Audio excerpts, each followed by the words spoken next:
This is my state, this is my team. You know what that means. This is for the black and blue that I bleed. This is for the chance to bring home that ring. But everybody gonna doubt this. So far there ain't been another way around it. We bring heat to the game each week. They just say we ain't got what it takes, we ain't bout it. Well, y'all can just keep saying that we ain't gonna make it. But at the end of the day, this will be the Panthers nation. You know, this ain't a game to us major players at every angle that you can think of. That's why you hate us. Get out the way of greatness. You can look at our faces and see the blood, sweat, and tears that it took to create this. Yeah, I know what you're thinking, but you can save it. Cause even on the darkest of days, you know we're always gonna find a way to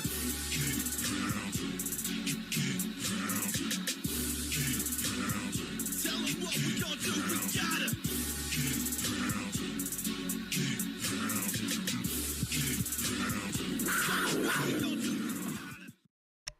Welcome on in. Welcome on in. You know what time it is. It is Madden Monday on a Tuesday night. And part 2 of the Jaguars and Panthers postgame. Hit that like button, hit that sub button, hit that bell, select all, leave a comment down below if you feel like doing so. And don't forget to check out the Facebook group page. Keep pounding in all caps for in-game posts, polls, opinions, and reactions to NFL news, as well as scheduling for the channel and news on the Yahoo Sports Fantasy Football League, which is wrapping up this week. Alright. Let's talk about the elephant in the room, y'all. Let's do it. Let's do it. We gotta do it. We gotta do it, man.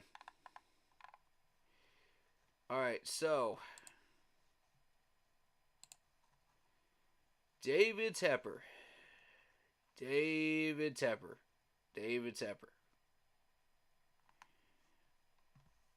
Man, I'm only gonna say this once. I'm having some tech issues. Give me a second. Oh, we gonna talk about it. We gonna talk about it for sure. Just give me a second.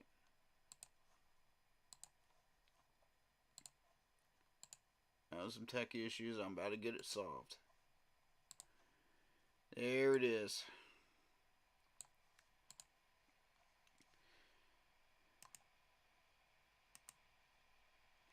David Tepper.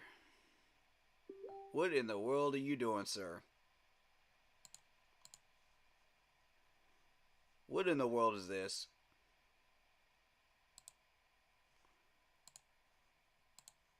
What in the world is this? Please tell me what in the world this is. Because I am not buying what you're trying to sell me right now. So the league fines him for $300K, which is basically pocket change. That's the money he could be spending at McDonald's, you know, to be getting a McDonald's hamburger. You know, in comparison to like how many billions he has. So he issues this apology. And he says, quote, we go break this down. Word for word, we go break this down. I got a response for every line to this. He starts out by saying, I am deeply passionate about this team. Okay, let me stop right there. Let me stop right there. Because, sir, if you were passionate about this team, number one, you would not be hiring head coaches that do not belong in Carolina, much less the NFL. No, sir. You're a liar. You're a liar. You would not be taking the training camp out of Wofford if you were passionate about this franchise. You would not be screwing over South Carolina as a state. When we were part of why this franchise exists. Alright, let's continue.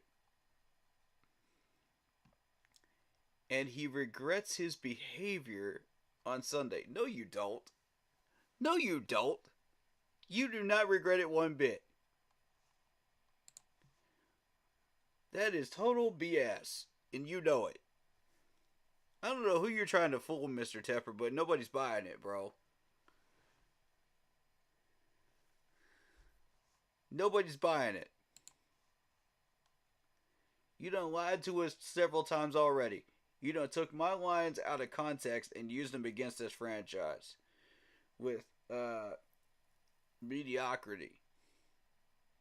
And now you want to pull this nonsense. What this did was exposed exactly who the heck you are. Which all of us Panther fans already knew this. Alright? Ben Johnson's people already knew this. After being told about that by the people in our own organization. So yes, they know who he is. And now the whole league knows who he is. Okay? So please explain to me why this man is only getting a slap on the wrist. When you should be getting... No. This $300K fine is not enough. He does not care about this. He can make that back in a week. He doesn't care about that. No, sir. It's not about the money. It's about the message that you are sending to everybody else in the league, proving to them what we already knew, that you are a man-child. You are a clown and a man-child. You're that child on Christmas morning that did not get his truck, so he pitches a fit. Wait, I didn't get my truck. I didn't get my toy truck. Man, please. Alright. So, it gets even better, y'all. It gets even better. He says, I should have let the NFL stadium security handle any issues that arose. So am I to believe from this statement, this line right here, that you are trying to tell us that you're blaming the Jaguars fan for throwing that drink on him? Are you trying to tell us that the Jaguars fan pissed you off that much that you threw a drink on him? No, sir. No, sir. Heckling is part of the game, sir.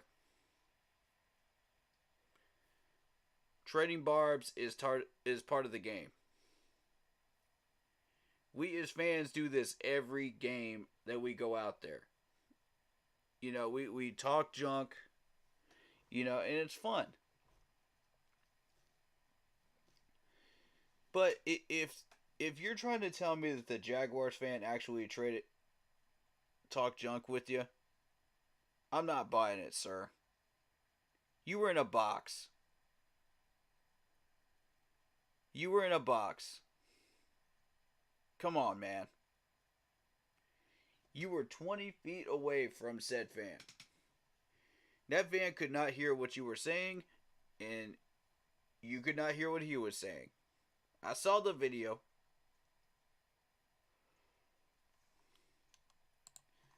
My thing is, okay,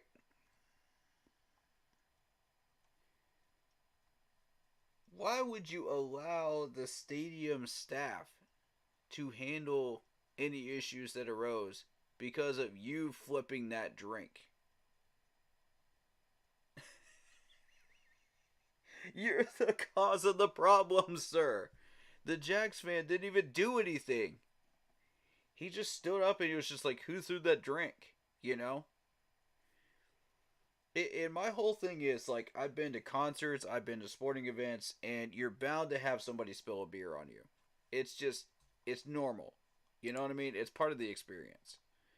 I've had that happen so many times, I can't even count. I've lost count, y'all.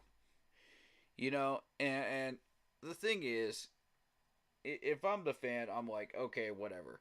You know, I've seen this 100 times.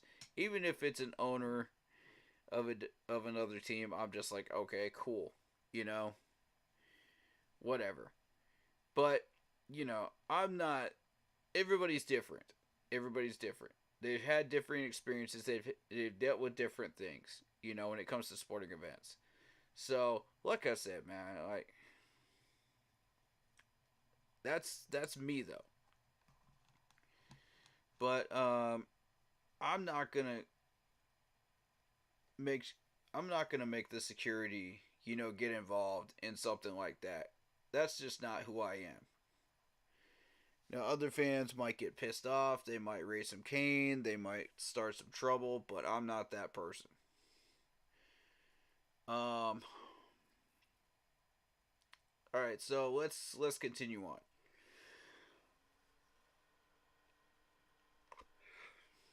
He says, I respect the NFL's code of conduct and accept the league's discipline for my behavior. Really? You respect the code of conduct, huh? You respect the code of conduct, yet you have broken it about 3 or 4 times now. And I'm not just talking with this. I'm talking with how you treated York County and Wofford as well. Oh, and how about within your own organization too? Yeah, we're not even talking about that, right? No, no, not at all. All right, so you accept the league's discipline for your behavior. Okay. This is not an apology, folks. This is not an I'm sorry to the fan. That's what I want. I want an I'm sorry to the fan. And this is not professional behavior. I will be better. That's what I'm looking for out of you, Mr. Tepper. That's a proper apology, not this garbage. This garbage is what pisses me off. And it make you look like even more of a clown than you already are. Find me one business owner that does this kind of crap. Find me one business owner that acts like this. In the professional world that we live in. Across this God's green earth. Find me one. That is going to treat employees like that. Workers from another county like that. And then spill drinks because he's having a temper tantrum. Because of his own problems that he caused. He doesn't even have a right to be pissed off right now. As far as I'm concerned. Just because you own the team doesn't mean you have a right to have a temper tantrum, sir. Wait, I can't get what I want. Well, you, sir, hired these dumb idiot coaches that should not be here in the first place. Then you want to get pissed off because our team isn't doing well? You made the bed, lie in it, sir. You're too afraid to lie in that bed, aren't you? Because you know deep down that you caused the problem to begin with. Like, I am so sick and tired of this. This has got to stop. The unprofessionalism needs to stop. The temper tantrums need to stop. Mr. Tepper, I am talking directly to you. If you want to own and run this franchise properly, this is not acceptable. Good sir. This is not acceptable. We the fans are fed up with this crap. This protest is happening because of you. Not because we are fed up with how many losses we've had over the past 8 years. That's only part of it. This protest is happening because of you, sir.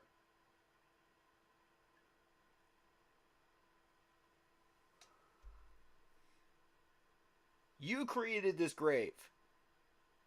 You put the nails in the coffin for this franchise. Now you're going to lie in that coffin, sir.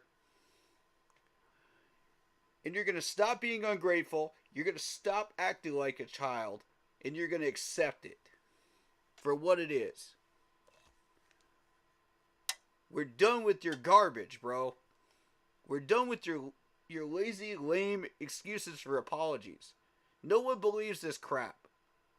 Nobody.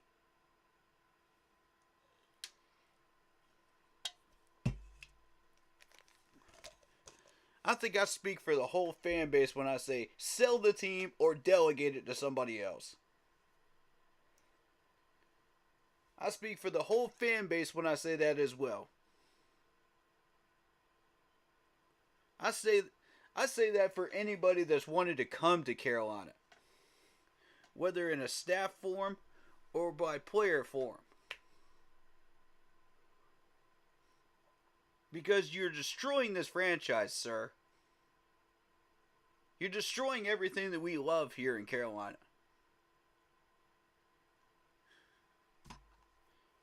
The amount of good that you could have done in that amount of time is enormous. Yet you chose to go completely the other way. And you chose to sink us even more. Until we are a dying Titanic ship. In the bottom of the ocean. You did this to us, sir. Stop blaming other people. Stop making lame excuses. Accept responsibility for what you did. We're pissed off because of you. We're fed up because of you. In the 8 years that you have been owner of this team, you have screwed us royally 6 ways from Sunday. And you want to come out here with a lame apology like that? Nah, $300K is not enough. This dude did not learn a damn... Excuse my language. This dude did not learn a doggone thing. He did not learn a thing. That's a slap on the wrist to this dude.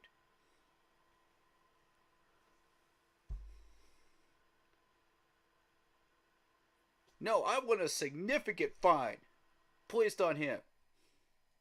I want him to have trouble paying his doggone mortgages for his mansion. That's what I want.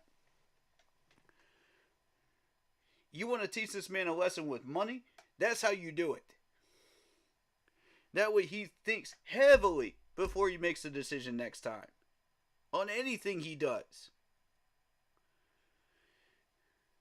And furthermore, this man needs mental help. Y'all laugh right now. But this man needs mental help. You need a psychiatrist, sir. Because these anger issues are not healthy. This is not healthy for you, sir. You need to make 2024 a year of mental health for you. I'll be the first to do it. I'm getting a therapist. I'm doing it. I'll let y'all know how that goes when I do that. I got to get financially back out of the hole before I can do it, though. But I've had a rough 2023, so I got to get back out of the financial hole to do it. But I will do it. I will be a man of my word. Because I need it more so than anybody else here. And I'm not afraid to admit that on camera and on mic. The first step to recovery is admitting that you have a problem. And Mr. Tepper refuses to admit that he has a problem. I admitted I had a problem since day one. This dude has not. So I'm asking you, please, one human being to another, get help. For real, mental health is not a joking matter.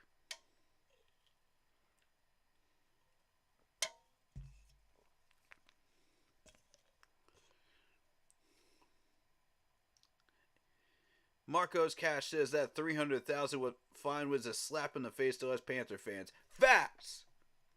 Facts! That is facts. We are so tired of this crap, dude. It's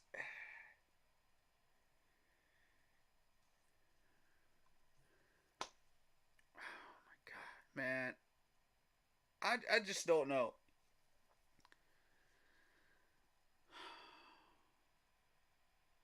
Fans need to sell their PSLs. I don't even know if that would solve the problem here.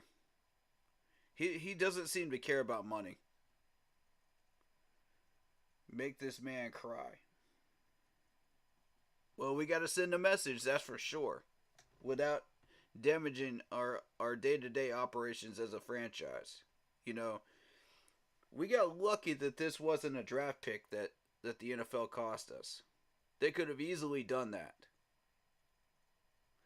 And we've had that happen to us for less than a drink spilling on somebody. Because the NFL does hate us. Let's keep it $150 here. The NFL does hate us. It doesn't matter what record we have.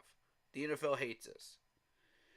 So, I was so nervous, man, throughout this whole week. Just waiting to see what would happen. Because we only have 5 draft picks, y'all. If this clown cost us a draft pick, man, I was about to lose my crap. Seriously. You think I'm mad now? You think I'm mad now? Nah. Not compared to how angry I would be if we lost a draft pick because of this idiot.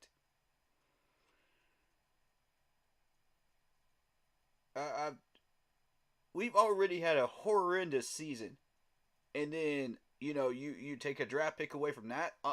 No. No. But the NFL would do something like that, man. They would.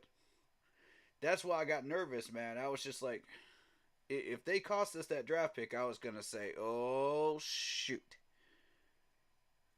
We need to make some noise about this one. And this protest ain't going to be enough, at that point, to wake Tepper's butt up. No. It ain't going to be enough. Man, broski, don't even come in here with that. Don't even come in here with that. Right now, we're focused on Tepper. Okay? That's number one discussion. That's number one discussion right now. And Tepper, you knew exactly what you did every single step of the way. I'm beginning to wonder if this is on purpose. We still got one more week of this circus. That's a fact, Marcos. That's a fact.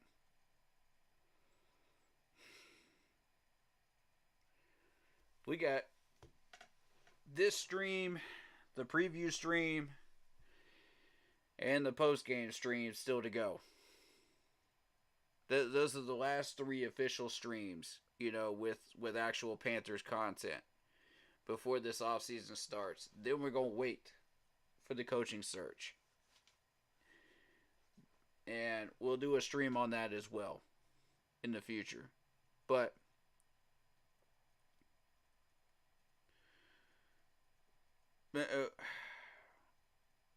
Show me one business owner out there that acts like this. Show me one business owner. You can't, because nobody does this crap. Nobody. Okay, maybe Donald Trump, but hey, he's egotistical. Everybody knows this. That's a known fact. But I'm going to leave politics out of this. We're just talking about billionaires here, man. We're talking about business owners. You don't do this, bro. You don't act like this. So, you're not sorry. Well, stadium security handled the issues that arose. What issues? The dude didn't even do anything, bro.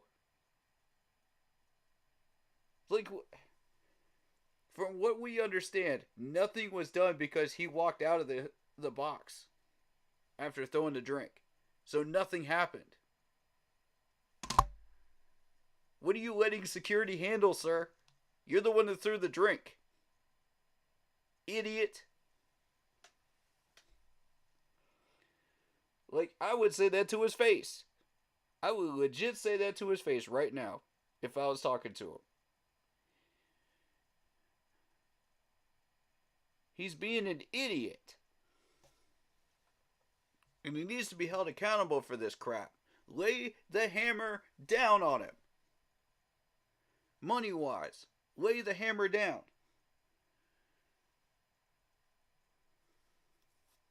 Don't let the NFL cost us a draft pick, because we didn't. The rest of the organization didn't do this. Tepper did this. All right? That's why we're lucky that didn't happen. We're lucky.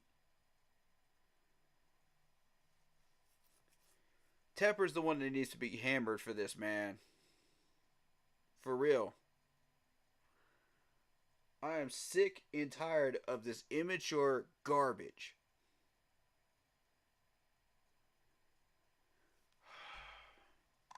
I'm sick and tired of it.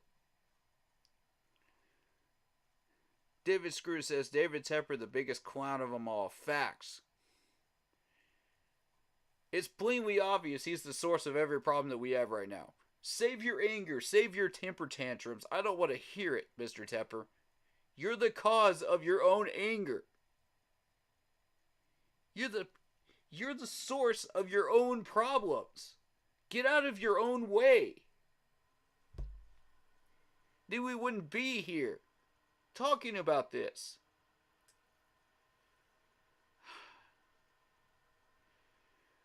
Oh, man. Lo was hoping you would talk about this. Yeah, absolutely. It needed to be talked about. This had to be center stage talked about, because I just don't see any way around it. And normally I'm that person that brings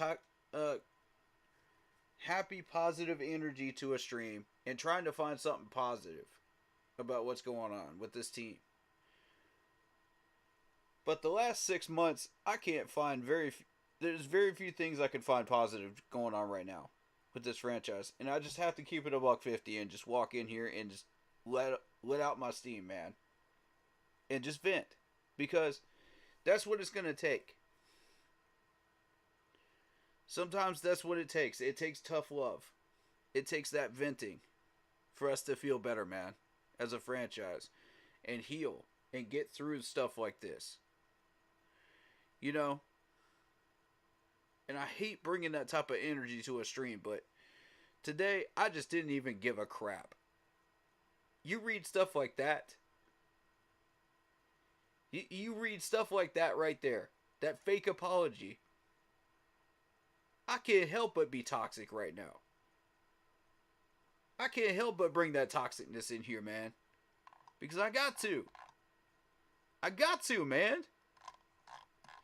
Tepper, you're giving me no choice, man, but to be toxic at you. You want to change that? Change your attitude. Change your egotistical personality. Change your actions. Change your words. Just all around change. Because I need you to pull a full 180 before I can respect you again. I don't respect you as an owner. I'm starting to have less respect for you as a person right now. Get it together. Get help. Somebody needs to talk to that man. For real. David Tepper, go buy a McDonald's franchise. That would be perfect for you and the new Ronald McDonald trash can clown. Facts. Facts. Facts. Go flip some burgers, punk, and fry some fries. Get the fat out of your town. Alright, man. Alright. Let's not make fat jokes, man. Come on. Come on with that. I think you went a little too far with that, but yeah. Go work as a fry cook, man, because you can't cut it as an owner. For real. This ain't working for you. This is not your niche. Go back to what works for you. I think we're all fed up with Tepper. I miss Jerry Richardson. I mean, to a degree, yeah, I do too. To a degree, I do too. He did get himself in trouble, but, you know, with all the positiveness that he brought to this franchise and the fact that it exists because of him, yeah, I do too. At least we never seen this bad of a rock bottom. Yeah. Yep. And I still think there's two ways it could be more rock bottom. I think it could be more rock bottom if you have a horrible owner, horrible GM, and a horrible head coach with players that are just here to get a bag. You know, and nobody wants to get drafted here. Nobody wants to sign on the dotted line to come here as a free agent. That's how bad it can get. That's rock bottom. Because you don't go any lower than that. We are very, very, very close to rock bottom. We're inches away from it. And what I'm saying is wait on Scott Fitterer. Wait on Scott Fitterer. Hire the head coach first. Get a system in place. Then, after about a year, if you have determined that Scott's player choices are garbage, then fire him. I want us to have, without a reasonable doubt, that Scott is the problem at that point. You know what I mean? Before we fire him. Because I don't want Tepper rooting around and looking for a new GM. We're already in trouble with the head coaching search. Why add to that with a GM search? You know what I'm saying? Like, now ain't the right time for this. Be patient and wait one more year. And once, if Tepper hires a good head coach and Scott is clearly the problem after that, with horrible players, again for another year, after having a good head coach and a good system and setting everything up the way you want it to be set up, that's when I approve of it, because that's when it's okay to go searching for a new GM. Pick your timing wisely. Okay? You don't want to be looking for a GM and a head coach at the same time right now. With Tepper's 0-2 record on looking for a head coach for people that don't even deserve to be in the league. Tepper would be fully in control of the search for both of these. And I need a consensus from this chat right now. How many of y'all want him searching for a head coach or a GM right now? How many of y'all want him in control of that right now? If your answer is not immediately, heck no, then you need to get your head examined after watching what we just watched. That's real talk. If your answer is not heck no, you need to reassess your view on this team and your view on Tepper, because. And here's another thing, man. If you are still a David Tepper supporter after all of this, you need psychiatric help. Like, I'm not even going to hold you. You need psychiatric help. There is not a single Panthers fan right now that disagrees with that statement. I'm going to be frank with y'all on this one, because that's who I am. I'm an honest, real person, throwing out my real opinions, and I'm going to give it to you raw. I've been giving it to you. I've been giving these opinions to y'all straight up and raw from day one. That's just who I am. And I'm never going to be anybody different. I'm going stronger than ever this year, man. 2024 is a brand new year for this channel. And we're going to get stronger. We're redoubling our efforts. That's what we're doing. When stuff hits the fan, we come in and we pound even stronger. Isn't that right, Panthers Nation? Isn't that right, Keep Pounding Crew? That's what we do. We redouble, man. And we let them know. That's who we are. So when we go into this protest on Sunday morning, what are we trying to accomplish? He's not going to sell the team. I'm going to go ahead and shut that down right now. I'm going to shut that down right now. He's not going to do it. The most you are going to get is him delegating this team to somebody else. Straight up, that's what you're going to get.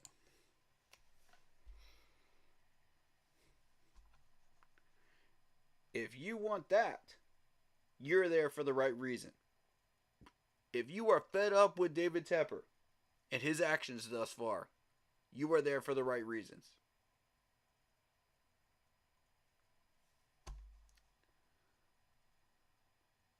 But if you're there to try to tell him to sell the team, he ain't gonna do it. Just don't even waste your time.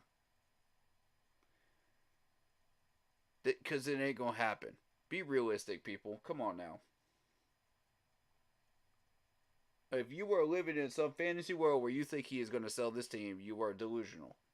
You are as delusional as he is in his own mind. I'm just telling you that right now. This $300,000 fine just proved that. He don't give a crap about what we say. He don't give a crap about the league's fines. He don't give a crap about what anybody thinks but what he thinks. You know, as far as like how he handles his own business and how he handles his own stuff. Let me tell you something. When you start hurting people by handling your own stuff that way, be prepared for some repercussions. And I ain't talking about like this $300,000 fine. I'm telling you, you keep this up, Mr. Tepper, you're not going to be coming to these games no more. They're going to suspend your butt. You think this is a laughing matter? It ain't. And what's more, I don't even want him at these games. I don't want him nowhere near this stadium during these games. I know he's a fan of this franchise. I know he's passionate. If he's so passionate about this franchise, then tell me why he took the training camp out of York. Tell me why he took it out of Wofford and put it in Charlotte. If he's so passionate about this team, then why is he screwing people over left and right within it?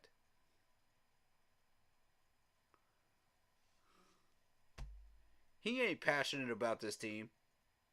He's just having a temper tantrum because he can't have what he wants.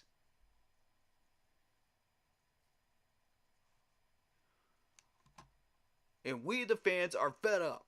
We're not going to stand for it anymore. You're having a temper tantrum because of your own BS, man. That's exactly what you're having a temper tantrum for. My quarterback can't throw good passes. My offensive line can't block. Well, whose fault do you think that is? You hired the head coaches you hired. Suffer the consequences. Karma's a B, man. Karma's a B. I'm trying to keep this language as clean as I can, y'all. But doggone it, man. There's been a few moments where I just want to cut loose. Honestly. I'm trying. I am trying my darndest right now. This guy right here, though. This guy right here. I'm trying to tell y'all. Is trying my patience right now.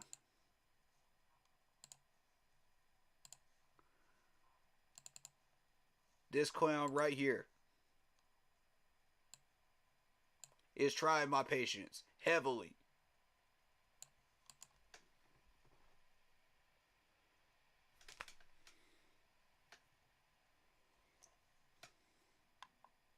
It's our franchise, man.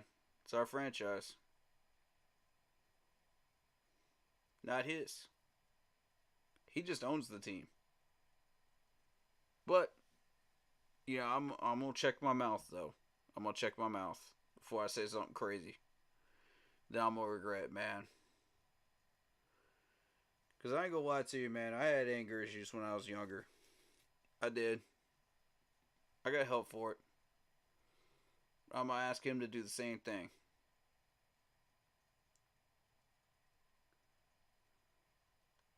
What's sickening is Chicago's officially got the number 1 pick from us. This season has been rough. Plus Chicago beat us is sickening. Yeah. But I mean, that happens when you hire a head coach like Frank. And I've been trying to tell y'all all year, Frank was the problem. And Thomas Brown is part of it. He was still using Frank Wright's playbook for 2 games.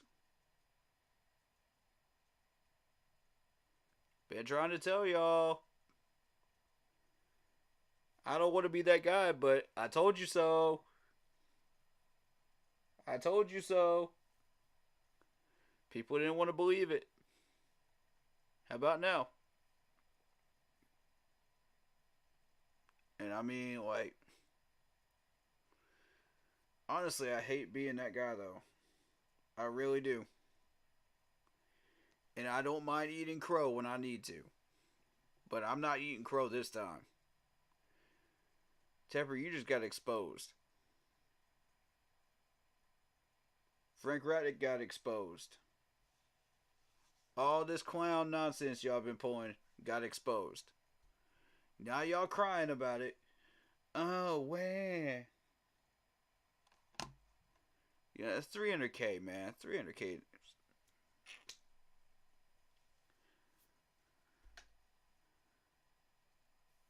Man, I bet you walk out on that street in any other city but Charlotte, and people don't recognize you. They'll walk right by you, bro. Like you nobody. You think you're some big hot shot with your big clown nose and your bow tie, and you think you're somebody special up there.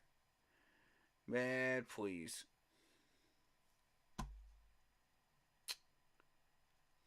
Shout out to the Panthers for that number 1 overall pick. Bears are going to trade down for it. That the last year they got from the Panthers. Yeah. I mean, it's y'all's pick now. Do what you want to do with it. That's how I see it.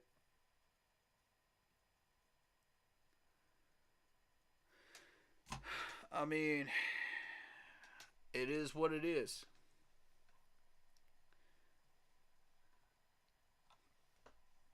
And I mean, I'm going to repeat this comment again because it makes so much sense right now. Marco said, the sad thing is we still got one more week of this circus. And he's right. He's right, bro. He's right. That's exactly what it is. It's Barnum and Bailey coming out of retirement. Up in Charlotte. It just opened it up, setting up shop in Bank of America Stadium. That's exactly what it is. Yeah, man. I ain't even worried about that number one pick anymore, broski. I'm really not. I'm more focused on the second round and beyond. You know, what can we get from the second round and beyond? I really just didn't even care. Because I feel like Bryce is talented. I feel like we do have a quarterback that is talented. We're just using the wrong system, the wrong wide receivers, the wrong scheme, and we're trying to make lemonade out of crap. You know, it's exactly what we're doing here. I mean, can anybody disagree with that right now? Because, like, that's where we're at. We need to retool the whole doggone thing. I'm going to tell y'all how I want to retool it after I get done with all these comments. And I also, I would tell y'all what I'm going to do, what I would do as an owner. And what my suggestions are. After I read all these comments. Because I want to acknowledge y'all. Y'all have some stuff to say today.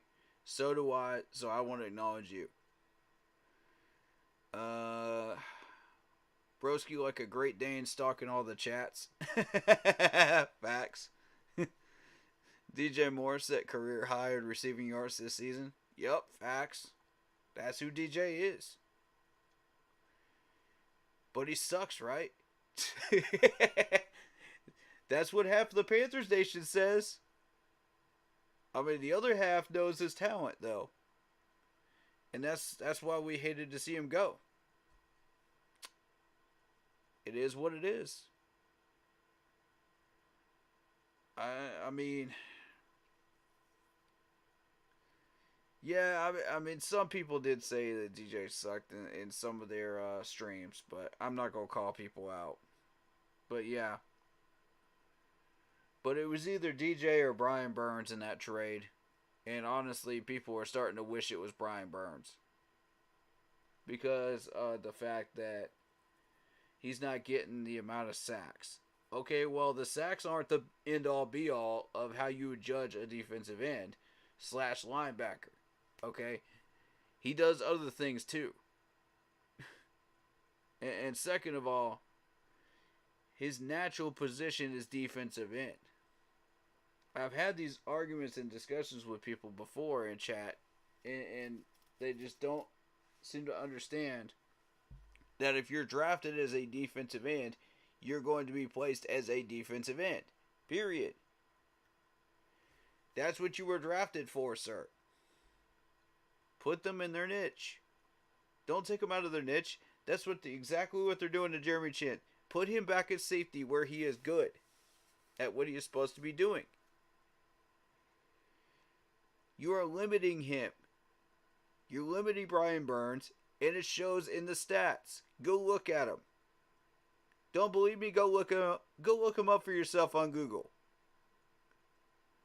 Don't rely on me to do it for you. I'm just a streamer. I'd be happy to do it for you, but, while we're streaming, but, shoot, man. Do some research for yourselves, people. For real. Broski, y'all should have gotten Brian Burns instead of Moore. Exactly. Marco's Cash, you just nailed it. You just nailed it. But here's my thing. Like, if we gave him Brian Burns, we'd be overcompensating, in my opinion. We were already overcompensating with DJ. With that trade value. I really did feel like that trade value was too much that we were giving up for a number one quarterback. And here's the thing, like the the Matthew Stafford trade was what really screwed up the whole system because the trade value was decent before that. You would trade two number ones for a quarterback before that trade happened. And then Matthew Stafford gets traded for like the whole house, the kitchen sink, the bathroom, the doggone walls, everything. And the backyard, which is way too much. And I'm just sitting there like, you just screwed up the entire trade system for this trade. You know what I'm saying? Like, and I'm like, I don't agree with that. I don't like it. I don't like it at all. Then there was the Deshaun Watson trade that continued that trend. And now everybody thinks they're worth more than 2 first rounders, as a quarterback. Shoot, back then you would not even trade Peyton Manning for that much. I'm sorry, but everybody knows it's true. Everybody knows it's true. It's too much. It's too much value. So when Brian Burns went on the market for 2 first rounders last year at the trade deadline, everybody's just like, okay, well, if this is what we're valuing defensive ends at, so be it. You know what I mean? Like, I did not agree with it. The trade values have been really, really wild in the last 10 years. And this is yet another example of it. When you're sitting there and wondering whether you should trade a Pro Bowl defensive end for 2 first rounders, that's too much value. It's too much value. But then again, the talent that Brian Burns brought, during that first year was irreplaceable. So then what do? You got to decide, okay, are we trading Brian Burns or are we trading DJ here?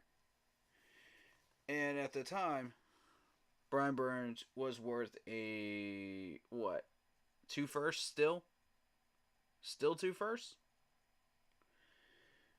But then, as the season went on this year, now he's worth a first and a 4th or 5th. So, because you put him out in a different position than he was naturally good at, you degraded his value. So, now, yeah, naturally everybody wants to trade him because of the degradation of the value. My whole thing is, if you were going to trade him, why didn't you trade him at the end of the year instead of DJ Moore? We chose not to do that, and Brian Burns wants to stay because he still sees that value that he had at the beginning of the year as his potential.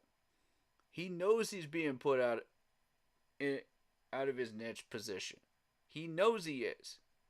And that's why he said, I want to stay, I want an extension, I want money. But now his market value is about $23 million. As opposed to the 25 to 30 that he would have gotten. Had we put him at his natural position at defensive end, and he could just focus 100% on defensive end. Had you drafted a decent linebacker instead of DJ Johnson, we would be doing that. But no, let's draft a project, Frank. Because that's what you seem to think this team is a project to you. Before you got fired. Man, and you could just look at the snap counts because People want to claim that Ajaro was the reason that that pick was made. No, it was Frank. It was behind closed doors. He had already agreed with Ajaro. Okay, I get a certain amount of picks of players that I want, and you have no say in the matter. Maybe that's how that conversation went. I don't know, but it was behind closed doors. I can guarantee you that. So, but this was Frank's guy, and DJ Johnson has not done anything. Nothing. We haven't even used him. But what, for how many snaps this year? How many? What's the point? Why is he here?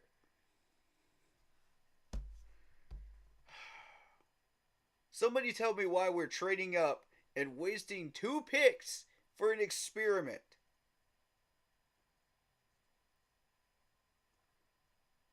This is ridiculous. Why not draft a linebacker like I was suggesting that we do? And at corner, why not draft Hodges Tomlinson like I suggested that we do instead of having all those corner issues that we've had all year? No, Frank didn't want to do that. That's why he's gone. He's out the door. Sayonara. Sayonara. He's gone for a reason, folks.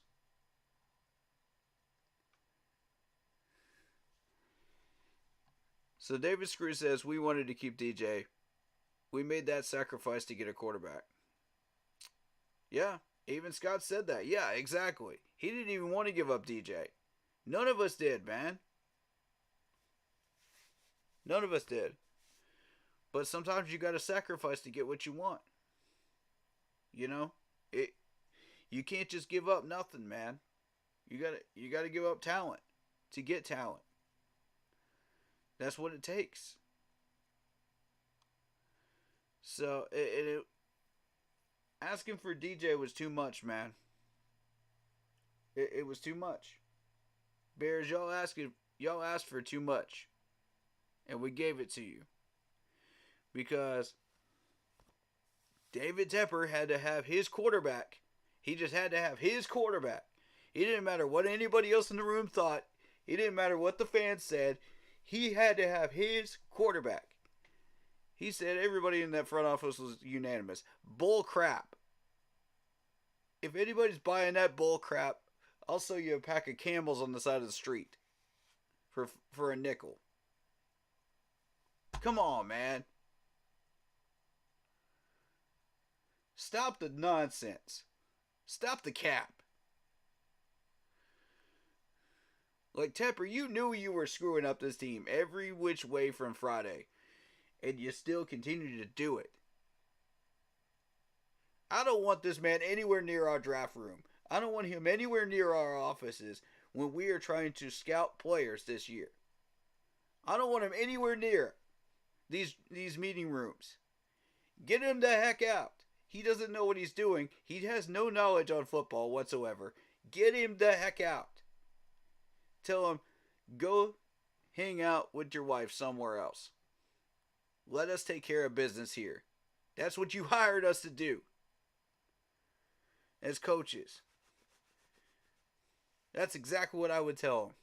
I'd be professional. I'd be straight up with him. I'd be like, if you don't want to acknowledge that, then why am I here? Why am I here, sir? Why did you pay me this much money? Why am I here?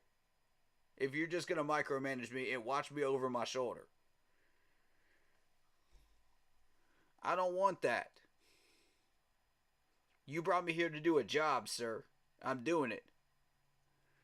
But you're handicapping me. You put training wheels on me, bro. You putting boulders in my way. Nah. And by hiring Frank, you did exactly that. So please explain to me how you are passionate about this team when you are hiring people like that. That don't give a flying crap about this franchise and don't want to see us succeed. while they're lying through their teeth at the press room. And then you want to issue some fake apologies? Man, ain't nobody buying this. Nobody's buying it. I'm going to rip into you, bro. I'm going to rip into you today. I'm sorry, but you need that tough love today, Mr. Tepper, because I care about you as a human being, and I want to see you get better. I want to see you do better. This is not it. The stuff that we just listened to today and just read today, all that's doing is bringing you further down, reputation-wise. And you want to get pissed off and have another temper tantrum, that's fine. That's fine, because all the reputations that are thrown out there about you don't seem to matter, right? You don't seem to care about that. All you want is what you want, right? He is so selfish right now, man. He's so selfish. He can't see beyond himself and realize that he owns a $1 billion franchise that he is ruining with his stupidity and his idiotic actions. He's doing it to himself. And we're the ones that are getting hurt by it every single week by his stupidity. And he wonders why this team sucks. Oh gee, I wonder why this team sucks. Wait, I'm going to have a pity party in the locker room. I'm going to say the F word in the locker room. I'm going to throw a drink on somebody. Like, you idiot. Wake up and smell the coffee, Mr. Tepper. You're the problem.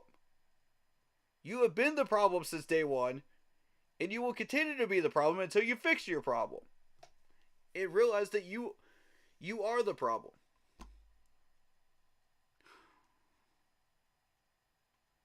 Like, this is just, it's not rocket science, sir. It's not rocket science to figure out who the problem is. Stop blaming everybody else but yourself. Stop throwing everybody else under the bus that's a coach around here. They don't like it any more than you do. Now, Frank was a problem. I will say that. Frank was a major problem. So I'm glad you fired him. You fired all the right people. So you maybe have a little bit more respect for you. You know, eventually we're going to get rid of Scott. We're going to replace him too. Eventually. But now is not the right time.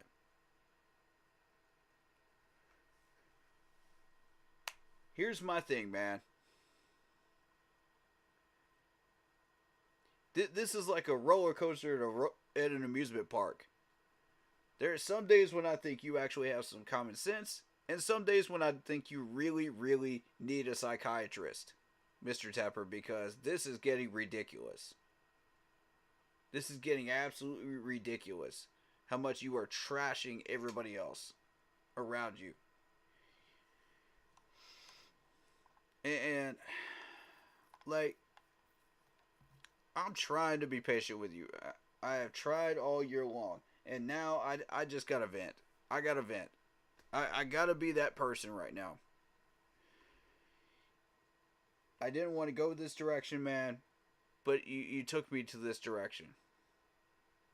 You took me to this area, man. Where I got to be toxic. Because you left me no choice.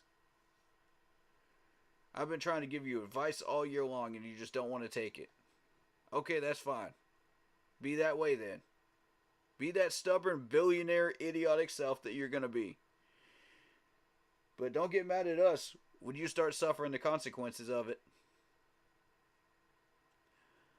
Oh, but wait, you did. You got pissed off. You had your little temper tantrum in the locker room. You had your little temper tantrum when we didn't beat the Jacksonville Jags. I mean, what'd you expect was going to happen? If Trevor was in, we would have got shut down even more than what their quarterback was doing that they had in. And you know Trevor was feeding the info to that quarterback through that microphone, through that headset. Don't act like you don't know that. Don't act like you don't know who Trevor Lawrence is either. Because he's a competitor. Even if he's not on the field, he's still going to be feeding info to all these players.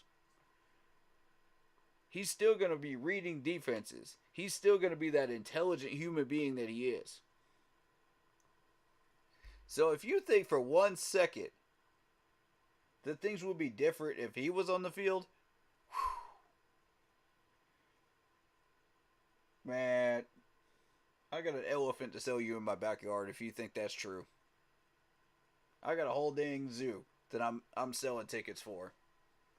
Come on in. See the giraffes, see the elephants, see everything.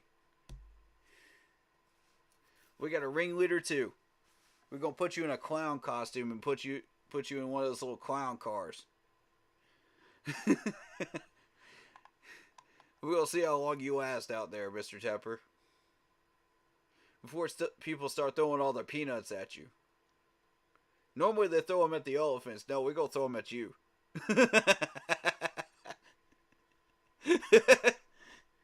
I mean, that's how it's gonna be, man. You gotta understand that you gotta fix your own problems, man. Nobody's gonna do it for you. Nobody's gonna do it for you. We're not gonna hold your hand, bro. You're not a 10-year-old child. You're a grown adult. Act like it. Now, yeah, some fans get pissed off during games. We throw drinks. We throw hands sometimes. But I mean, come on, man. We all realize that we shouldn't be doing that crap. And we hold ourselves accountable for it. But you're not sorry. You're not sorry one bit. You meant to throw that drink at that fan. Don't tell me you didn't. You're a liar. And you're an egotistical scum. If you think that that's what you want us to believe. Okay?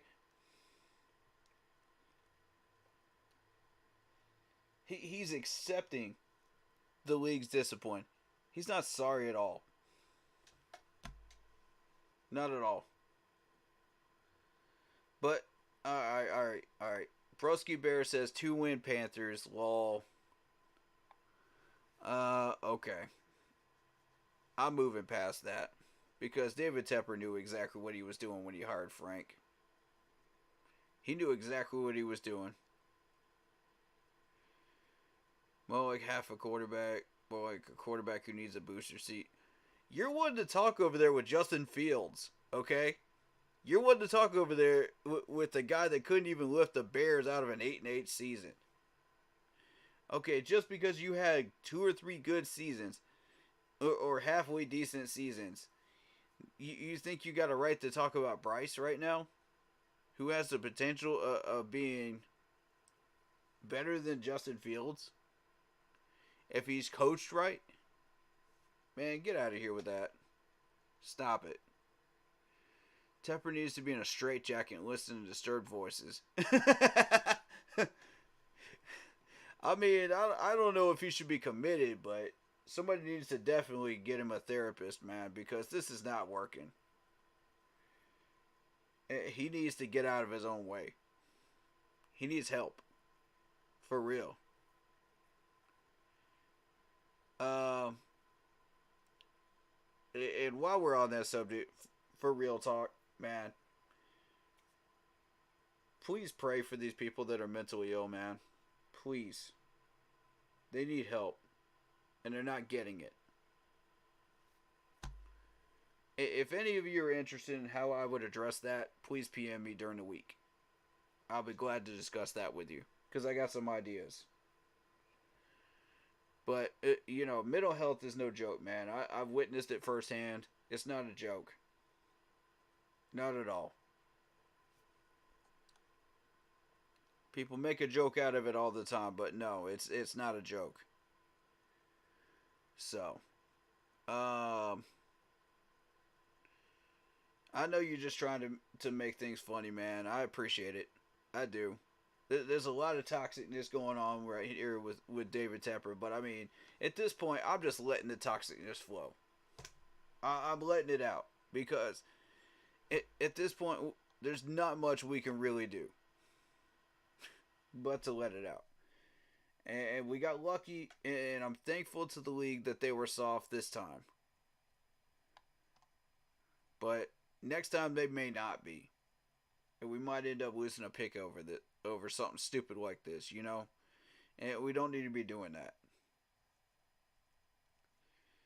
So I'm asking you, Mr. Tepper, check your actions. Check your actions, sir. Because your actions are everything. People judge you for your actions. People hold you accountable for your actions. The world does not owe you anything, Mr. Tepper. Just because you're rich, the world does not owe you anything. We do not. You can't buy wins, sir. That's not how this works. You can't buy wins. These players have to execute. They have to be coached correctly. I don't know what you thought this was when you came over here and started owning this team. I don't know what you thought this was. But it is not what you think it is. This ain't Narnia, bro. This ain't Narnia.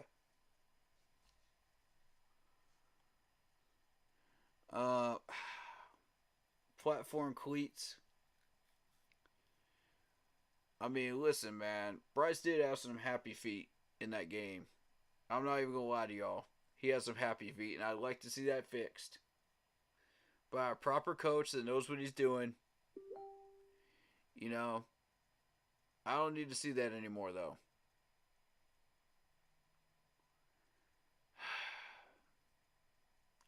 I hate to go in on people like this, man. I hate to do it, man. I don't like doing this.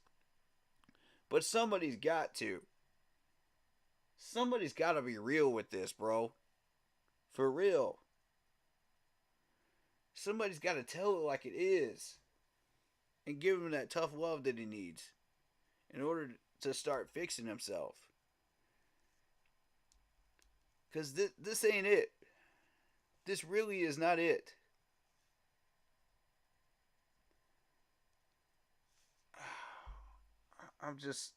I'm so done with this, man. I'm so done with this. He acted like a Philadelphia fan for a minute, man. And the Philadelphia fans throw bottles and stuff at their own players. You know, they're just nasty people, man. Half the fan base are. I'm not talking about the half of the fan base that are actually decent people. I'm talking about the half that aren't. Those are the ones that make y'all look bad. They make y'all look horrible, Eagles fans. I'm just being real with y'all. And I know y'all can't disagree with that either. Because you've seen it in your own stadiums. You've seen these fans trash their own city when they won a Super Bowl, man. When they win a World Series, they trash their own city. Like, who does that? Apparently David Tepper does. When he doesn't get what he wants. So, okay.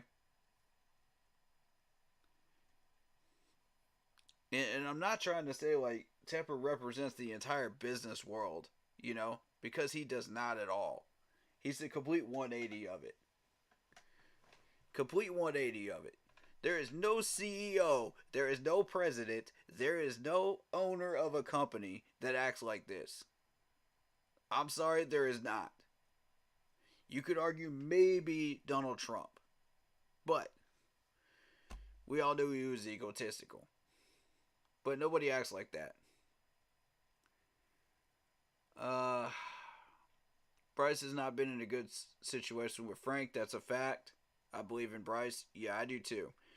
I'm not ready to give up on Bryce just yet. I know he was having a frustrating game against the Jags, man. But chin up, man. Chin up. Once we get you some proper coaching, Bryce, you're going to be on the way up. We got to get you some proper coaching, though.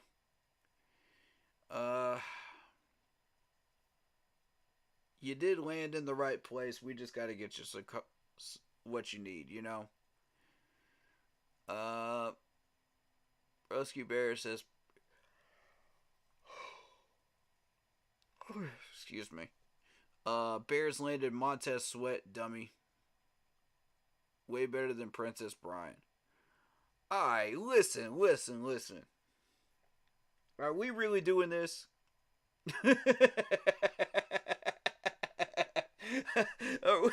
Are we really trying to say that Montez Sweat is better than Brian Burns? You know? When you compare Brian Burns' numbers last year, when he was in his proper position, to Montez Sweat, is this what we're really doing today? Stop it, bro. Stop it. Please stop it. He's out of position, man. Stop. You're limiting him. Yeah, Marcos Cash figured it out. Broski's trying to troll, but you're saying nothing but facts. 100%. Yeah, thank you. Bryce had a better year than Manning. His rookie season, I believe in the man. Yeah, I agree. David. I think he's got something in him, man. I really do. I don't think he'll ever reach that Patrick Mahomes level or Russell Wilson or Peyton Manning level, but, you know, he'll be there, man. He'll be a... I'm feeling Drew Brees, Joe Burrow level. That's what I'm feeling. I'm not in Lamar Jackson level. I'm not ready to put my finger on it yet, but from what I saw and what I feel like, I honestly do believe that is probably going to be the case. Alright. Broski Bear just said, just watch one of my boys' music videos. I'm pumped. It's a sick video. Cool, man. We got somebody in the Panthers fan base that's actually creating some rap music too. So, cool. Or some beats. So I wish him luck. I'm not gonna say his name out there right now, but I'll help promote it if I like it. You know, that's how I am as a music lover, and as a songwriter and a vocalist. In my own right, you know, I do promote other people's stuff when I like what I hear. So, Peyton Manning was a rookie quarterback who also broke rookie quarterback records in touchdowns. 26 of those passing yards, 3,739 attempts, 575 completions,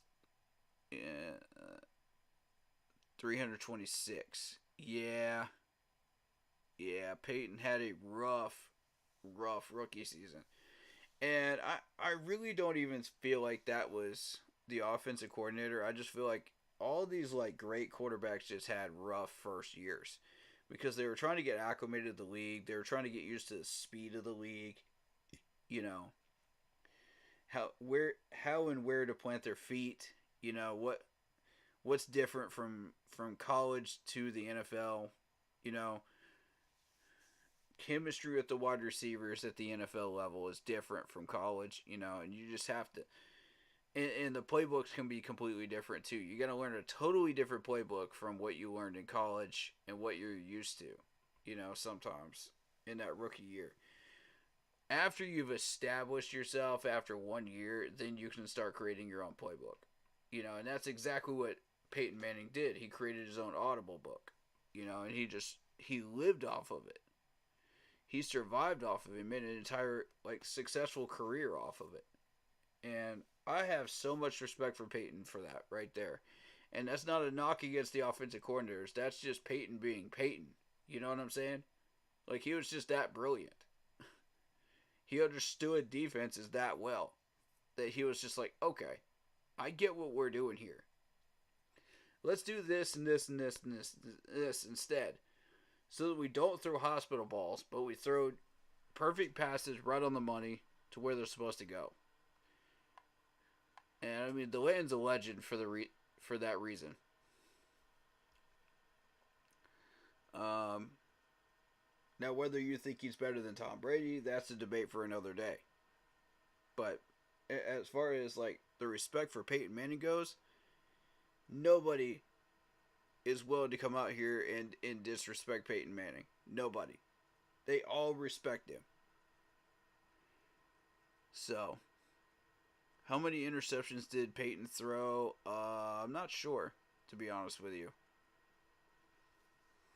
If anybody wants to look that up and throw it in chat, go for it. I don't feel like looking it up right now. Plus, he was in a way better situation than Bryce. I could care less about the numbers. Yeah, true. True. Very true. If you look at the coaching at the time, it was much better. The offensive line was better. See, they set that up before they drafted him. And while they were drafting him. That's how you know that you're running your franchise correctly. That's how you know you're setting your team up correctly. And Peyton did the rest. He said, all right, you give me this, this, this, and this. I got you. And that's how I feel like Bryce needs to have that same mentality, you know. Just say, look, I've had a frustrating year. I'm going to get through it. This is what I need to succeed. You either give me this, or I'm asking for the next team to pick me up. You know, at the end of my contract. That's just the way that is. I held out. I'm collecting my paycheck, and I'm moving on. Either you give me what I need, or I'm gone. You know, at the end of it. So, that's how I would be if I was Bryce. Because either way, this franchise is going to move on. It's going to continue on. For years and years and years and years and years. Way beyond any quarterback or player that we draft. Or sign. So, the train just keeps moving. So,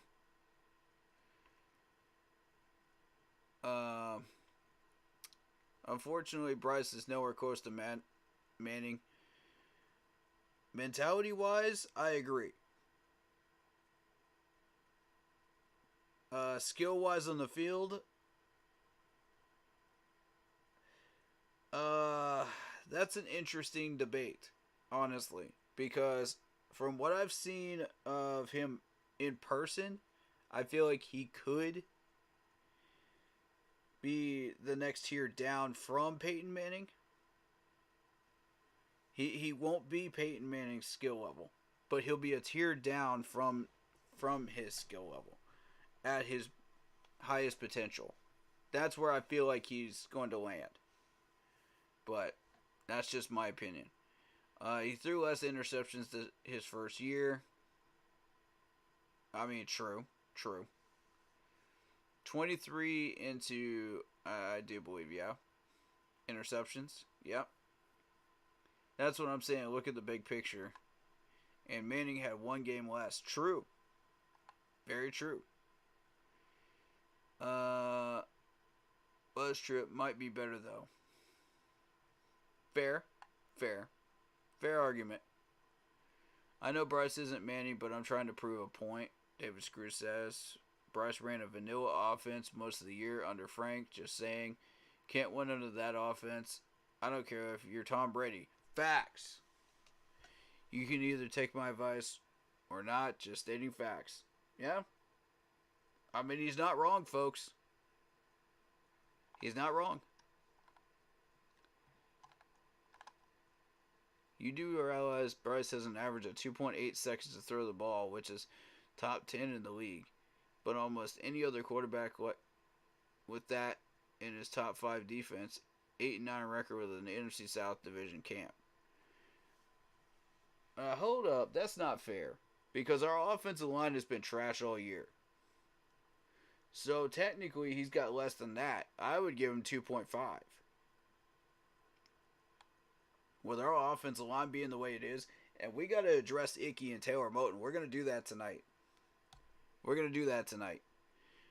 But we got some other things to talk about first.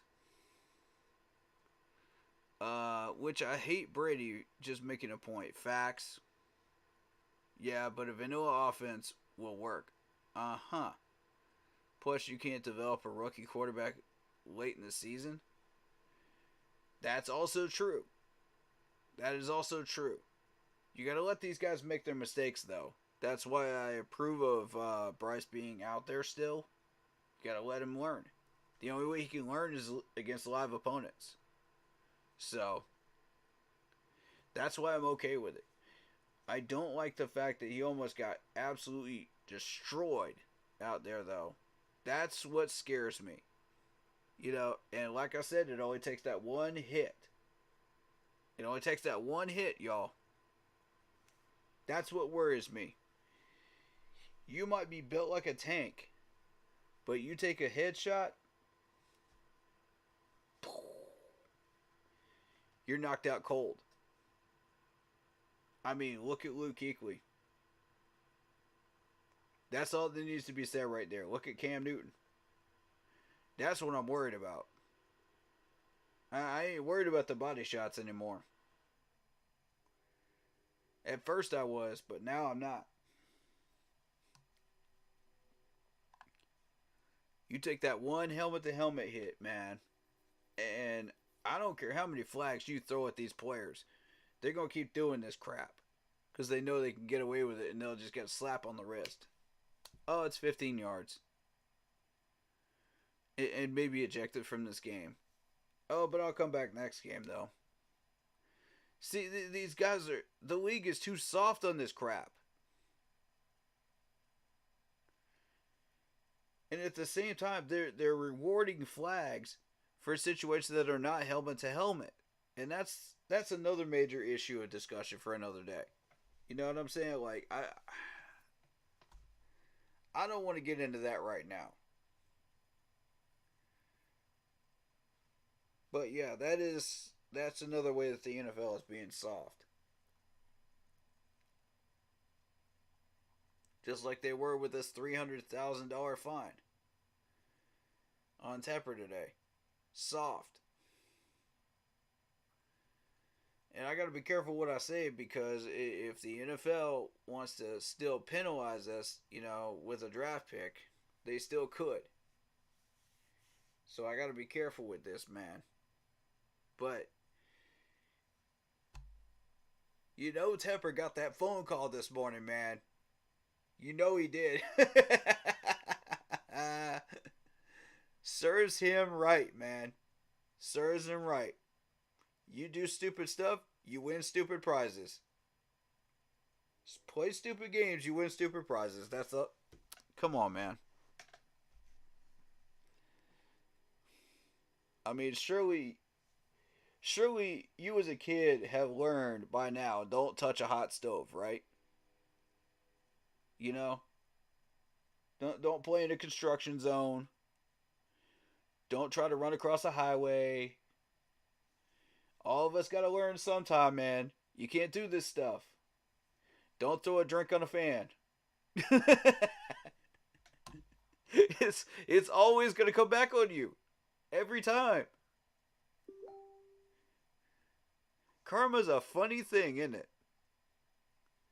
Karma is a funny thing in life.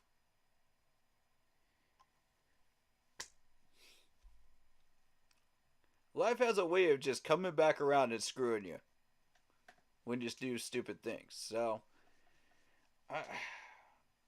do I feel sorry for him? No, not really. No. Couldn't have happened to a nicer guy. Honestly, at this point, I'd say couldn't have happened to a dumber guy. But hey.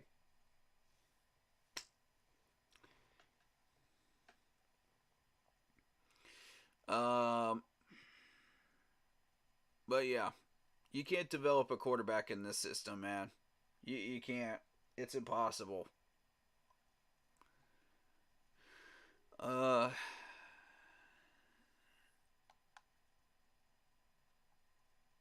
let's see.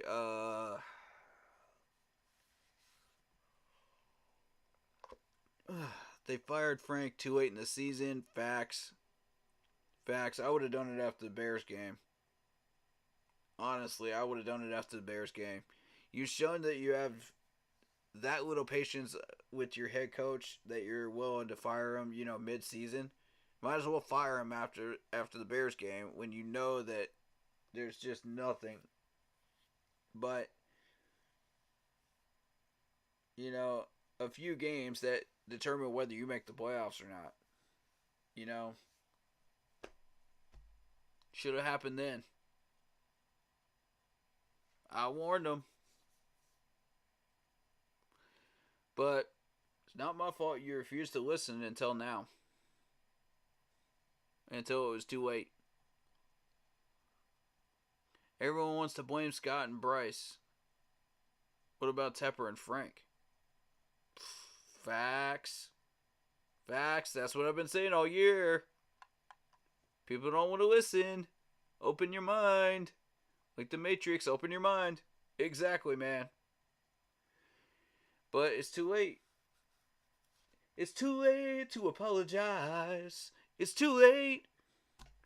You waited too long. What is this, 2 or 3 days later? Now you're apologizing for throwing a drink on a fan? When the league makes you apologize? Man, please.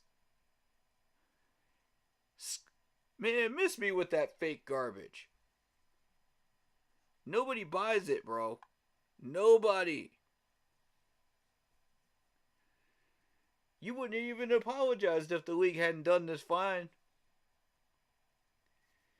And if they hadn't hit you with this $300,000 fine, you would have been able to be. You would have thought, oh, okay, I'm untouchable. I can do whatever I want to.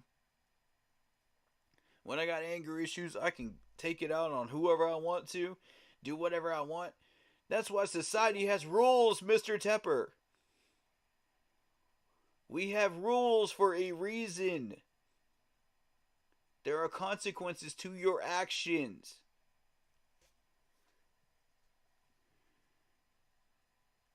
And don't tell me you respect the NFL handbook. Man, you didn't even read it. You didn't even read it. This ain't even about the NFL handbook, okay? If you were a decent human being, you wouldn't be doing stuff like that anyway. This is about being a respectful human being and a respectful person. You don't do that to people. Okay?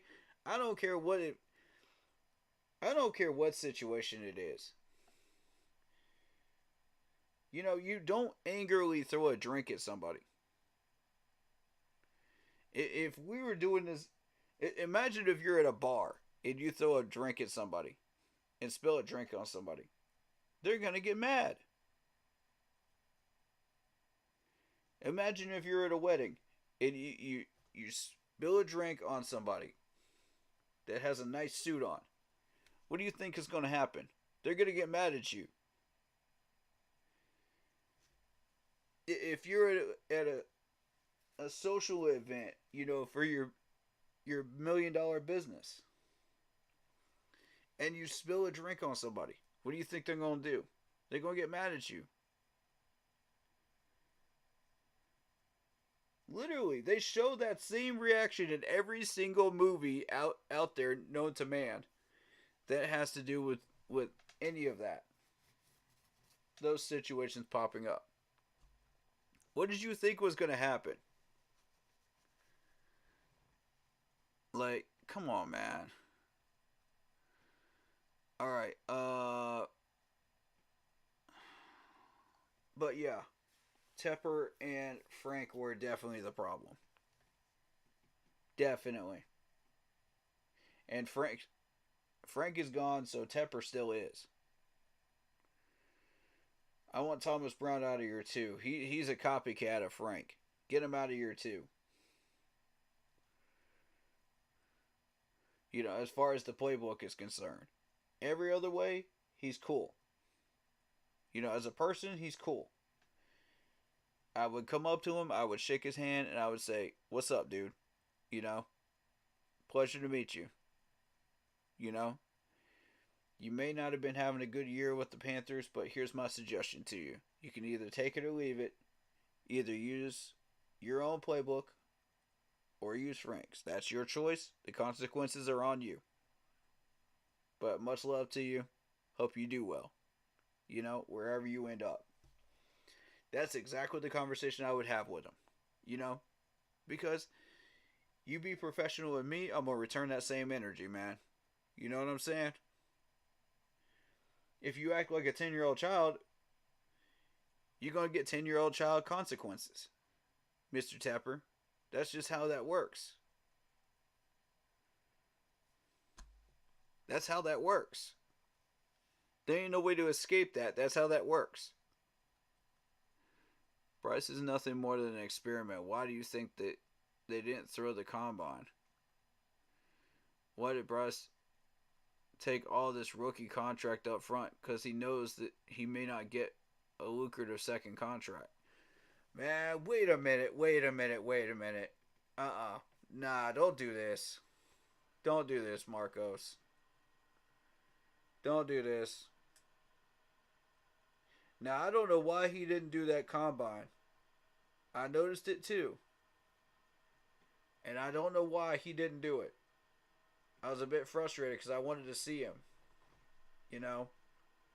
I was covering the combine, and I'm going to continue doing that. As long as I'm able to pay for the cable for that channel to do it. So expect me to get some combine footage, for this year too. As far as like content is concerned, I'm not going to show you footage, but I can react to the content.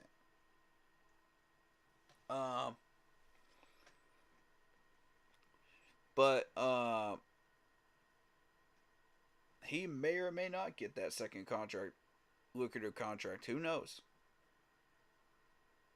But he was trying to hold out because he saw other people doing it. And he said, okay, let me hold out too. Let me see if I can get some money out of this. This is my first NFL contract. His agent probably suggested it to him. And he said, sure, why not? I trust you. I've never messed with an agent before in my life, but I trust you. So let's see what we can get done here. And a lot of rookie players make that same mistake. They'll walk in there and they'll say, okay, I'm going to let you take over and let you do what you do 100%. Bad idea, bro. Bad idea. You can't trust these agents 100%. They're going to find ways to screw you over. So that they can get some extra money in their pockets. And then you're going to end up with a bad deal. And when you don't perform, they get all those lucrative contract money. And they're laughing all the way to the bank with your check, man. That's what I'm saying. You can't trust these guys sometimes, man. They could be some snakes. I mean, look at Josh Norman's agent, man. When we were trying to work out a deal under Gettleman, that dude just kept asking and asking and asking, and I was just like, this is not going to end the way you think it will. Because Gettleman is settled on a number, and he's not willing to budge on it. So, I mean, when it comes down to contracts, Gettleman's the only one I've ever seen do that. But he did it for a purpose, though. Because he wanted to see his players stay hungry and wanting to come out there and play for those incentives. You know what I mean? And play for that extra money. And play for those extra contract extensions. Look, he's not going to give them to you for free. You got to earn them. And I respect that about him. He did lowball people, but he did it for a reason. I'm not mad at it. But if I was a player, I'd be like, okay, I understand what you're trying to do here, but I would like a few more bucks. You know what I mean? Plain and simple, I did earn it. I am playing like these players that are in my position. I would like a few more bucks. I'm not asking for the moon here. I would give a reasonable number. He would give a reasonable number. We would try to settle in the middle. And I feel like that's what Josh Norman was trying to do. But his agent just kept butting in and kept asking for way too much money. And Josh just sat on the silence. He's just like, okay, I'm gonna let my agent take over because he's requesting all this money, you know, and I think I might be worth that. And that's exactly what happened there. The two never met in the middle. They hit a brick wall and they went separate ways. So that's how that worked, you know. Um, so do I believe that Bryce could get a second lucrative contract? I don't know. Depends. Is your team willing to set up a system that will work for him? Whether it be our Panthers team or a different one? Good question, right? That's what it comes down to. Are you willing to coach him up? Are you willing to work on his happy feet? Are you willing to work on his technique? If you're willing to do all those things, cool. Okay. Let's set you up with a contract. And we'll have incentives. We'll have bonuses. We'll have all that extra stuff, once you completed certain goals. Cool. Okay, you completed them under this system. Here's your bonuses. Here's your incentives. Like we agreed upon. You know? Here's your paycheck. Enjoy. You earned it. So, I don't know. I don't know how that's going to work out. Like I said, contract negotiations are not my cup of tea. They're not my niche. So if anybody knows anything about contracts and all the extra stuff that goes along with that, I'm willing to set aside a stream in the off season to allow you to speak and share your knowledge with everybody, and let people ask questions, Q&A in chat, all that, so that we can all learn something from that, because I think we would all benefit from that knowledge. Because a lot of people don't know this stuff, man, including myself. And I'm a Panthers YouTuber. I know a lot, but that's not my area. So, anybody that sees themselves as really intelligent on defensive stuff, please do. I encourage you to reach out to me and let me know that you know a lot of things about defense and you would like to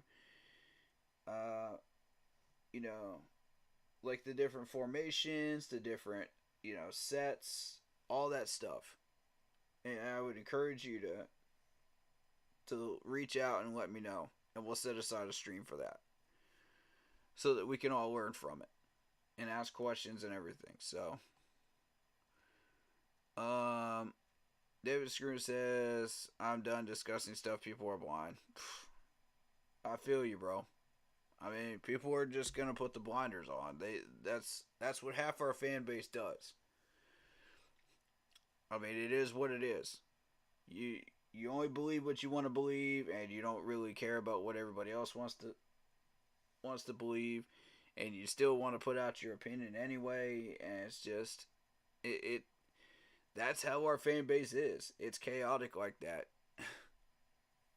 It's wild. It's divisive and it's wild. So I really have seen our fan base really agree on stuff. Like fully unified agree on stuff. We agreed on Luke Kuechly. We agreed on the keep pounding mantra. We agreed on Steve Smith. There's a few things that we did all agree on. and get on the same page about. But it's very rare. But otherwise, people want to get in on our tunnel vision on their opinions, and they just want to get them out there. No matter what people think or say about it. Which, I mean, this is a platform to get your opinions out there. Go for it. But, I'm going to respond to it. Fully expect me to respond to it.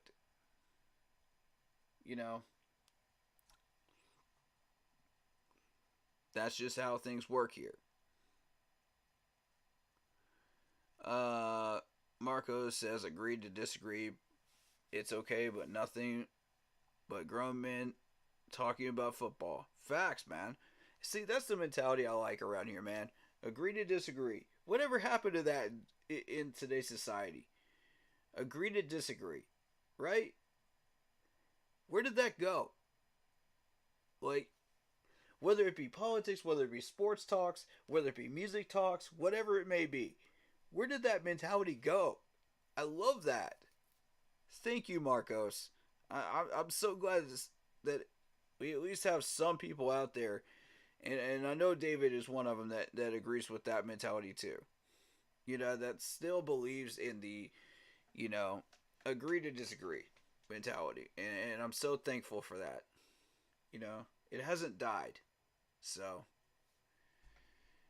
and I'm glad it's alive and well in our chat rooms and our streams. So thank you in our comment sections. So. Nothing but love. Yeah, exactly. Nothing but love, man. Facts, Fit and Wright wanted CJ. Yeah, they sure did. Behind closed doors, they did. They weren't going to say anything, but they did. And look at CJ over there breaking records, man. He's healthy, too. The problem is twofold. Actually, threefold. One, the coach... neither one of these guys fit Frank Wright's system. Neither one of them did. Because Frank Wright's system is not a system at all. It's a shotgun mess of just chaotic garbage. When you really break it down. And I on Madden Mondays, I've shown what type of play calls are in his playbook. It's mostly shotgun. He doesn't have any of these, I forms or any of this other stuff that you see in everybody else's playbooks. None of that. It's basically just shotgun and a few goal line plays. That's really it. It's total garbage. And we're expecting either one of these quarterbacks to succeed in that? Even if we got CJ, it still would have been the same result. And the second reason is because... is the offensive line. You didn't build up the offensive line. If the offensive line isn't there, you're not going anywhere. You're not doing anything. And three, you got to develop your quarterback. None of these three things would have happened with either one of these quarterbacks. Let's just be real in Carolina. Let's keep it $150. No matter which one we drafted, even if we got Will Levis, even if we got Sam Howell, it would not matter. Any one of these quarterbacks that we brought in, it would not matter. And on that note, I didn't feel like Matt Corral got a fair shakeup. You know what I mean? But if we're not going to use him under a bad system, trade him away. Let's see how he does under somebody else. Then we'll know for sure what his real value is. So, did we trade him for the right value? I think so. That's my opinion. But Tep got in the way because Bryce was his golden child, quote unquote, and thought Bryce would pack the bank. Yeah, facts, man. Who are my favorite head coaching candidates? Eric Bieniemy, Mike Tomlin, if the Steelers ever get rid of him.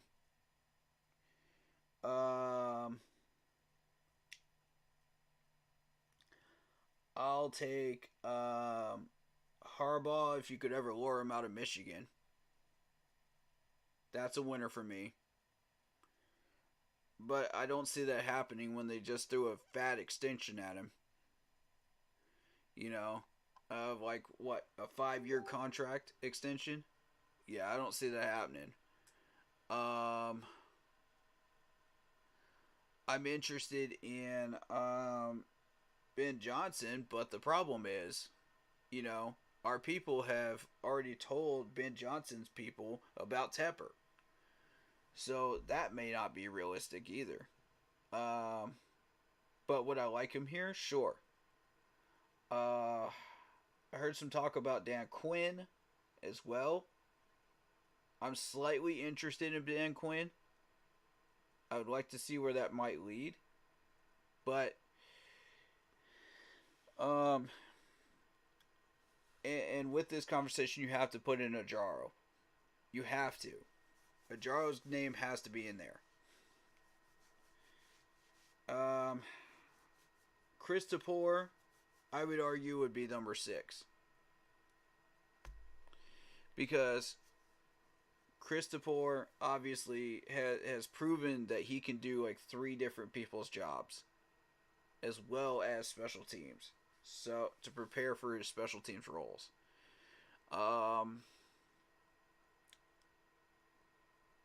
Would I endorse that? Yes, I would. Um, I want to see what Chris Tepper's team would look like after a full, draft and free agency and everything else, without Tepper getting in the way. But I'd also like to see, and I don't want to give away too much of my stuff too early. I'll get into that in a minute. I want to finish up these comments and then I'll get into that. And to what I would like to see this team vision-wise look like by the end of this. If Tepper was not getting in the way and we actually hired a decent head coach and we actually fit everything that we were trying to fit together, And I'll tell you all in a minute. So, but would I consider him? Yes. Steve Wilkes, if you can ever lure him out of San Francisco again. But I doubt that's ever going to happen. Would be my top choice. I want to see Steve Wilkes come here so bad. But it ain't going to happen. I've already put that to rest. I put that to bed. I know he's not coming back. So, it is what it is. Why would he come back to this train wreck? Why? For what reason? He doesn't have any good reasons to.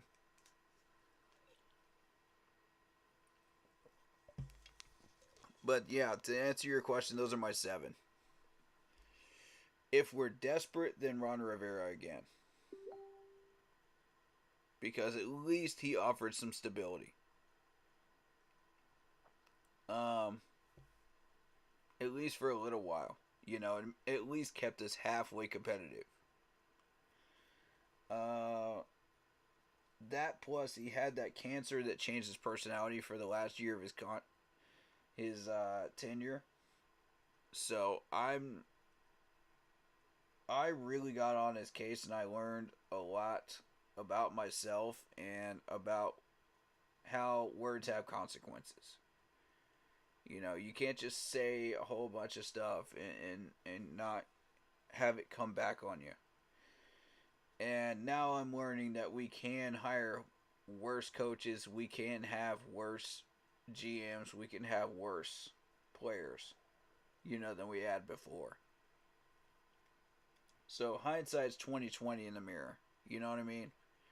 Once you started blowing up that team, it was just like everything went to heck after that. But, Wilkes somehow turned this crappy roster into lemonade. I don't know how he did it. To this day, I still don't know how he did it. But I love Wilkes for doing that. Because he restored the hope and the fire of this franchise. at least for a little while. You know, it gave people a reason to come to these games. It gave people a reason to believe, that we could get better. And he embodied the culture of the Panthers. So that's why I say he's on the list, if you can ever lure him out of San Fran. Um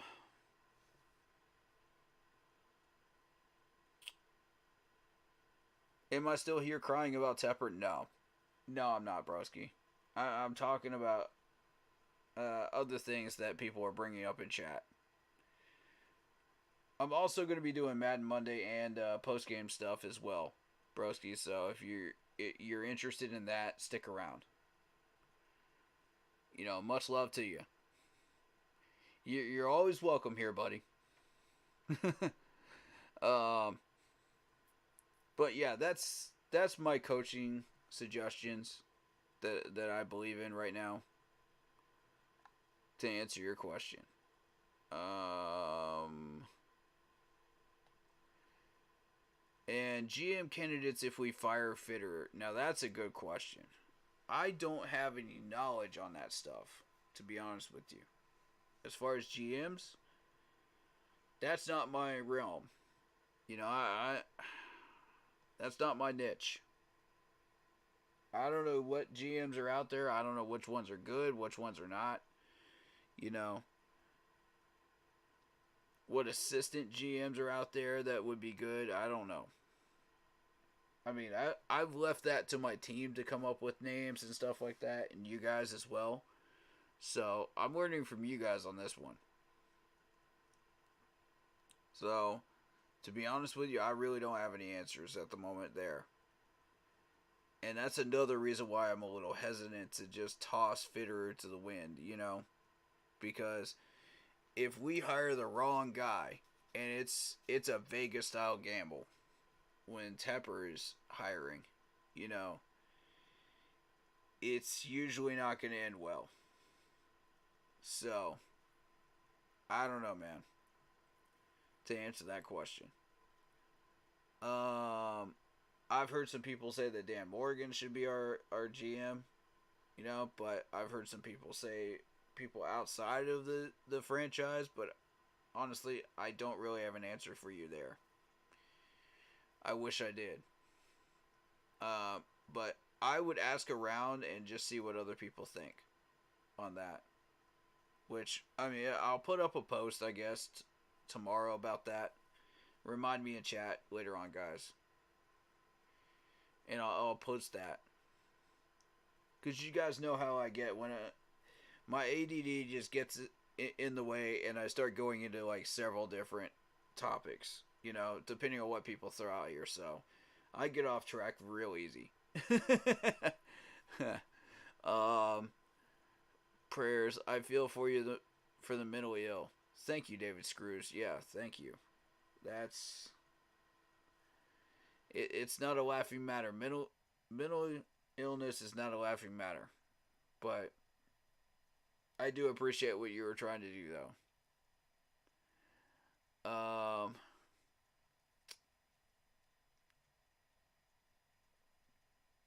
2.8 seconds is facts. Look it up. Oh, I believe you. I believe you. But with our offensive line, I would say 2.5. I'm being real with you, 2.5. I'm not believing the PFF grades right now. And we'll discuss those in a minute. Because I got a bone to pick with the PFF on this one. Marco says, I do my research on everything I say. I don't just blurt out random things. Yeah, like I said, I believe you. I believe you. I know you do. David Screw says, I speak on what I notice plus what I study also. True. It's the full picture of things, right? It's the full picture. You put them both together, there you go. And that's what we do here. We look at everything, Not just the stats, not just the eye test alone, We look at everything together. And that's what we do. And that's why I appreciate y'all for doing your homework and knowing what you do. knowing what you know, and I give you credit for that. So, um,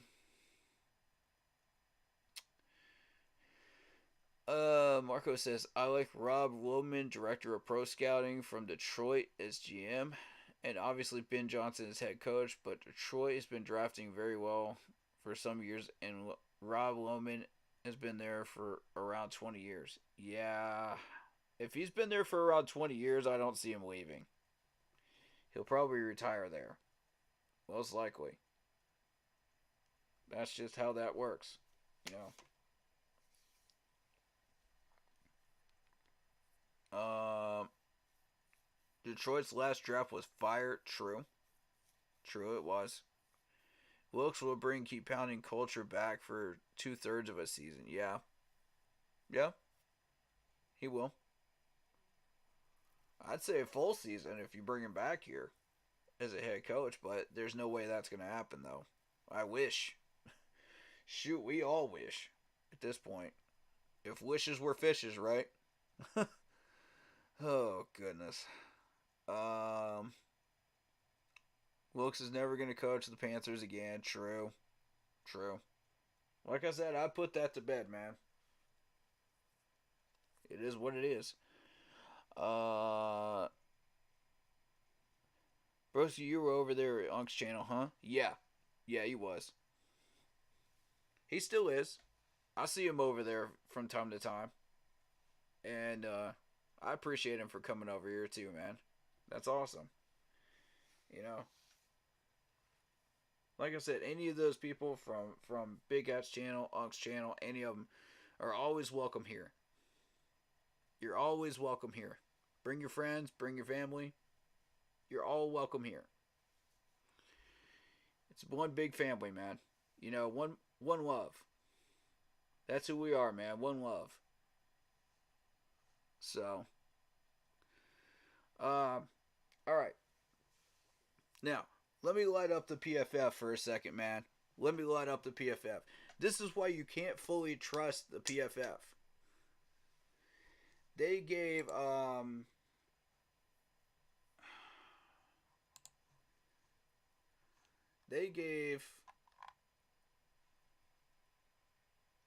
Icky and Taylor Moton high grades this past week. I'm trying to find them. Hold up.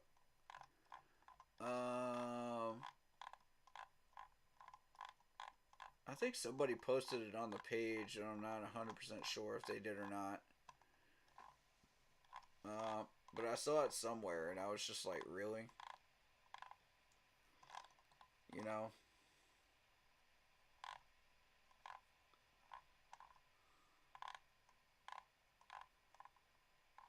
I don't see it.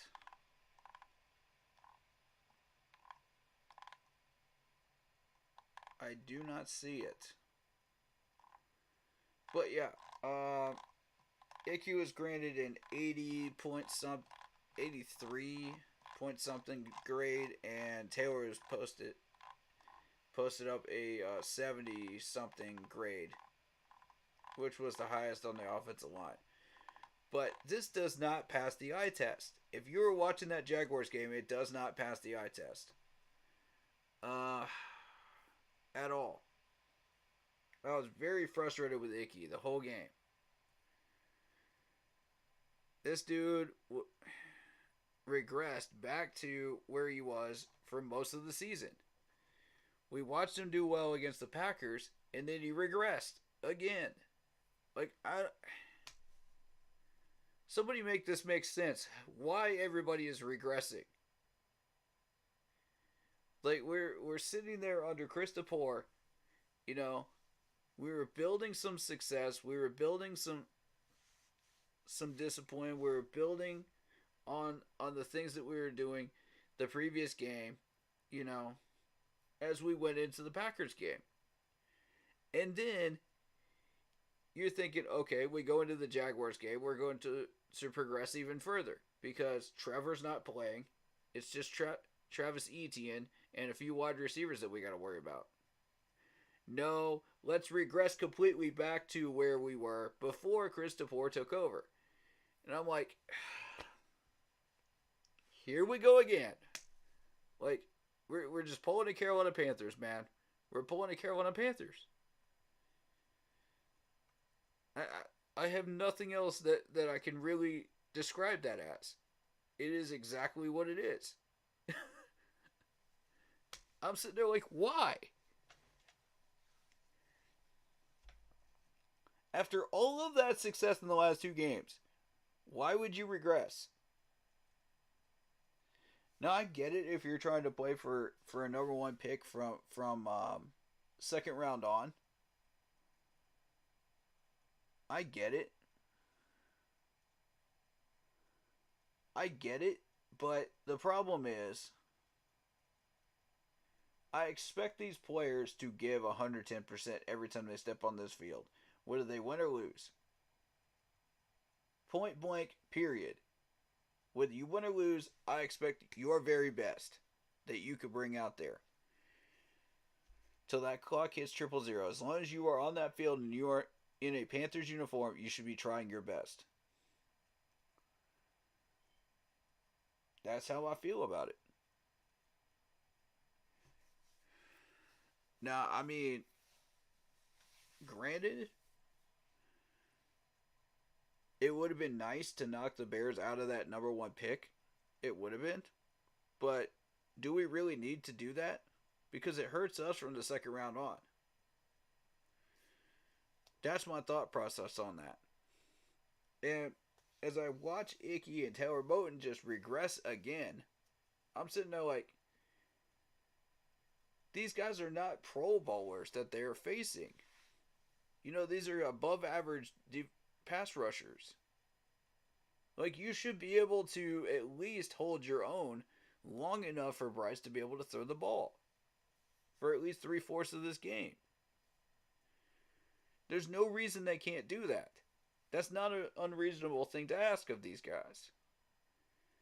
You've been here for more than 2 years. You should be able to do that. It frustrates me, man. And again, this is why you can't totally trust the PFF grade. You got to use the eye test too. So, if the two don't line up, you're going, hold up. Wait a minute. This doesn't make sense. You know? So, I'm at that point right now, man, where I'm just like, that does not make sense. The play calling made sense. Bryce's decision making did not. He was half the reason we lost that game. And I'm going to say this once and only once. I warned y'all about Travis Etienne. I warned y'all about this guy. If you're going to treat him as just a running back, you're not treating him correctly. You're not doing your homework on him correctly. I warned y'all, this is a screen passer receiver. He is a dangerous, dangerous player when he gets that ball in his hands. He is a yak man. I've been trying to warn this defense about that, and they didn't want to listen, so y'all paid for it. If you let him out of containment on the outside, he's going to hurt you. Guys, he's a Clemson graduate running back, man. Just like C.J. Spiller was. When he came up to the NFL, that dude's release time was insane. When you get that motor running, he's going to hurt you. Same thing with the wide receivers. Sammy, D-Hop, T. Higgins. The whole 9 yards group of them. If you get these balls and let them do their thing, they're going to burn you if you don't have the proper defense set up. We didn't have the numbers on that one play. And he absolutely shredded us down that sideline. I was like, I hate to be that guy, but I told you so. I know Travis Etienne better than anybody here. Because I've watched this dude countless games in orange and white uniform. I know who he is. I watched him in a Jaguars uniform. I know who he is. Come on, man. Y'all let yourselves get burnt by him. Man. And that leads to another concern I've got. Is the closing speed of these safeties is just not it. It's not it. Okay? Von Bell, Xavier Woods, your closing speeds were garbage in this past game. Let's just call it what it is. They were garbage. So, I don't know what you got to do to work on that, but you need to fix those. Pronto. Because these are not going to be the only wide receivers or playmakers that burn you in this game against the Buccaneers coming up. If you don't fix it. And if you let that rock into the next season, there's going to be plenty more playmakers that are going to burn you next season too. If you're still here. Which, honestly, I'm going to segue that into the next thing I'm going to talk about in a minute. But I want to get into some of these comments real quick. I support all Panthers content creators. Appreciate you, sir. Appreciate you. And I appreciate every fan out there that supports other content creators too. Don't just like and sub to me, man. Like and sub to all of them. You know, that you find that you like. If you don't feel it, don't sub to them. It's that simple. You know? If you're not feeling the love, don't go over there. But if you're feeling the love, please do like and sub to all of them, man. That you do like and enjoy. Because it's one love, man. It's one love. Just because you don't like one, you can go to like 15 other ones, you know. There's plenty other ones, you know, like myself out there that are just trying to do what we do, you know. And if our way of doing things doesn't suit you, there are like several other ones that might suit you better. That's cool. I ain't got no problem with it. But I'm just glad to have everybody here that's sticking around, man. I'm thankful for all of y'all. It's nothing but love up in here. If our season couldn't get any worse, Jonathan Mingo is officially on IR. Yes. Thank you for mentioning that.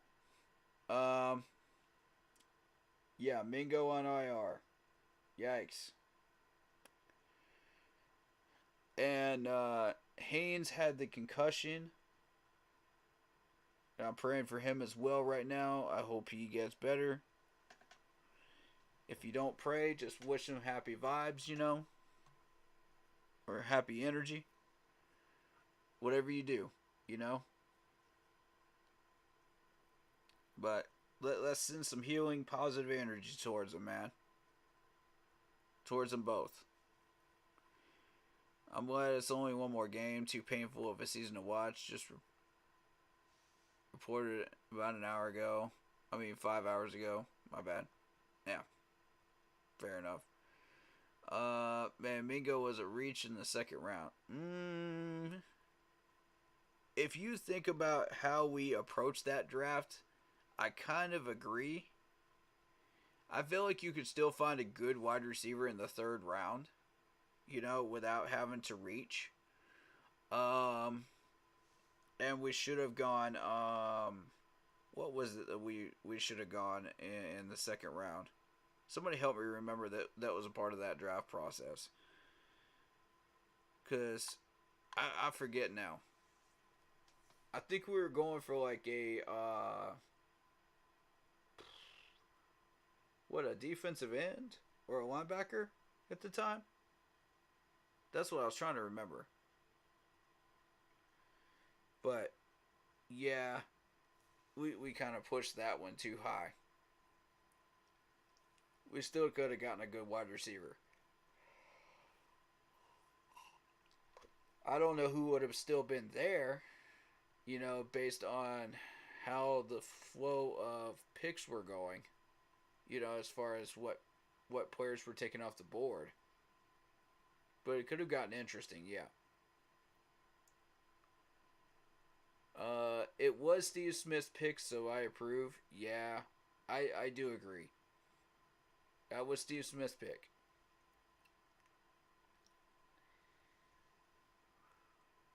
Last year of all mock drafts had Mingo going late 4th round, early 5th round.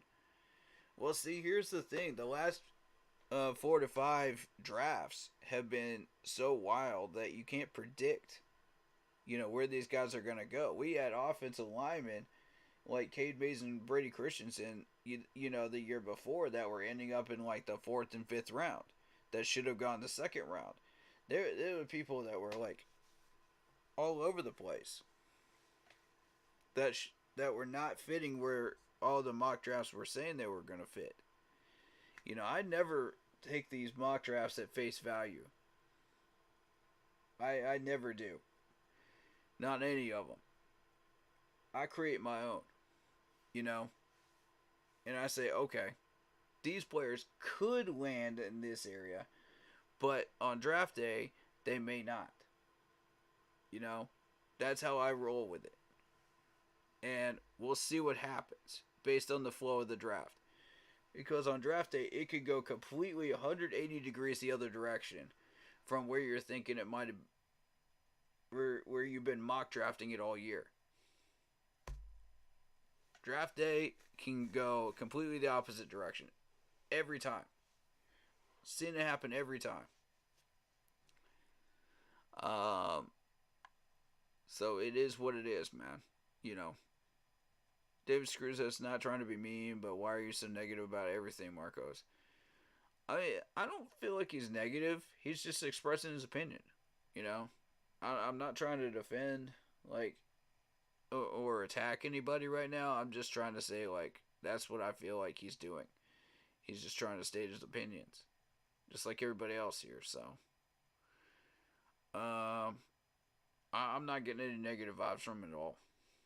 I think he's cool.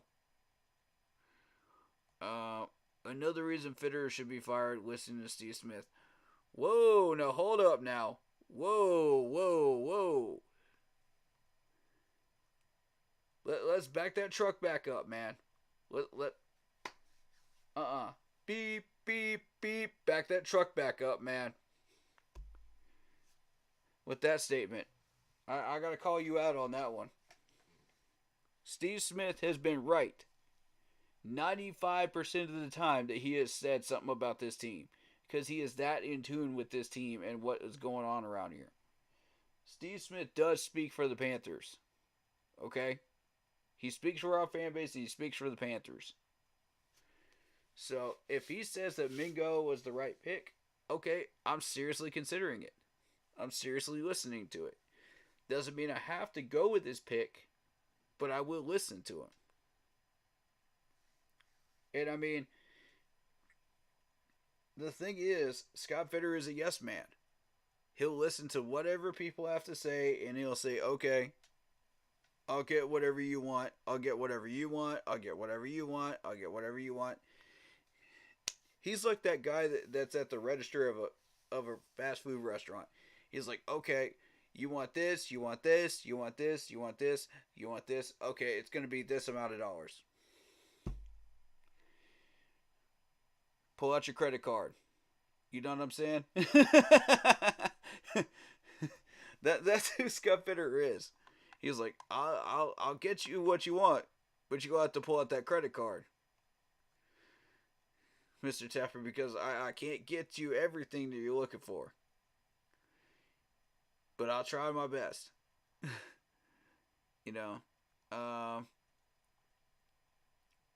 He serves as that person that's just like, the customer is always right, type mentality.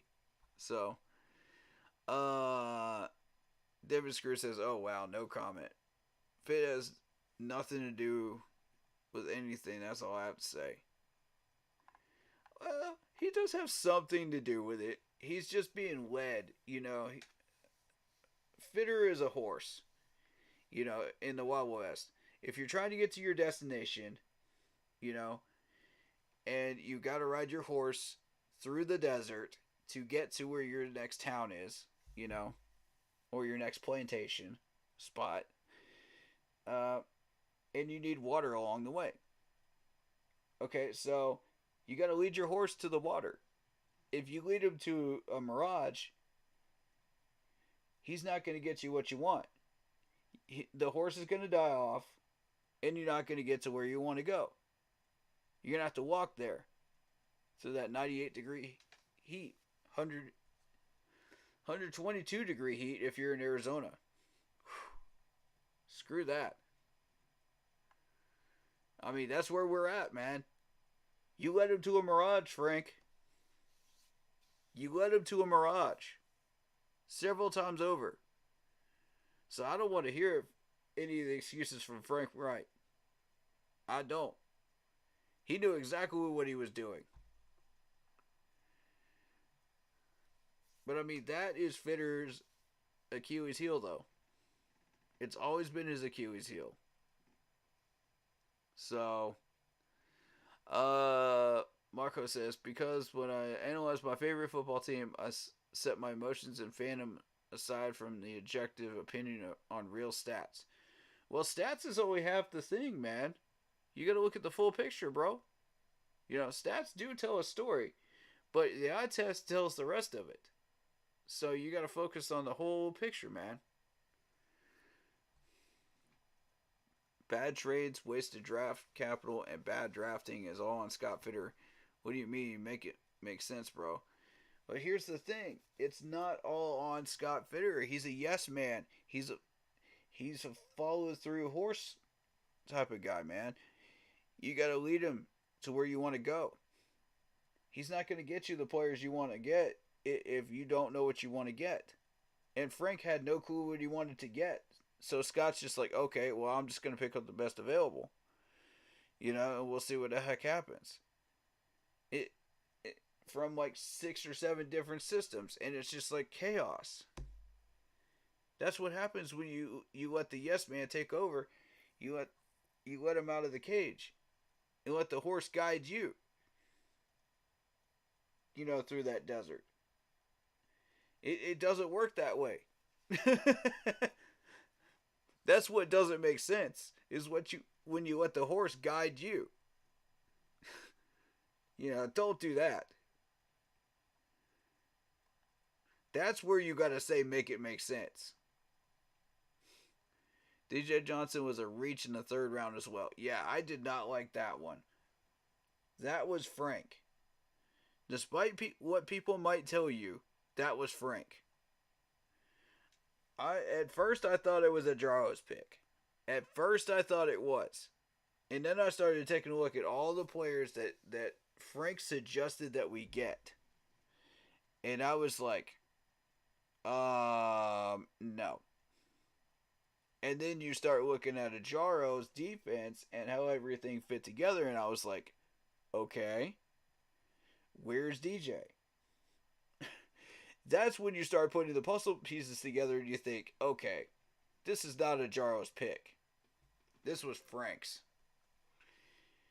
And the fact that we actually traded up for him, yeah. I understand that he was really freaking happy to get him, but I mean, it was just like, okay, well, I saw more excitement out of David Tepper at that moment than I did Ajaro. Did anybody notice that when they go back and look at that video? Watch David Tepper's body language compared to Ajaro's. And tell me which one was more excited. Yeah. That might have been Tepper's guy, actually. Now that I think about it. I do agree with that. That's the only way to... The only thing I agree with is DJ. Yeah. Facts. Scott has been manipulated by Matt and Frank. Let that sink in. Facts. Facts and more facts, David Screws. You're exactly right. Oh yeah, eye test is the most important. Facts. There you go. Now just put that eye test and those stats together. Then you're looking at the full picture. Then you can determine, okay, this is what we're really looking at. Um, let's say you were manipulated from what you were wanting to do and people criticize you. How would you feel, Marcos? Facts. Yeah, exactly. Exactly. And that's how I feel like Scott is being done right now. When we hired Frank, we let the horse take over the journey. You know, and it's like, okay, well, the horse is guiding the guy. Why isn't the guy guiding the horse? That's the problem here. You know, you would enjoy the hate, wouldn't you? Whoa, whoa, whoa, whoa. Okay. All right. Take it easy, man. Take it easy. Just trying to wake you up and open your mind a little.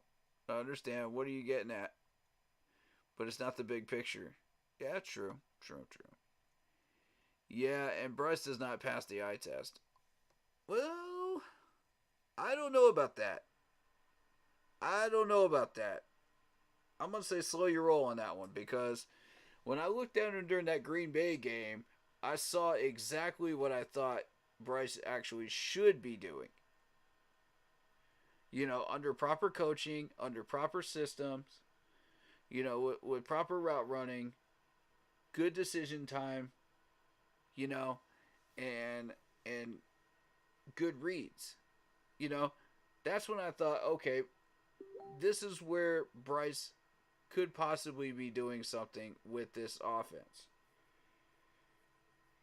But we're not giving him everything he needs yet. But if you look at him through most of the season when he's been mismanaged, you know, that doesn't pass the eye test. I agree. So it depends on which Bryce Young you're looking at. You know, are you looking at the one from the Green Bay game, or are you looking at the one from most of the year? See, that's where you have to start looking at the film and figuring out, okay, what did we do right against the Green Bay Packers? How can we build on that? How can we use some of those ideas again and again and again, you know, to create more and more results, you know, and then take it up to the next level, you know, instead of regressing. And I feel like everybody regressed in that last game, which I was not happy with. Except for maybe a handful of players. I could say those handful of players did not regress, but everybody else did. So, yeah, it just depends on which game you're looking at. But if you give him what he needs, if you give him the proper coaching, if you give him the line, if you give him the protection that he needs, if you give him the wide receivers that he needs that fit his system, and the proper playmaking that fits his system, you'll start to see results. You'll start to see what you saw during the Green Bay game.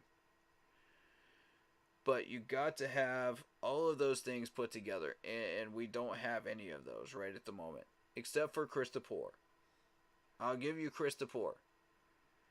And I honestly don't know what we did right. I mean, there must have been a lot of holes in that Green Bay secondary in order for us to where we turned them into Swiss cheese, you know. But there are a lot more of that secondary than I thought there were. Apparently. Or are we finally starting to get on the right track? So that was my question, you know, going into this week of Jacksonville. You know. So I was like, okay, let's look at the tape. Let's see what we did right. Let's see. Okay. You did this, you did this, you did this. Let's carry that into the next game. What we did was we didn't carry that into the next game because we figured, okay, we're going to be facing Trevor Lawrence. We're going to be facing a guy that's going to absolutely shred us. You know? And is smarter than any of us. And I saw that look in Trevor's eyes, man. I just knew that he had figured out this defense because, God, the amount of times I've seen that from Trevor's eyes when he was a Clemson Tiger. I have lost count. And I was like, oh no, here we go. I was like, oh no. Just because this man is not on the field doesn't mean he hasn't figured your defense out. The man is a brilliant strategist. Not quite as brilliant as Peyton Manning, but he is brilliant. He's definitely got the potential to match Peyton in a couple of areas when it comes to that. So, and the problem is we got to face these guys again in Charlotte at a later date, you know, because that's how the NFL scheduling works. I was legit worried. I'm gonna be real with you. I'm legit worried. You know, I don't want to face Trevor Lawrence. I don't want to face ETN. You know, I don't want to face those weapons that they have in Jacksonville because they're only going to get stronger with every passing year. And it's just not good. That's the one team that legitimately scared me when I saw that schedule. I was just like, oh no. No, no, no, no, no, no, no, no, no. I was like, if these guys ended up on our schedule mid-season, like we ended up playing teams like mid-season that would just absolutely kill our momentum, like Green Bay, I was like, there goes all our momentum. Right out the window. Right there. And I was thankful that when they put that Jaguars team at the bottom of our schedule, I was like, thank God they're second to last, because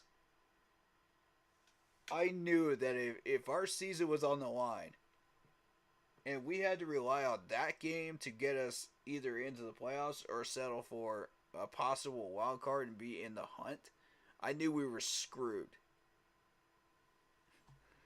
You know, that's the one where I legit knew we were screwed.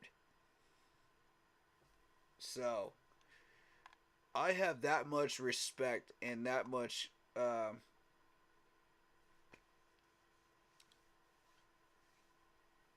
you know, I'm paying attention to Jacksonville, man. I'm not ignoring y'all. Not at all. Just the opposite, in fact. So, they're only going to get better with this new offseason. So, yeah, that's going to be a thing.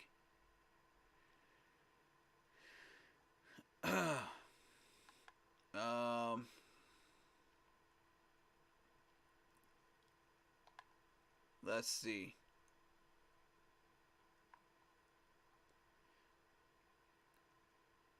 Manipulation is something big. Has Scott picked his head coach? No. I think Tepper has done that. Yep, correct.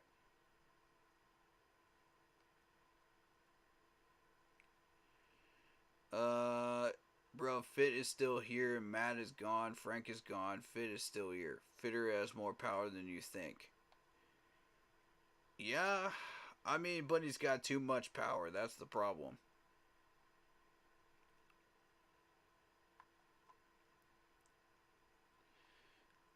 Manipulation is something that big. Has Scott... Okay, I already read that. Okay, I know my stuff. Tepper gives too much power in his head coaches. He is hiring and making Scott look bad, period. Fact. Facts. Facts. Big facts. Yep. It's sad, but there's facts and deep hidden secrets most fans don't know or understand. True. True. There's a lot going on behind closed doors that we don't know about. And it starts with that. Alright, guys, I'm out for the night. Until next time. Well, appreciate you, Marcos Cash. Thank you for stopping by. Much love to you. Night, Marcos. Sorry if I made you mad. I respect you, though. Keep pounding. Facts, man. Hey, we're gonna make each other frustrated. We're gonna make each other mad during these Panther debates. It's gonna happen, bro.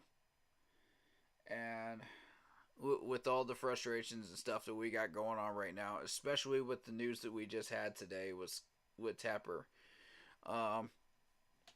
But you know, as long as they're healthy debates and they actually lead to something positive, you know, and we have healthy conversations about something that could possibly help turn this team around, I'm all for it. I'm all for venting at this point. I'm all for getting all that toxic energy out right now.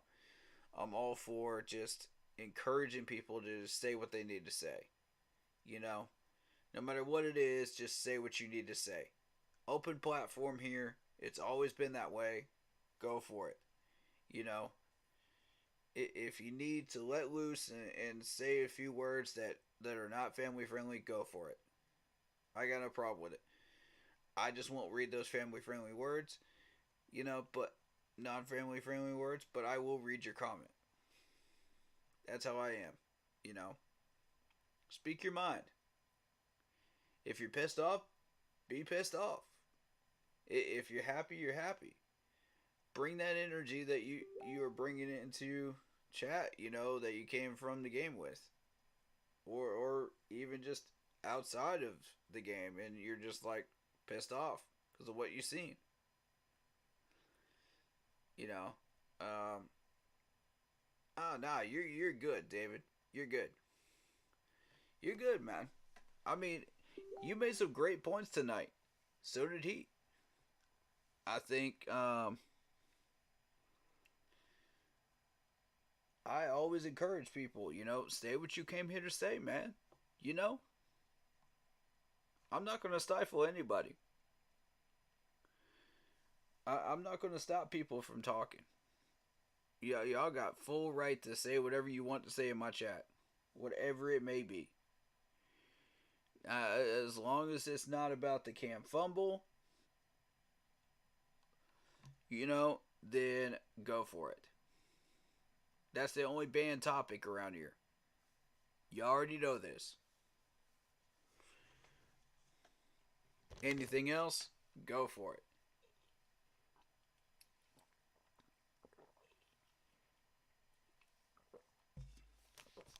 Even if it's about Tom Brady, I will mention it. Now I won't give my thoughts on Tom Brady because you already know how I feel about that. But otherwise, Belichick or Gronk either. You already know how I feel about those three. But if you're feeling froggy, go ahead and throw your comments out there, man. Or ladies. Whatever you feel like saying. We welcome everybody here. Everybody's welcome. Squeak the playoffs. It's sad. Yep.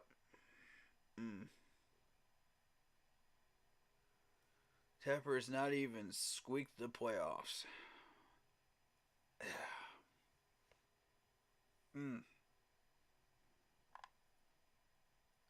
Clown rule. What can I say? Clown rule.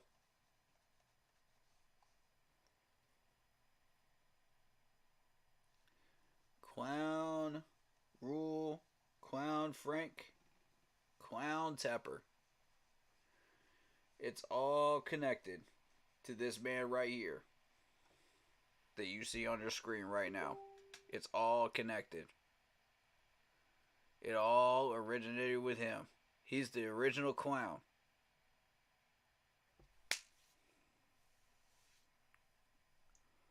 He's the original clown. All these dumb decisions are why we are here now at 2 wins and going all in on Bryce and not giving him good development. And you have to bring an established coach that has done worse than Rule. You know, you had to bring in somebody that was worse than Matt Rule. Didn't you, Tep? Didn't you want to throw out these fake apologies like you think we're going to buy it? Man, here's the thing, man. We've been sitting on a throne of lies for 8 years. 8+ years. Longer than you've been an owner here. Okay? You really think that we're going to buy another one from you? Ugh. God.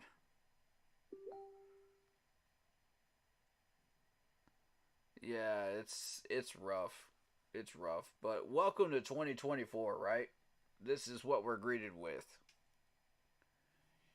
Good start, right? I don't think this franchise is going to get better until we get rid of Mr. Tepper, man. I really don't. I think we're just going to be sitting here doing the same stuff until we get rid of Tepper.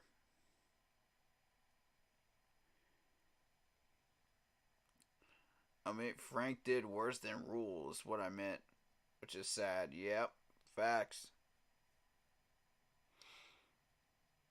At least Matt Rule won a game. I'm swiping and it's not working.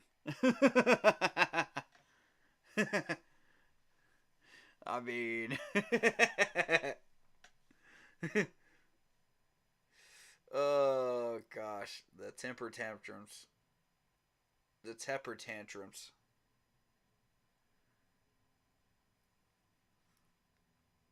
He's got the Tepper tantrums.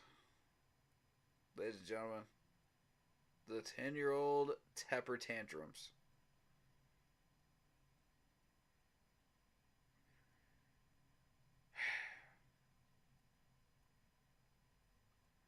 This guy right here, man. This freaking guy right here. I don't even know what to say right now. Except you made your own bed, Mr. Tepper. You're lying in it. You want to get frustrated because your bed is lumpy and it's broken and it's got springs coming through it? You did this to yourself, sir. You did this to yourself. You replaced a halfway decent bed with a lumpy one that's got springs coming out of it. And you want to know why you're mad? You want to know why you're not getting any sleep? And then you start throwing drinks on people? Man. Would anger management help Tepper? Yep. Oh, I know it would. If he wants to be helped, though, you gotta want to be helped. First step is admitting you got a problem. This man will never admit he has a problem. That's the thing here, man. He's so egotistical, he will never admit he has a problem. And we're sitting here year after year dealing with his garbage. While we hope and wait for something better. Okay. Yeah, maybe it'll be better next year. We say as we enter 2024. And nope. Nope. No luck on that one. We're still stuck with this guy. We're going to be stuck with him for another 20 years. That's just a fact. That's a fact. I hate it, but it's a fact. The only thing I like about Tep is the logo in the middle of the field. That's about it. I've said this on 2 or 3 different streams, and I'll do it again. I'll say it again. I'll pose this question again. I will beat this drum until I can no longer beat this drum. Name me one positive thing this man has done to help our franchise. Name me one positive thing. You can't do it. The things that he has done, anybody can walk in here and do as an owner if you've got enough money. Anybody could create a Panthers Hall of Fame. Anybody could put that logo in the middle of the field. Anybody can pay these players and hire the red head coach. Anybody. Literally anybody. I could walk in there and do that. A janitor off the street, a hobo off the street could make better decisions than he's making right now. All they have to do is just learn the team. Anybody could change out that AstroTurf and put grass in. Anybody could make Boa turn into a concert area. I mean, shoot. Every baseball stadium in America is doing it right now. Every football stadium in America is doing it right now. Why not? You're not doing anything different than anybody else is doing, Mr. Tepper. That anybody else could do. You didn't save music. What a load of crap. There's half a dozen major music venues in Charlotte that have been there longer than you have even been even in the organization and made your money. These venues have been here way longer than before you made your billions. So don't tell me you came in here and saved music. These artists would have came through Charlotte anyway. They always do.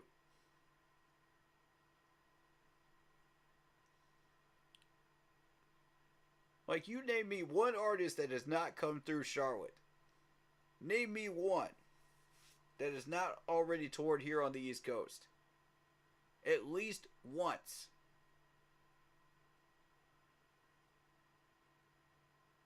That's coming from somebody that understands music. Not just a business management person. Not just a Panthers YouTuber. But it's someone that understands music. And musicians. And keeps up with touring. Because that's another thing I'm passionate about is music. So of course I keep up with that. I feel like he cares more about the music and the soccer team and that's how I feel. Yeah, facts. He cares more about this soccer team, which by the way he fired the head coach of the soccer team too. Because he wasn't meeting his standards. Okay, great. You're going to ruin your own soccer team too? You idiot. Go ahead and do that. Anybody can put a soccer team in Bank of America Stadium. Can we call Tep the biggest clown at the end of Killer Clowns of Outer Space? That's a good one. That's a good one. I like that one.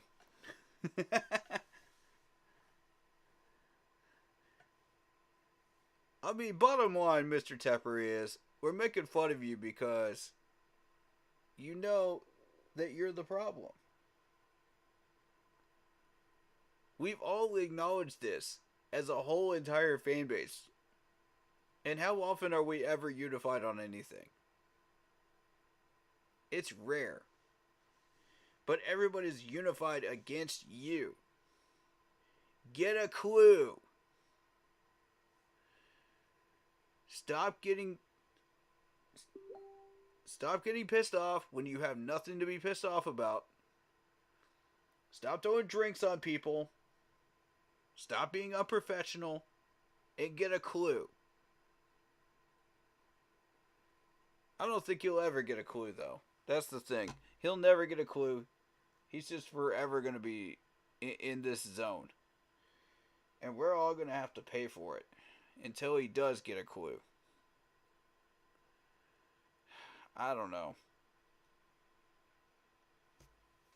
Alright, so y'all want to know what I would do if I was owner? Would y'all like to know? I'll straight up tell you. First thing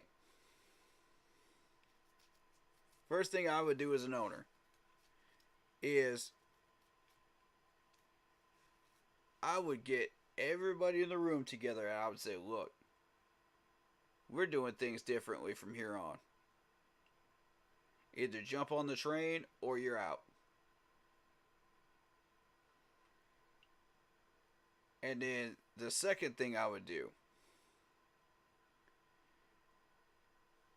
is I would actually go out and talk to the old veterans of this team, Steve Smith, Thomas Davis, Greg Olson, all of them, all of our favorites. And I would say, each from their own positions, and I would say, look, would you like a special assistant job? Special advisor job for each one of your positions? Say Luke Kuechly would be a special advisor for the defensive coordinator, Jaro. Or say Steve Smith would be a special assistant for the wide receivers. Or say Cam Newton would be a president and he would also work with the quarterbacks. You know what I'm saying? Like, you could have Jonathan Stewart work with the running backs. You could have Ryan Kalua work with the offensive line. You could have Thomas Davis work with the linebackers. You know what I'm saying? Like, Julius Peppers work with the defensive ends. As special assistant roles, special advisor roles. That's what I would like to see happen, and I would offer each one of them a spot. I would say, okay, if you don't want to do it, you don't have to, but I would like to see this happen. Because this organization needs a culture change. That is first and foremost. Before we hire any head coach or do anything else, culture change 180 right now. I need to see this happen right now. These players, this franchise, and these fans need something to believe in right now. They need what's called hope in order to sell tickets, in order to come out to these games, in order to show the support for this fan base. Otherwise, they are not going to show up. Period. You could put any number of players out there. You could start doing whatever you want to do. But if you don't have the culture, they're not coming. Point blank. Next thing I would do is I would hire a head coach and I would let him do his job. And I'll put it in writing. I will not interfere with your job. If that's what's required of me, I will put it in writing. And I will hold up to that. But what I will do is I will go around and watch the practices, learn about the team, learn about what I bought, as an owner, and stay the heck out of the way. That way, I can make proper head coaching decisions when it comes time for me to make decisions to do so. I will be in tune with this franchise from top to bottom. That way I understand what I have bought and what I am going to make decisions on. Otherwise, I can't make proper decisions. You know what I'm saying? That's how I would approach that. There's a difference between that and meddling. And I understand where the line is. If people want to call that meddling, go right ahead. But I want to understand what I have bought. Point blank, period. So that I can make better decisions as a head coach. So I can make better decisions as a coordinator. So I can make a better decision as a GM. All the way down the line of decisions that are mine to make. You know what I mean? In order to set this franchise up and get the best possible results out of it. Next thing I will do is I will put training camp back in South Carolina if I was an owner. It would go right back to South Carolina. Screw Charlotte. It would go right back to South Carolina because South Carolina is part of what we were doing to create this franchise. I would put it right back in Wofford. People don't like it? Too bad. So sad. Drive. You never complained before, so why are you complaining now? That's what I'm saying. If you can't make it, you can't make it. Because some of those people,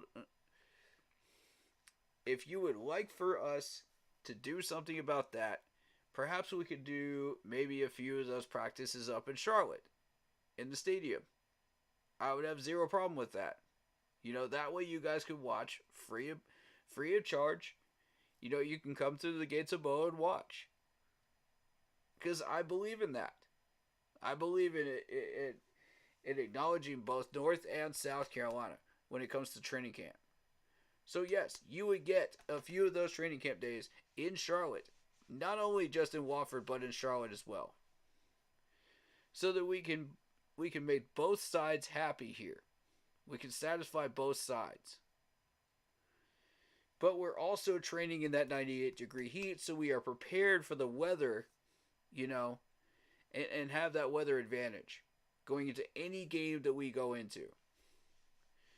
Because we automatically have an advantage over winter weather teams that are playing in domes. Or winter weather teams like Green Bay or Buffalo or New England that come out of like snowy weather situations.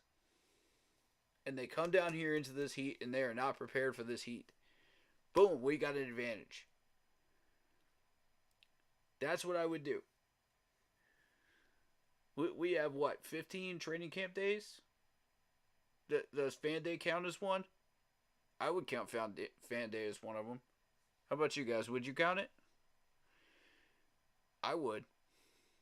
It's a laid back one, but you could realistically do whatever you want with fan day. It doesn't matter to me. But honestly, I would prefer to have 15 full days of training camp. Not just one lackadaisical day off just to show off for the fans. What? You're doing that anyway. Come on. So, but if you want to keep it that way, that's fine. I have zero problem with that. If the fans want that, that's cool. I'll leave it that way. If I was owner. So, next thing I would do is I would say, okay, look. Just because I made this place into a concert venue, just because I've made this into a soccer place, doesn't mean that I'm not supporting the Panthers first. I would publicly make that statement and make that clear as day. That way, everybody is aware of the fact that, yes, I did not originally create this team. I'm just buying it for now. You will have more owners after me. I'm just renting this team. You know what I'm saying? So, with that in mind,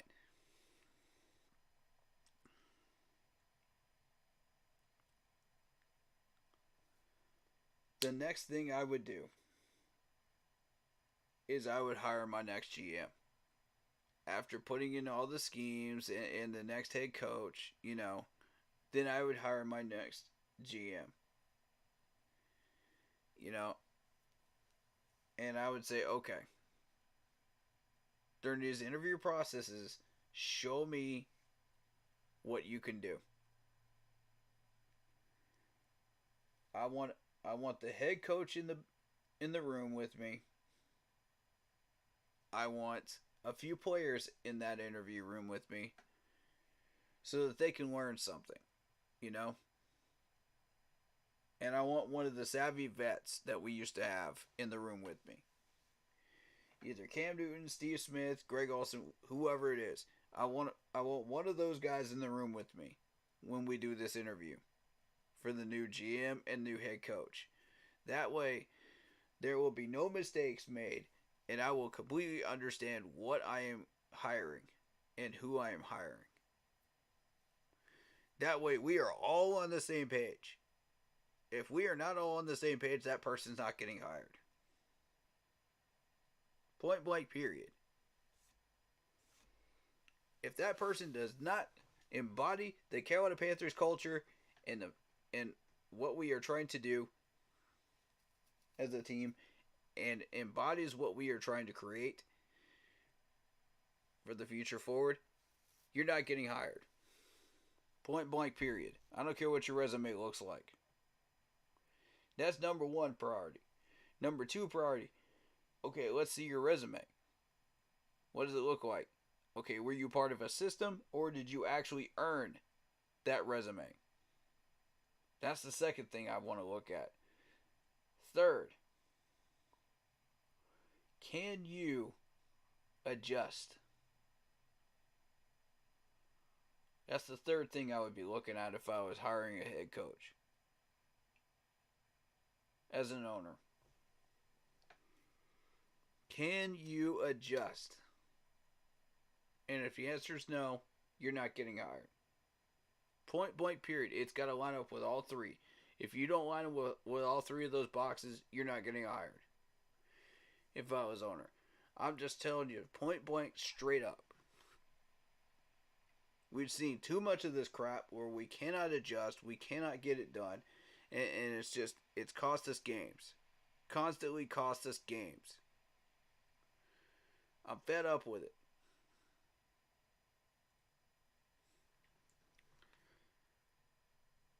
So as an owner, I would show up to those training camps. I would show up to those practices. I would be there. You would see me.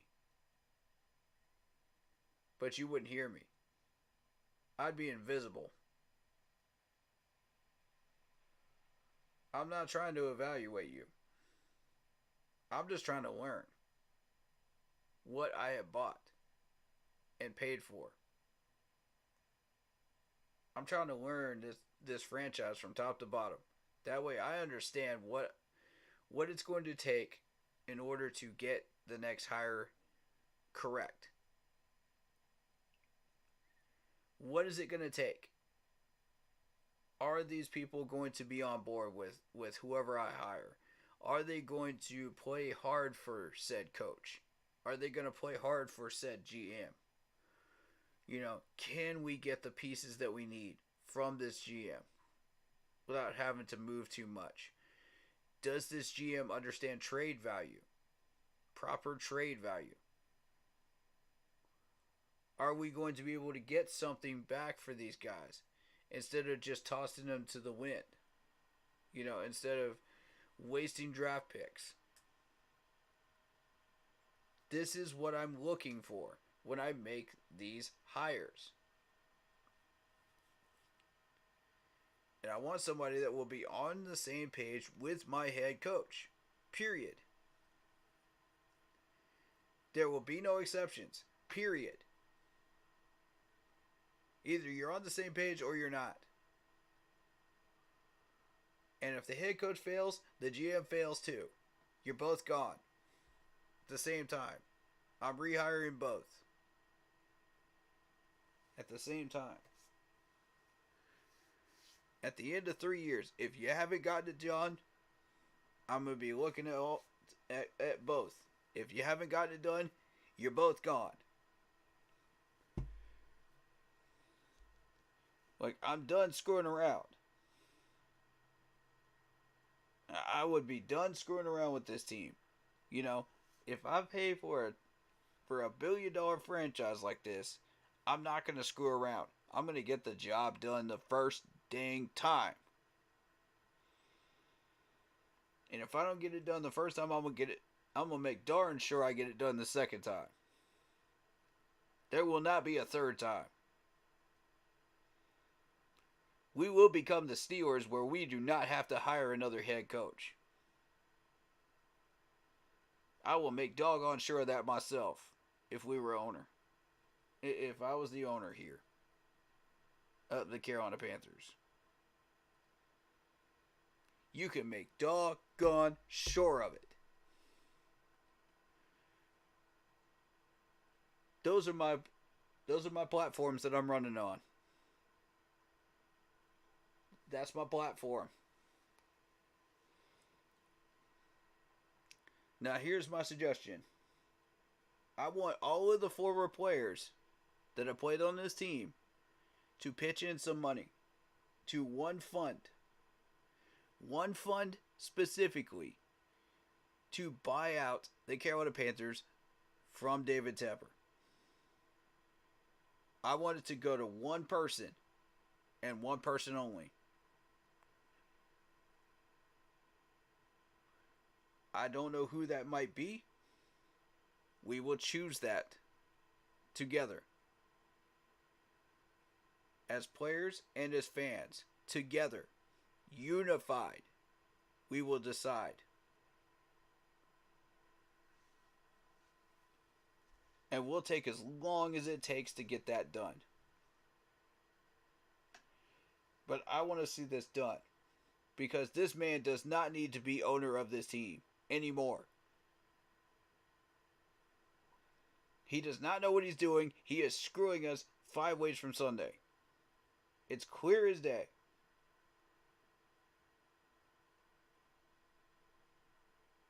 I'm just telling you what I would do as an owner. Now, some people might have a different approach. That's fine. I believe that my approach will work. That's the platform I would run on if you were to hand the keys over to me. And you know I'm passionate about this team. You know that. You don't have to question that. Any day of the year. Any day of the year. I am passionate about this franchise from the very top to the very bottom. I have been that way since the beginning. And that will never change.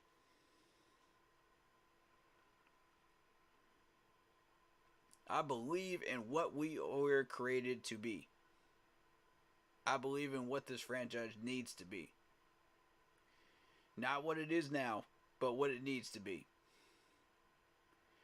And we need to clean this stuff up bad. Bad, guys. We need to clean it. We need to wipe it clean. Wipe the slate clean.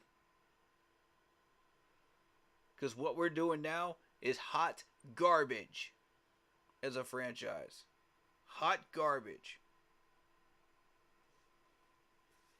It's time to take that trash out, man. Put it by the curb. You know what I'm saying?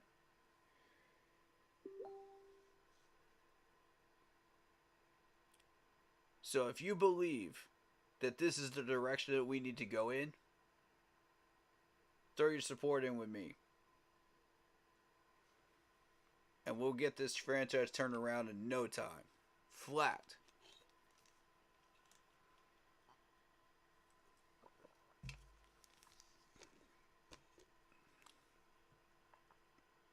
I'm not going to micromanage any of these players. I'm not going to micromanage any of these coaches. But I will walk into these locker rooms and I will hype these players up. I'm going to be a player's owner, man. I'm going to be a player's owner. You going to see me out there, man. You going to see me, but you're not going to hear me. Not until I want you to hear me.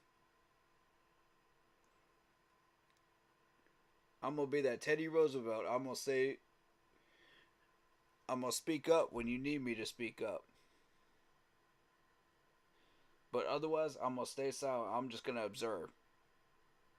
I'm going to let y'all do what you do.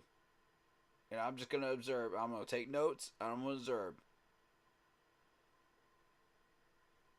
Because at the end of the year, that's when you're going to know what I'm thinking. That's when I'm going to let you know. This is what we're going to do.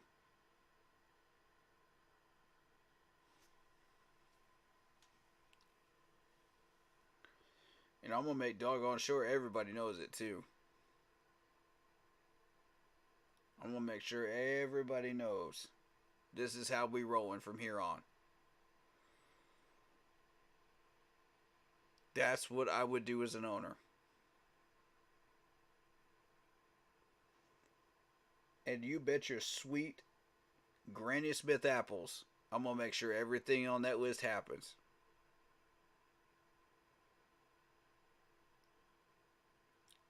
Buy that team out from Tepper, hand it to me, I'll take care of it. Like it's my only child. You can bet on that. You can bet on that. Because I'm going to hand the power over to everybody else, man.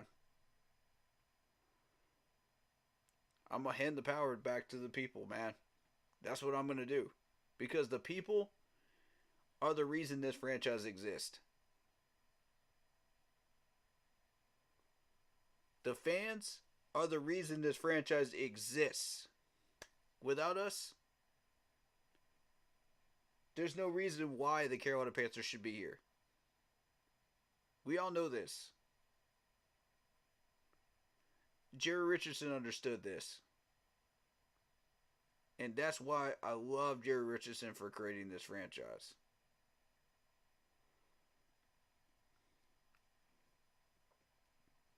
I don't want that responsibility.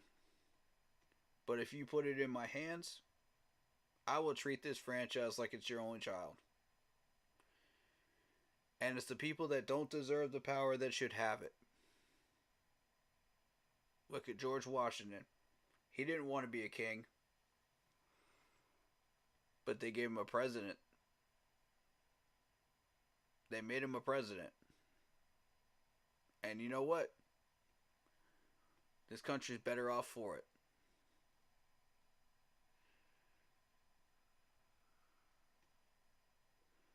I mean, I don't want the responsibility of owning this team, but if that's what you want, I'll take it.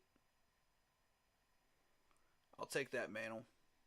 And I will treat this team so well. I'll reward these fans left and right for their love and loyalty. I will reward these players left and right for their loyalty. I'll hype these players up every game day. I'll do whatever you guys need me to do. I'll be that guy. Whatever it takes to turn this franchise around. And even if my tenure is short and I hand the reins off to somebody else, you could be doggone sure it'll be the right person.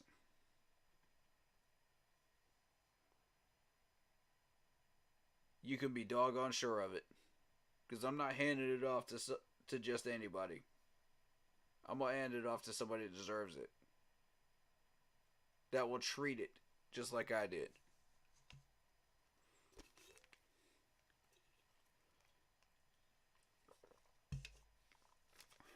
All I'm going to say, man, is Tepper should not be our owner.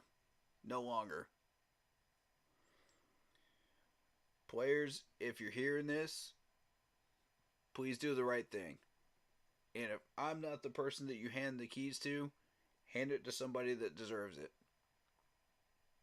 That you know understands this franchise just as well as I do. I do not mind at all. But, you know, that's my suggestion. Do what you wish. It's your franchise. It's not mine. But in a way it is, though, because I'm just as much a part of it as you guys are. So, I'm just a simple fan, you know, behind a camera and a mic. I realize that my words do have power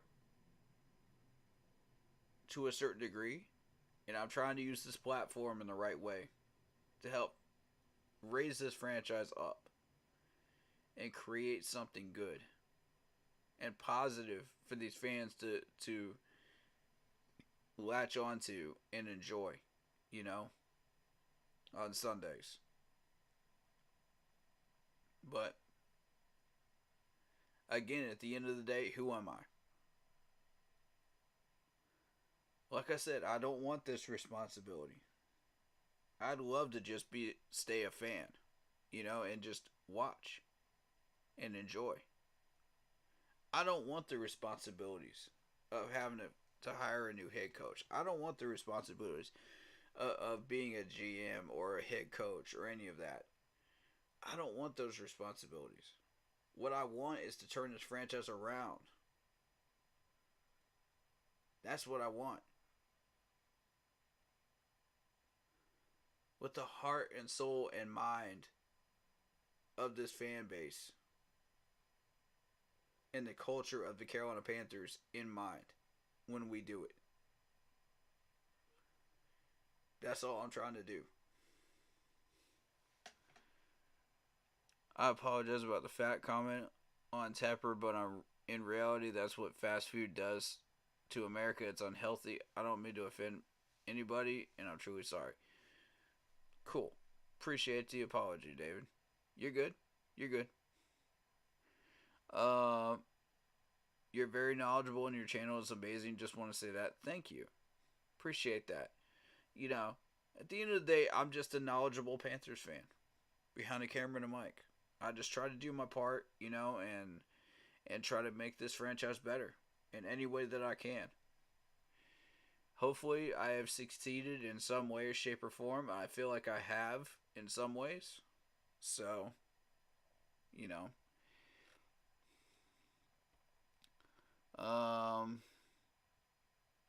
Corey for owner of the Panthers.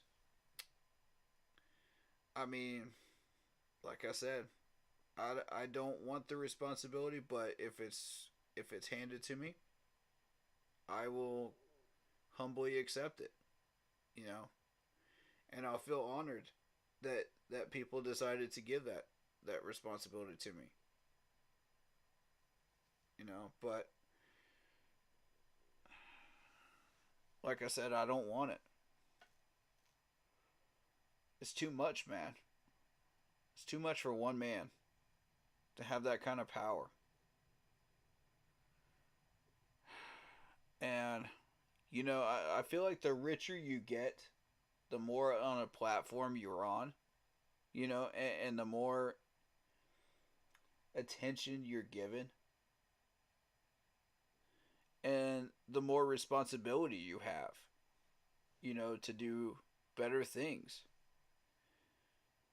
than your predecessors and make things better. And it can be tough. It can be very, very tough. And that's why I tried to use language that is professional, and I try to be the person that I am, because that's what this requires, because we're trying to do better. And it's a challenge every day to better yourself and to better the people around you. But that's how you grow, as a person. So, as we grow together as a family, we have to remember that our words do matter. Our actions do matter. So with that in mind, I'm asking people, be careful with your actions, because they tell you exactly who you are.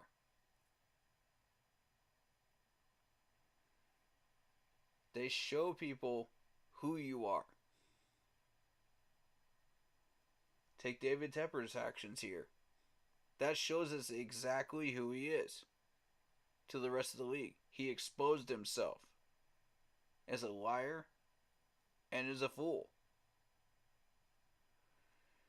Which, most of us already knew that already. But that's how That's how we know who you are, Mr. Tepper. Straight up. And as far as regular Panthers fans, when we go out to these protests, you know, be the example that you want to set. I'll say it again. Be the example that you want to set. Be positive examples. Watch your actions, watch your words. Be respectful of one another.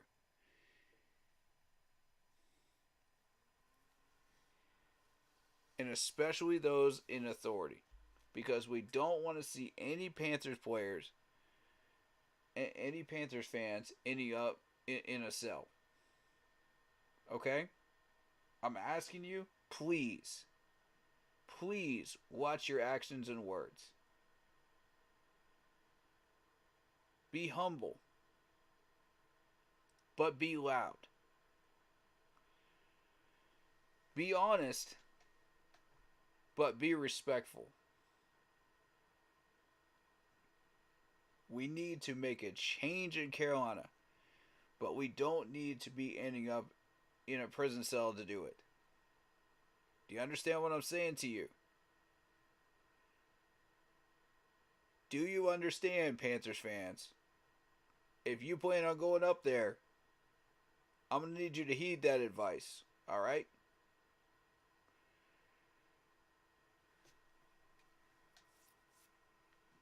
Be better.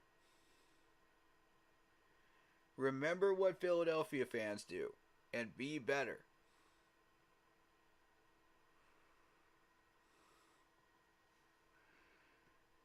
Alright, so, just saying, Corey, if you're offended, if you were offered the job as owner of Carolina, you would do an amazing job.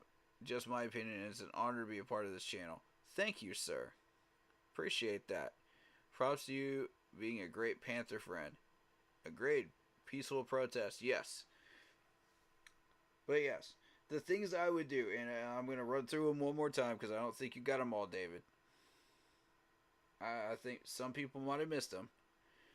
1, establish a culture in Carolina again. Get all these former players, get them in a room, and say, alright, I want each of you to be special assistants to these coordinators. Do you accept this offer or not? We need to establish a culture, otherwise people are not coming here. Number 2, hire a decent head coach that actually is going to adhere to that culture, create a system that will work, draw people here to where they will want to get drafted here and want to sign here, and execute on those. Adjust. Do the things on game day that you're supposed to be doing. I would get this hiring process right the first time. The first time and very first time. That way we make sure we get it right. Number 3, make sure the GM is on the same page with the head coach. Because if they're not on the same page, we got it wrong. We did something wrong. We got to start over. GM has got to be on the same page. He's got to get us the weapons that we need to get the job done. I want a full roster. I want depth. I want everything. I want you to present your plan. Sell me on it before I hire you as a GM. Point blank, period. Show me your numbers. Show me what you do with the salary. Show me everything. I want to know everything that you're planning on doing. Sell me on it. Otherwise, I'm not hiring you. Period.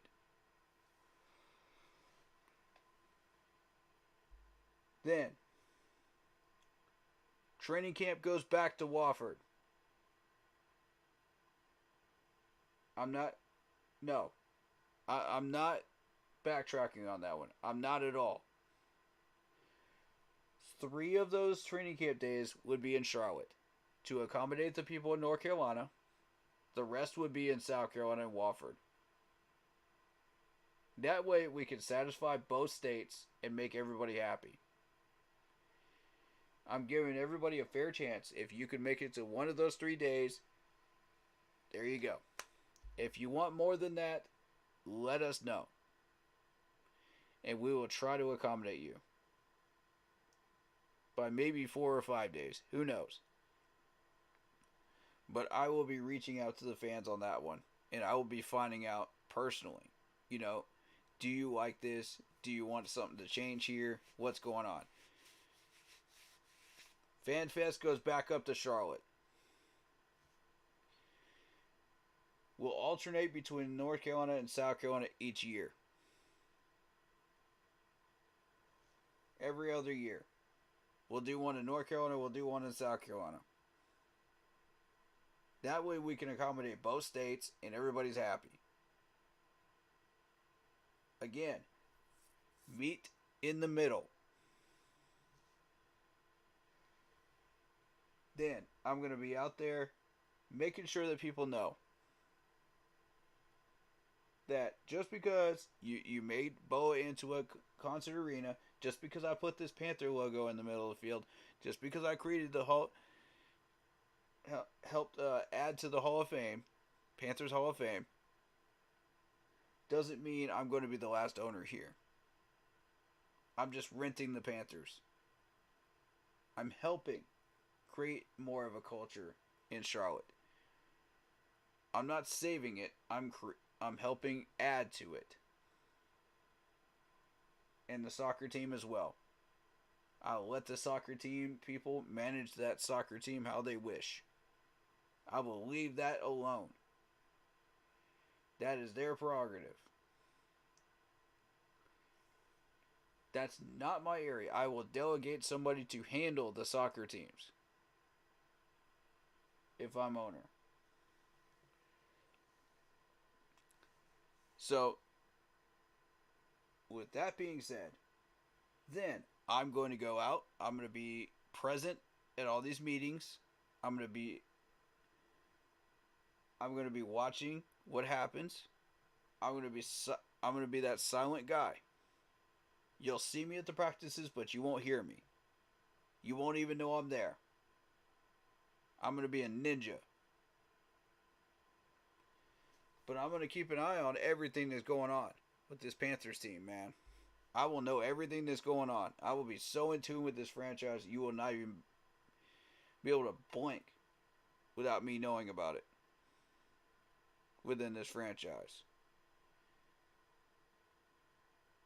That way, I can make better decisions on who to hire and who to fire. Point blank, it's that simple. I will adhere to the code of conduct. I will be respectful, and I will not break it.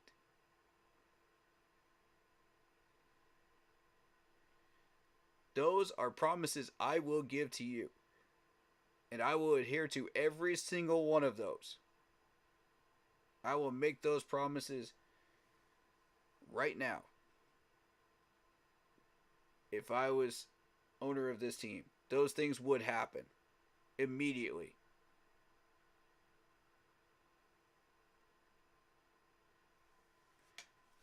And I would dedicate every moment that I was owner to making this franchise better in any way possible. Those are my goals.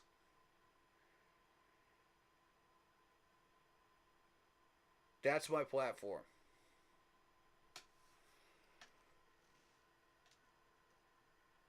That's what a real Panthers owner should be doing. That anybody can come in here and do. Anybody that is passionate about this team should be doing those things.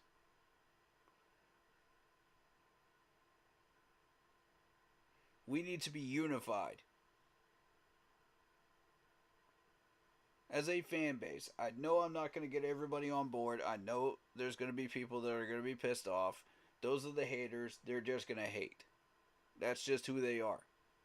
You're never going to change those people. Every single thing I just listed, if I was owner, would happen. Mark my word for it. Mark my words, it will happen. And if you're ever concerned about the amount of people in attendance for training camp, I will accommodate somehow on that, and I will make sure that that happens too. Whatever it takes. I don't care what the rest of the league is doing. As far as if we're behind on training camp and how everybody set it up. I don't care. People are happy at Wofford. People are happy at Wofford. How many people have actually complained about training camp being in Wofford? How many people? Nobody's complained. The number of attendance has only gone up. Ladies and gentlemen, it's only gone up since we've had it at Wofford. The event staff, I would actually pay them bonuses for what they do out there. I would actually pay them bonuses if I was legally allowed to do so.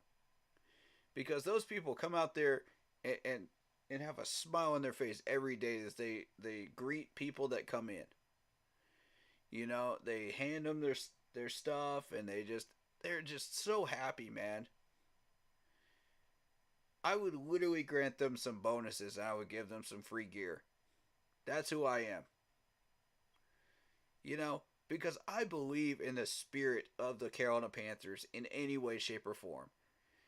And those people are not even really Panthers fans, but they understand what this franchise is bringing to Wofford. When you bring training camp down there.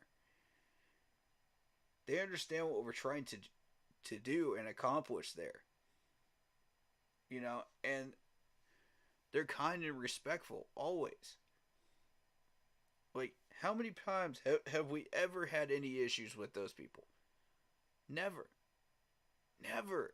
You never see any issues where the event staff have to do anything. Not even one. Like, some of you have been there. Literally been there. And you've never noticed them having an issue. With anybody in the crowd. Other than maybe a slight warning to tell them not to videotape. Okay? And that's not even their problem. It's the league forcing them to do that. So,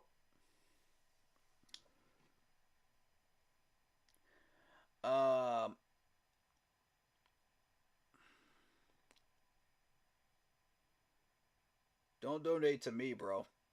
Don't donate to me. Donate to saving this franchise.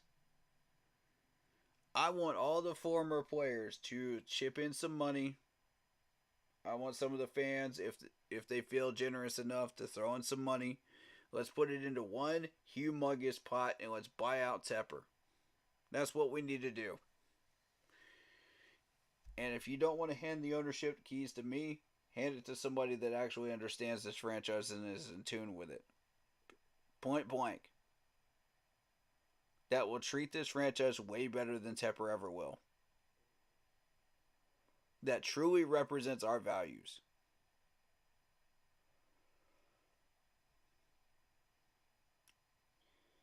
But yeah, don't donate to me, bro.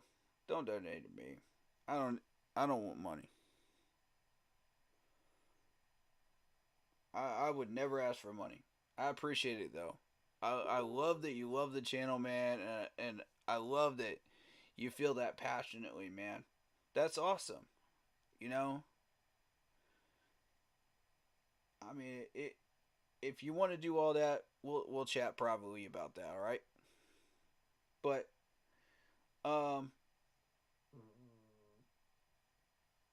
honestly,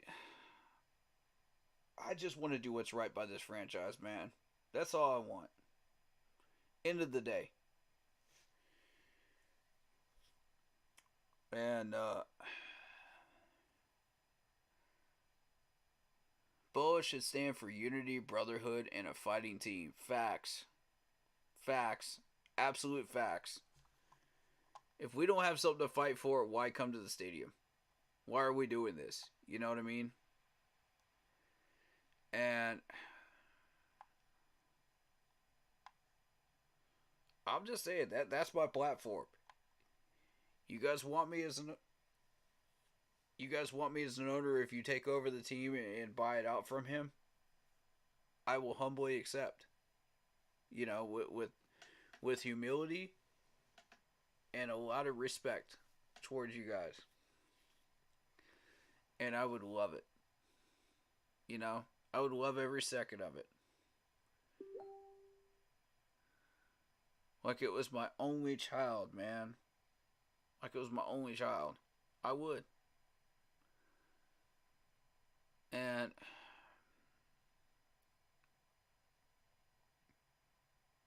you know I'm serious when I say that. Cause I'm being real. This franchise would be real under me. It would be loved. It would be respected. It would be treated with dignity and respect again. That's just how I feel, though. I mean, the fans are sad and depressed right now because we can't fix this problem. Because we feel like we can't do anything. And a real owner should care about the fans and fix the problem.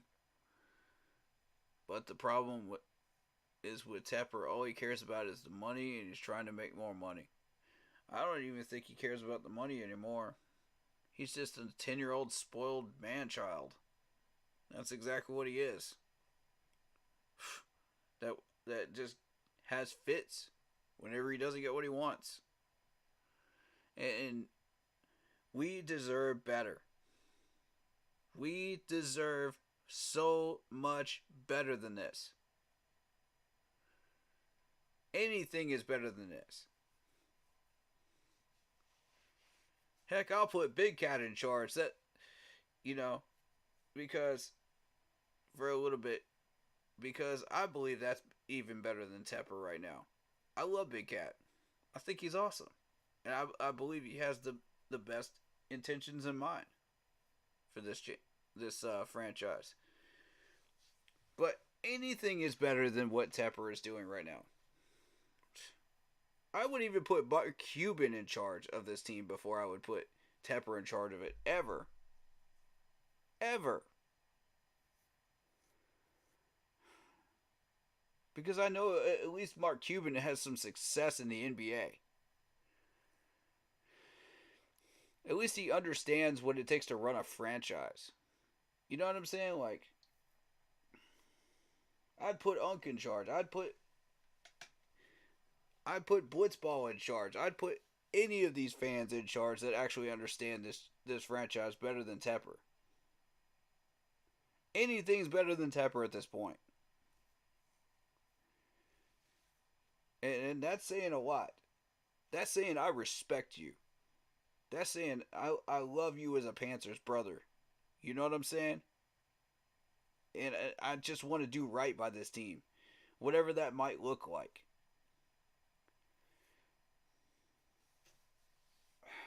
You know, I'll put Mr. Carolina in charge. I'll put whoever believes that they can turn this franchise around in charge before I would ever put Mr. Tepper in charge. Ever. Because that's what it's going to take. We need change. This crap is not acceptable. What we just saw today is not acceptable. If the league is going to go soft, then we need to make something happen. I'm getting sick of it. I'm right there with y'all. I'm sick of it. I wish I could be more positive right now. But sometimes you gotta let the toxicness out. You gotta vent, bro. This is one of those nights. And if I gotta put Madden Monday off to do this, I gotta do it. Because, heck with it. This is more important than Madden ever will be on this stream. This is extremely important. If we don't discuss this now, where are we going? You know, enough with the distractions. You know what I'm saying? Focus on the main elephant in the room. Because if we don't focus on the main elephant in the room, it's just going to get bigger and bigger.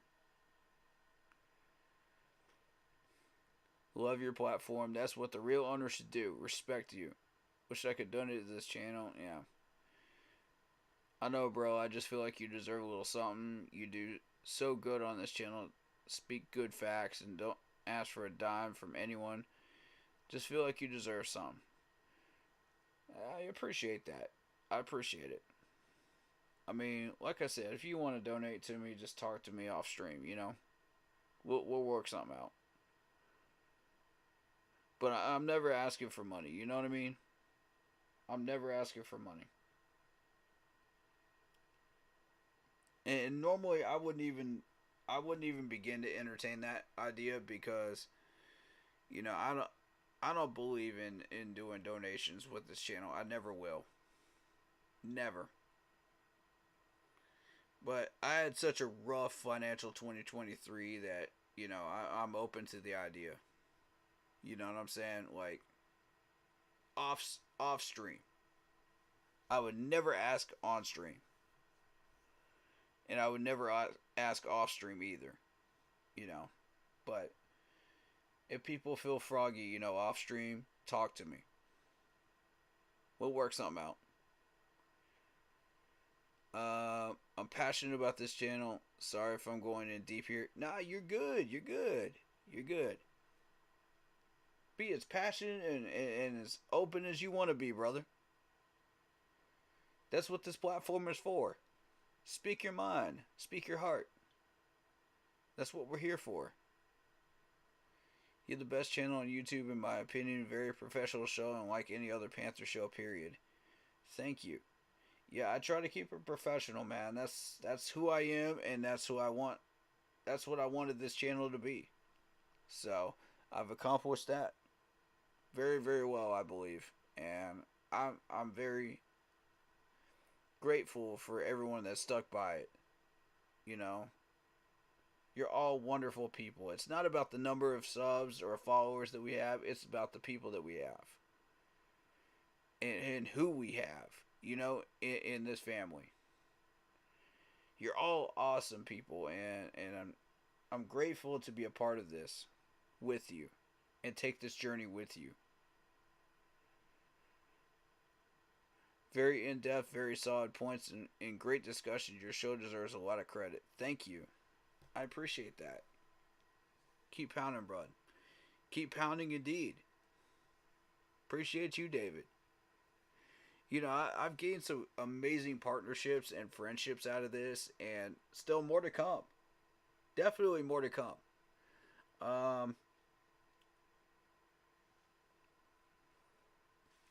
think there's... I shouldn't really say anything yet. I shouldn't say anything yet. Blitz knows what I was about to say, but I'm not going to put it out there yet. I'm not going to make it public yet.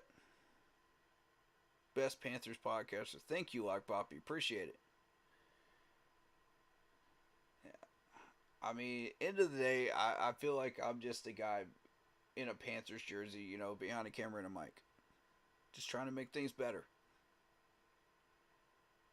And educate the masses, you know. That's who I am. I want us to eventually become the voice of the fan base. That way this franchise can look to us for answers and seek out our help, you know, when they need it. And if we got to call people out, if we got to throw some shade, we got to. You know what I mean? For tough love reasons, but it's what we got to do. Sometimes you got to be like that. It be like that, man.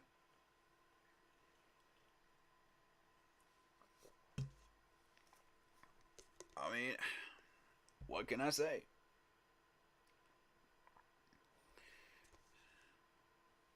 It That's what it takes to help this franchise grow and get better. But I would not suggest all of those things that I was suggesting unless I felt confident that we really do need something to change in Carolina, and desperately. Like, you know me, I would never suggest those things unless I felt like we absolutely needed something to happen now, like ASAP, in order to change this franchise around and turn it around, because we are that close to rock bottom. Rock bottom is sitting there with Bill Belichick as head coach. Rock bottom is sitting there with a horrendous GM, a horrendous head coach, and an idiot for an owner for the next 10 to 15 years. That is rock bottom. We are so dangerously close to that. That's why I'm suggesting these things. I hate to do it. God knows I hate to do it. But I got no other choice. This franchise is a train wreck. It's the Titanic. It's whatever you fill in the blank meme that you want to throw in there. That's exactly what we are.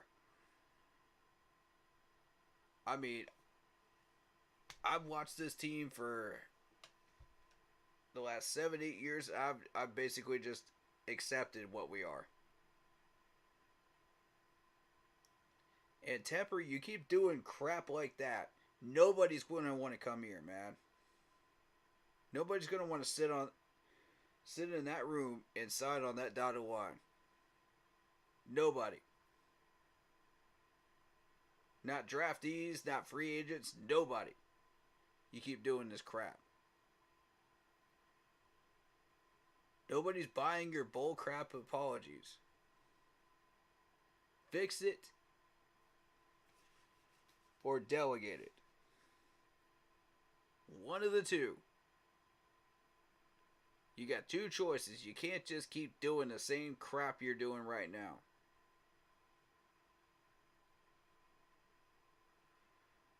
But wait, it's David Tepper. And we know this man ain't gonna change. So what's the point, right?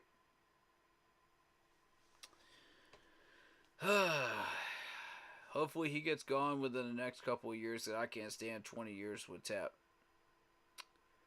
Facts. Facts. I'm right there with you. I can't handle another 20 years with this man as owner. I can't do it. I cannot do it.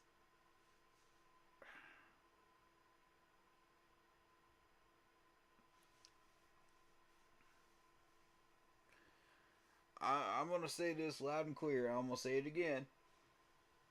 I'm going to beat this drum as many times as I have to. If you hire Bill Belichick, this channel's going on hiatus. Because you have just destroyed every bit of integrity that we have left, Mr. Tepper. I'm telling you that right now. There is nothing more that we can add or help or accomplish by streaming and offering our advice to you, because you refuse to listen.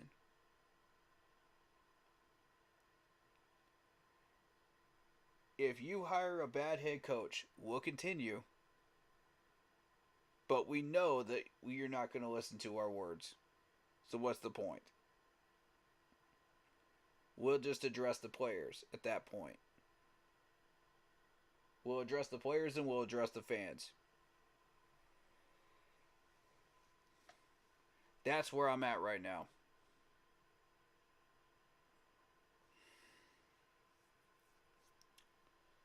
That's what I'm feeling right now. I am that fed up with where the direction of this franchise is going. Don't make me do it, man. I swear. If you even put Bill Belichick in a room with your... I'm going to shut my mouth. I'm going to shut my mouth. Because I might say something I might regret.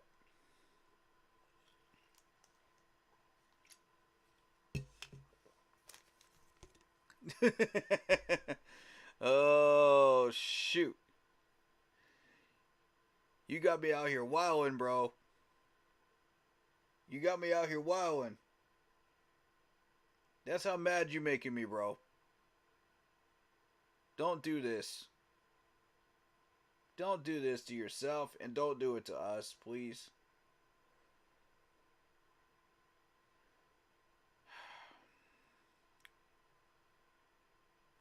God. All right. On to the post game of this crazy Jacksonville game. All right. I'm gonna get some stats up in a minute. Let me just check these messages real quick.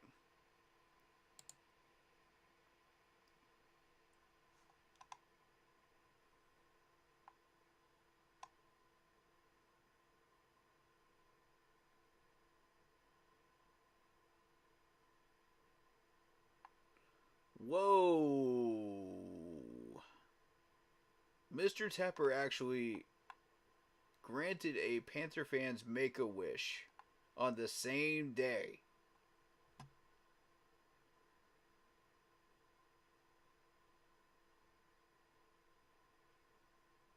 Oh my God.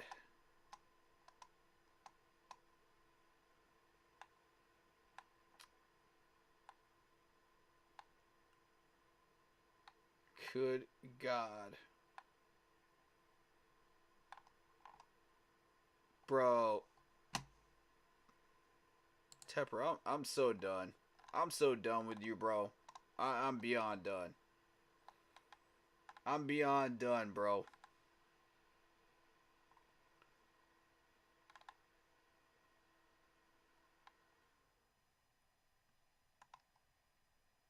I guarantee you Harbaugh's going to re-sign with Michigan. That's going to happen soon. He gets that five-year contract sitting right in front of his desk. Of course he's going to sign that. Come on. They're about to win the national championship, for goodness sakes.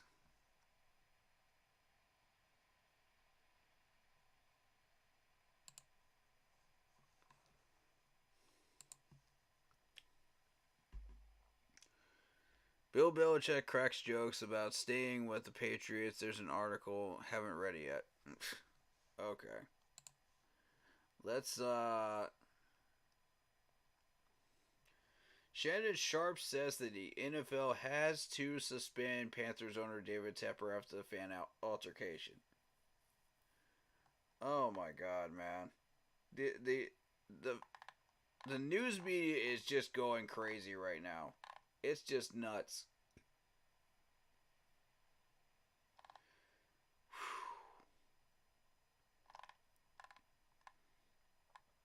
Alright, it's time for some positive media. Hold on. Let's get to some positive media, guys. Alright. You know what? I might just leave Mr. Clown Tepper up here for a minute while we do this. I might do this.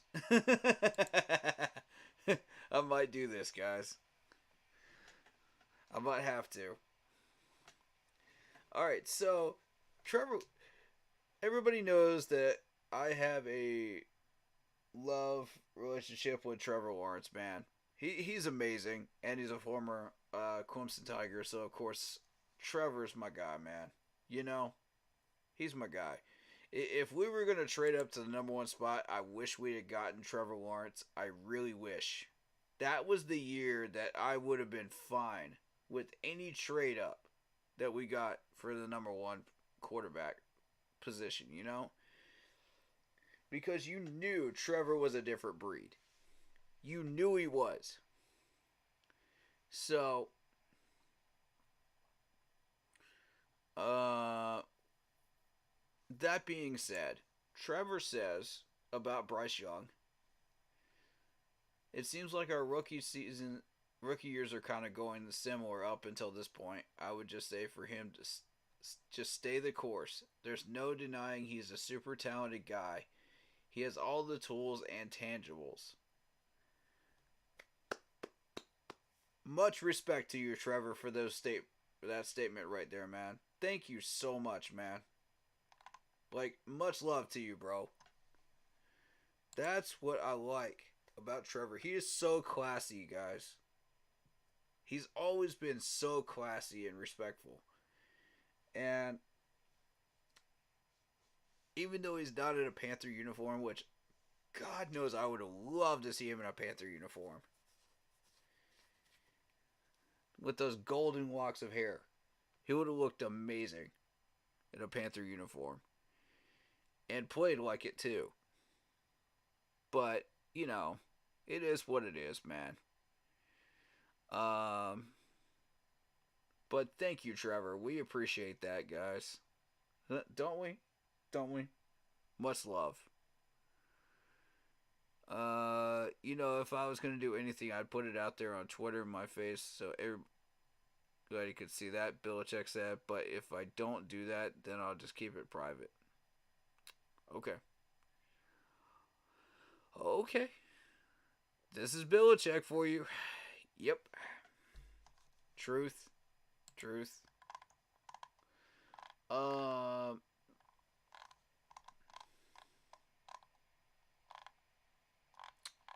again, I want to wish everybody a happy new year. 2024 is here.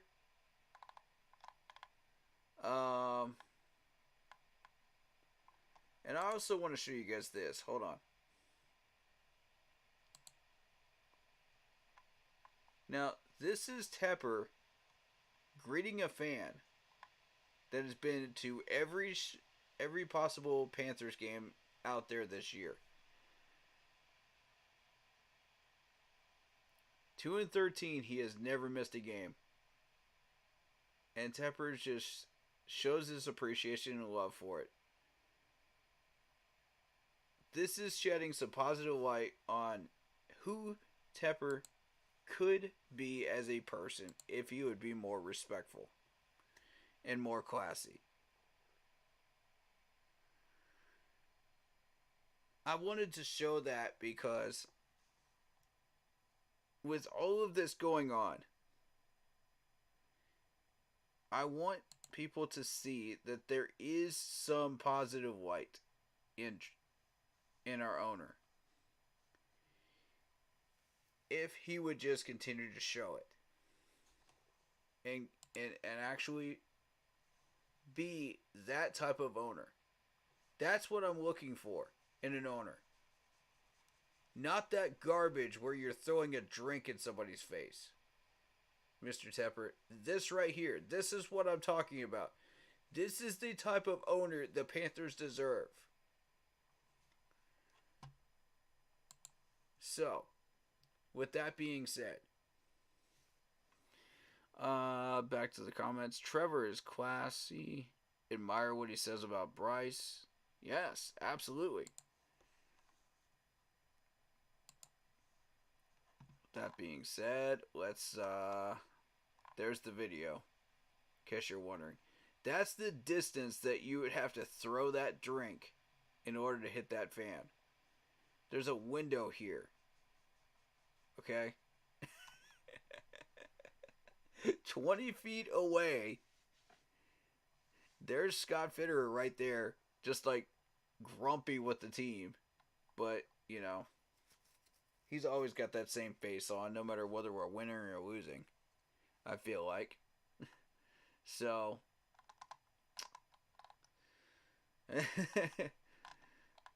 you got people saying that Tim Tebow is better than Bryce. Stop it. Just stop it. In other news, CMC is tied up with Jerry Rice, who have both scored more than 20 touchdowns in a regular season single season. Congrats, CMC. Much love to you. Hats off to you, sir. I always celebrate any type of success from current Panthers or former Panthers. So, Chuba Hubbard getting 1,000 scrimmage yards. Good for Chuba, man. Much love to you, Chubes. Hey, man, put some hearts in chat for Chuba, man. He has been working hard this year. Show some love to Chuba. He is getting results. That's what putting hard work in gets you right there, is results.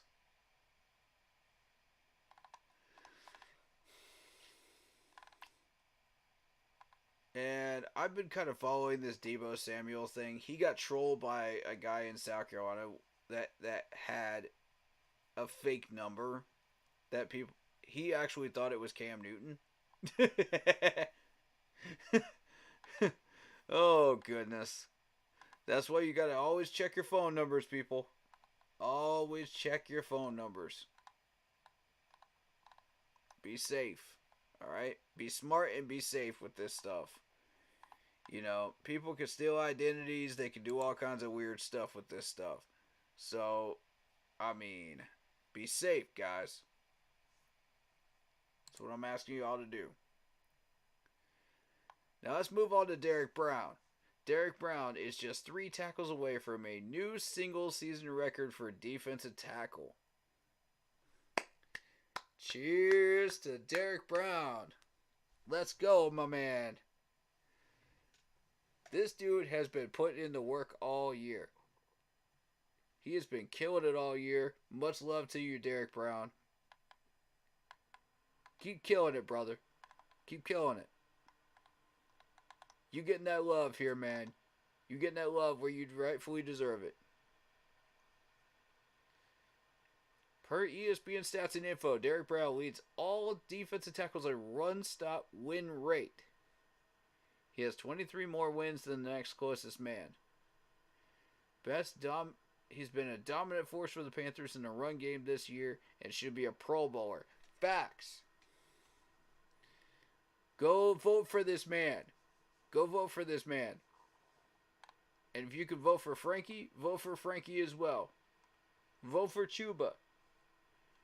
Go vote for a few of these guys, man. But only vote for these Panthers players if they deserve it. If you feel they deserve it, vote for them. I already put in my votes. You already know who I voted for. It ain't a secret. You already know who I voted for. I voted for Thielen too. Alright.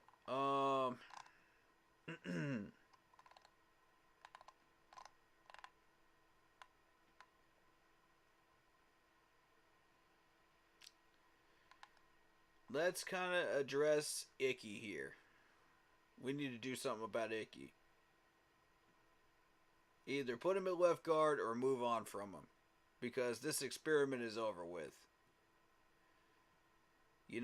2 sacks by Icky given up in the first half gave him 18 on the season on his pass blocks. That's the most by any player of the NFL, regardless of the position, per ESPN Analytics and Next Gen Stats. Ooh. And I mean, when you watch him with the eye test, that's accurate. I'm not even going to hold you. That's accurate.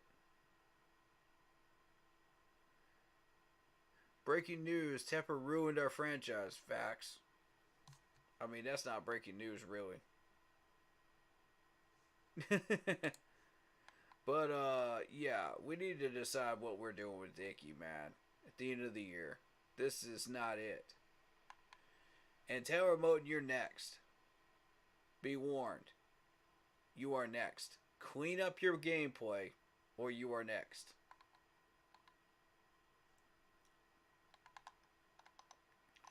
So,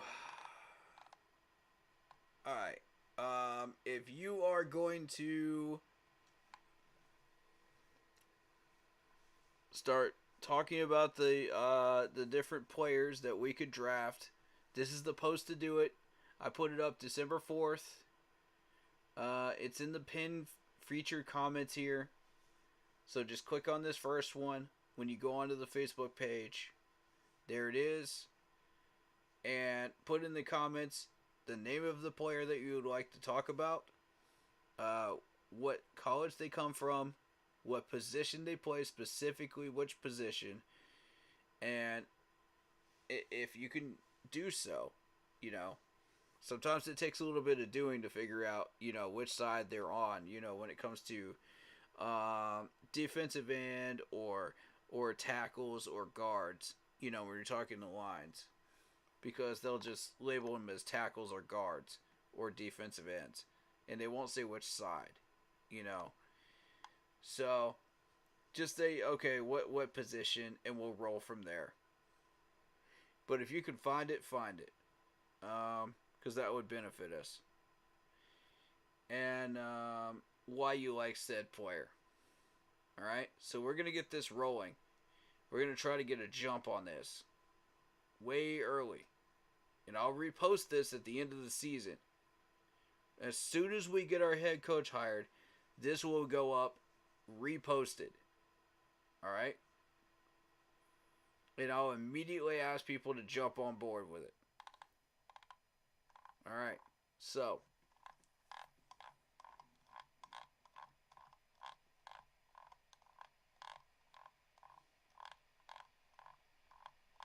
Let's see. Excuse me.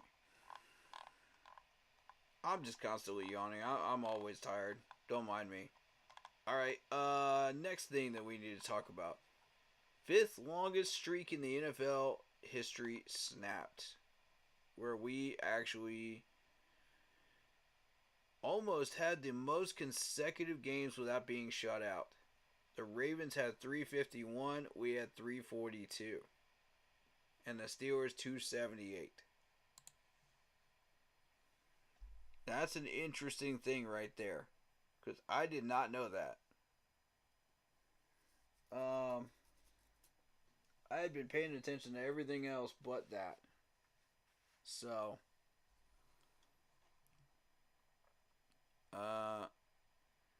Keep pounding. Indeed. Keep pounding. And thank you for joining us, David. Appreciate you. Great input as always. Much love to you. I like those all black uniforms though. With the black helmet. Love that, man.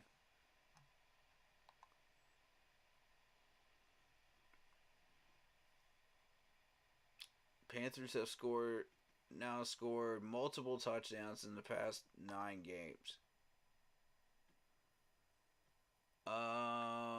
Okay. So this is the Bryce Young that we want to see. Bryce went 23 of 35, 312 yards, 2 touchdowns, and no picks against Green Bay. That's the type of quarterback that I want to see in Bryce Young going forward. Show me that. Show me that confidence right there in that picture. Show me that when you walk out on the field. Be that guy. You know what I'm saying? That's what I'm looking for.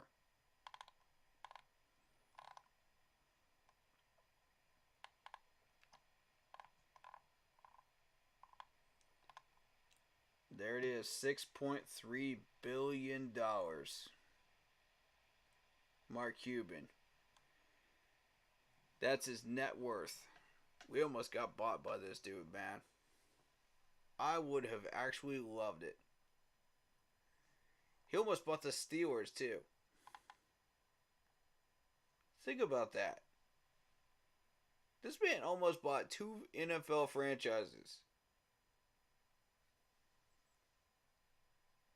2. Not just 1, but 2.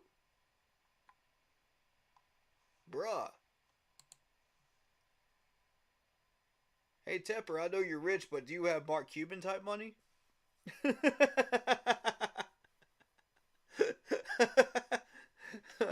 you do you have Mark Cuban type money? My God. And this man's earned every cent of it, too. Every cent.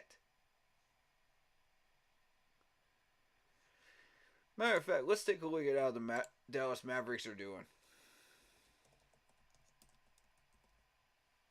Dallas Mavericks. How are they doing right now? You got Kyrie Irving. You got Steph Curry. Bruh. You got Irving and Steph? And Seth on the same team, man? Woo! Fire. Fire right there. They almost beat the Cavaliers, too. Okay. They beat the Warriors. Okay. Pretty close to beating the Timberwolves, too. Not bad. Not bad.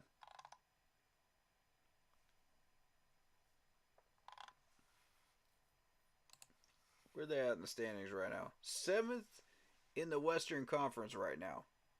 19-15. They're 11-8 on the road. But I mean, historically, like, let's see where they ended up last year. 11th overall last year.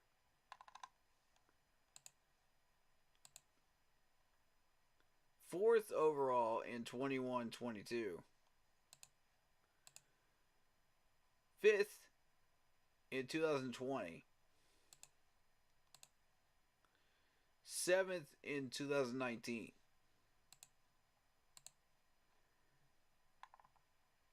And yeah, they were bad in 2018. Let's just be real. This is before everybody started coming up into the Dallas area and started balling out with them. But yeah, that's sixth right there. 2015. 2014, you got them at 7th. But I mean, this is a consistently competitive team.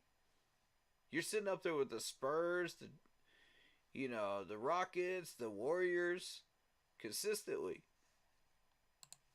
This is a consistent team right here. Mark Cuban owns this team, y'all. And he almost bought the Panthers. Think about that for a minute. I'm going to give y'all a minute to sit on this and think about it. That is nuts, bro.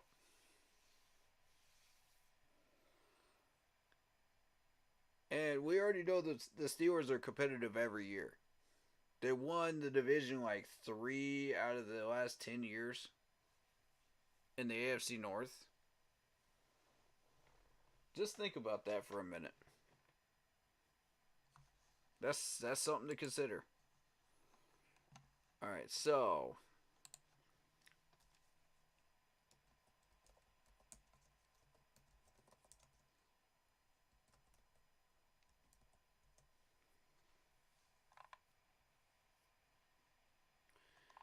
okay. You guys wanted stats? Let's get into it. We got Bryce Young, 19 for 32, 112 yards, 1 interception, Um, Chuba Hubbard, 11 for 45. Ugh. I'm good, y'all. I'm good. It's just that New Year's energy just hitting me again, you know. I'm just tired. I'm good though. Oh, I'm still good for Madden. I'm still way good for Madden. We're still going for that. We'll be doing that in a few minutes. Miles Sanders, 2 for 10.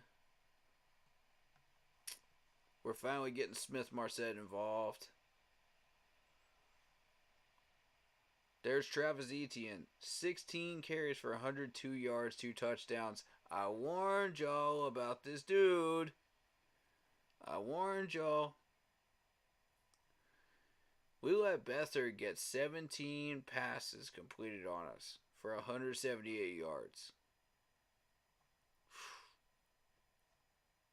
We gotta do better than that. We shut Etienne down on the draw plays, but that's not all that Etienne does. I've tried to tell y'all that.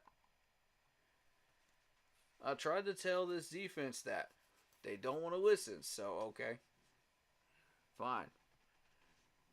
You made your bed, you lie in it. You know what I'm saying? Like,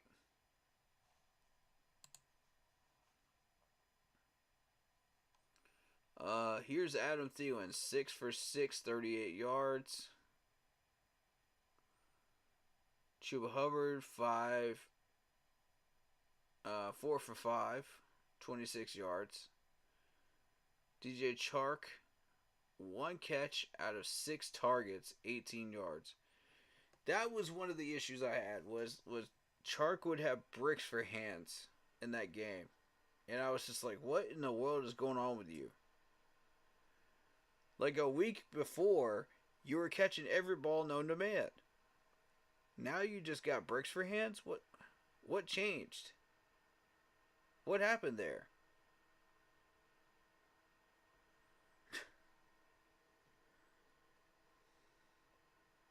Like, did you rub a bunch of lotion on your hands or something before that game? Like, what happened there, buddy?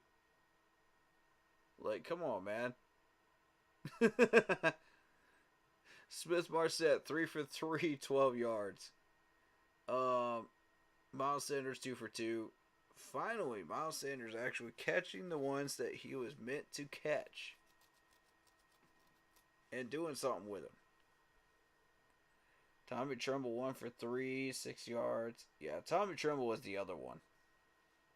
I was like, since when do you start dropping balls? You know, like, what is going on here? Mingo, 2 for 3. Steven Sullivan dropped 2. Ian Thomas dropped 1. And I mean, to be fair, there were a couple of pass deflections too. So, you know, I am going to let some of these players off the hook a little bit here, because I did see some pass deflections. So, 1 or 2 of those for Chark were possible pass deflections. And I think one of them for Tremble was as well. I want to see 1 possible pass deflection for Steven Sullivan too. I don't know about Ian, but I don't recall us trying to throw it to Ian. That's the crazy thing. I don't recall that. But anyway, I'm not disputing it happened, but it's in the stats, you know. But I just don't remember it. Evan Ingram. I warned y'all about Evan Ingram. 6 for 6, 60 yards. Very dangerous man right there. Agnew. That's the dude I got for slot receiver for Madden. He's still very dangerous. 2 for 2, 53 yards. I really like Agnew. He's still in the league, surprisingly. And he's still doing this much damage. So if you're looking for like a little slot receiver, Agnew is your man. You know? he can get yak. Calvin Ridley, of course, very dangerous in his own right, but I think he's fallen off just a little bit. 4 for 8, 39 yards. But still, if you let him out, he could be just as dangerous as he was. Travis Etienne, again, try to tell you all about him. 2 for 2, 16 yards. You know, and dude's got a rushing touchdown. No, he's got 2 rushing touchdowns. Which one of them we would have stopped if we had Derek Brown in, if he had not gotten into that fight. So, we've got to show integrity. We've got to not get into stupid fights. We've got to stop doing all this stupid stuff that is hurting our game. Cut it out of your game. For real. Cut it out of your game.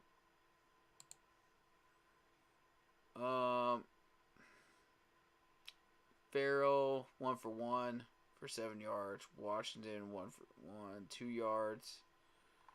I mean, nothing too exciting there.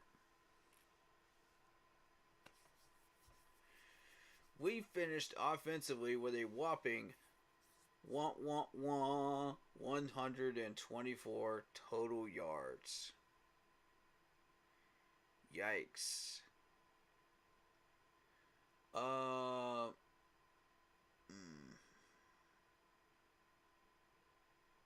67 passing yards.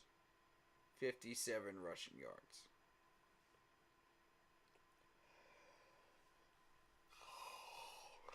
Boring. Yawn. We could do better than that. Offense, we have got to do better than that. Half the problem was Icky and Taylor. The other half was Bryce Young. Because we were actually running decent routes. The run game was fine. You know, with Chubo getting the 45. You know, you'd like to see a little bit more out of it, but I'm not picky. You know, I'm not picky as far as that goes. Defensively, I got to give the respect towards Derek Brown. I got to give respect towards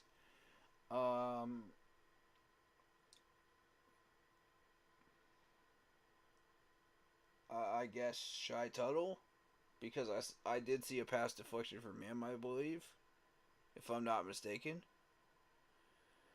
And from Brian Burns, of course, fighting. Always fighting. And D-Jack as well. There were times when D-Jack would actually make some decent plays and start knocking some balls down. And I was like, okay, let's go, D-Jack. Like, he's one of those players I would say did not regress necessarily. Like, we knew he had trouble in coverage. We knew he was getting burnt, you know. You know, so that's not new. He just had a really good game against Green Bay. But normally, yeah, a lot of those games he does get burnt. So you got to be careful. And that's just been his year so far. I feel like he does have the potential to be like he played in Green Bay. But the problem is we can't get that out of him all year round. You know, and it's a shame. Because that's what I want. Because we know he's got the talent. You know he's got the skills. Just got to see it consistently.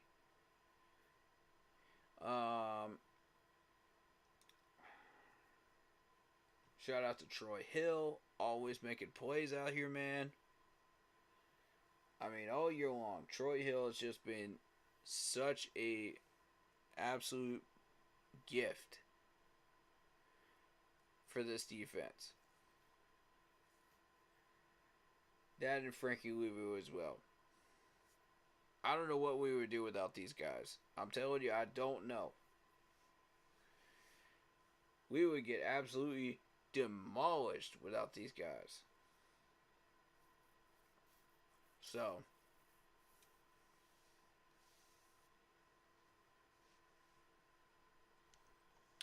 that being said,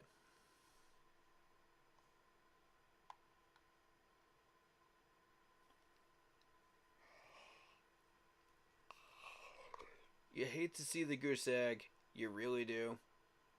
But it is what it is. You know what I mean?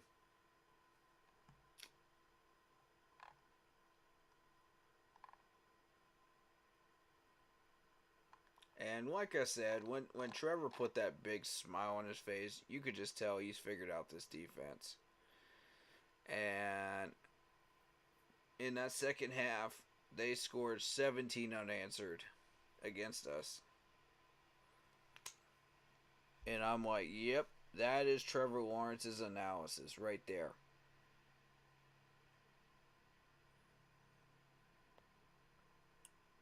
Dude's a brilliant strategist. Seen that smile 100 times when he was a Clemson Tiger. I know what that smile means. And I was just like, oh, you know, like we're screwed. As soon as I saw that. Because you know when that dude has figured out any team's defense, the confidence that comes out of that man through his emotions is real. It is raw and it is real. So if you're walking out of that field and he gives that big smile and that big grin, oh, he's got you. He's got you dead to rights. You better be watching and praying he doesn't throw that ball near you. If you're a secondary man. Because that means he's figured you out.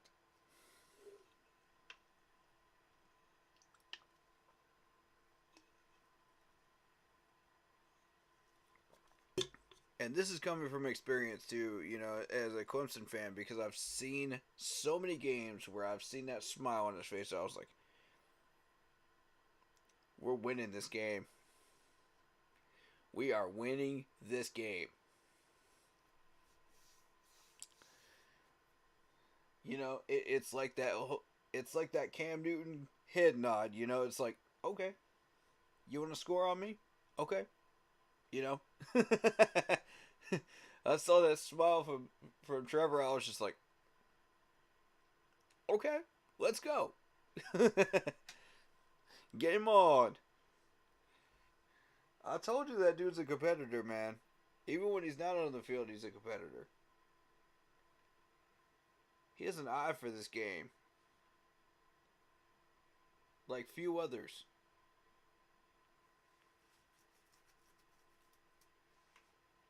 Just because he's struggling this rookie year, man, doesn't mean he won't struggle later on. But once he gets settled in, good luck to you. That's him and Etienne as well. Once they both get settled in together with that chemistry that they have, good luck. You're going to need it. You're in for a long day as a secondary man. And that's exactly what happened. They threw that ball to Etienne a couple of times, and they rushed him up the middle, and he got 102 yards. And I said, man, shoot.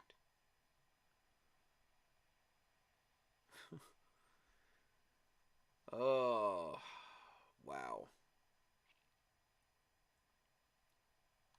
But yeah, closing speed of the safeties has got to get better. It was complete trash. I feel like we did okay in a lot of different areas, but we still need to.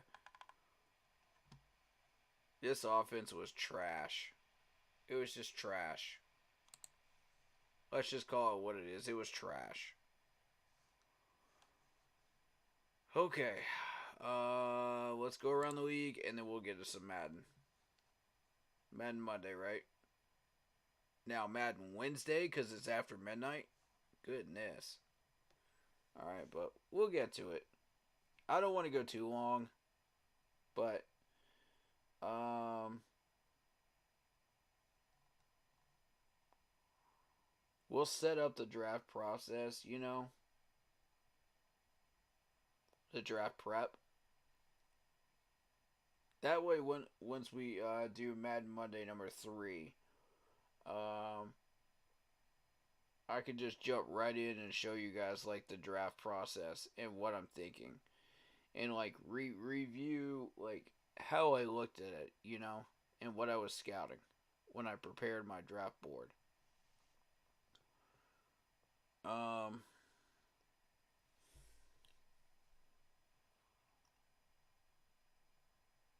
so Cleveland beats the Jets 37-20. Okay, cool. Cleveland's been playing well. Their offense is finally starting to wake up. Good for them. Just at the right time too. Dallas beats Detroit 20-19. Big win right there for Dallas. I saw the end of that, by the way. Arizona 35-31 over Philadelphia. I was tracking that score. The whole time we were doing our game, I was tracking that score. And it just fascinated me that every time Philadelphia would come up with something, Arizona would match it. And I was just like, huh. About time Arizona starts waking up. But way late, though. Welcome to the party, though. That's all I can say. And congrats to the Arizona Cardinals for that win. But you're starting to see crazy wins like that here in the week 17 and 18. So, be aware it's going to happen a lot more next week. Because you're going to see a lot of substitutions coming in. Chicago 37-17 over Atlanta. Atlanta's trash. Chicago just exposed you guys. I told you this was going to happen. I mean, if we even beat the Falcons, then yeah, Chicago, come on in and take your turn. That's all I got to say there. Take your turn. Have fun with them.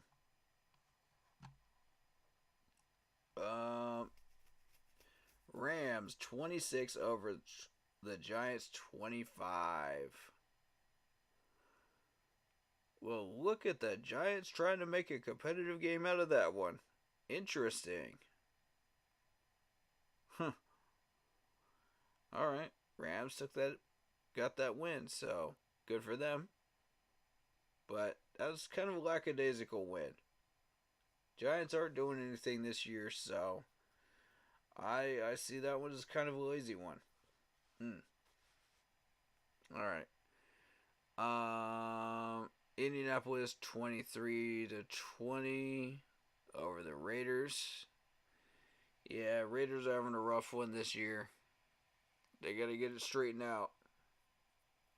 Whatever's going on with them, they got to get it straightened out. Otherwise, they're going to continue to suffer like this. And I hope they figure it out. Because my boy Hunter Renfro's on that wide receiver core from Clemson. So, I love Hunter Renfro. He's a great guy. So, treat him well, Las Vegas. Treat him well. Utilize him, please. And they have been. So, much love. Baltimore 56-19 over Miami. Man, when I said that Miami was about to get exposed, I had no idea we would be seeing video game numbers over Miami. I knew it was going to be a win for Baltimore, but I did not expect video game numbers. Good for Baltimore, man. And Lamar Jackson just getting that dub, man. Good for him. I warned y'all, don't come into Baltimore expecting you're going to surprise Baltimore this time of year. You're not. I warned y'all about them. When they're at home, they are scary good. Matter of fact, let me look up that record real quick.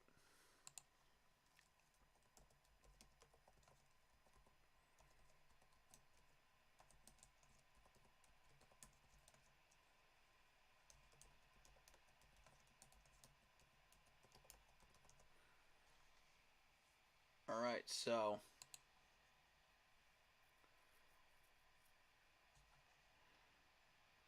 let me tell y'all something. Hold up.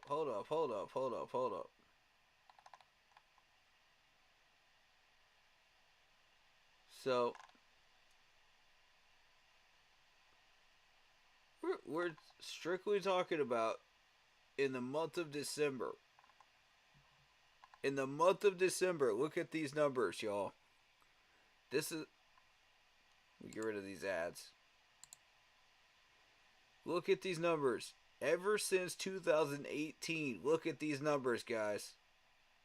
4-1, 5-0, 4-1, 3-1, 4-0. This is at home in Baltimore. Now are y'all starting to understand what I'm talking about, man?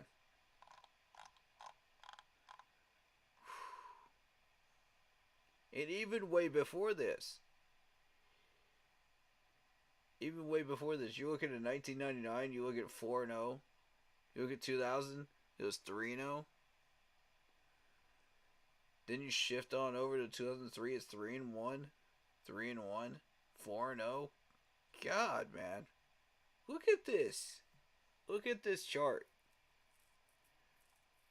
This is what I keep telling people, man. Pay attention to these guys. Let's see November.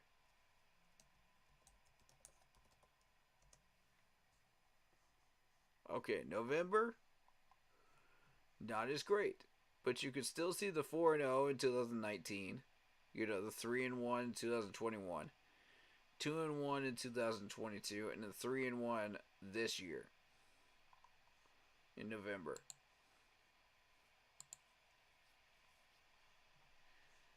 I'm trying to tell you, man. You have to pay attention to these guys. They force you to. In November and December. Look up the Panthers? Okay. Sure.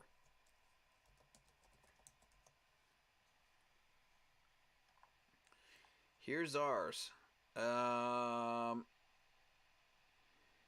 And starting from when we started our golden age, you know, of all our great players, you know, Luke Kuechly, Thomas Davis, and all of them, Cam Newton. 2013, you're looking at 4-0. Of course, 2014, we had a rough year that year. I don't remember who our opponents were in 2014, but I would venture to say that was not a great schedule. But look at 2015, 5-0. Look at 2017, 3-0. And then here's where the problem started. This is where we started having issues. 1-3, 1-3, 1-3, 1-3, 2-2, 0-4. Yikes. Folks, that's a big yikes.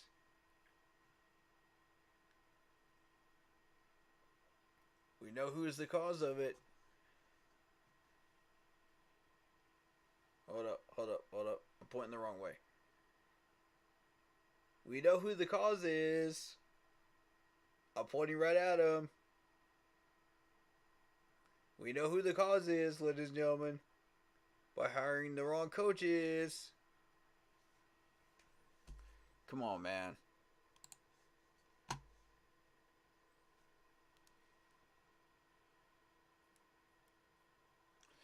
And you know why we had 2-2 in 2022? Steve Wilkes. Guess who was head coach during this tenure? Ron Rivera. Now are people finally starting to get the idea? This is in November, by the way. Alright, now we're going to look up December.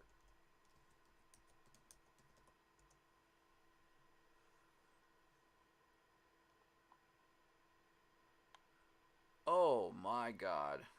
That's even worse.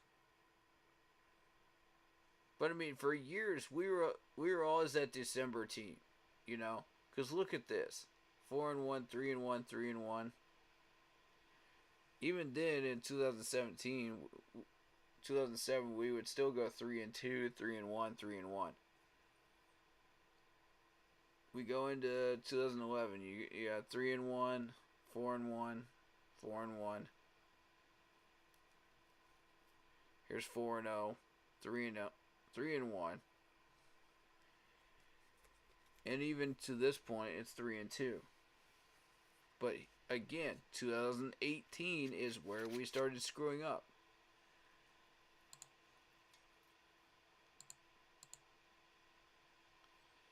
Guess who was owner during that time period? Guess who owned us? Guess who hired the wrong coach?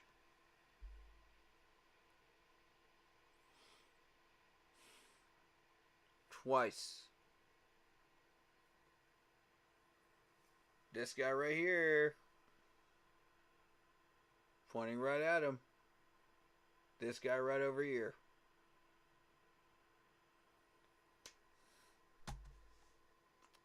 Need I say more? Clown Tepper. Clown Tepper.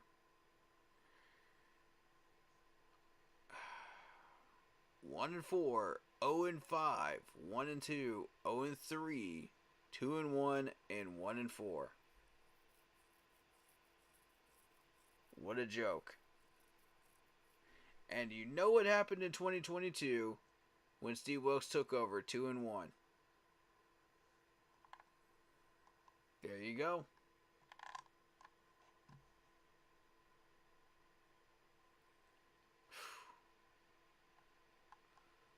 Lord have mercy, man. This team really needs help. Ugh.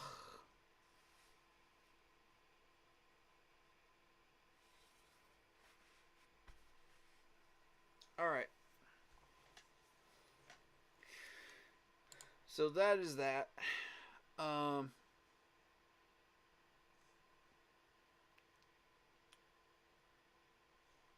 I did warn y'all about Baltimore during December, though, man. Alright, so Buffalo beats New England 27-21 in a tight one. I was watching a little bit of that while we were streaming. Saints win over Tampa Bay 23-13. But I mean, like I said, the Saints are slightly better than Tampa, but not by much. And that score is accurate. Once they get into the playoffs, they're going to get exposed. San Fran 27-10 over Washington. Expected. Kind of a lazy day for that offense a little bit. Normally they'd be racking it up. 35 something, you know. Houston 26-3 over the Titans. Expected. Pittsburgh with a win over Seattle. A little bit unexpected, to be honest. Pittsburgh's still fighting. Good for them. Seattle's been a wild card contender, so this is going to be interesting to see where this goes. KC 25-17 over the Bengals. Bengals are garbage this year. But let's see if they get it together though.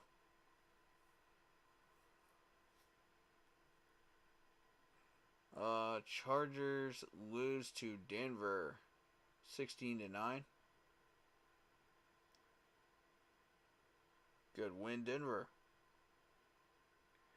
And finally, Green Bay over Minnesota.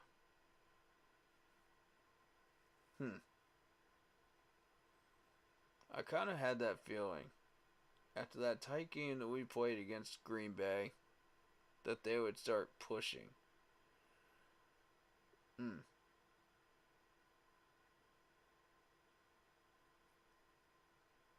So there you go. There is your NFL wrap up for the week. Now,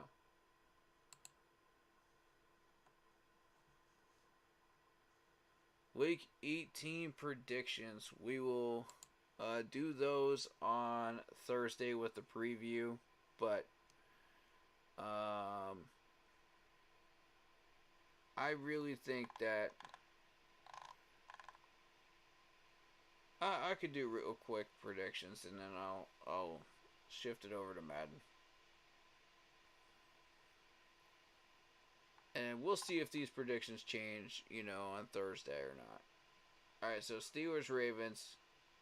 I got to give this one to the Ravens. Ravens are playing better. They've earned it. Texans and Colts. I got to say Texans on this one. Colts, I think that was a one-time fluke. Saints over the Falcons. That's my prediction there. Lions over the Vikings. Vikings had a good week last week, but they're about to get run over here. The Lions are about to show off a little bit, week 18. And take that division. So, moving on. Titans, Jags. Jaguars, of course. We'll get that win. Although, if they can't stop Derrick Henry, they're in trouble. But I really do believe Hargrave has enough weaponry that he'll be fine. And he should win. I have a feeling Trevor's going to get shut down for the rest of the year. Till the playoffs. And if that's the case, then that's a smart decision. I think that's a smart move to make. You got the Browns and Bengals. I got the Browns for that one. Jets and Patriots. I got to go Patriots. They actually played decently last week. And they'll match the Jets offensively, but it's defensively where the Patriots will win that battle. Panthers, Buccaneers. Got to go with the Buccaneers. It's just simple as that. Bears, Packers.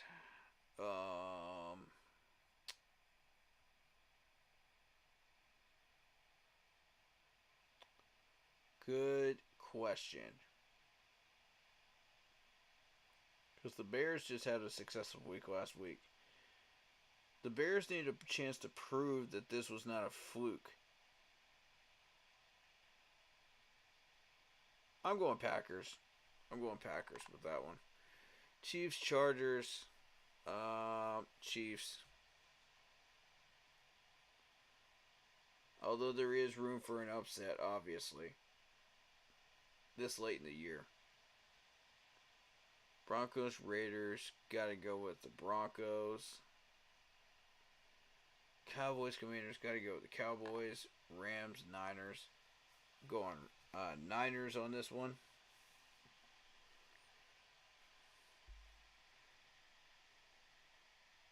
Eagles, Giants. Gotta go with the Eagles. Seahawks, Cardinals. I'm going with Arizona here. Arizona almost Well, Arizona had that crazy upset win last week. Can they follow it up? I don't know. I don't know. Bills and Dolphins.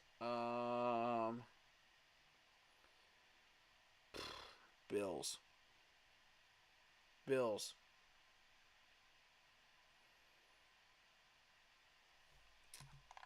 Dolphins have been exposed. When they play a real team, they get exposed. Look at their schedule. Tell me I'm wrong.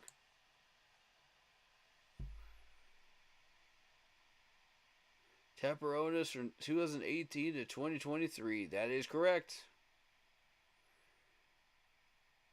I bet our September stats are embarrassing. Oh, you want me to look those up too? I can do that.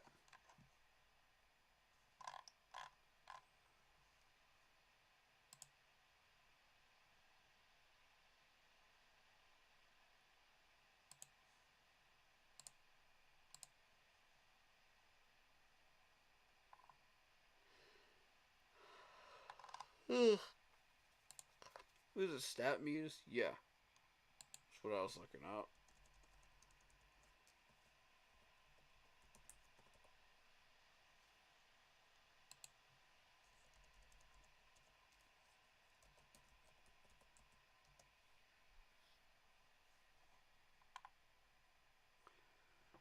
And they're actually not as bad as people think they are.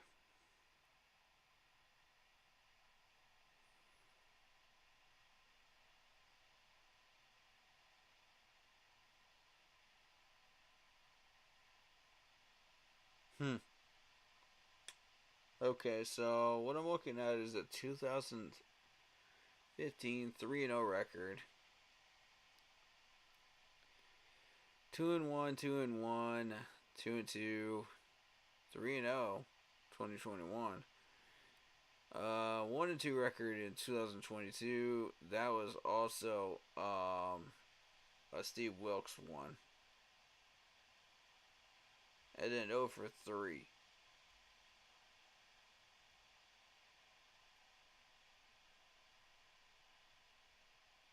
So that's what we're looking at, folks. And if you want to see the prior stats, there you go. 3-0 during 2003.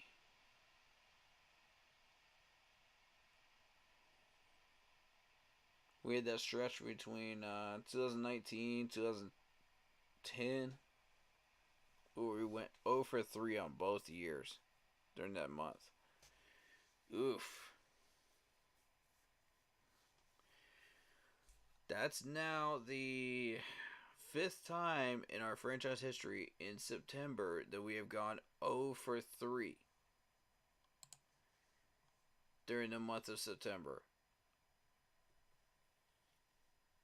Ouch.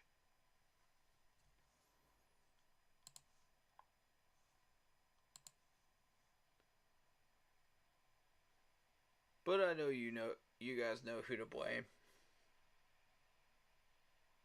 I know you guys know who to blame for this. Still pointing at him. Still pointing at him. Mr. Clown Rule. Mr. Clown Frank Wright. Both byproducts of this man right here. Can't make this crap up, man. But anyway. Yep.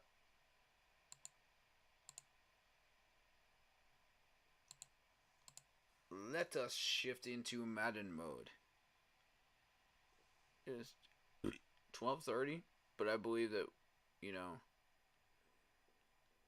with a little bit of time, we could pull some stuff off.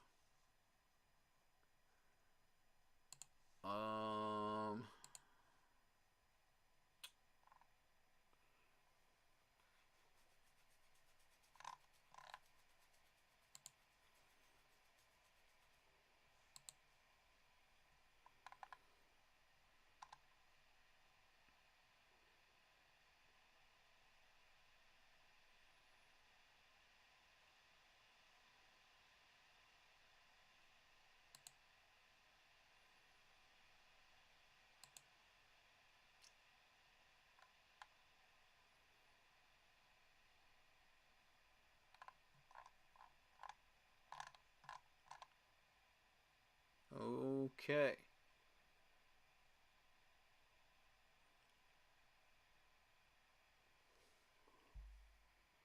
As of 2024,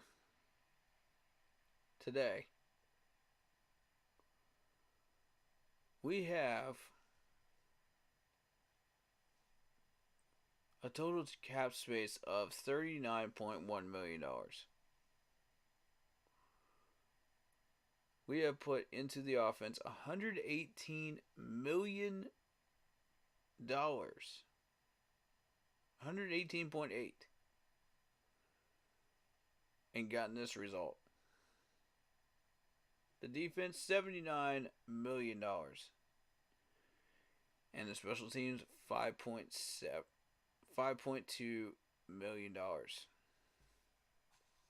for this result that we are getting right now. Guys, this is a horrendous waste of money.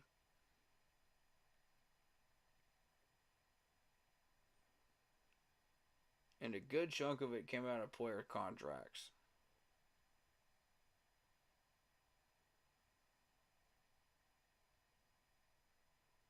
That being said, okay.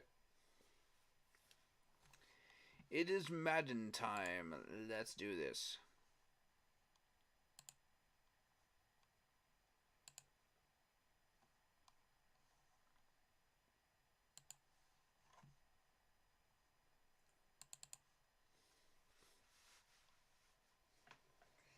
You guys wanted to see my process on how I do things as far as how to evaluate a team?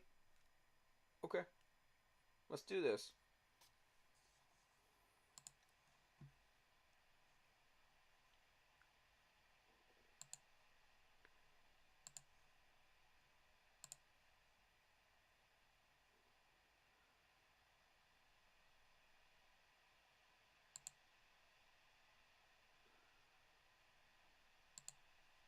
Take that off. There we go. Alright. Pull up the chat. EA Sports, it's in the game. EA Sports is in the game, guys.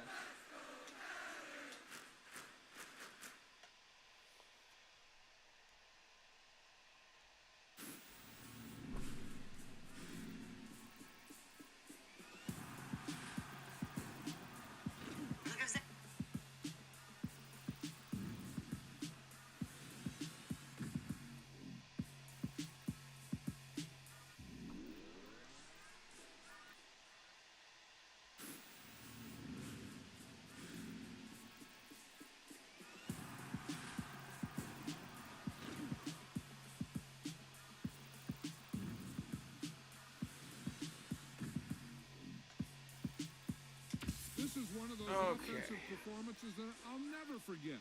What a game.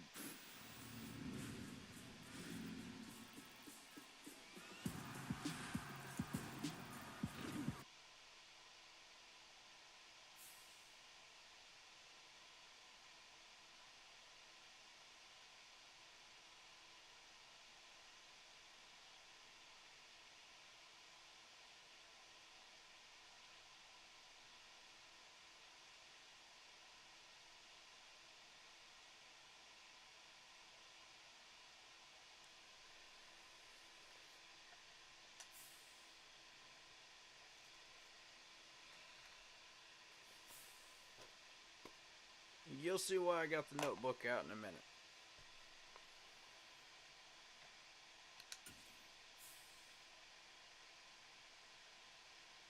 But yeah, feel free to talk about anything Panthers related currently, IRL in the chat. I will be able to reply to you because I am looking at the chat, so we're good. But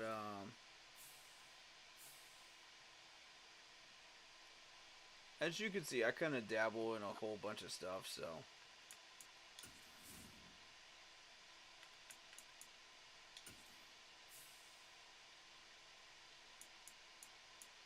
Alright, shoot.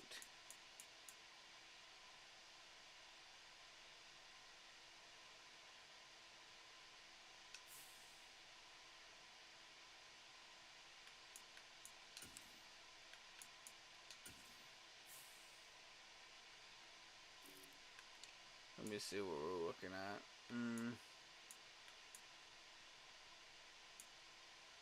Oh, yeah, we lost Matt Ryan. Wait, is this the right one? Is this the right one? Oh, this is the owner one. Never mind. Never mind. I was in the wrong franchise. Sorry, guys. This is the one.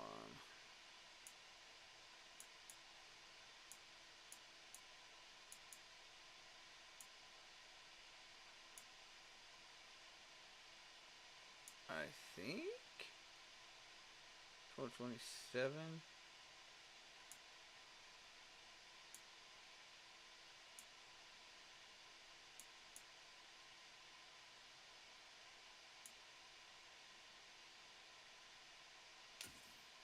This might be the one.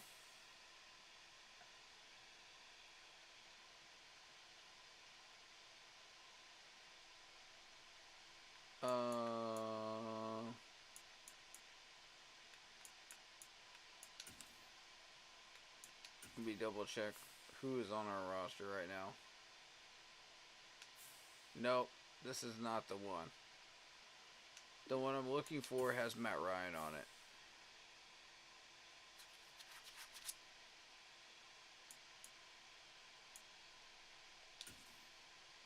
Could be this one. No.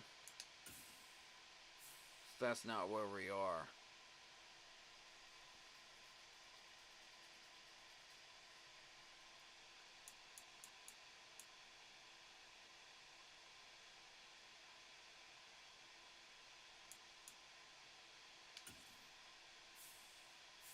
Could this one be it?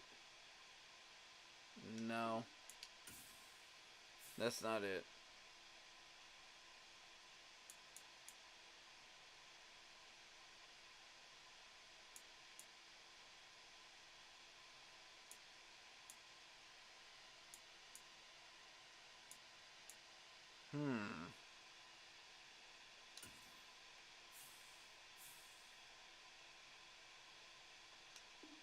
No, that's not it.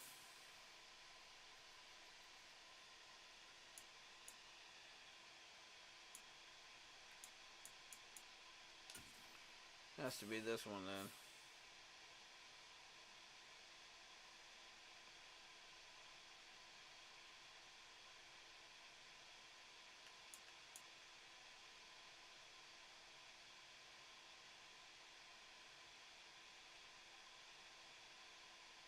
Right, did we end up going 16-1? I remember us losing like 2 games. Yeah, we lost like 2 games. So this is not the right one.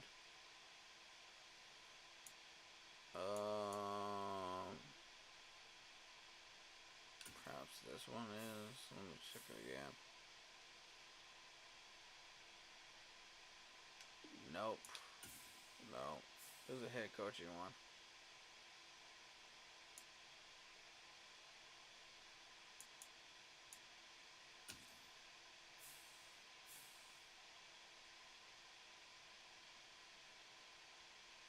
That's the one.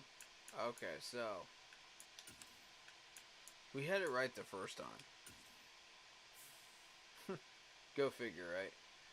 Alright, yeah, Matt Ryan. This is the one.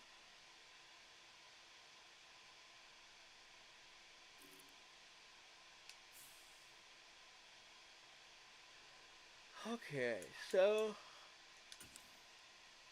excuse me.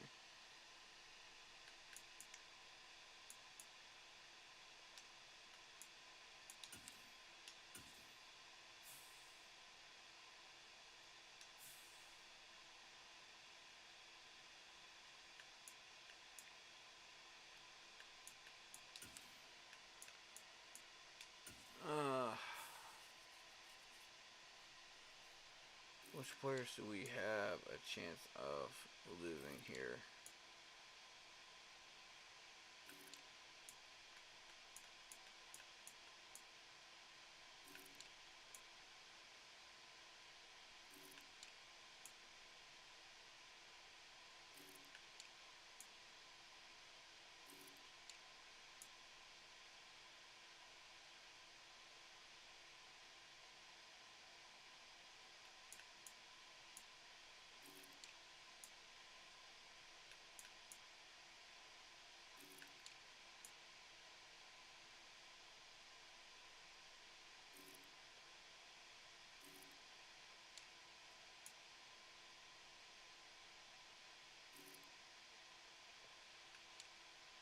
Okay, so at this point, I'm concerned with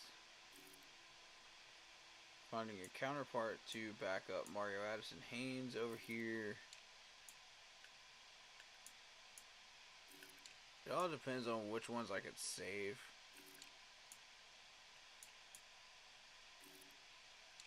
Really need a defensive tackle, to be honest.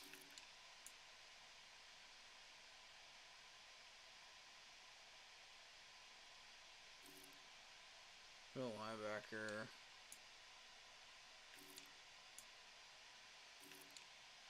Corner room is good.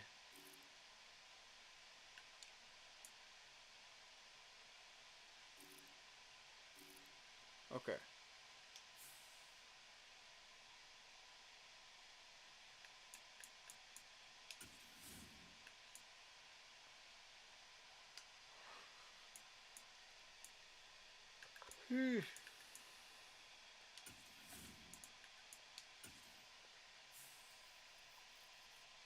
Alright, so Higgins, I don't mind losing. Beluga, we're going to need a right tackle.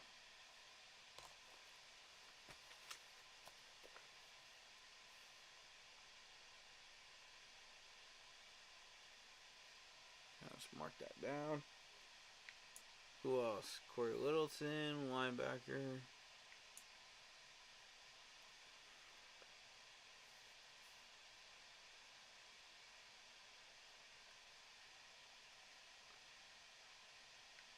Receiver, got that.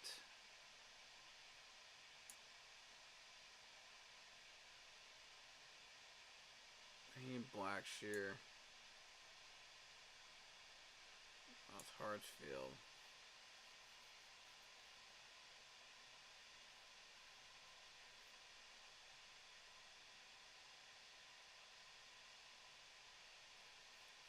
Okay, so we got 29 million cap room. Let's see if we can re-sign these guys. Let's just get it done. Let's see if we can get it done. Alright, I'm going to start with...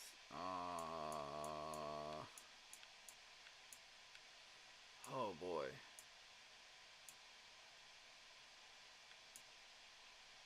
We really need to get Justin Burris.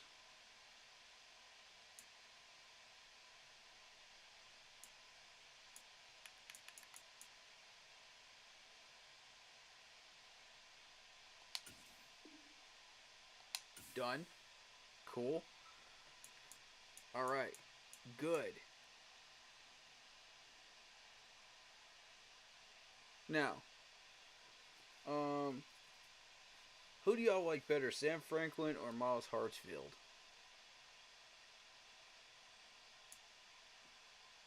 Which one speaks to you at safety?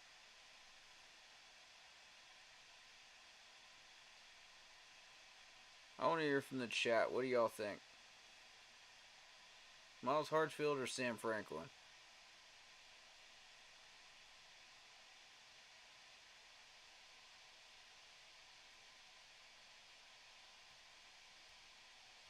Because to me, when I look at the comparison of the two,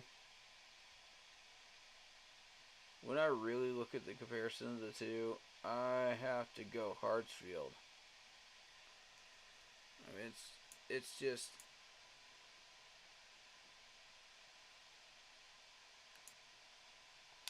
I'm going to get him.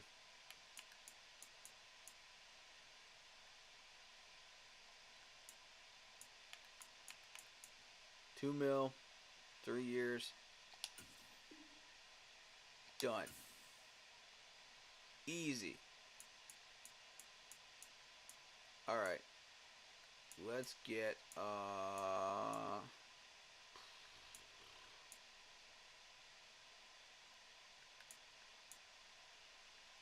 Beluga's next. Beluga's next. Let's go. 4.5.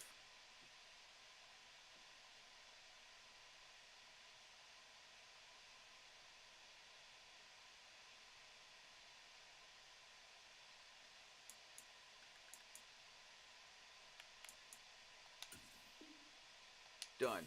4.3. We got him.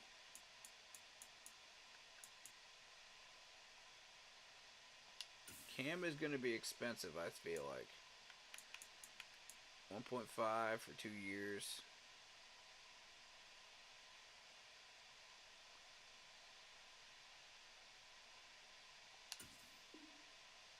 Done. We got Cam. Sanu.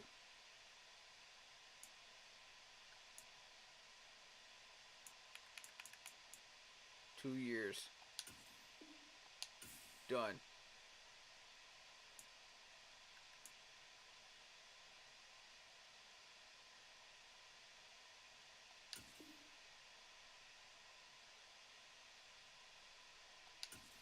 Nah, we're about to lose him. Okay, that's fine. We'll find another wide receiver, that's fine.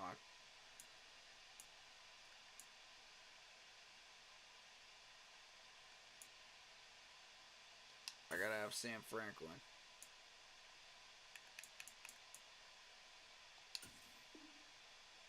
Done. Alright, 12 mil.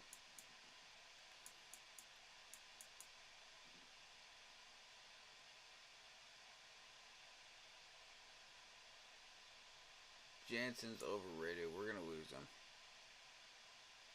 Let's shed the dead weight there.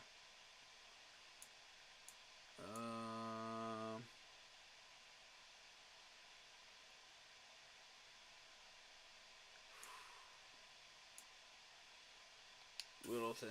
Yeah.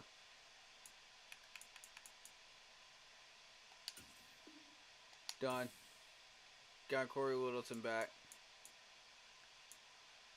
I want PJ Walker.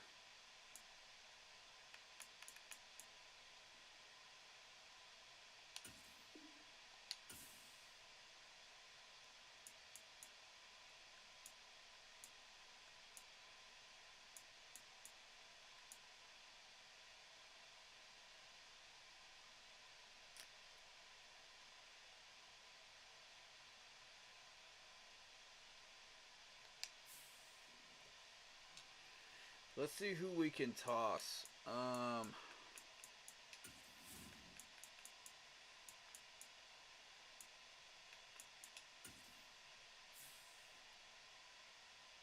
want to shed a little bit of dead weight here. We have a little bit more cap space to do something, you know?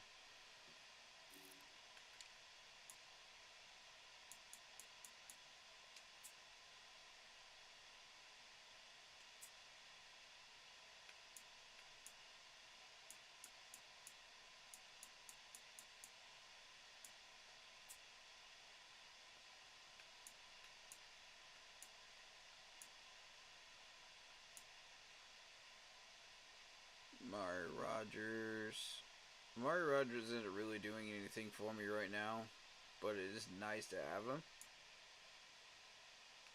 Coleman, Sanu, Norwell. Keep. Chandler Wooten. Dead weight.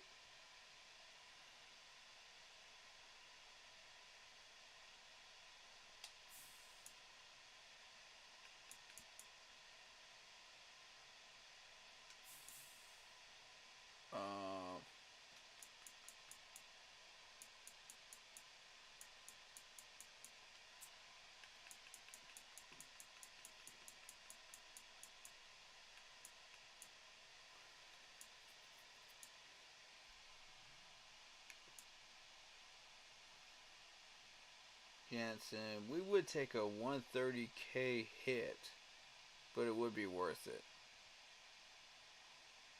Because we're not even going to do anything. Well, he's a special teams captain, right?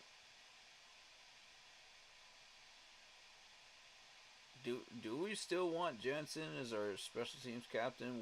What has he actually accomplished as a special teams captain? Like at any point.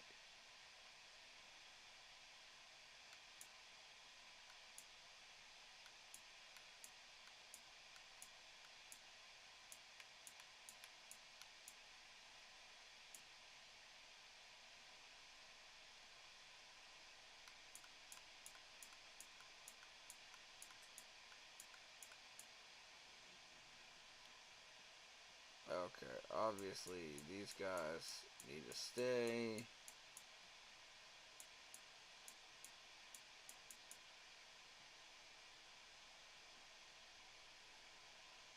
Like, I don't mind eating 130K if this dude is not gonna do anything.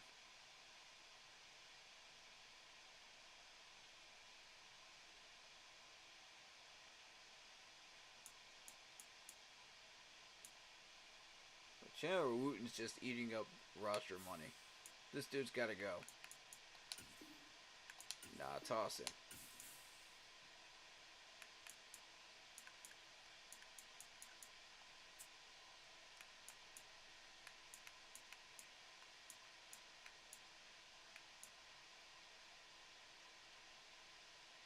Ooh, that's a lot of money for Zach Ertz. Oof. Oh, man.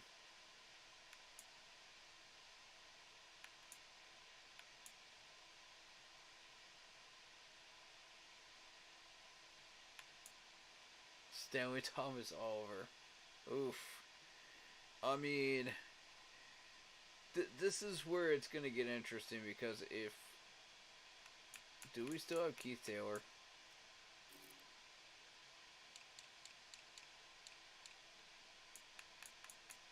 Okay, we still have Keith Taylor. Yeah, this dude's eating up cap space. I don't... Nah.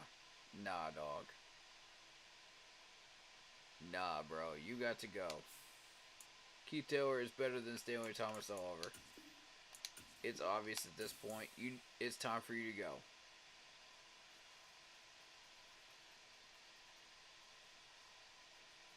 You are eating cap space, sir. Look at this corner room, though. Can you imagine that in real life? Can you imagine that backfield? Bradbury, J.C. Horn, D-Jack, and Josh Norman sitting back there? Bruh. No one's getting past these corners. Nobody. Nobody. I'm telling you right now. Put the Dark Knight and James Bradbury out there. It's over. It's over. Nobody's getting past these guys.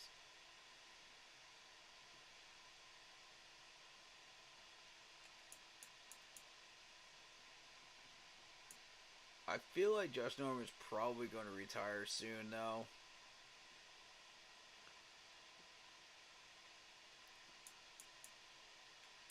That's why I'm like, I don't know. That's why I'm keeping Keith Taylor around.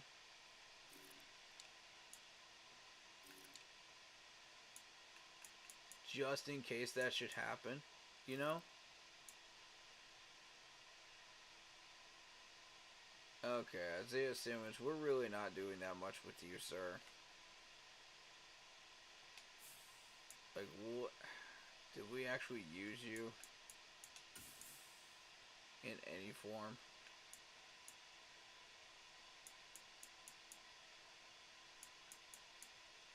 Okay, he was used. 2 picks. Got it.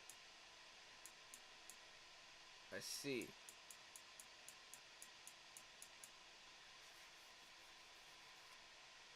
Not bad.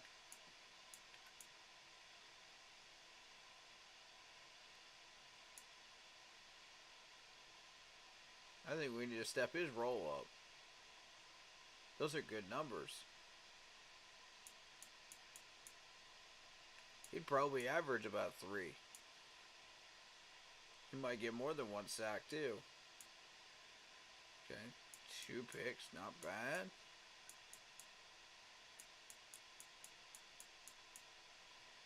Okay. Yeah, we'll keep you around. Keep you around.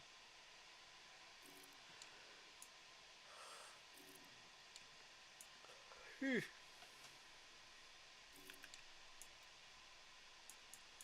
Okay, so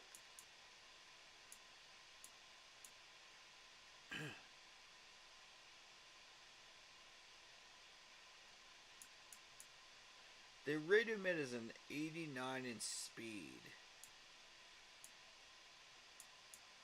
And see, here's what I got an issue with that is I don't know that Xavier Woods is that fast. I don't think he is. I'd say late 70s if you're going to rate him. You know, using the eye test. Because his closing speed was pure garbage in that Jacksonville game. So, I don't... That's a tough one for me.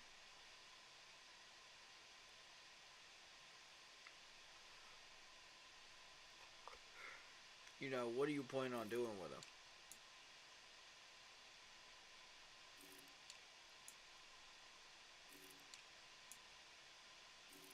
Damian Wilson.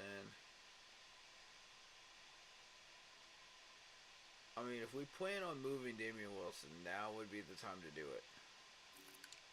We have all these linebackers right now. 2,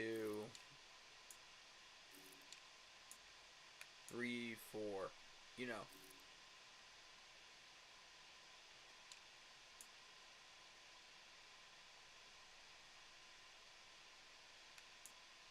Brown.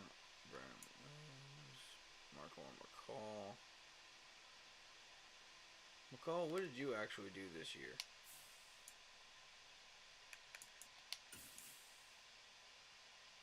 Absolutely nothing. You know what?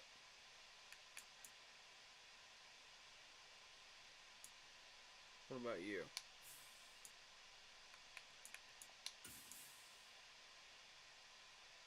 Okay. That's not bad numbers. 9 tackles for loss. Impressive. 1 pass deflection. Okay.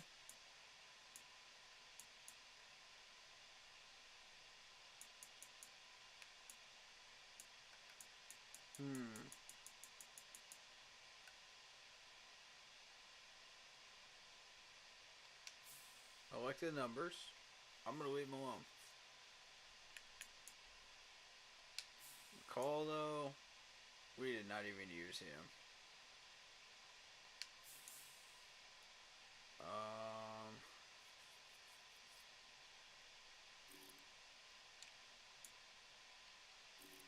I don't know.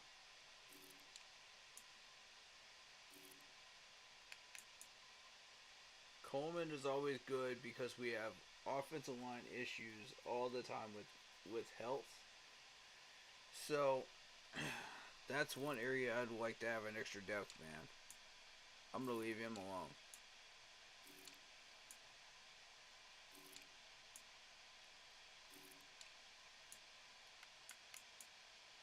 But Jensen, here's the issue with Jensen. You're either paying him as a fullback or you're paying him as a tight end. It's another one of those dilemmas, you know?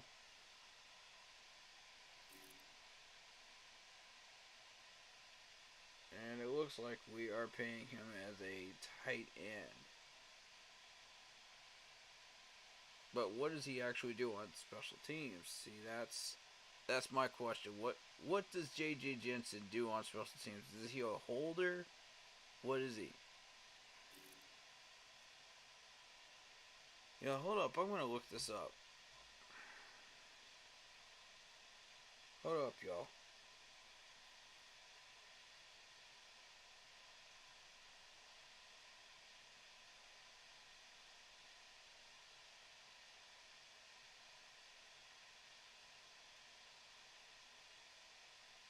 long snapper. Ah. Okay, we do need him. We do need him then. That's what I was trying to figure out.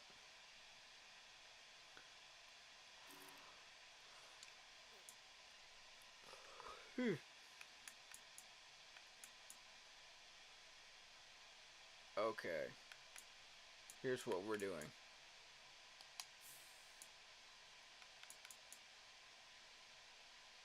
Since we're about to lose Sanu anyway, let's just go ahead and release him.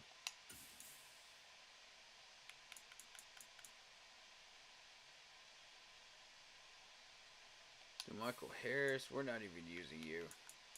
Release. I want some money back, man. For real. If I'm about to lose these guys, I want some money.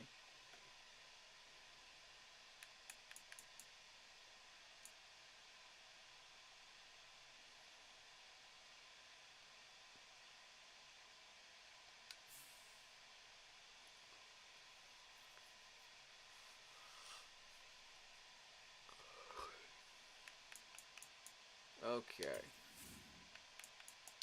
Now, that should give me some money. 6.3 mil. Okay, cool. Let's go and get him.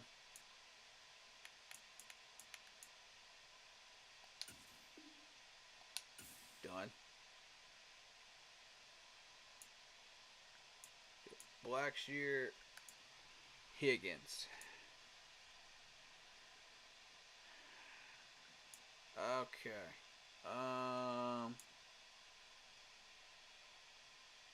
Good question. What are we doing here? Depends on wide receivers.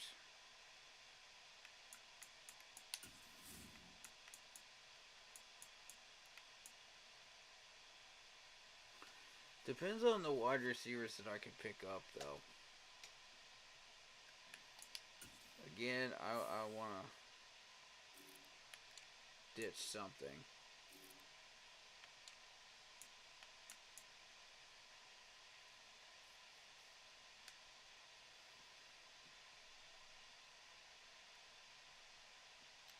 I mean, we're not using Blackshear, but I'm afraid to get rid of him. Because, see, that type of talent that he has,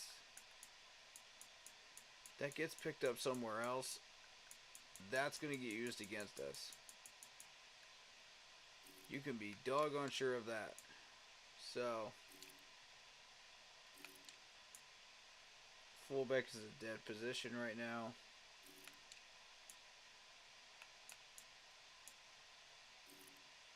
Alright, we just paid Jensen.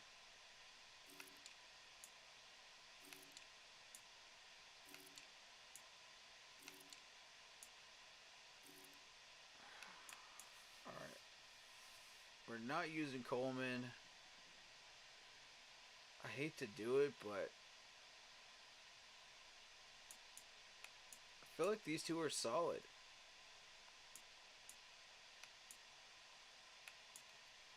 I don't see any reason to keep Coleman at this point.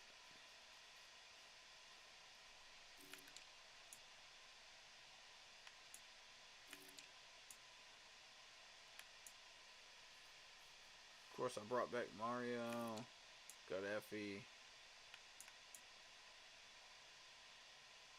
And McCall's not doing anything for me. I'm going to go ahead and get rid of McCall. Yeah, you're gone. I usually like to keep like 4 defensive tackles on the roster, but because of injury related stuff, but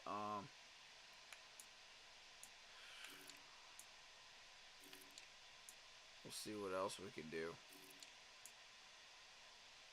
Damian Wilson we can move right now, and it wouldn't cost us that much. And I'd put Frankie you know, in charge of the whole doggone thing in the middle. And of course, draft a middle linebacker, a left outside linebacker. Because I feel like the right side's solid. We got Shaq, we got Brandon Smith. We're okay. You know? We're okay at corner.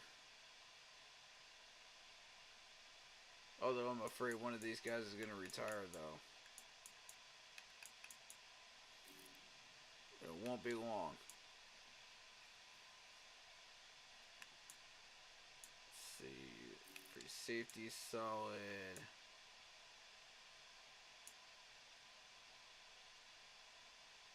Realistically, we are using Simmons. That's why I'm reluctant to move him.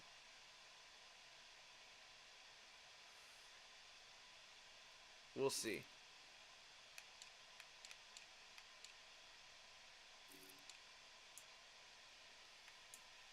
We have 1, 2, 3, 4, 5. Technically 4 draft picks. That's fine, considering how much cap space I've got. You know, I really don't even need that much, because I've already got what I need signed up under contract right now. So, realistically, I only need about 2 of these guys that I'm about to draft, because of the success I've already had. And you can move those 2 7s up for a 6th if you wish, which is probably what I'm going to end up doing.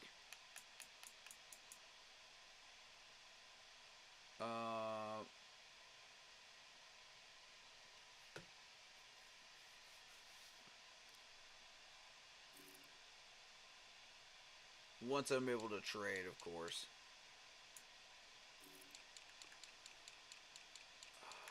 Okay. This is where things are going to get a bit airy.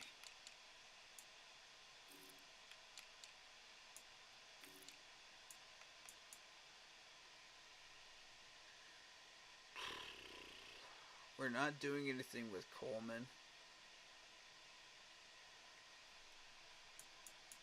I don't know, dude. Yeah, that's 65 pass block and that. That 61 run block. That ain't it. Coleman, you got to go. I need money right now. I need money, and you're the odd man out right now. I'm afraid to get rid of Blackshear, man. I really am.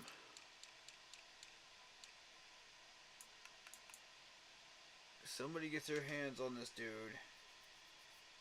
that could be a problem.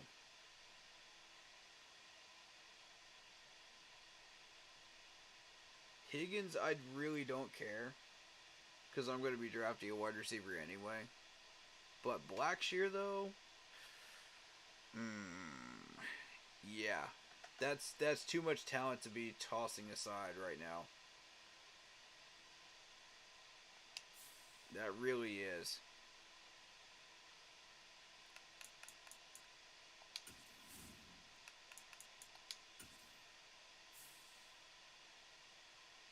$5 million, okay. How much is he gonna want?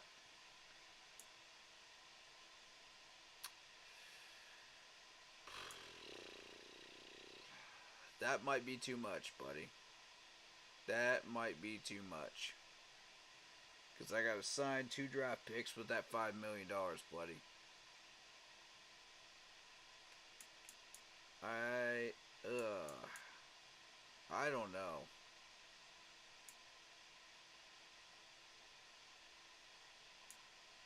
We really need the money.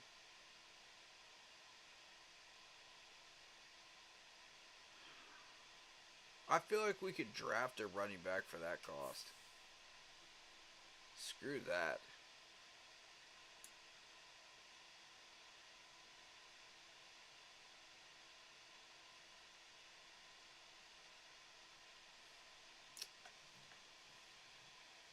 Considering what I'm trying to do,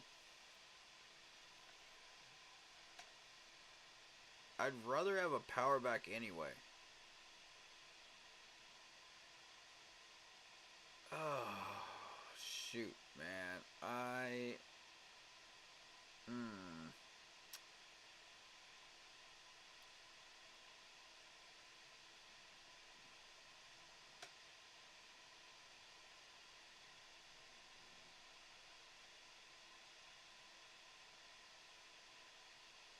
That's tough.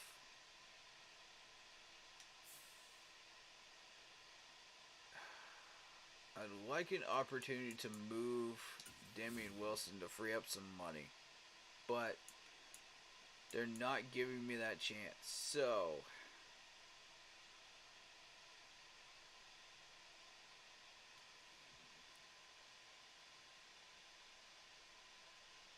dang it, man.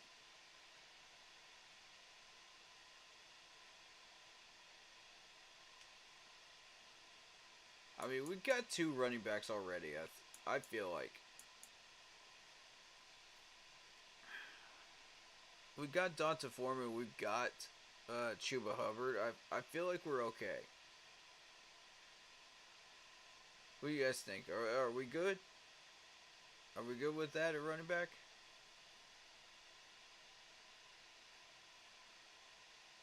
Because, I mean, there's the team ranking numbers, that I came up with. We didn't rush a whole lot, but that's the system that we're running, though. Because it's made for power backs. And made for a bunch of draw plays. And ISO plays. So I don't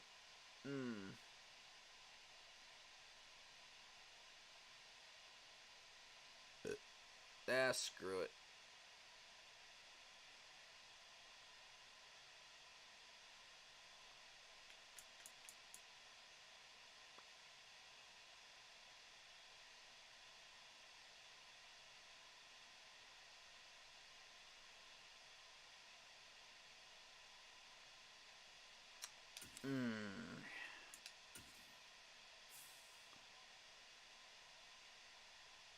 I'm gonna tell you, these are the types of decisions that keep you up at night, man.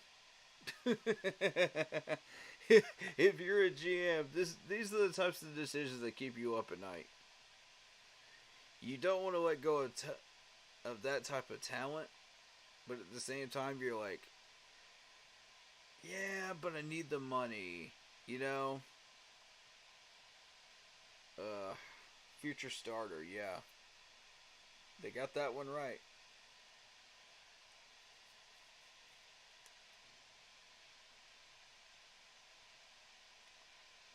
They have his stats correct, man.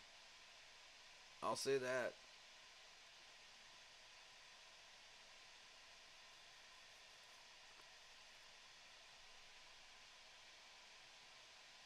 If you were to rate Blackshear this year, what would you say about him? I'll throw it to chat. What do y'all think? How did Blackshear do this year? Are you happy with him? Do you want to see him moved? What would you do with Blackshear?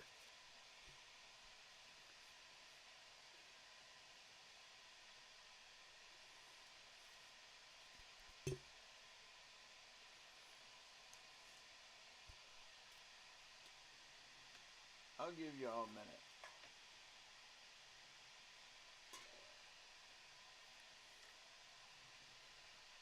Because for me, this dude is a humongous question mark.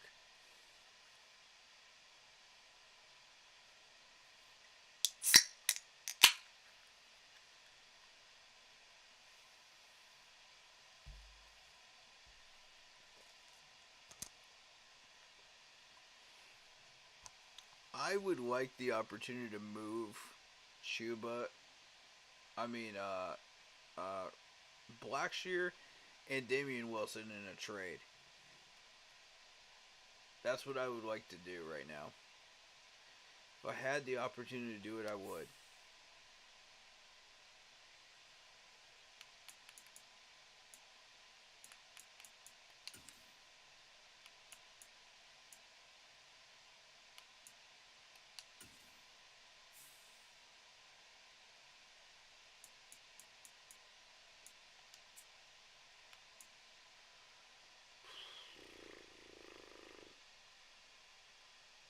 like Simmons is too much on at safety position too.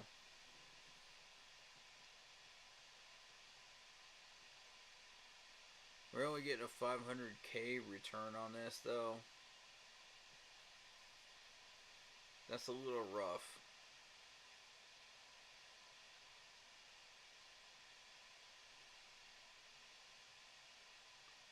But as far as I'm concerned, like, I want him as a linebacker, though. You know what I mean? Like, he's a linebacker. That's what he does. He's not a safety at all.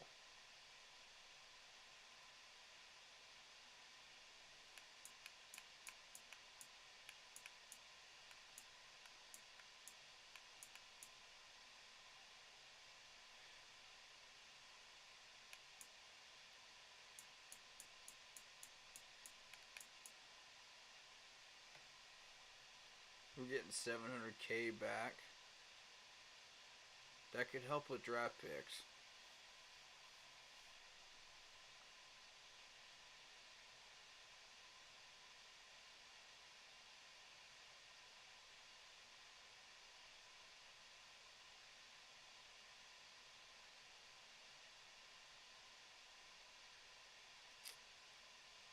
$700 plus the $500K of Simmons. That's 1.2.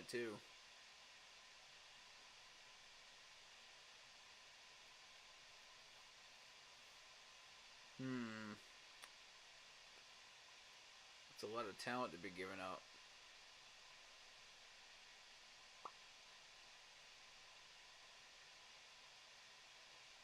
I'd be spending about that much money on a running back anyway.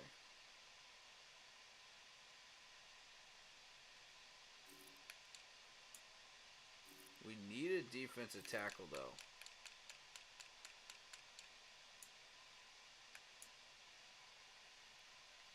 These two are good, but I need a depth man. But most importantly,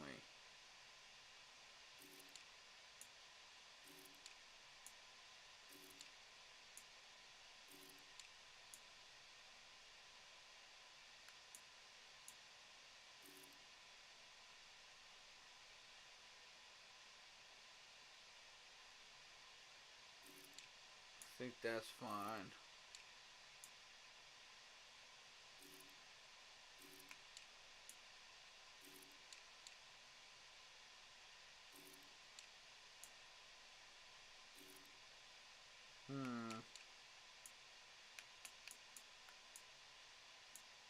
I really just want a wide receiver.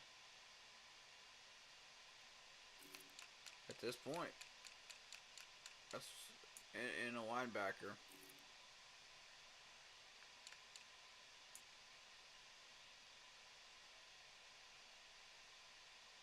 It's hard to find another corner, so I'm going to keep Keats for now.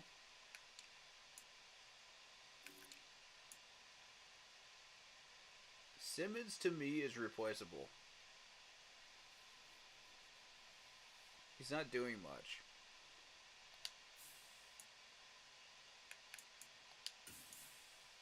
Look at him one more time. 1 sack, 2 picks.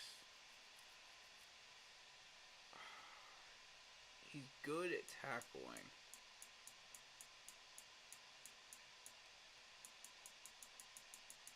Okay, so 1 tackle for a loss, 2 sacks, 2 interceptions, 1 sack. Okay.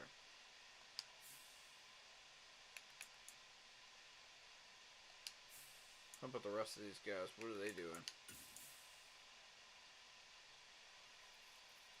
1 tackle for a loss, no picks.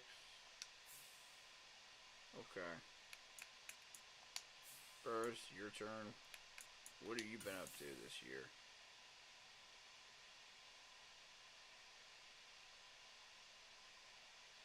Burrs ain't doing nothing. Wow. Lazy. Alright.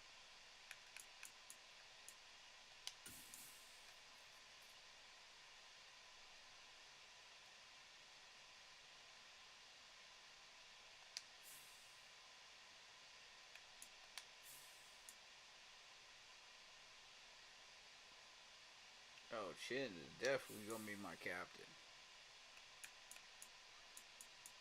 No question. Now, I'm getting Simmons involved. The thing is, like, how much, though?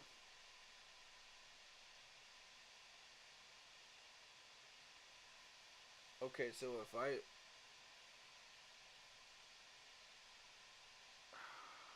Shoot, man. You're taking a $1 million hit. Reverse.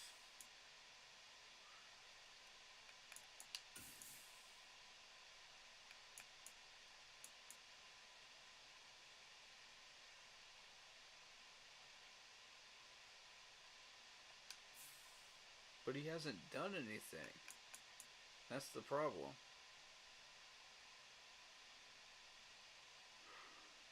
That plus, it's hard to find a good safety. This hurts.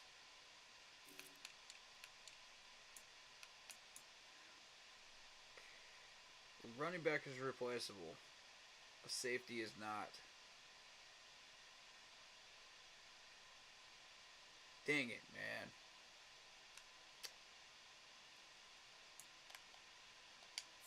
Alright, choose. What's your numbers? What you got for me? 2 for 10.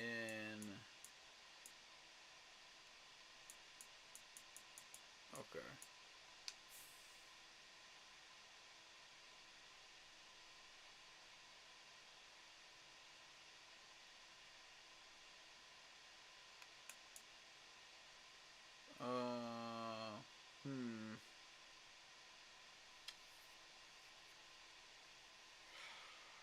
Comes down to Blackshear, doesn't it?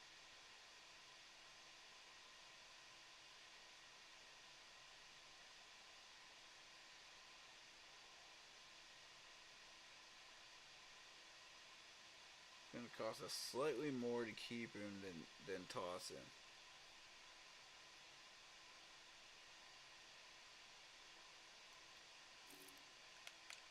I mean, if we're losing Higgins, we might as well get something back for it. That's how I look at it. Toss him.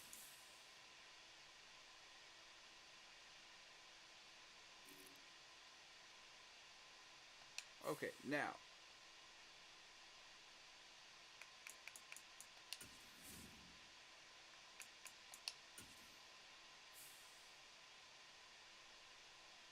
Here's the question.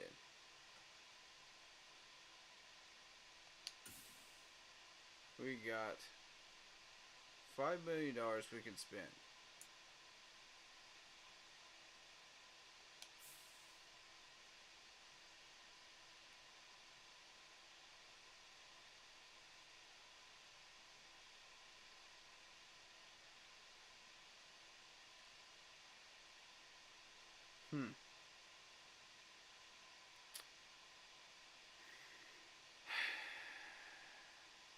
I can't do it, man.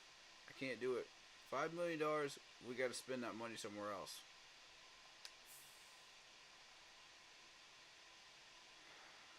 Sorry, Blackshear. You got to go.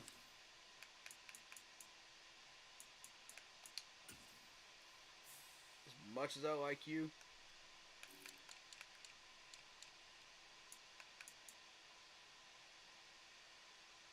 and Simmons, Isaiah Simmons is putting in his worth, man. He's making his money, man. He's earning it. Blackshear we haven't even used.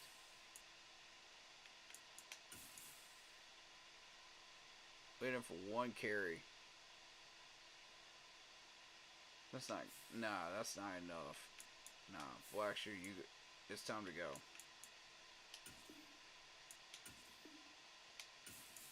Okay. Alright, so that should give me 5.7.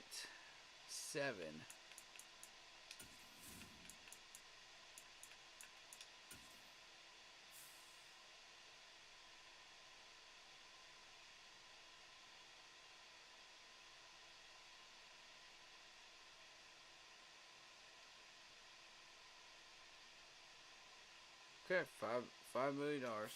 Cool.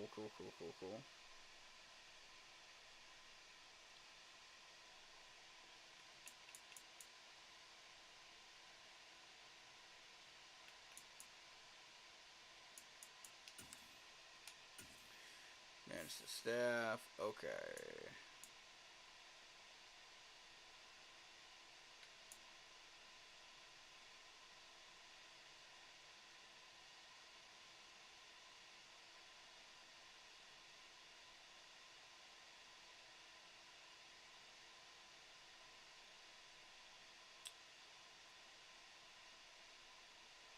I mean, looking back at some of the scores I saw from the last season,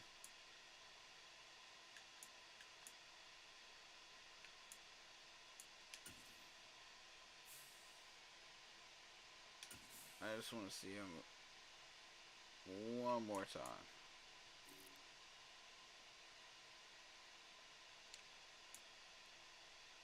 Okay, so we go 45 there, 13, go 36 there, you go 55 there. Oof.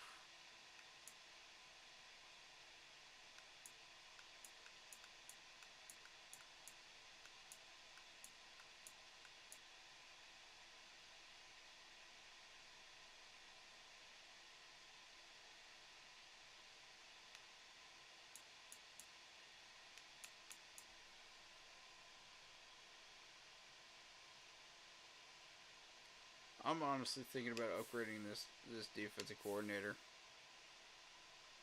He's just not getting it done for us.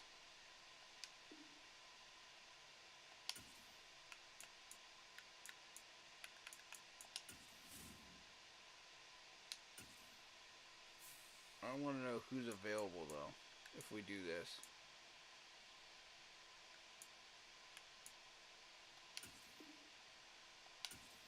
Yeah, I'm gonna fire him. This is not what we're looking for.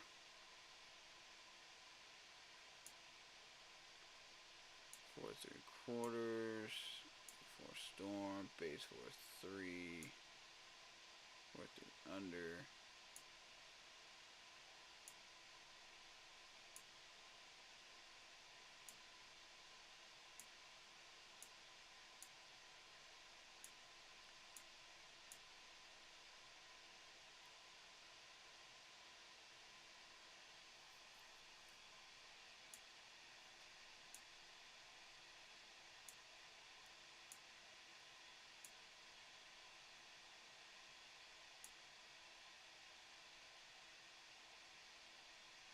Pete Carroll. Space defenders. Don't look deep.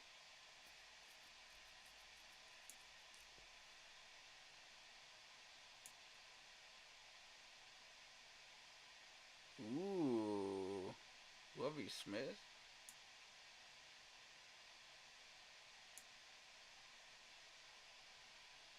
Yeah, Darren Young was trash. That was not who I was looking for.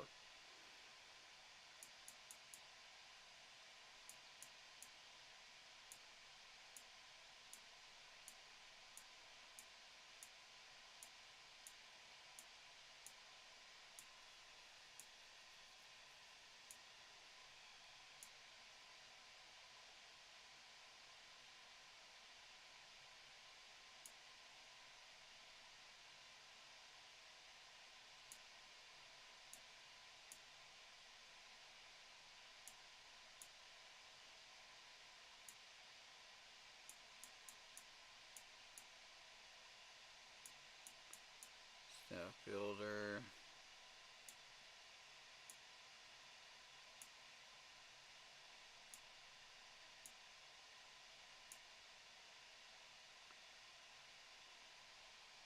Big man focus, relentless, control the line. Focus, don't look deep.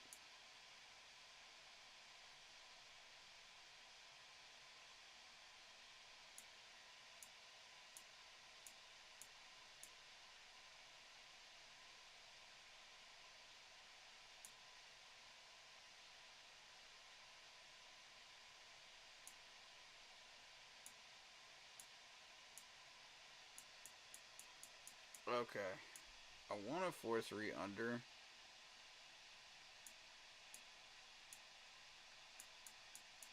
That's what I'm looking for.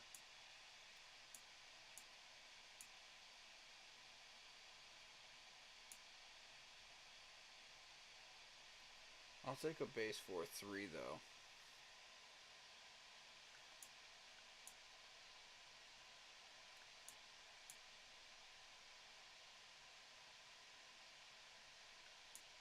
Ortega. I've heard the name.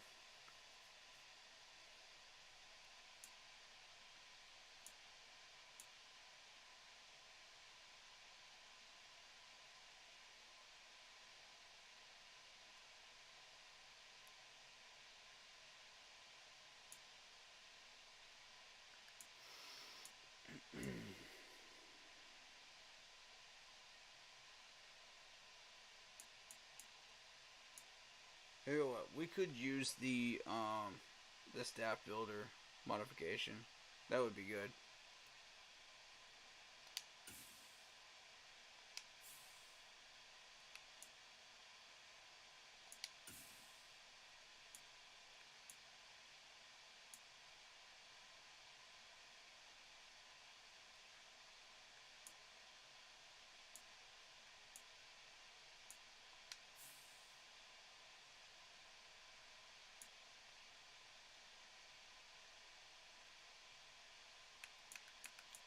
Yeah, we need defensive coordinator. I'll stick to that.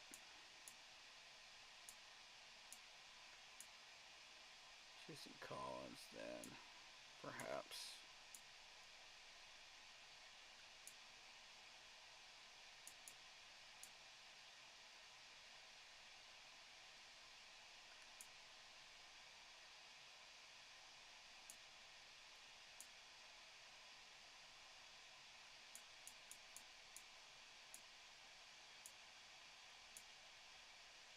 Let's see.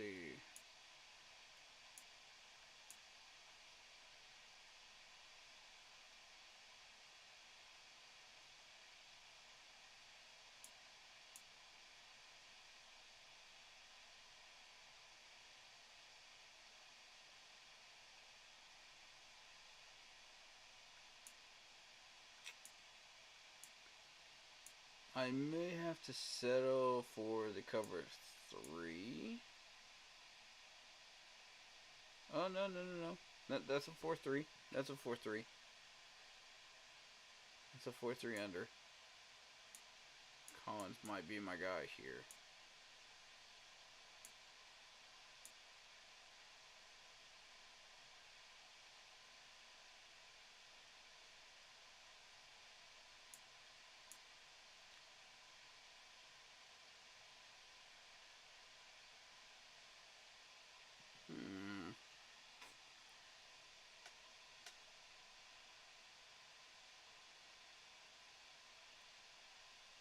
Trench play.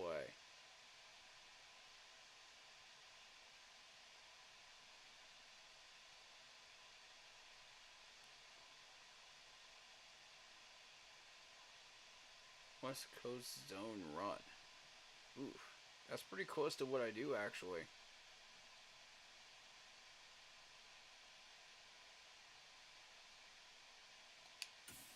See his talent tree.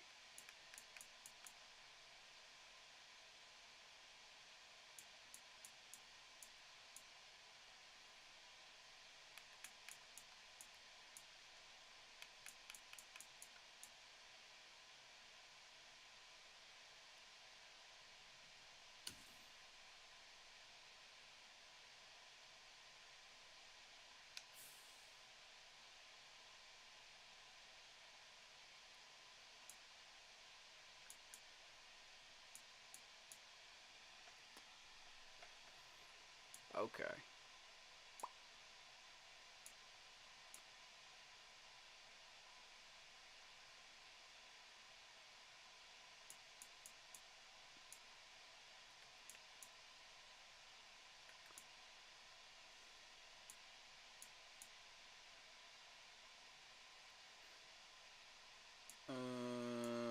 Where is it? Where is it? Yep.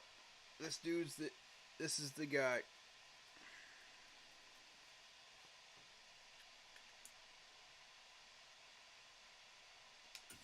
Jim Nichols, welcome to Carolina.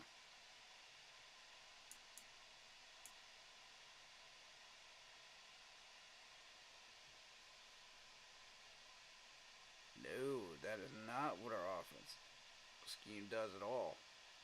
Good sir.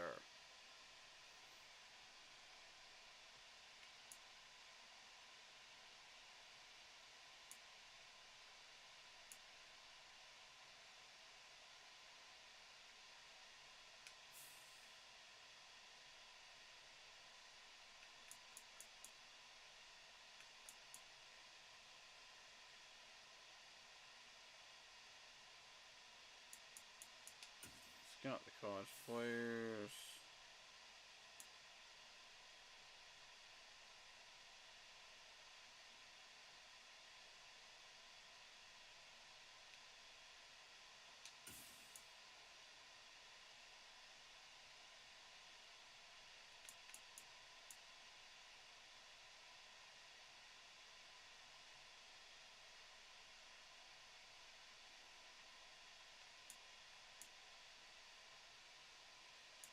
Okay.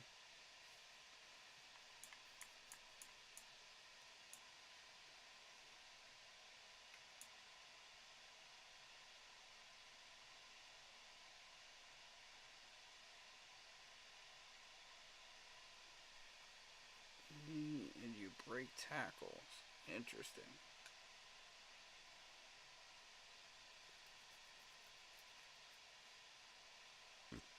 Don't necessarily need you to be out there for catching.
That is indeed what I am looking for. Yes.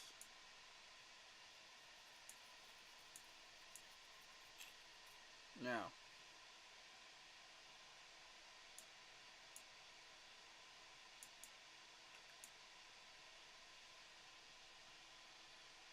Okay.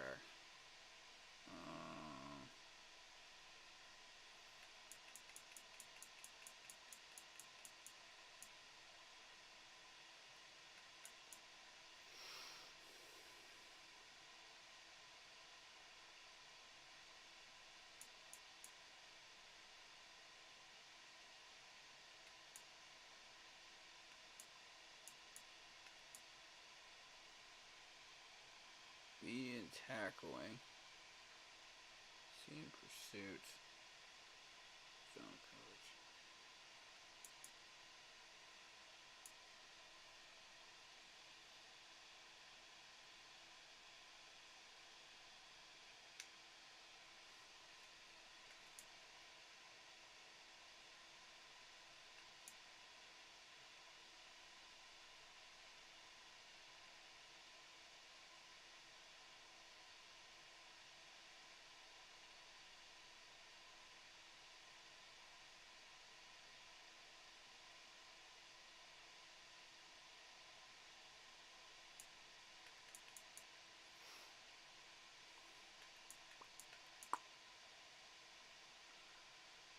Let's see.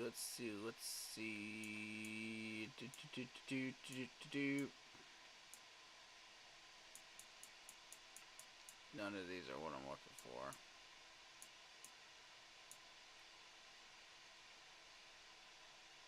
That could be.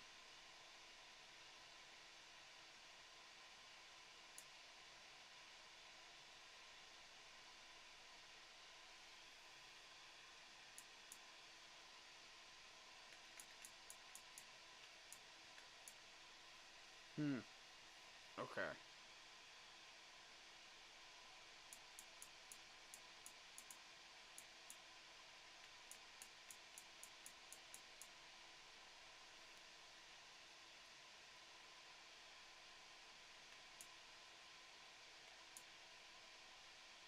See.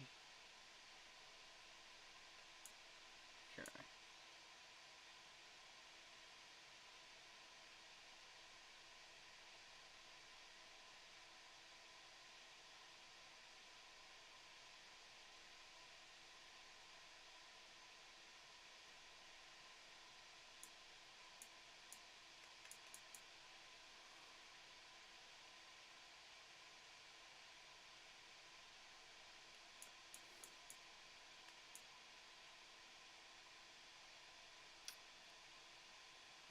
Stopper.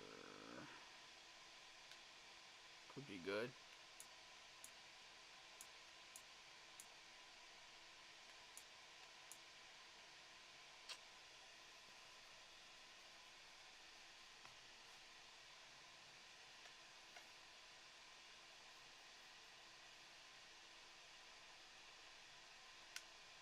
If I'm looking for that, maybe.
Okay. That's about all I'm really looking for there. Cool.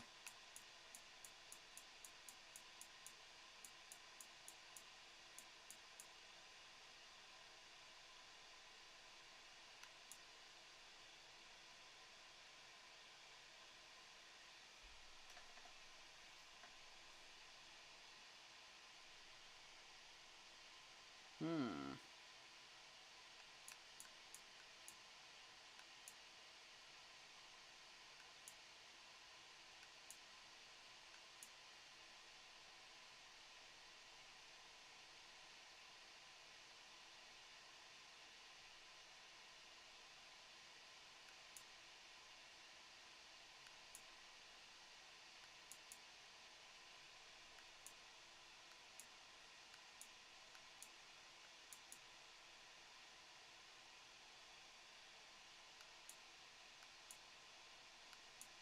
Hmm.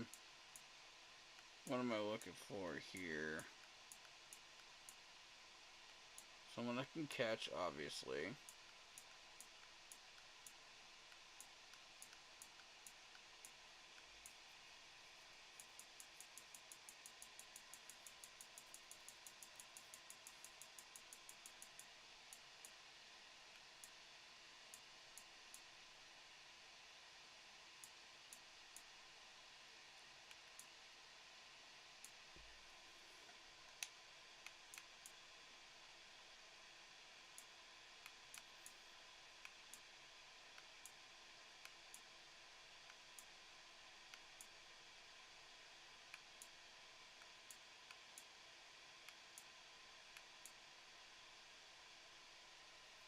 Hmm. Physical guy? Okay. Perhaps. Perhaps. Catching traffic D. Hmm.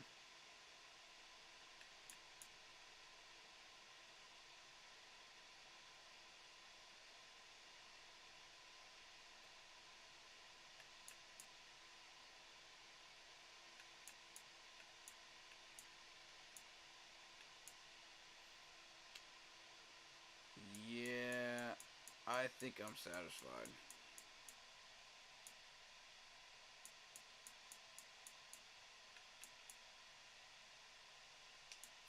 Alright.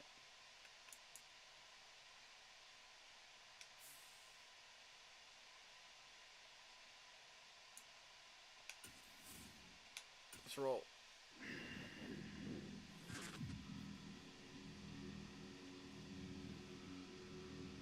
So we got $5 million in the bank right now.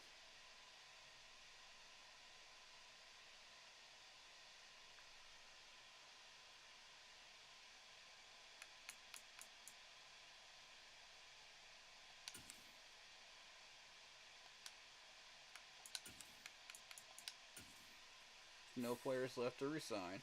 Right? Oh, okay. We got a few. We got a few.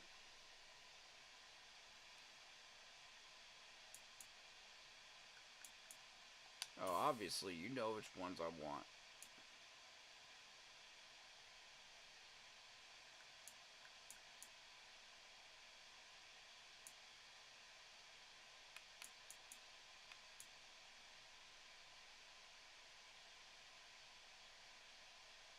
Even if we don't get any draft picks, that's fine.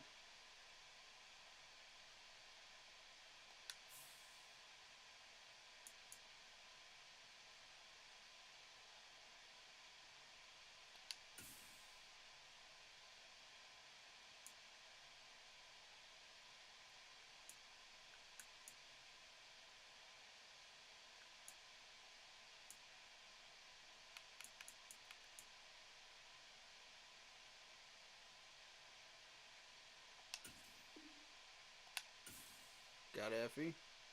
Alright. Bradbury, you're up.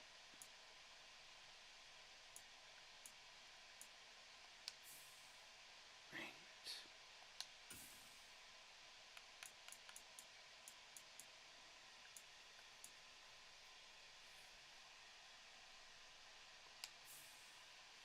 We ain't got the money, man.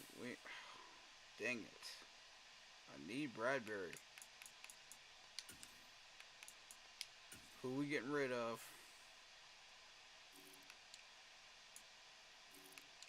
Who's it gonna be?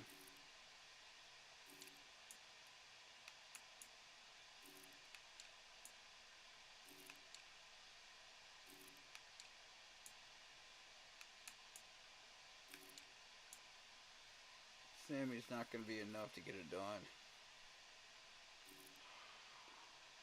Can I trade? They're gonna let me trade now? No. Who retired?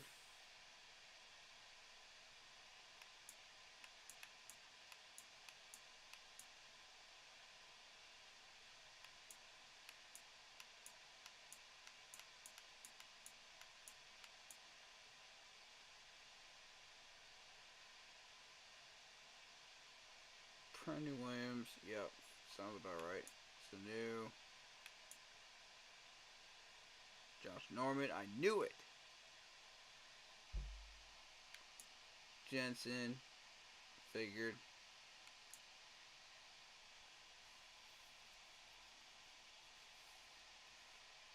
Okay, so exactly the people I thought were gonna actually retire.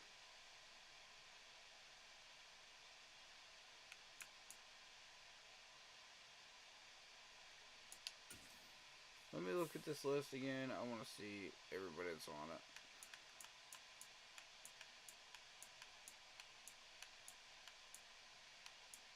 Jason Pierre-Paul's gone.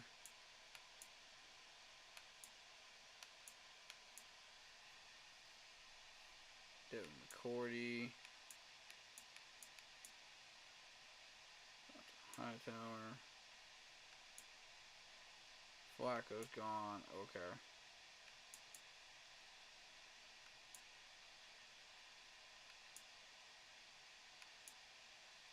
Green. Daniel.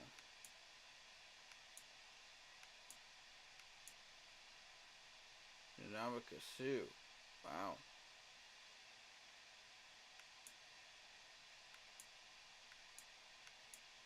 Jason Peters is gone. Dang it. Bruce Irvin's gone.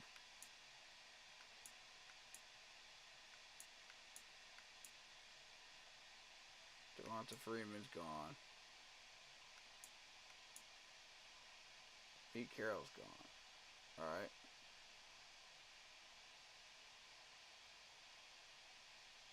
Dang. Okay.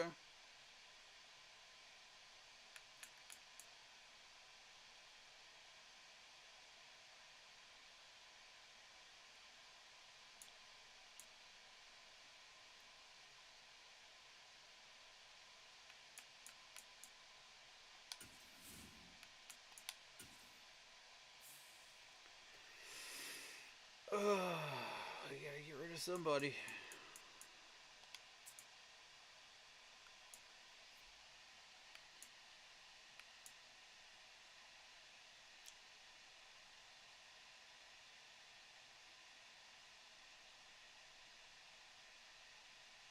Amari Rodgers, you just might be the odd man out.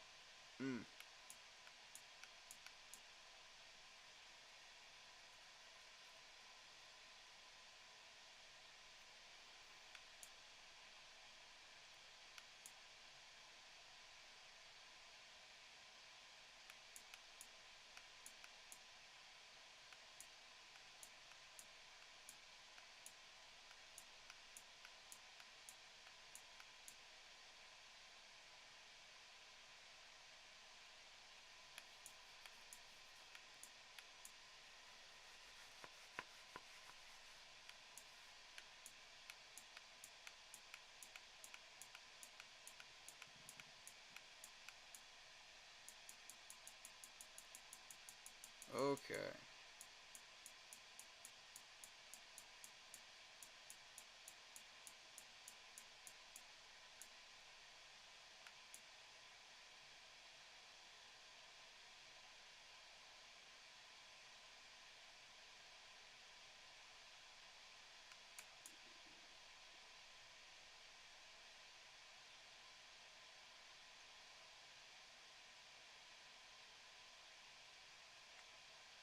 As much as I like Amari Rodgers, I don't know that we can keep him.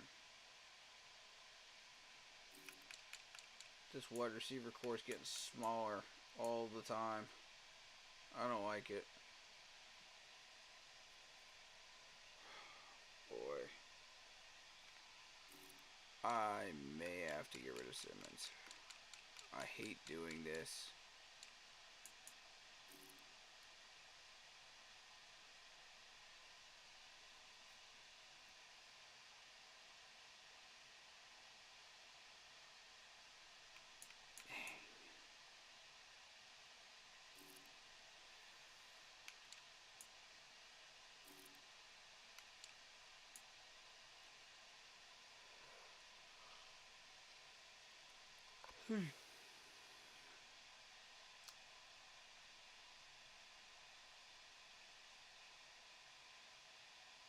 I hate throwing that kind of talent out there, but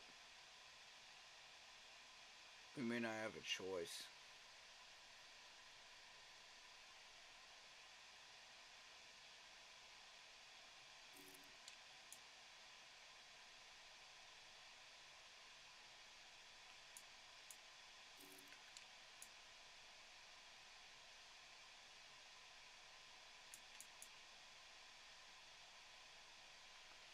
Well, Justin Burris isn't doing anything for us, so...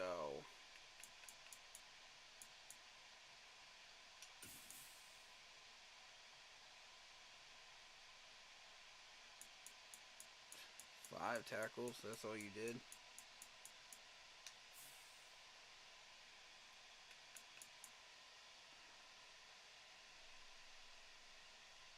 I'll take that 1 billion hat, and yeah, I'll take it.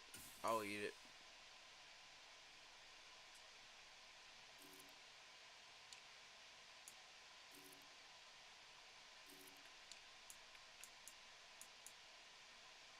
I already know what I'm getting from Sam Franklin. I already know what I'm getting from Jeremy Chin.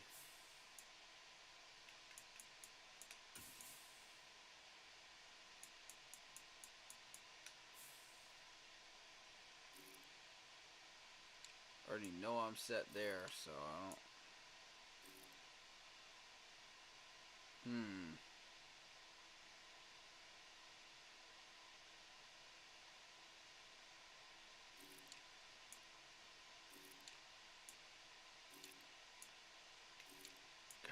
This is tough.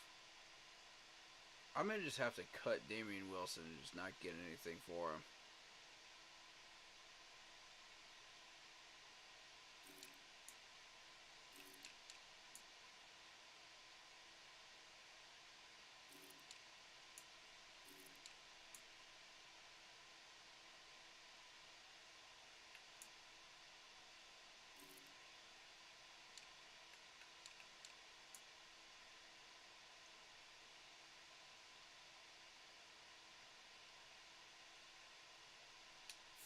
What did you do this season? This past season? Let's see. 28 for 35. Half a sack. 3 pass deflections. Not bad.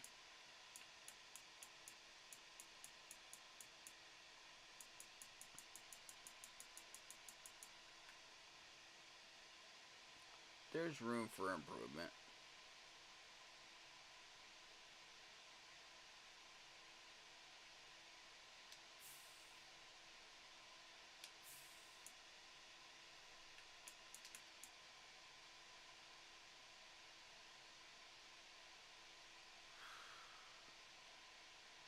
I am looking to replace middle linebacker spot right now.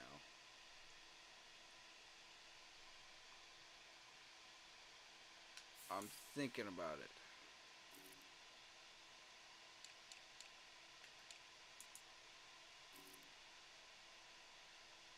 Alright, we still have Derek Brown. We're good at defensive tackle right now. I really think we should draft the defensive tackle.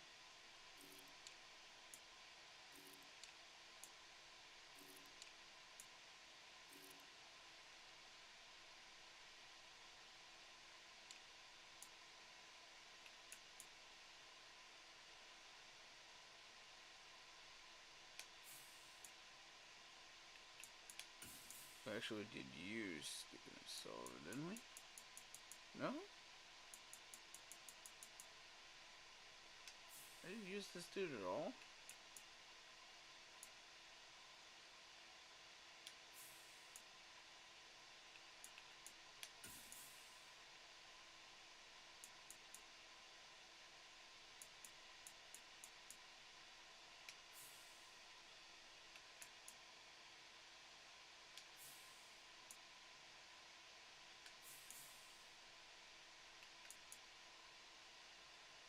That's $890 back in my pocket.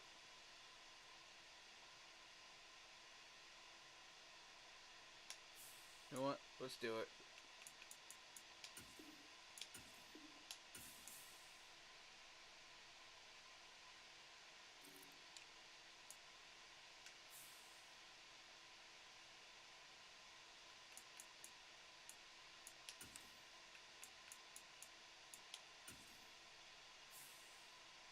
$9.2.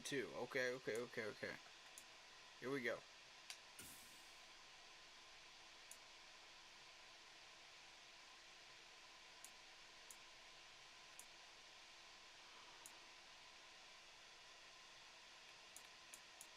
Dang it, Bradbury. Why you gotta ask for so much money, bro?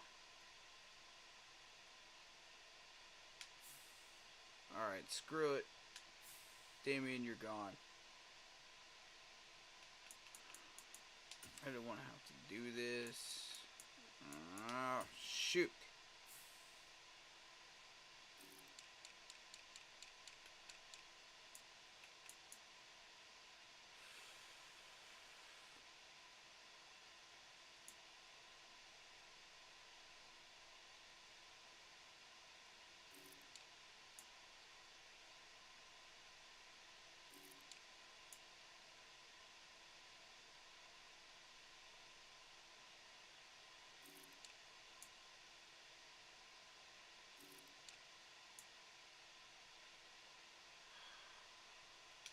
Screw it.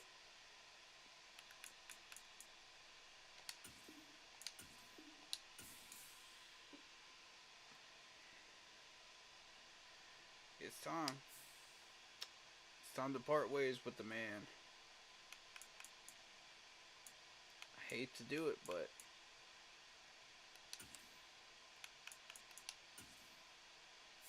we need Bradbury. We gotta have him.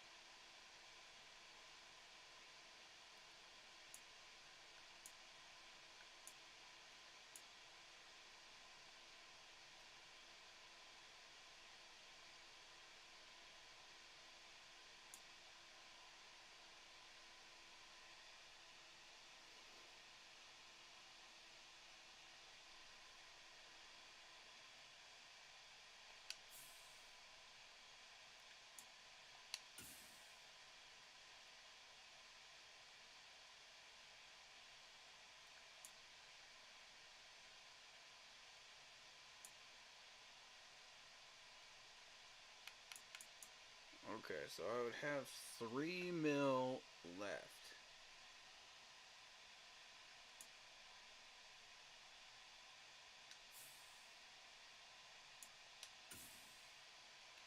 Is that enough to get it done?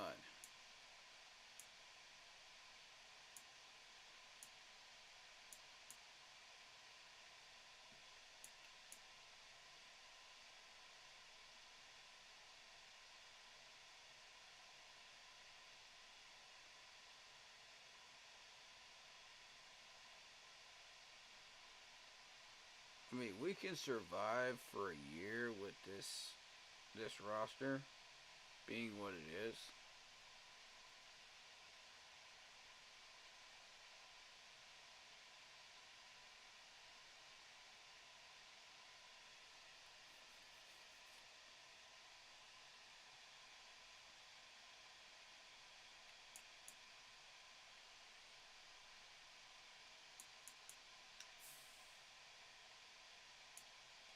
I've got to have Bradbury though.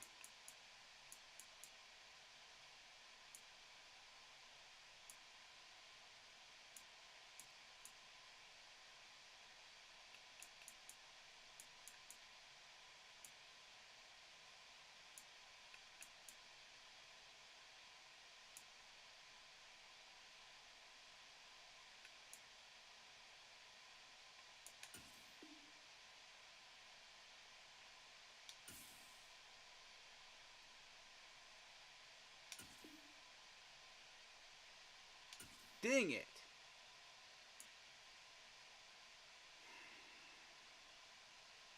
We're screwed at corner now. Great.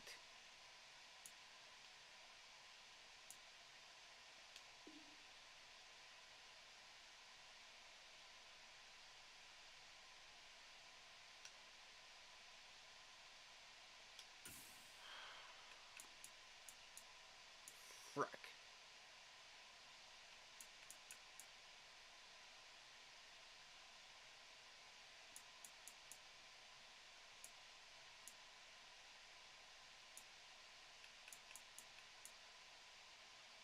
Okay, Sammy. Let's get you on board.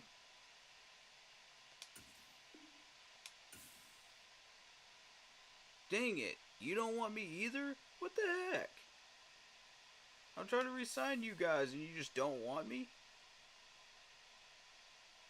Fine, I'll go to off. F that, man.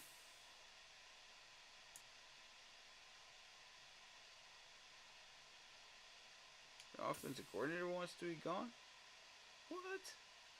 Alright.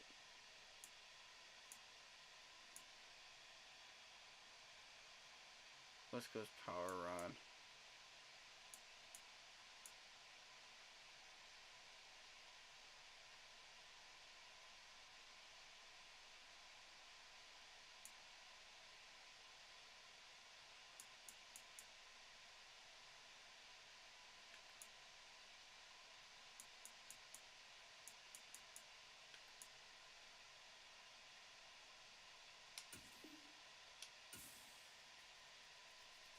Done. Alright.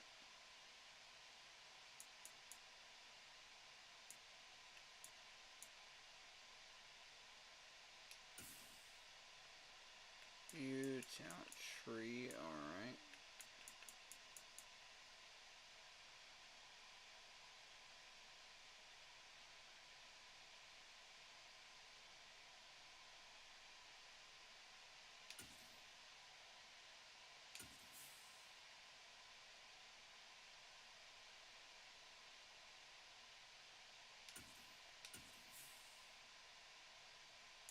Lock that up.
Cool. Alright, that's done.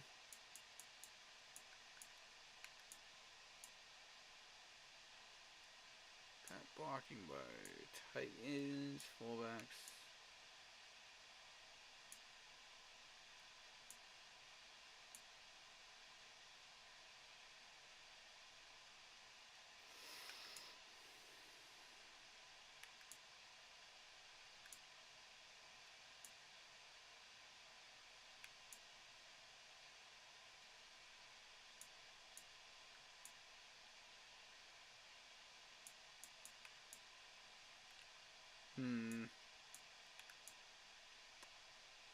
Either power or finesse.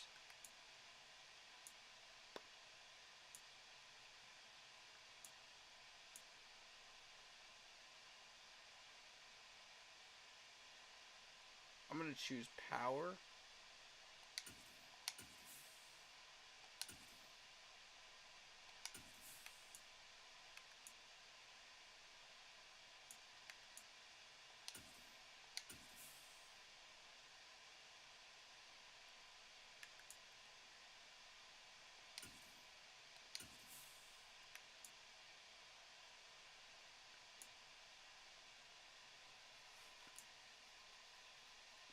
Just awareness for offensive lineman, yes. I will be doing that.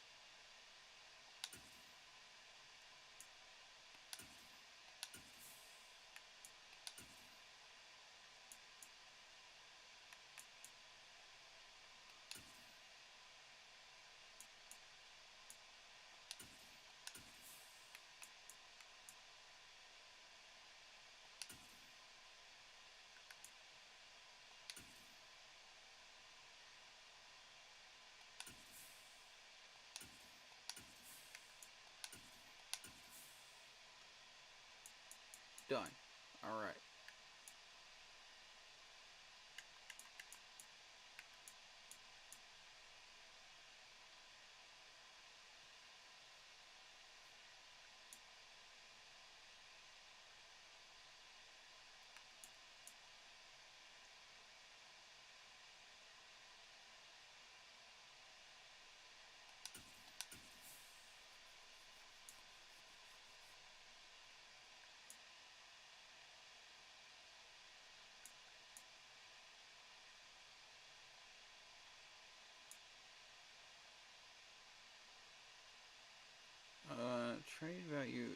increase for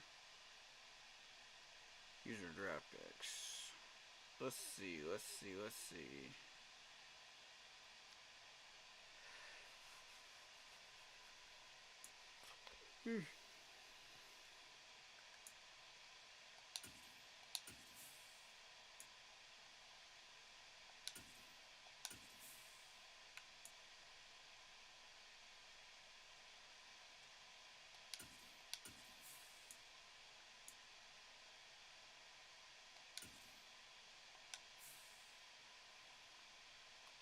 Halfbacks, fullbacks.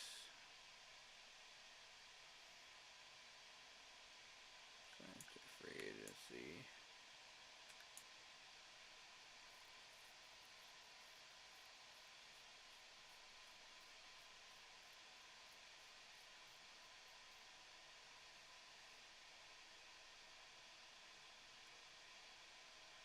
Guaranteed trade package. Okay.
Prospects. Okay, we're gonna look at corner.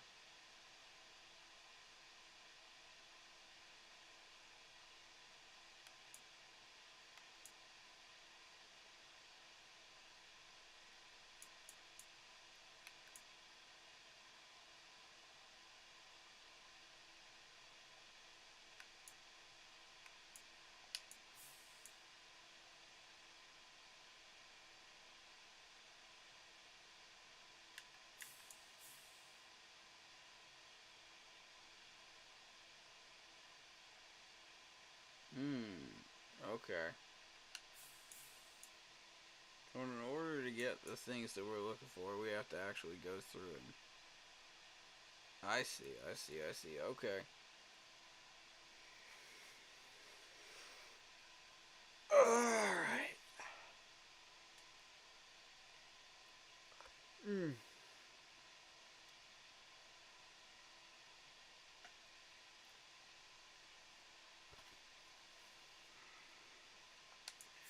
Okay, let's, here's what we're gonna do. I need to look at the roster. I need to see what we have versus what we don't have. And let's go from there.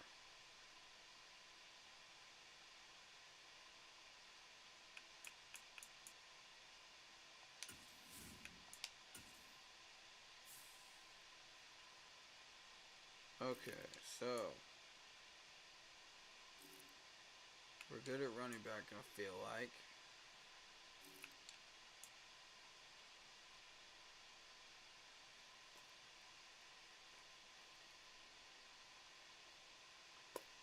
Wide receiver needs to be a priority.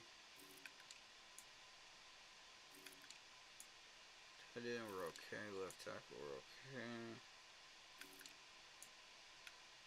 I feel like we're okay on the offensive line. We don't really need to make any moves.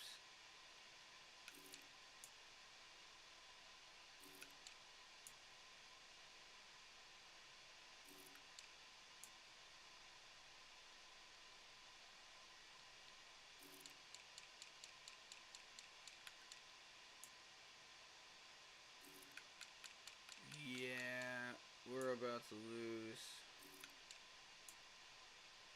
Obata.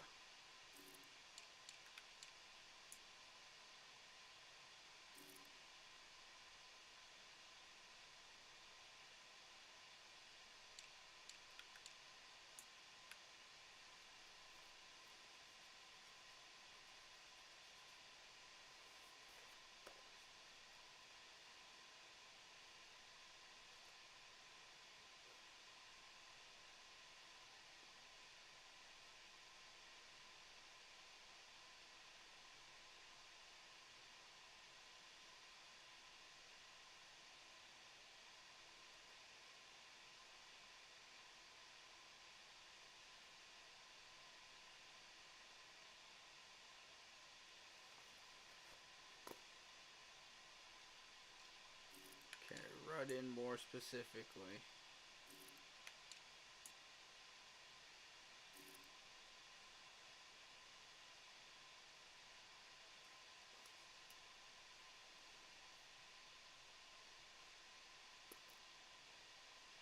Okay.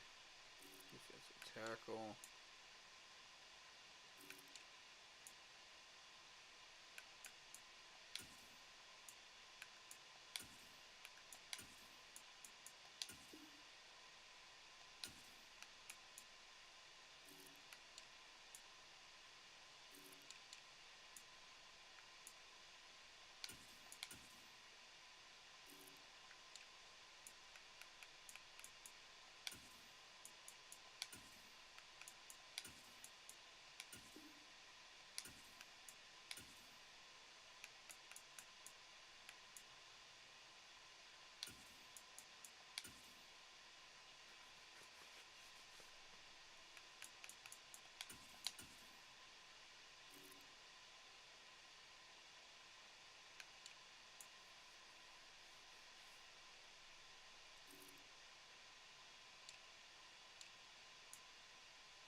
Well, if we're about to lose these guys, we might as well toss them.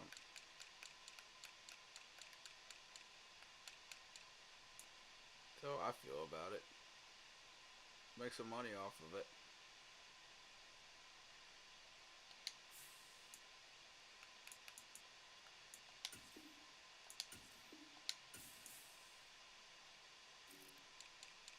They don't want to re-sign here. I'm not going to make them.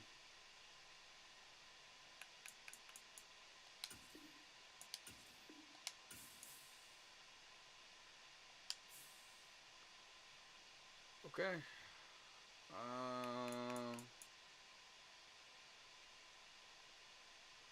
That means we now have how much money? 15 mil.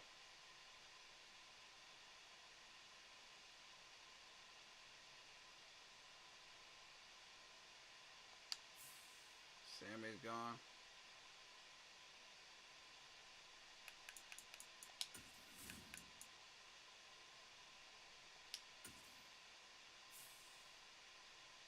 Alright, let's go ahead and get rid of Sammy then.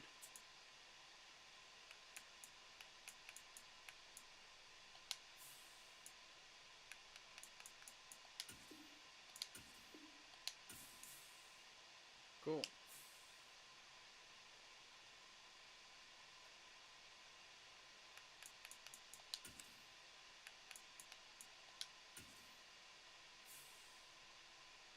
15 mil. Cool.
Okay. We really do need a middle linebacker. That's going to be a major issue. Alright, we're going to have to sign somebody randomly. Let's see.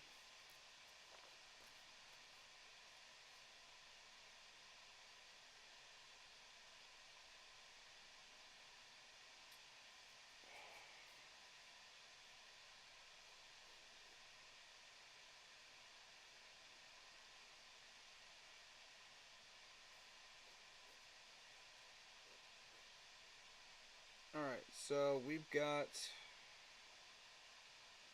5 major positions that we need players in. We've got 4 picks.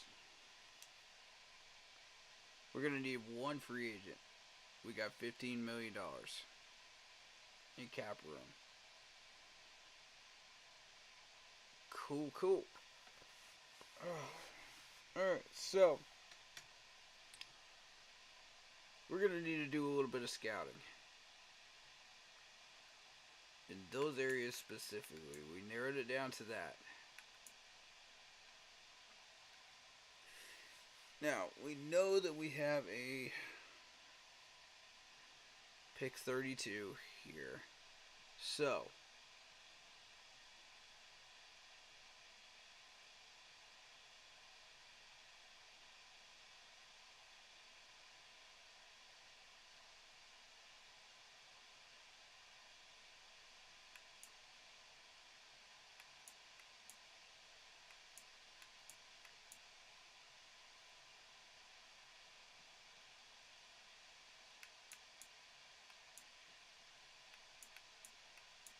here's the problem with this. I'm not finding anything I really like wide receiver wise.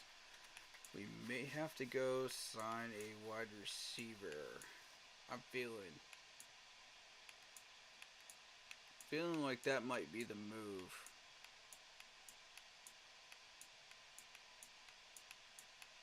Which is okay with me because I feel like I could find really good wide receivers out there.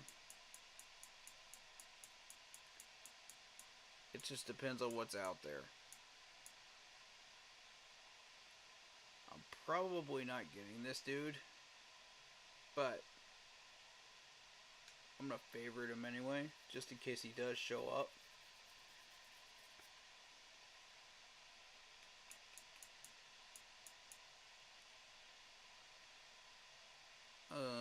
That would be the alternative.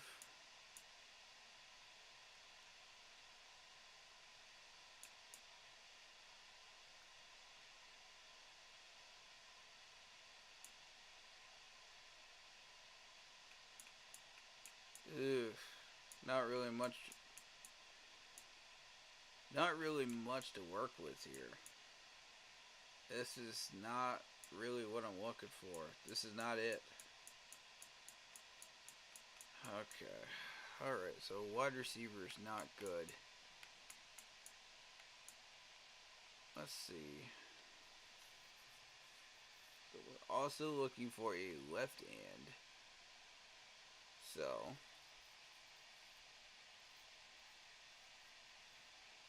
top five. Nope. Tackling.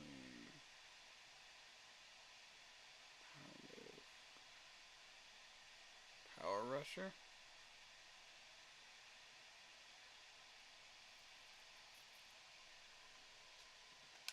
Could that be what I'm looking for? Maybe a run stopper.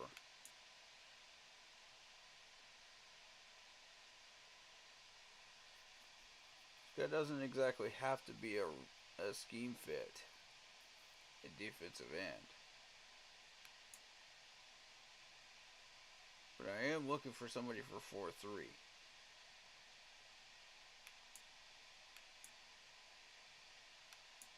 Which makes this a little bit tricky.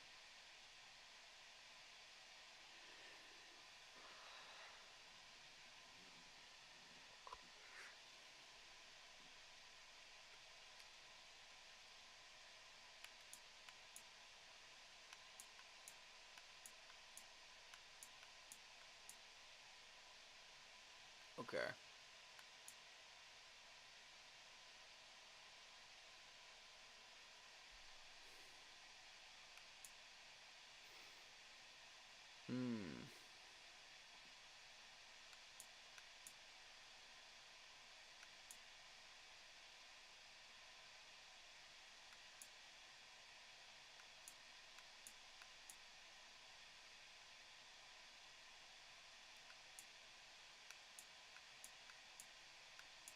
Okay.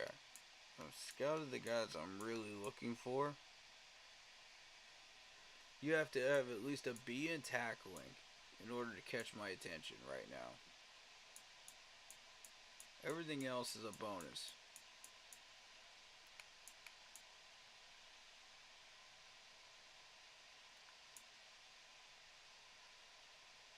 Screw this, we're looking for.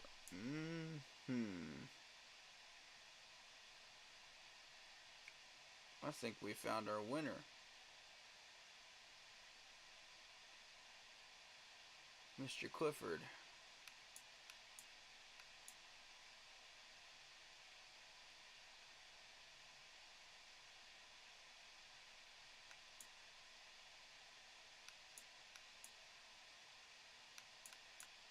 Yeah, I believe we did find our winner.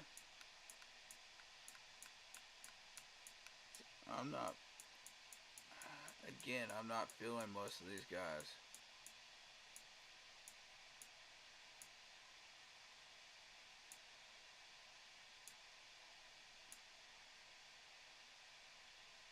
I can work with a C in pursuit.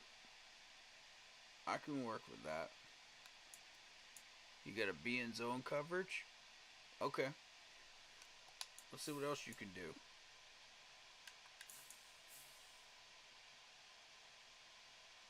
B in catching, B in hit power, B in blocking. C in man coverage. Okay.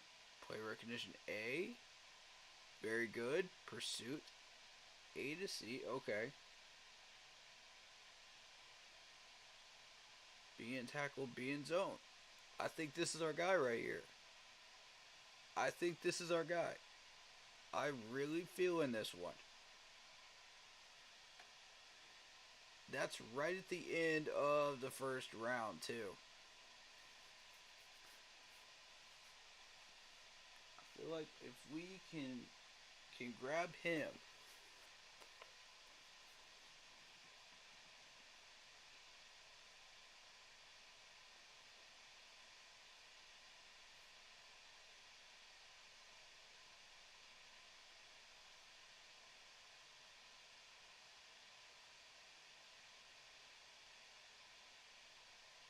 that could be a solid choice. Alright. Let's continue.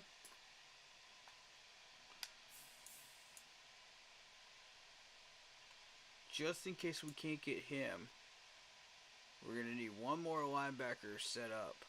Just in case.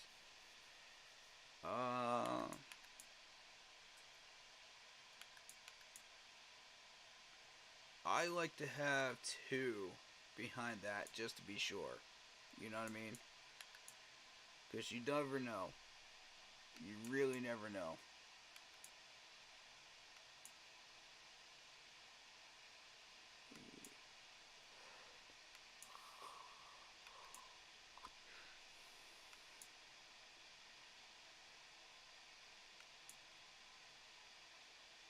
B, C, C, and Zone F. Hmm.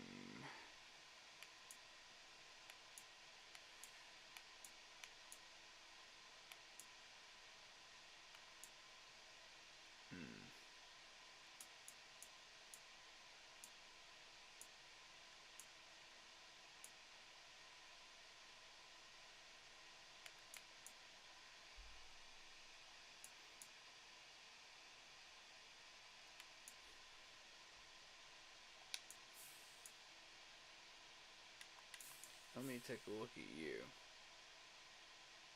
And coverage A to C. Play recognition B to D. Car C. Block shading C. Awareness B to D.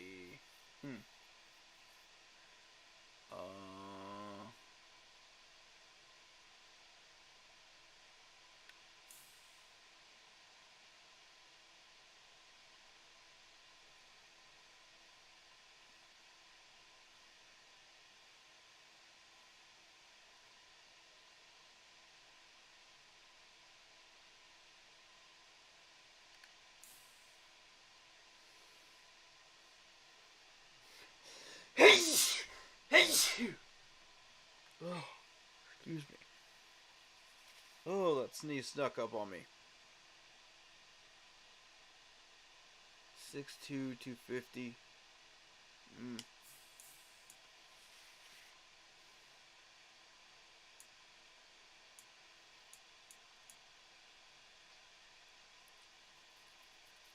P, B, and D. Zone coverage F.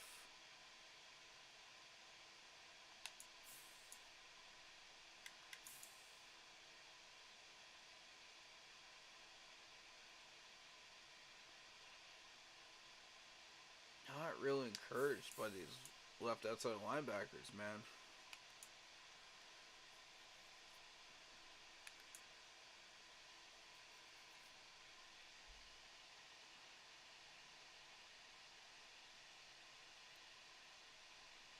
They kind of require you to have a middle linebacker specifically.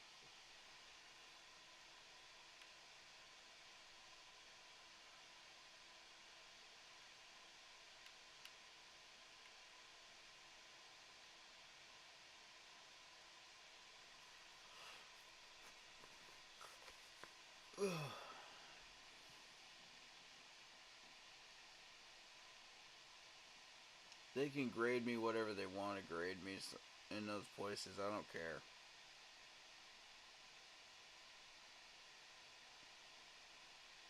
I'm looking for bigger fish.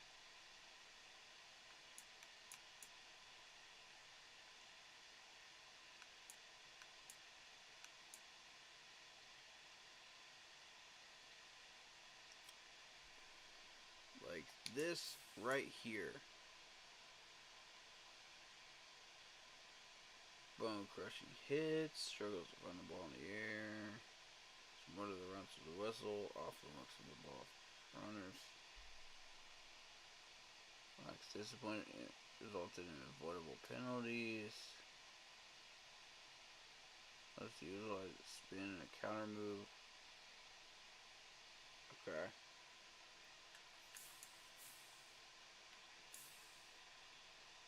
And you are 6'2", 234. Okay.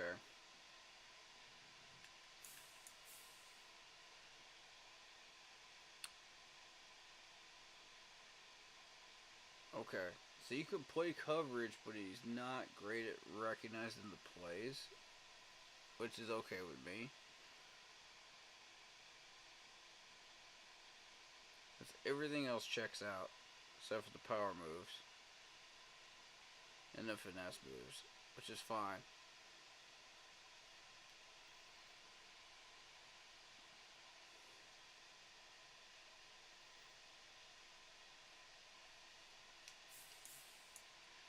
Not bad.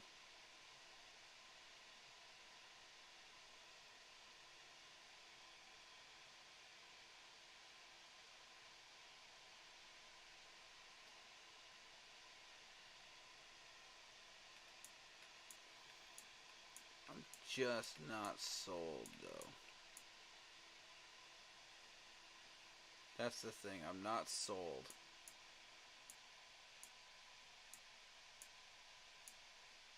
Plus, we need a middle linebacker anyway.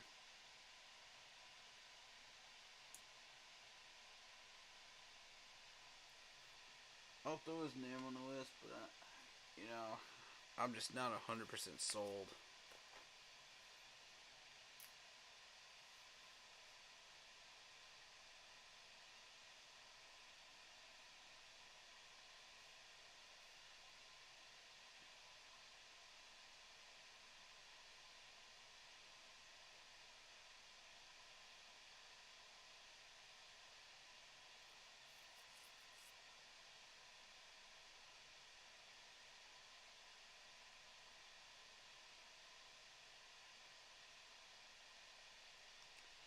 And this dude is a day 3.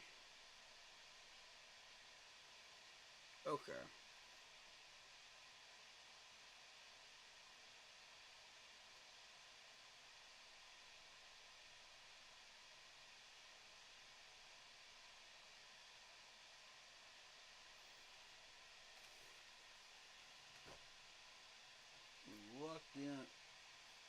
We locked in the middle linebacker, I believe. So, defensive tackle and defensive end would be the last bit here. So let's see what we got.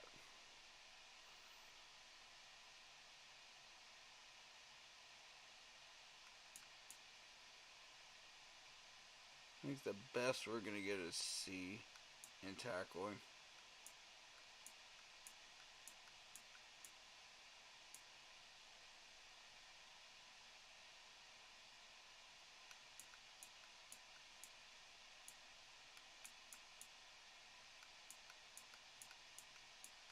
We've gotten a couple of B's.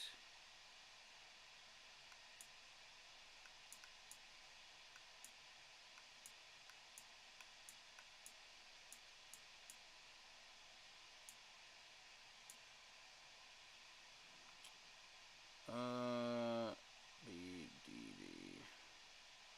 Nope. E.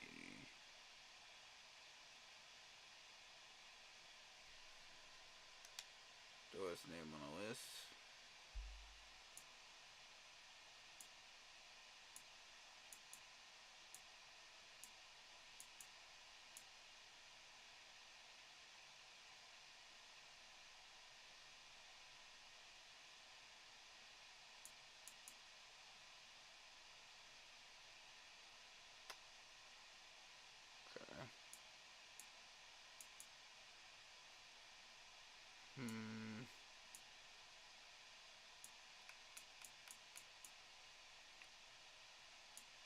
Okay. Okay. B in tackling, B in finesse move, and you're a speed rusher. Okay, you're on the radar. You're on the radar, good sir. Okay, what else do we have? That's it.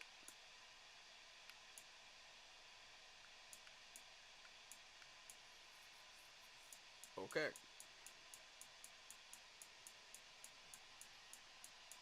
Let's take a look at our catch this time. Those are C's. I'm not ready to take that off the list yet. I want to look at B's first.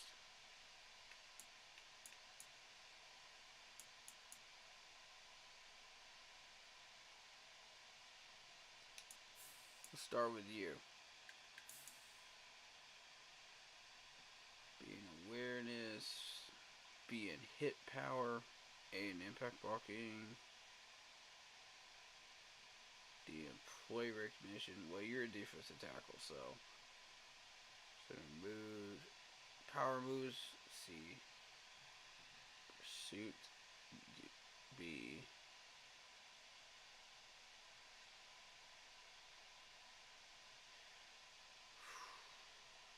-9 rank change. Oof. That ain't it.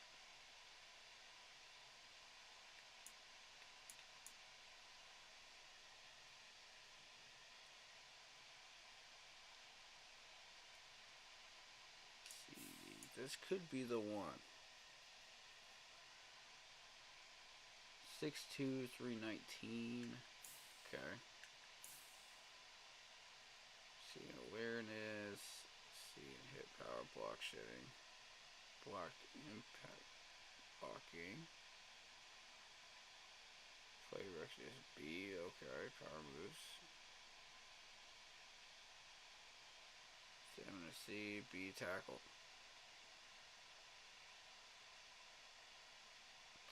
I like this dude. I like him. I got a feeling about this man. Right here. I got a feeling.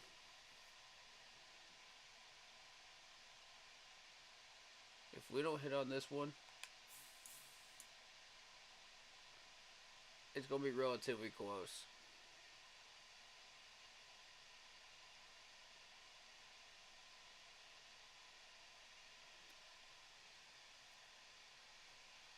Let's name on the list. Let's go.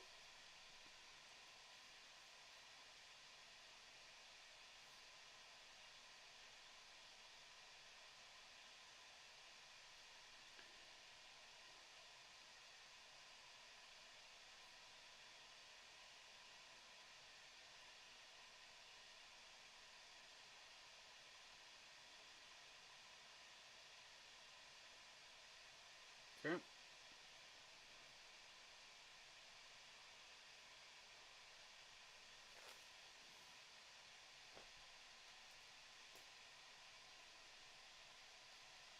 Let's keep digging. I haven't locked him in yet.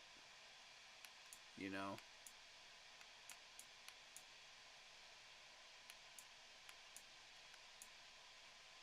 We still got a couple more to check out.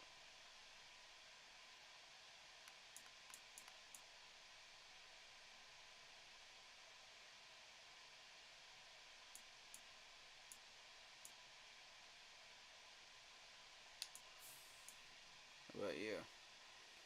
6'5", 318. B in awareness, D in block shedding. Hit power.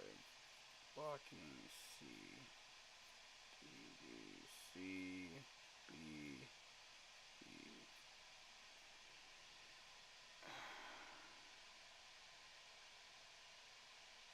Okay. Not the greatest on the block, but he'll do.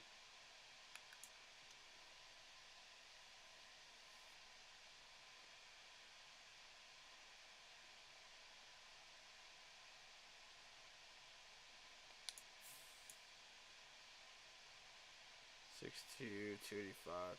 You're a little undersized for a defensive tackle. Let's see what you got. C in awareness, B in block shedding. C hit power, impact blocking. F in player recognition. F in roster moves. No.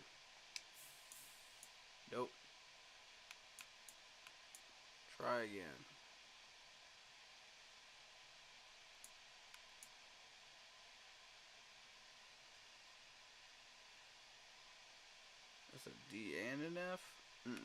Nope. No, I think we found our guy.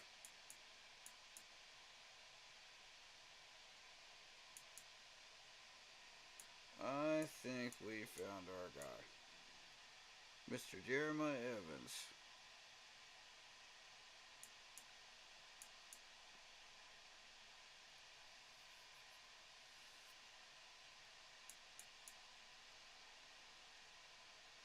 We'll take a look at these C's now.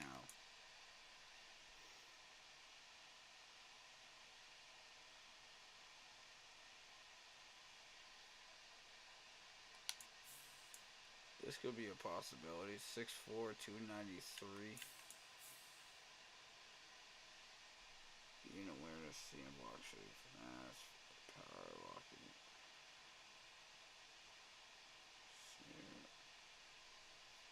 Stamina, A, C. Okay. Okay. Not bad, Mr. Cobb. Not bad.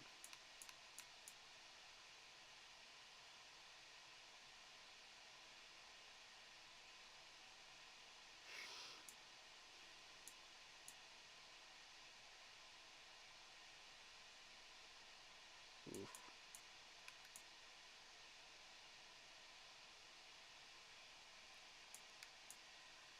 Yeah. Mr. Rayshon Cobb is my other guy.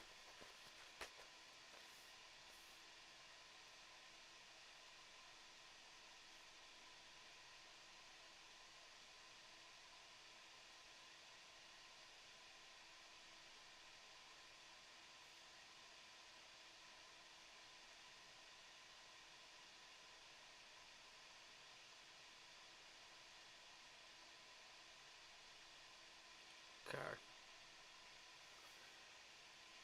Which means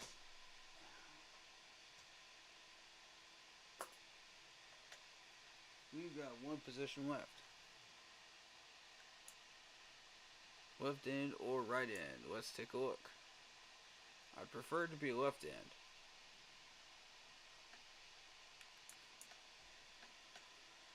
But I'm starting to build this draft board now.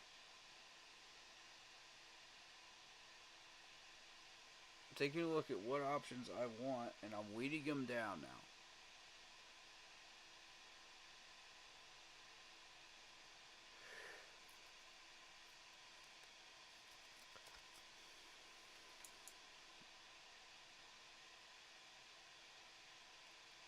This has my attention.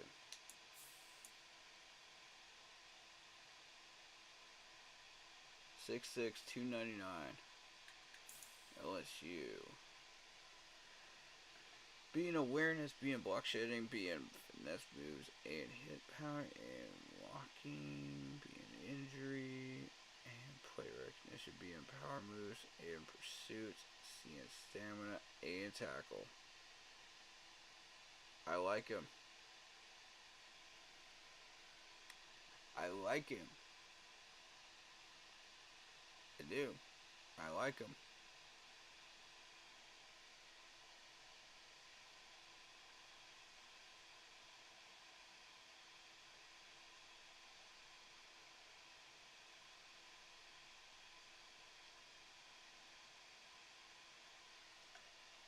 We'll keep this dude in mind.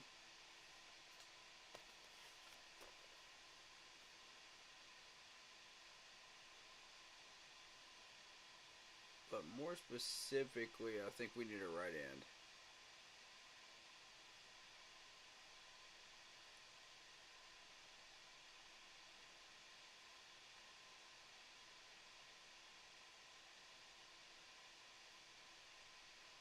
But if he can switch over and play left end, we could make it work.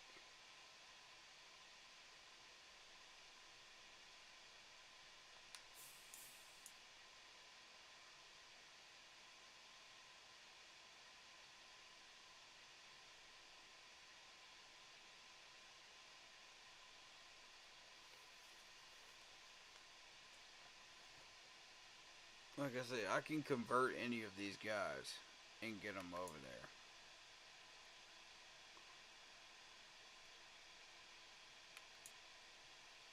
let's take a look at right end. Let's start there and then work our way back to left. That's what I'm feeling.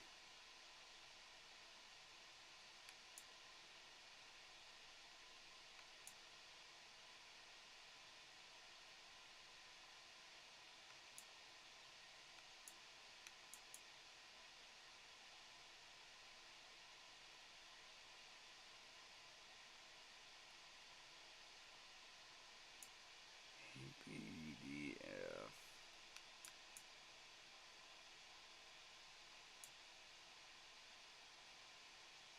You're a power rusher, huh?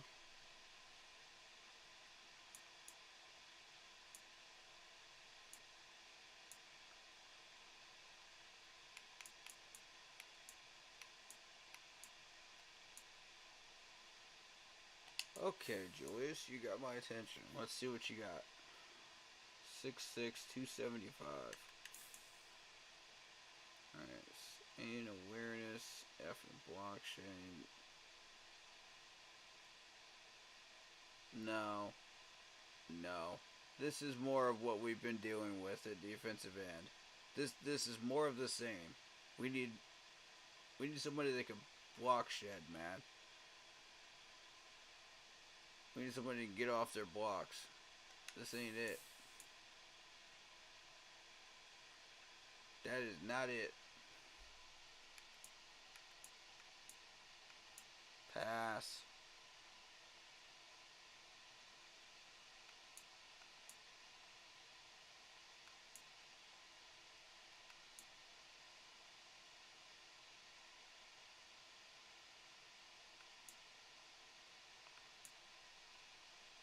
Nah. Nah. Nah.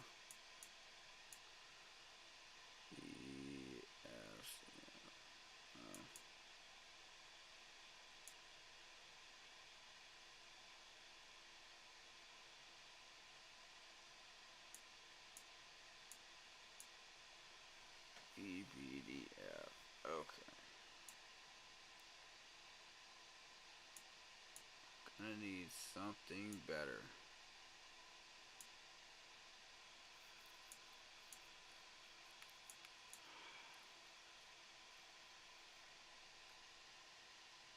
BCD.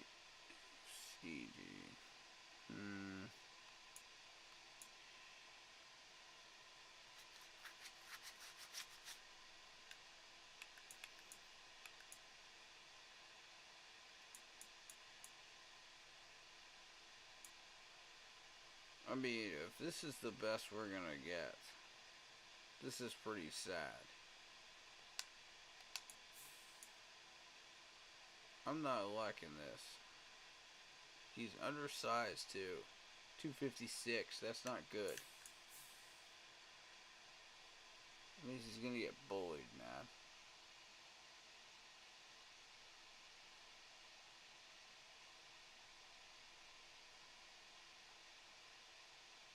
C in awareness, D in block shedding, C in finesse moves, F hit power. And this dude ain't it either.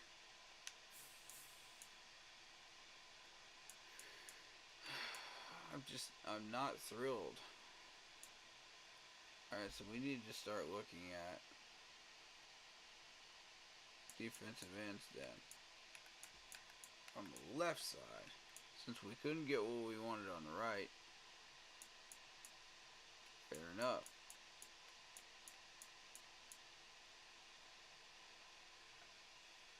And it was...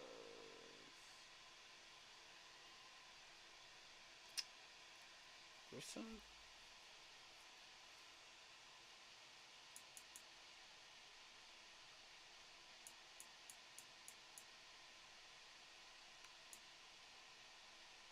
No, it's this dude.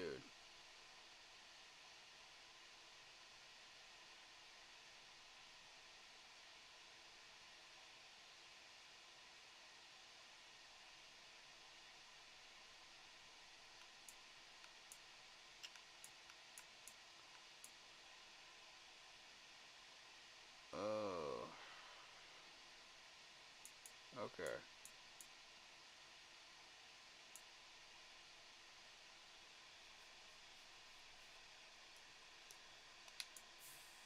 This dude might be it. 6'6", 299. Being awareness, being block shedding, good. B to D. A to C and hit power.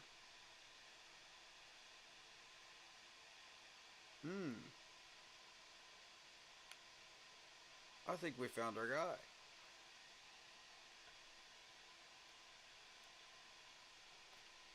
I like these. I like these grades.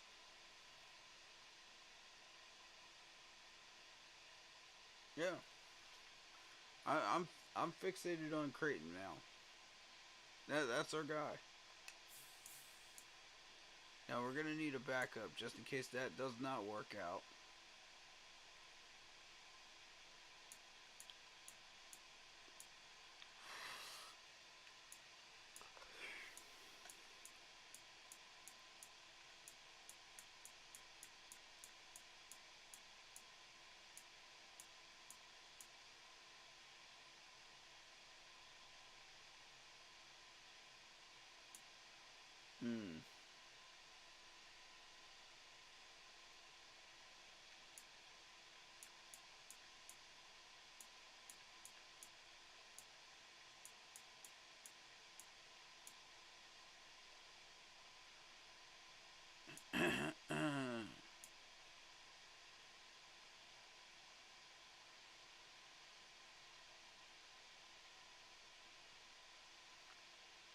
Cortez McElroy, okay.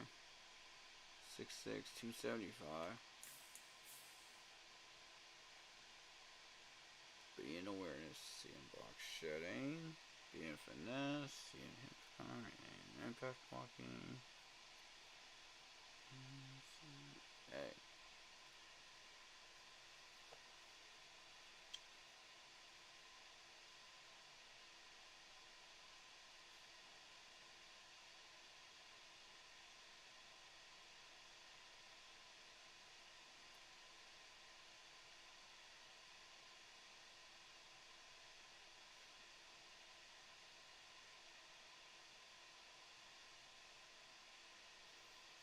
Okay, so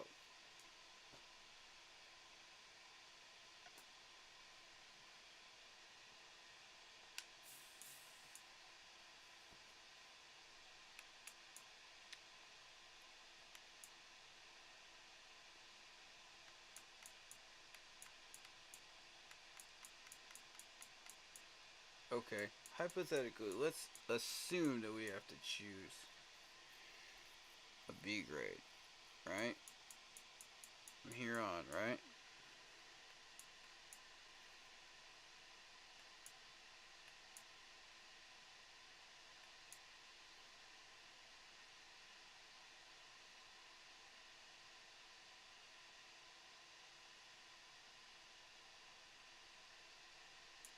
Okay.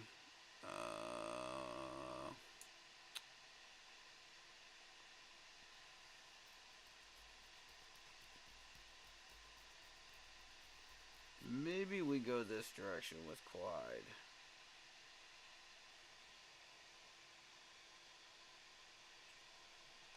Let's check him out. 6'2", 259, a little undersized.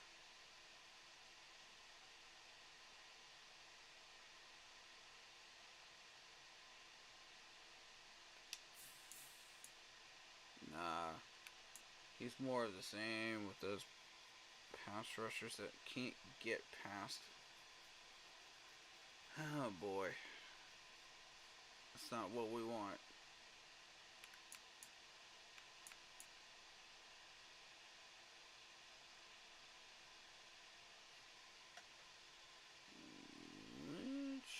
Have we looked at you yet? No, we have not. Okay. 5'11", 251. Wow. You are really undersized.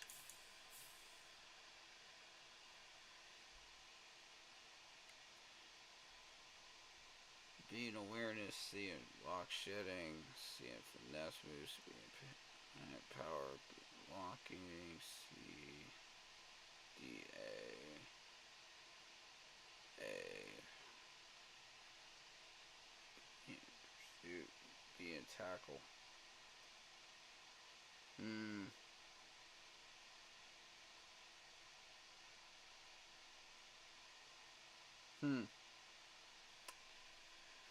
Good question. Do we stick with this one or not?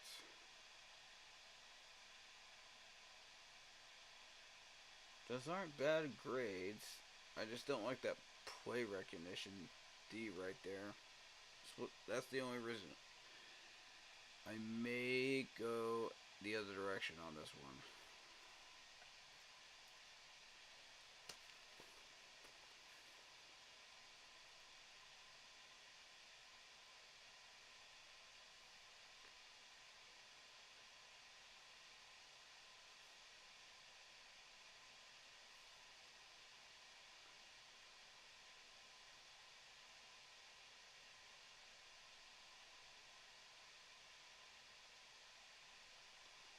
Okay.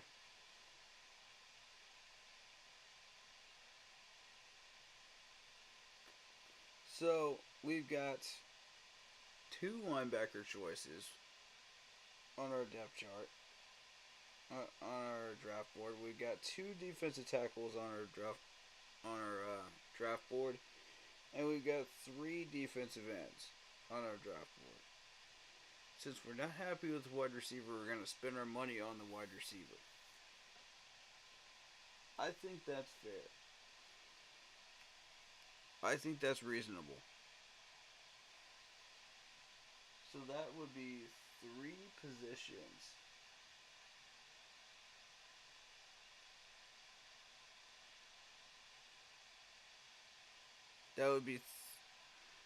That'd be three positions out of four, and we have four draft picks technically because we have the 2 7s. So then we're gonna be moving up for a 6. I think this will work out. It all depends on how much we decide to pay these rookies, you know?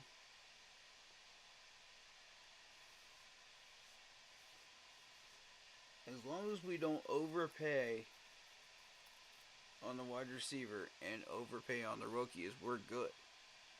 We're set. You know what I mean?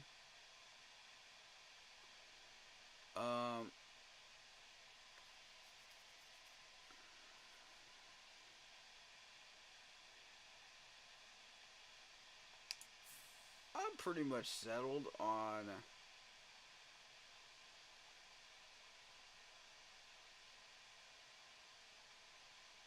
these guys.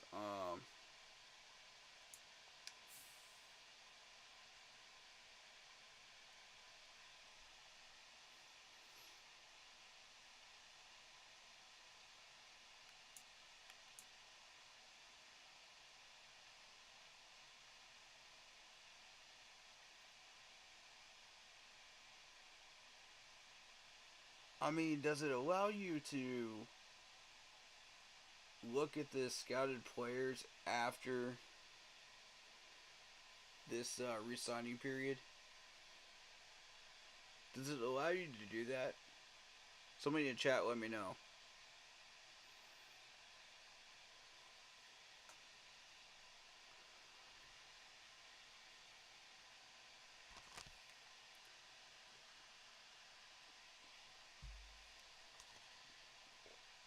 Because if it doesn't, then I need to finish setting up my draft board. You know what I mean?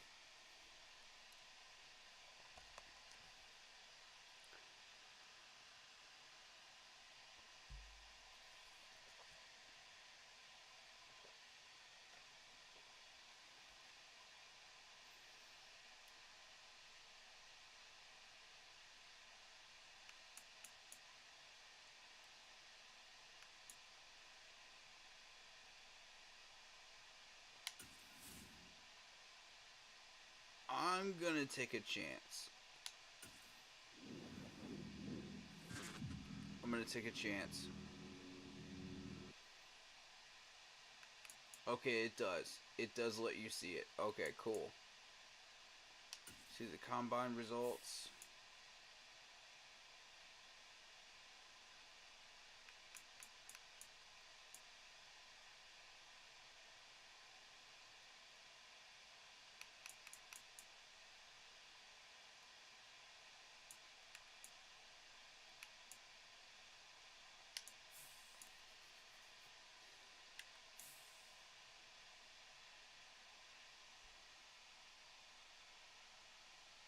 One point 53 seconds, 19 reps.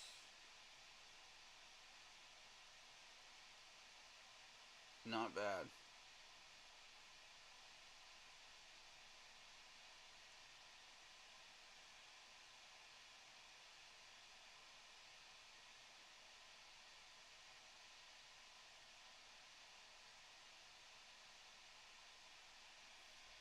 So we haven't hit Pro Day yet, but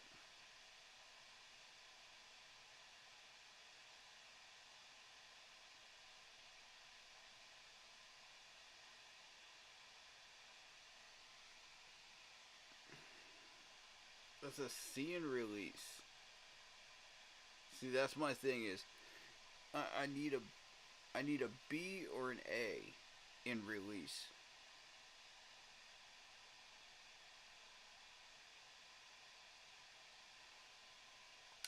This is not enough for me.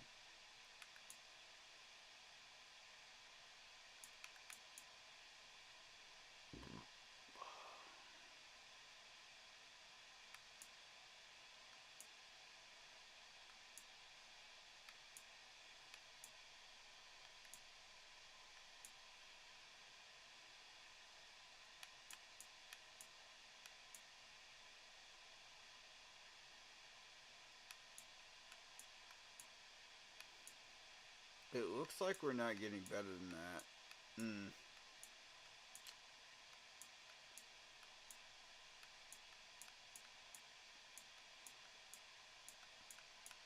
Well, that's a shame.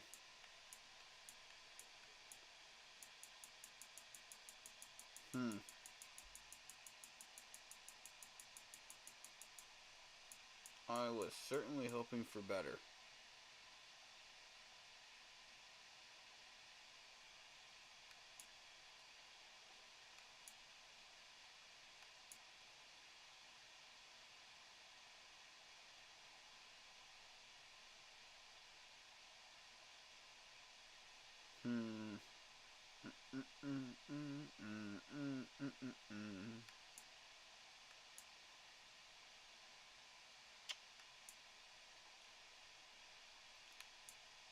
Nope.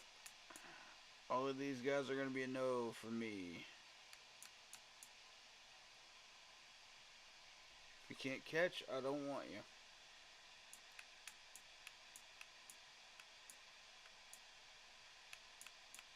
It is that simple.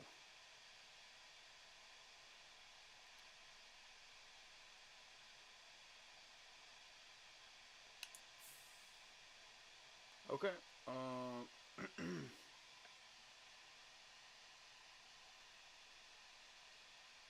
This really isn't going to change my mind too much.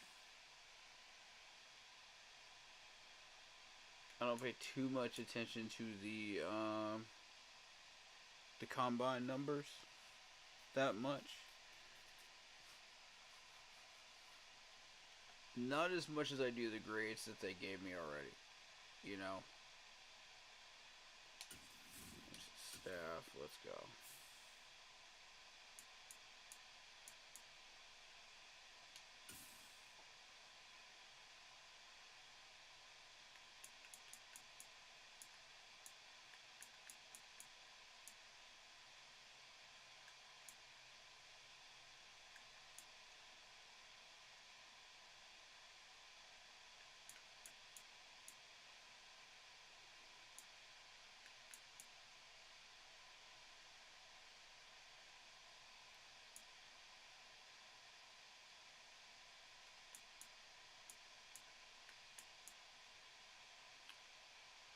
I'd like 3 more staff points so I can get that.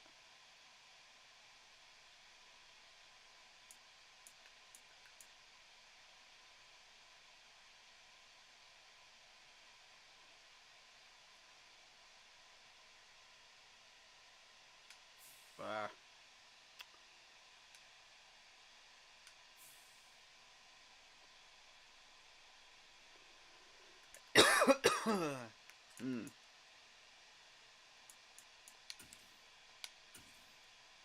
see what we got.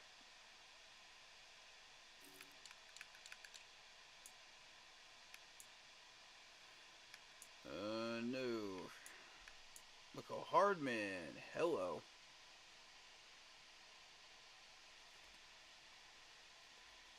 That's the guy I wanted us to get. Right there. I'm interested.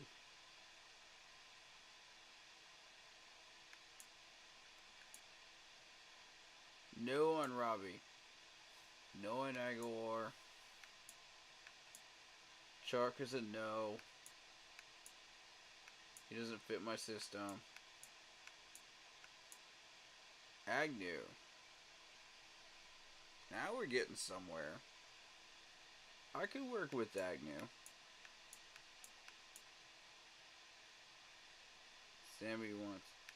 Sammy's out there. Okay. Higgins is out there. Demir Bird? Ooh. Barrios? Pringle I've heard good things about in KC. Justin Ross. John Ross? Maybe. T.Y. Hilton? Ooh.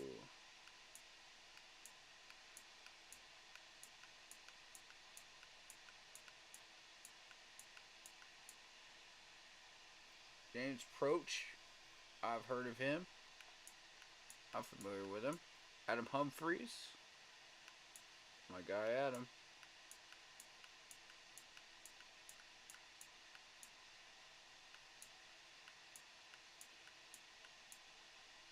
Willie Snead the Fourth. I've heard good things about him too.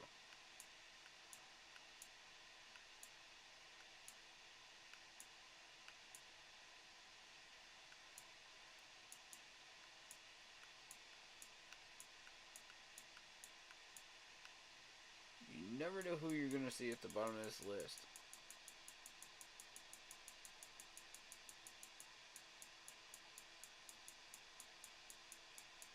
Yeah, I think I'm going to throw one in for...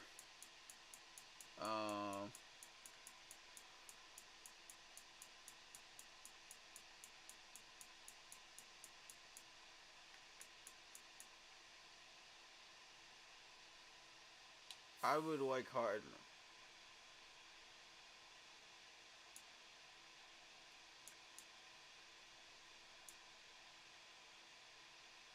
However, that would only bring me to 3.29. Screw that. Too much money.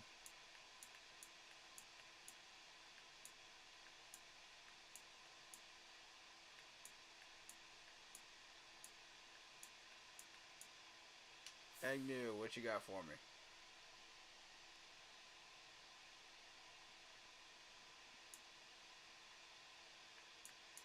$9.4, we're getting somewhere. I like it.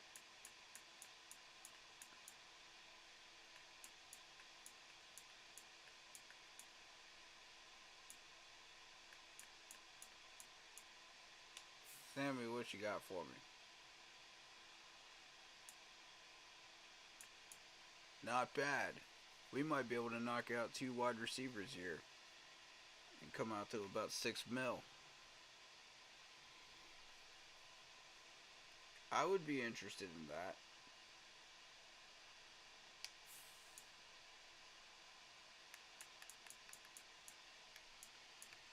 Can we get him for 4 years?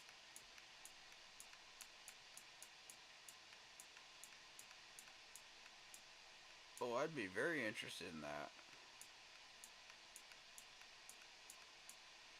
Mere Bird.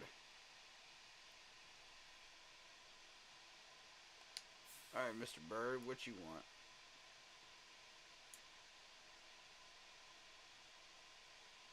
Interesting.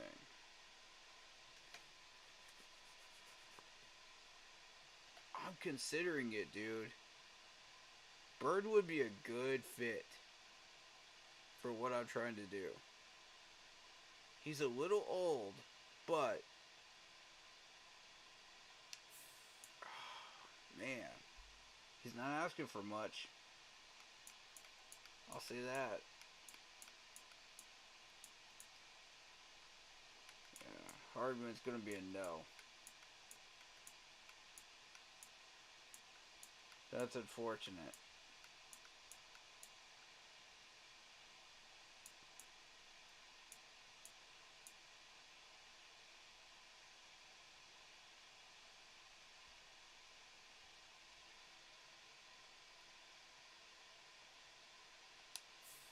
Agnew.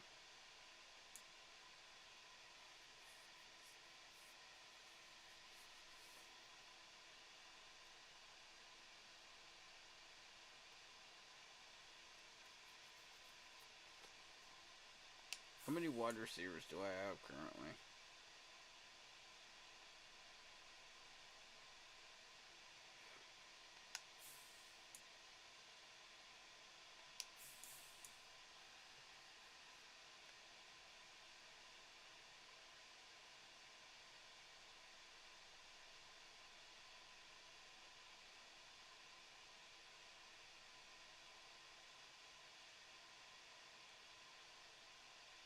$14.9. Okay.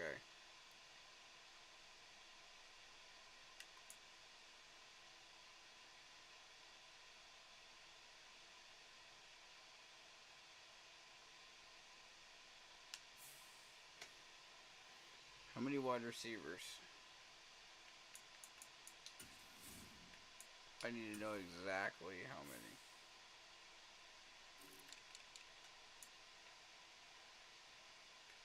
We have 3. Okay. Here's what we're gonna do. Is we have 3 wide receivers right now.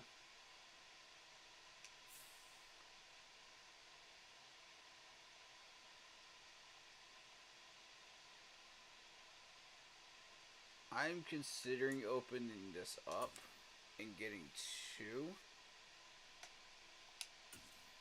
I'm considering it. But they better be good ones.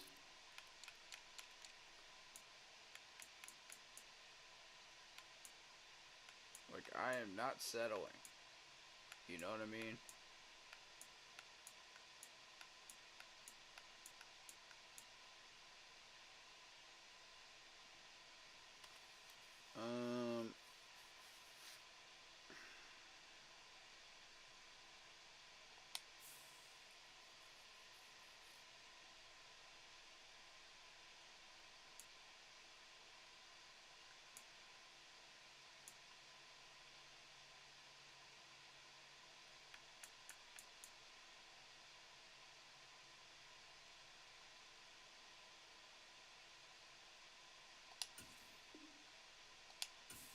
I'm doing it. OBJ? Oh, snap. How much does he want? Way too much. Now do y'all see? This is why we don't go after people like OBJ. Even with a high risk, team friendly offer, that still puts us in the red by 3 mil. Are y'all starting to understand why we don't go after these players now? I just wanted to show people that. I wasn't even legit looking at him, to be honest.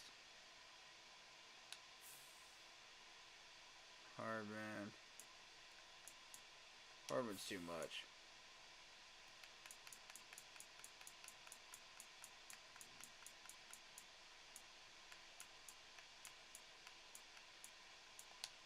Sammy, I'd be honored to have you back.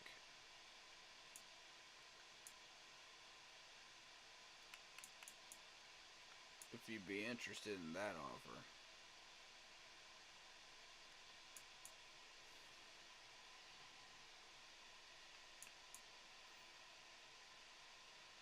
$5 mil for a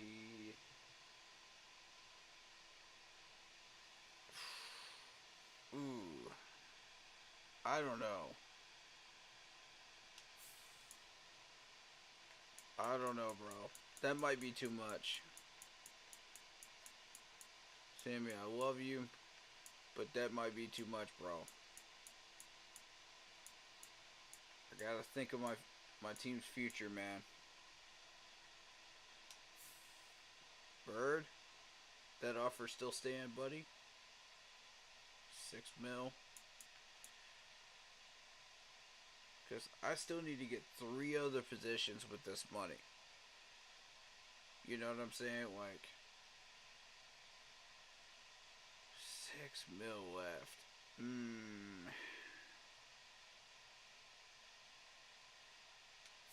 I don't know about this. That's even pushing it right there.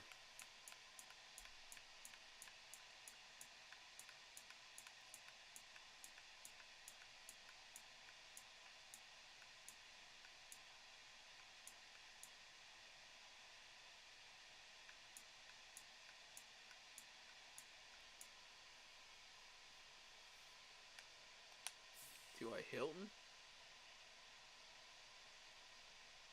6.32.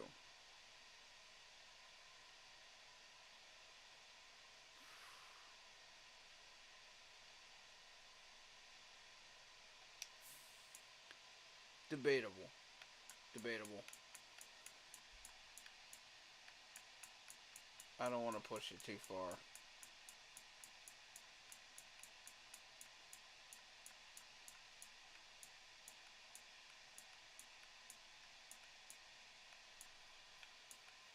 Okay, let's see what else we can get here.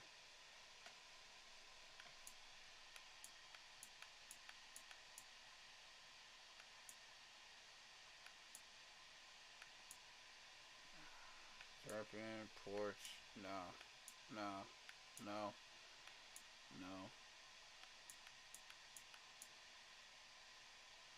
Rashad Perriman.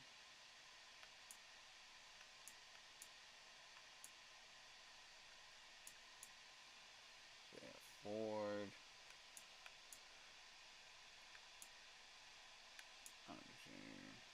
Alex Turner. Sims. Kennedy.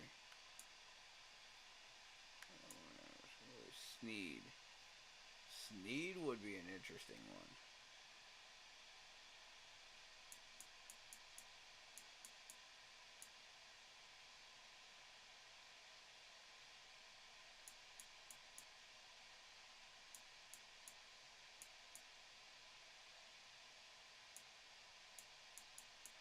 Let's see.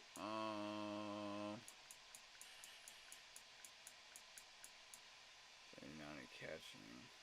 Spectacular catch.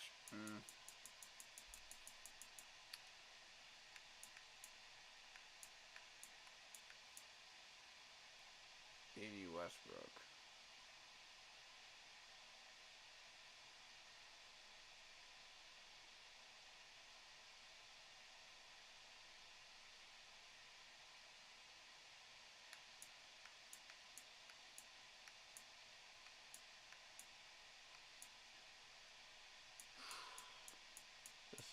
This is going to be interesting.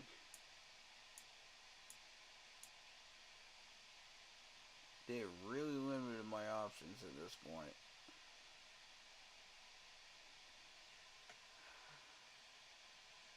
Okay, Sneed, how much you want?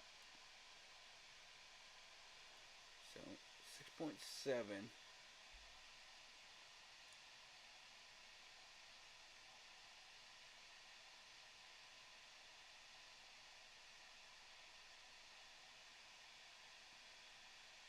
If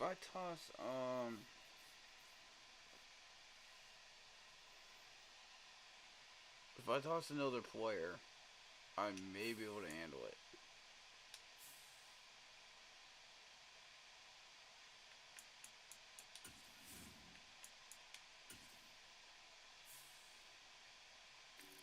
Who am I willing to toss this time?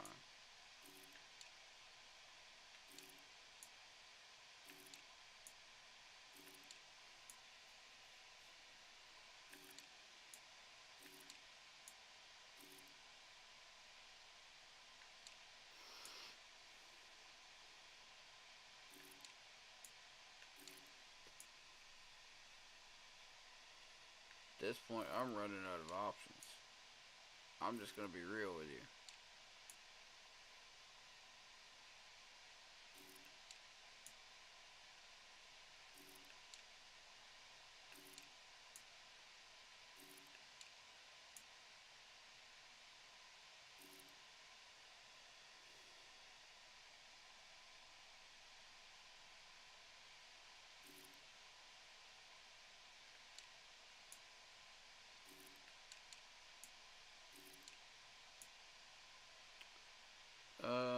Simmons would bring me over 7K.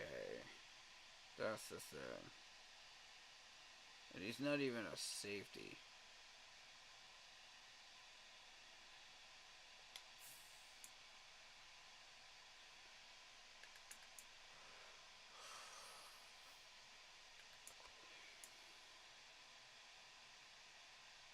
Ooh, I can trade now. I can trade. Excellent.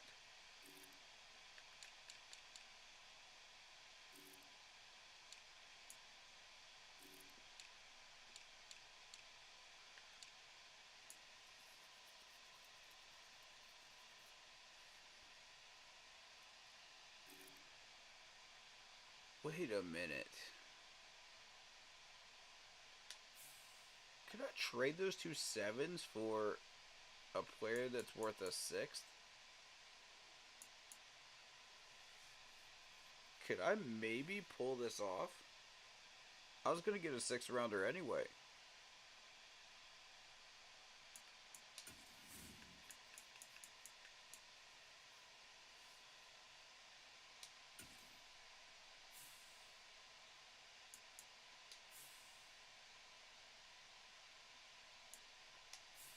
Okay, we know what we're looking for at least. Right?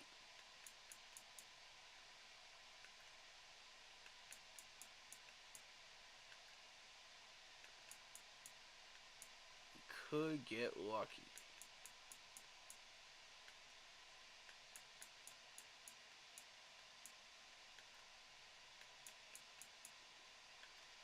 We might not even have to work with free agent pool.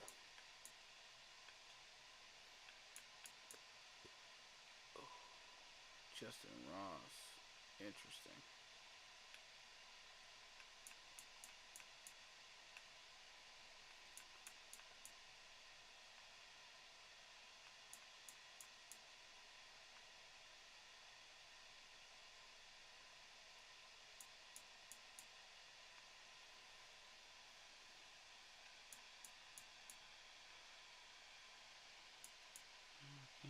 No.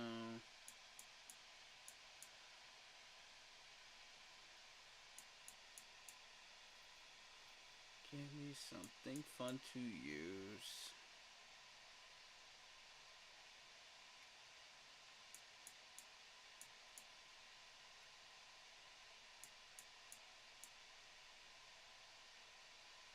Marset. Smith Marset. Interesting.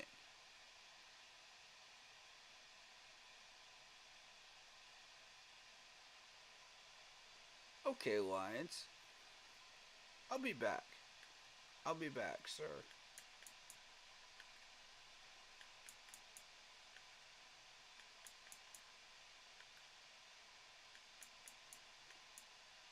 Ooh, there's Tutu Atwell. Nah, no way we get two. No way he's worth 2 7s. No way. Omar Bayless?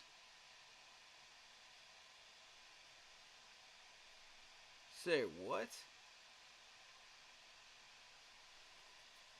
Last I saw, this dude was balling, dude.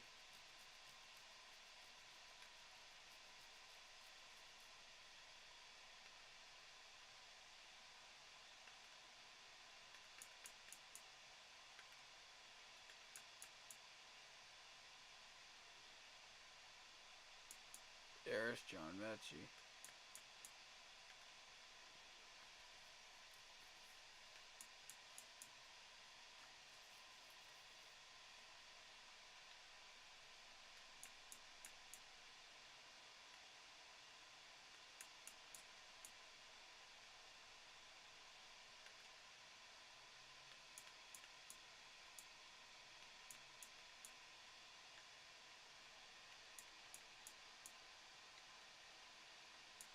Just not feeling what I'm seeing here.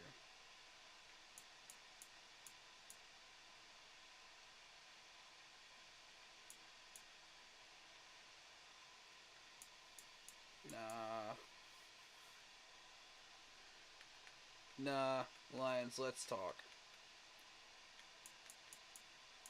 I want Smith Marset.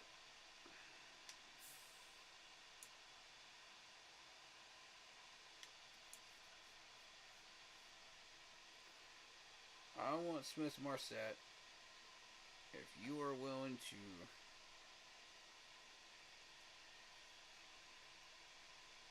bring him to me, 2 sevens.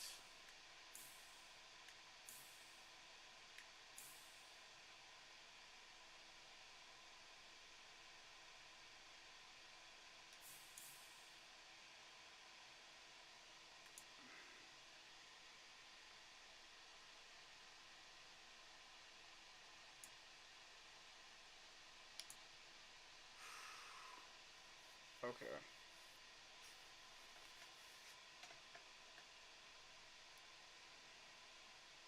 Nah, because if I do this, I'm actually losing money. Nah, I can't. I can't trade.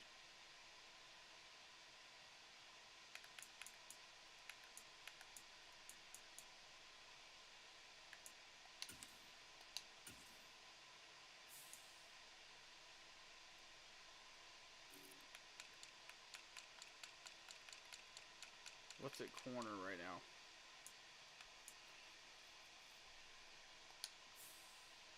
Bradbury's gonna want the moon. No way. No.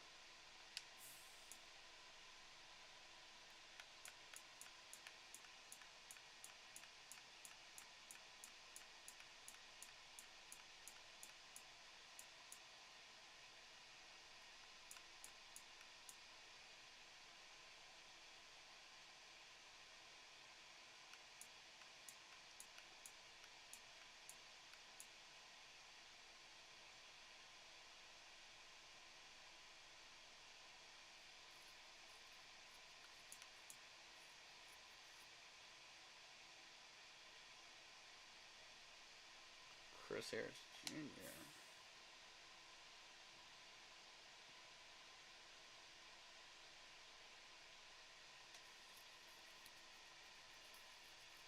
We might be sitting at 632. But we'd have a legit corner.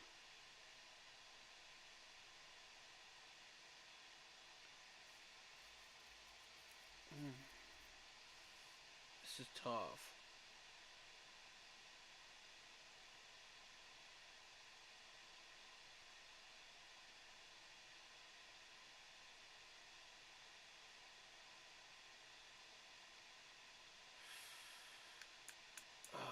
This is tough. I don't know. Let me see what else is out there.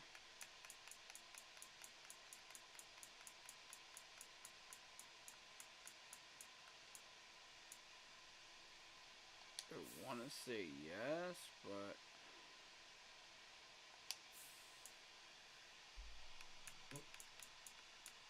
Apple's still out there.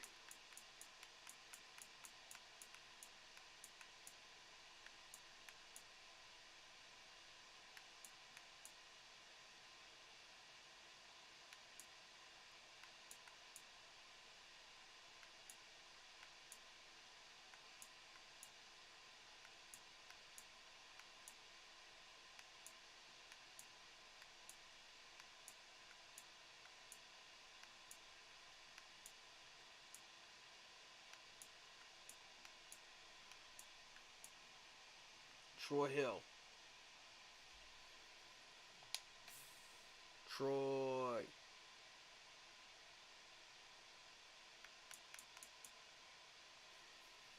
Oh, we got to get the Troy, man. We got to get the Troy Hill.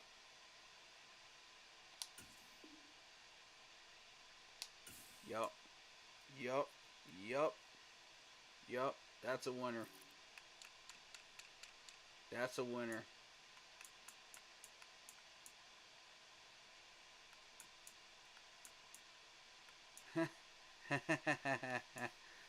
Look at all these. Look at all these quarterbacks out here, man. Look at all these.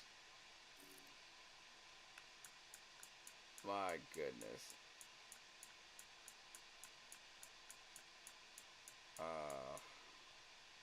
And I have the ones I want.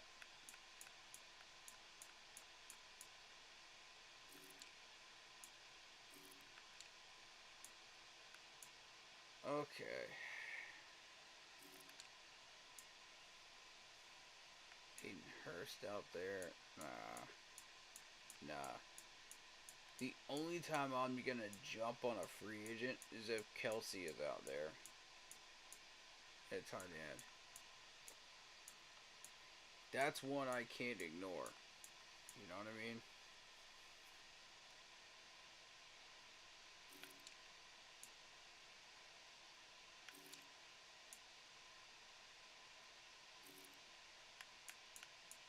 Ooh, Eric Flowers.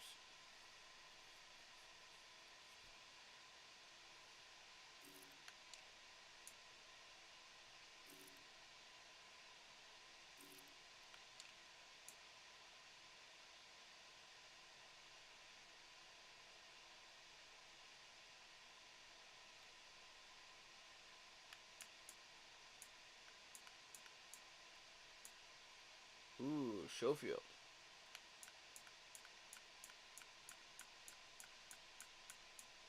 Big Van Rotten. With absolute trash.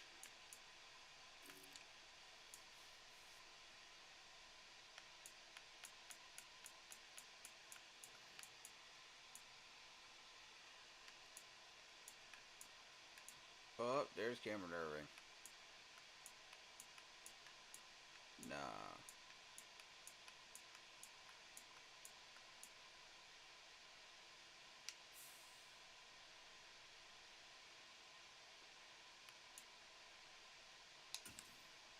I'm gonna take one more look through this list.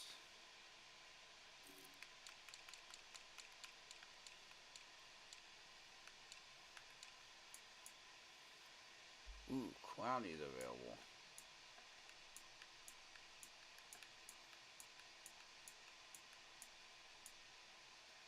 Dunlap.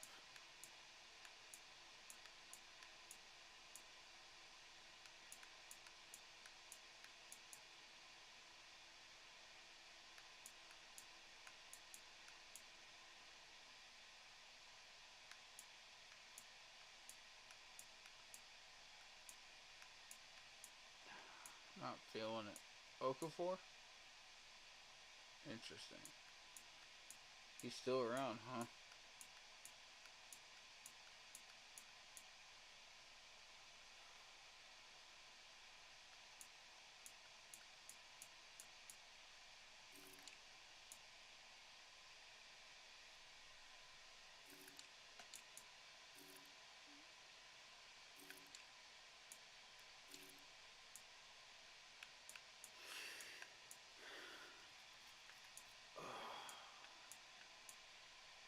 Shot total.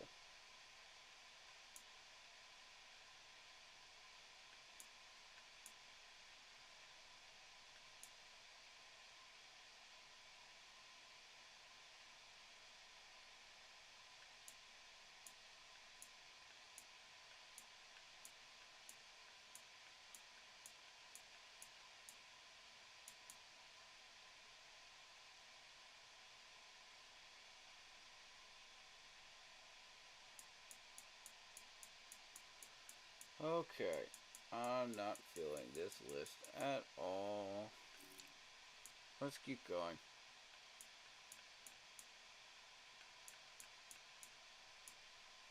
Trey Flowers. Interesting. What do you want? Way too much.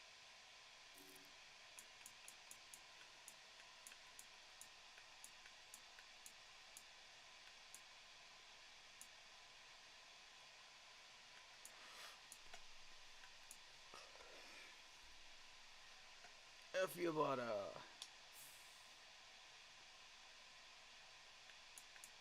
this might keep us from having to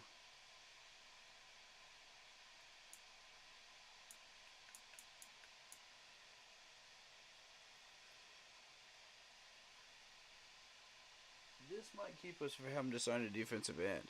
If we get Effie back, I want him.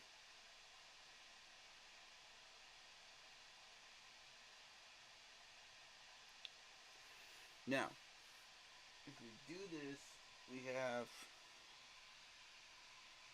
about $4 million to get a linebacker and a defensive tackle.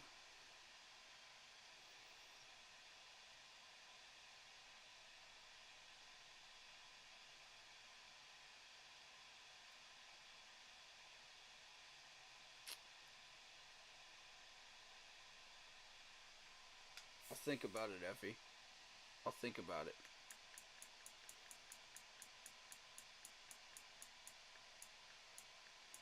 You got my attention, though.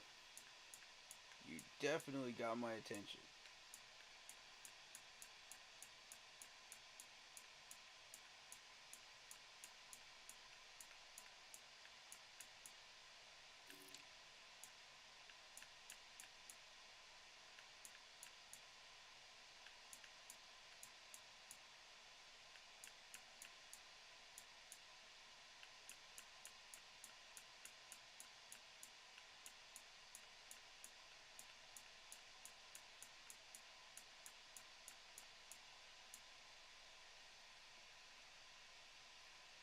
Interesting. David Mayo still out here.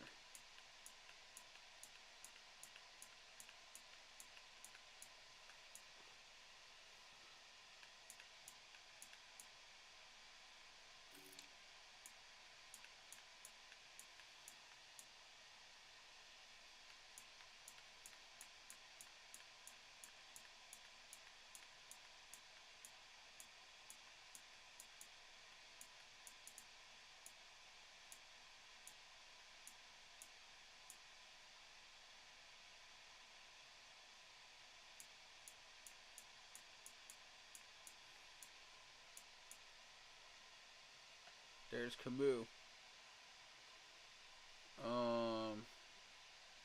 Nah.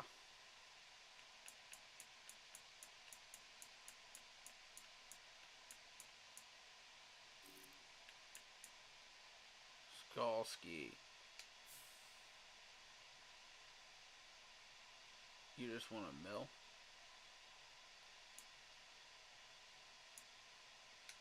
Nah, we weren't even doing anything with you anyway.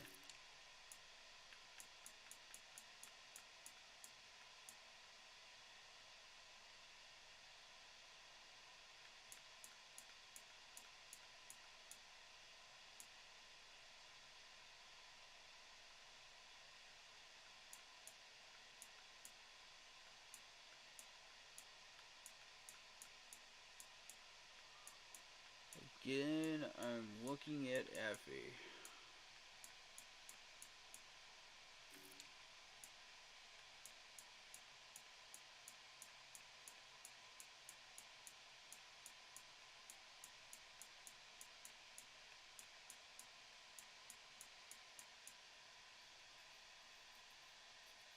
I would also look at Chris Harris Jr.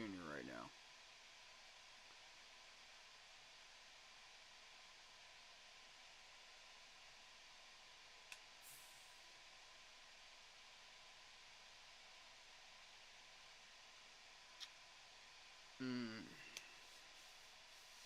Nah. Nah, I'm good. Nah. We can survive a year with Keith as number 4. That'll be fine.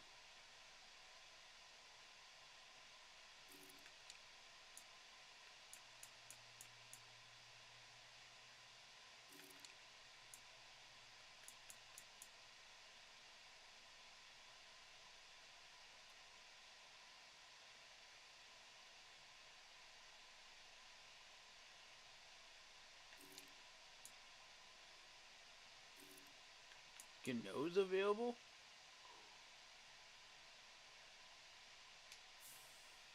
How much would he ask for? 2.4?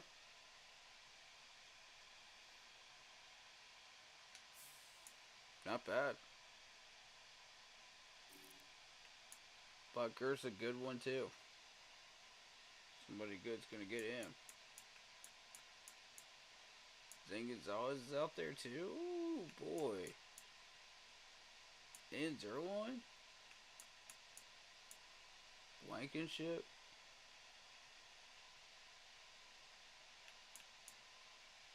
And Joey Sly. What? Dude, all three of our former kickers are on this list right now. What is happening right now? What is this?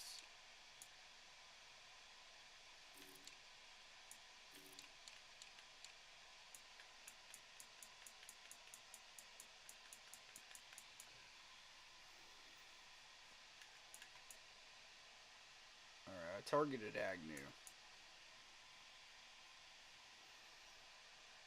I think I'm going to go after Effie.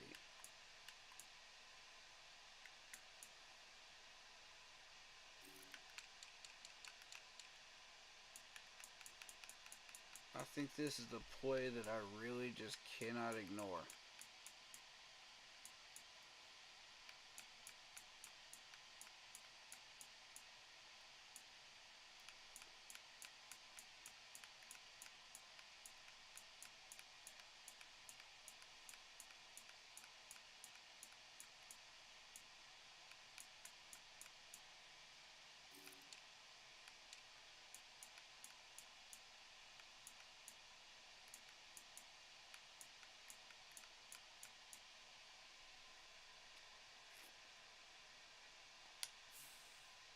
Yeah, I feel like this is something I can't ignore.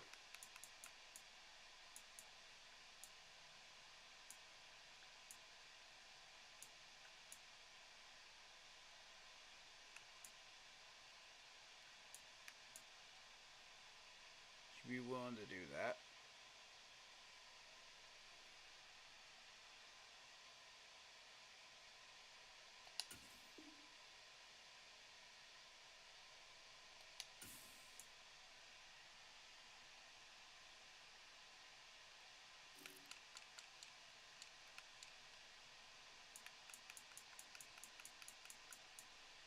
Okay. Nobody else is going to push right now. So, this means that we'll need a defensive tackle for 4 mil.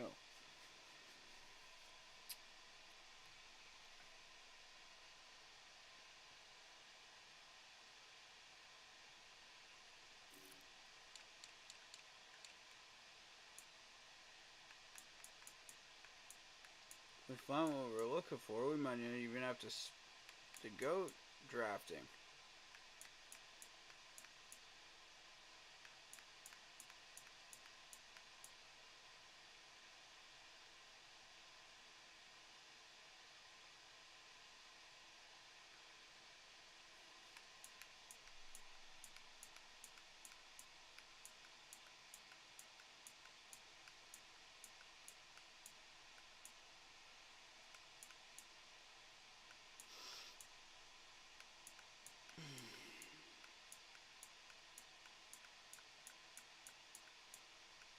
I don't like this comes down to a defensive tackle.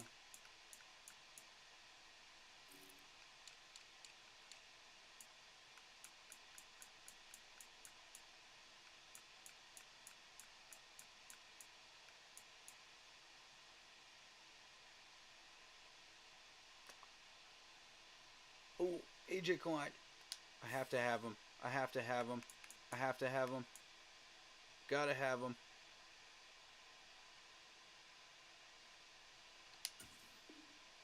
Done. Gotta have him. That's a linebacker. Now that means we only need to draft a defense tackle.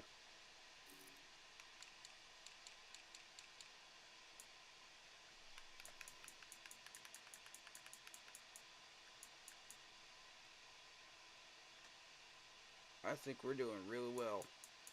We're doing real well.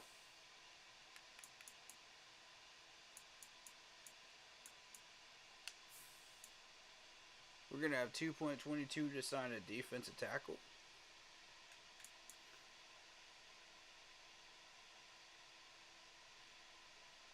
I mean,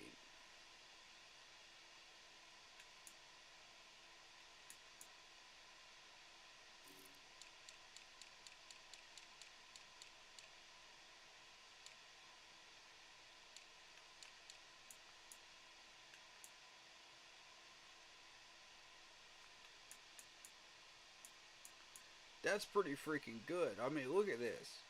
We're getting a wide receiver. We're getting Troy Hill. We're getting Obata. And we're getting AJ Klein back. I mean,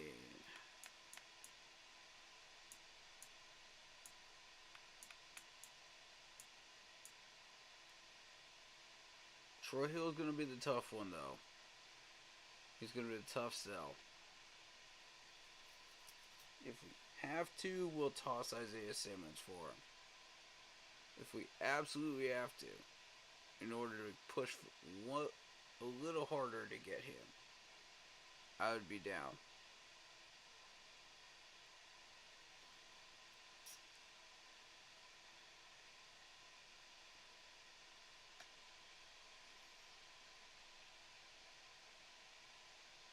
This is really good. Alright. Considering where we're at, I'm particularly happy with this.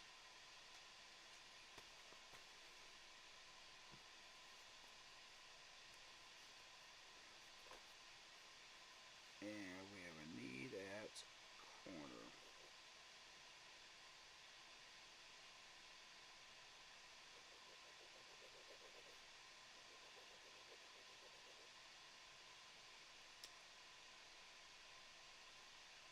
We're doing real well.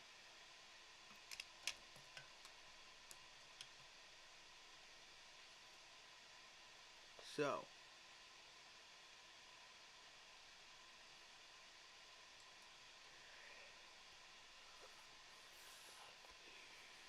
a right end in Obata, check. A linebacker in AJ Klein, check.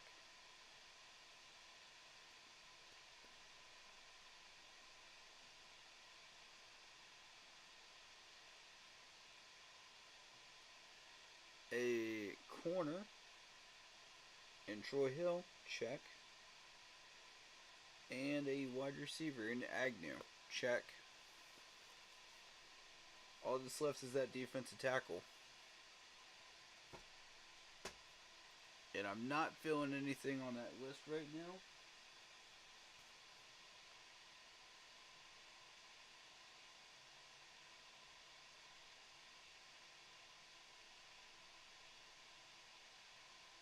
We got two options. Perfect.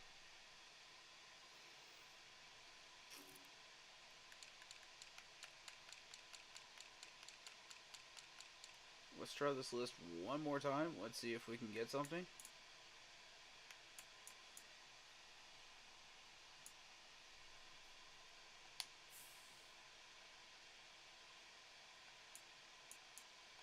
Nope.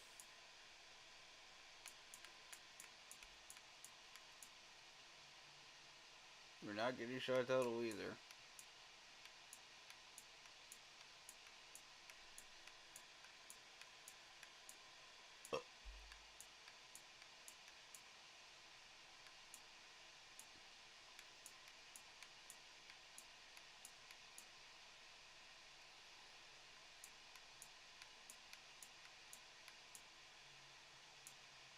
Davion Nixon.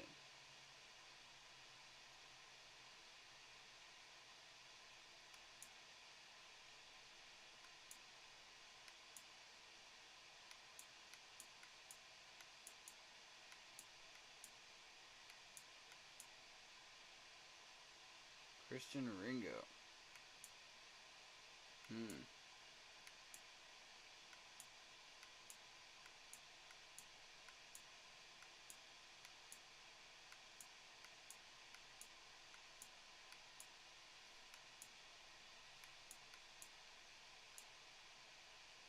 Marklon McCall.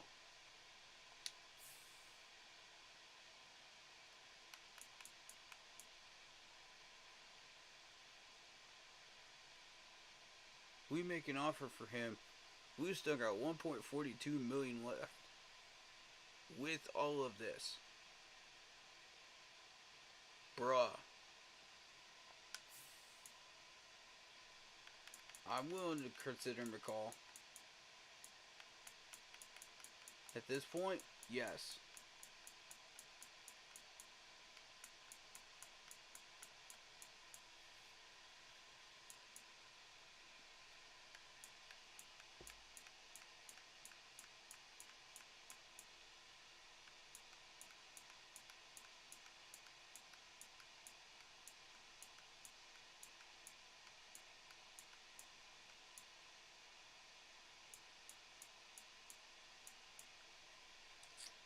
Yep, McCall it is.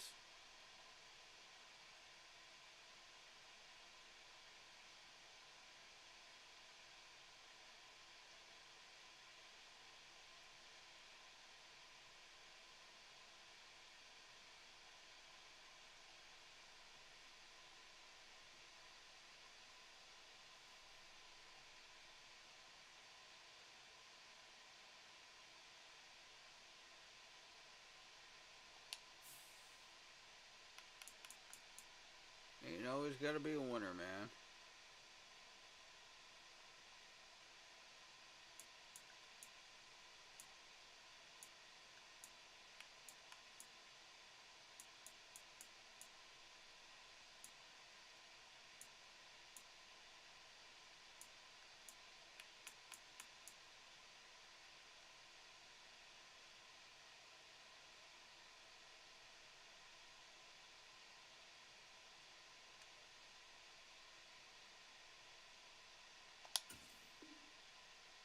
Done.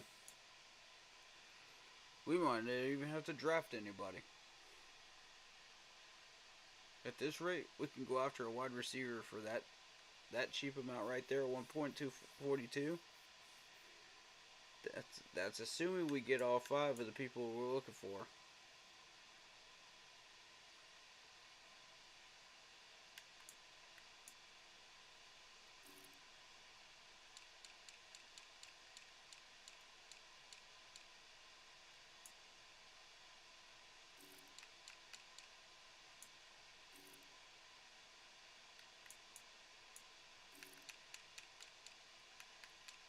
I searched this list pretty good.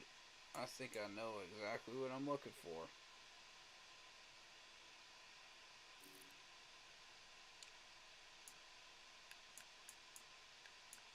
And for the amount that we're paying,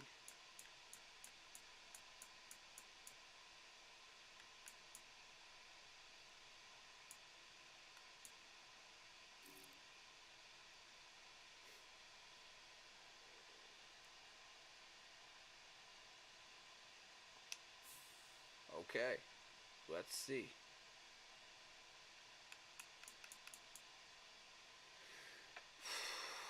Cross your fingers and dot your I's. Cross your T's. Let's see if we get these guys.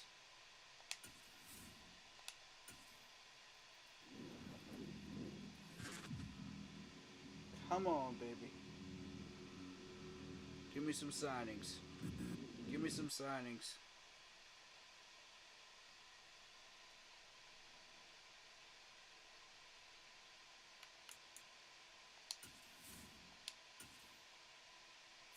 Here we go.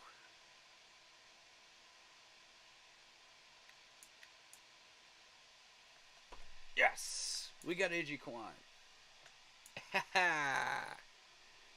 Let's go! There's our linebacker. Okay. No one else has targeted these guys. We're still in the hunt, guys.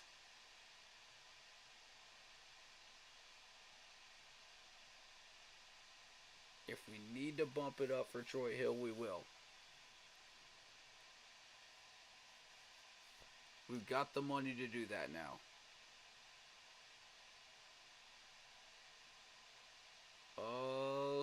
snap.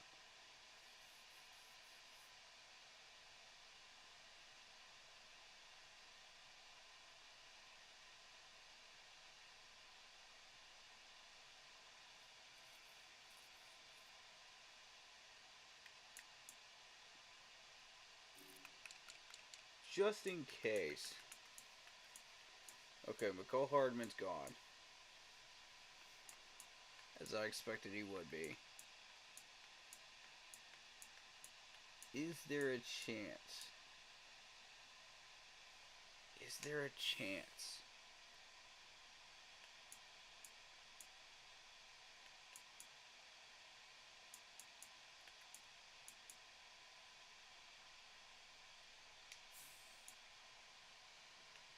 We really could use a wide receiver. Just one more.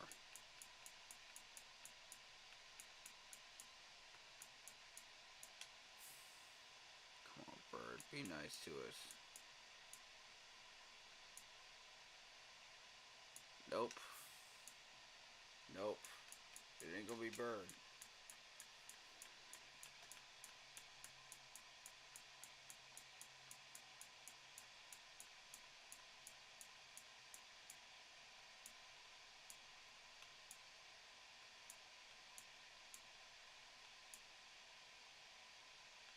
John Ross.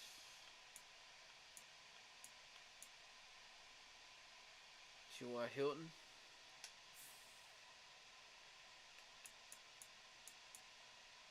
Nope.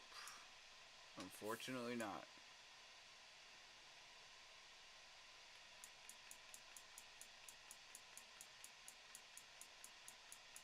Dang.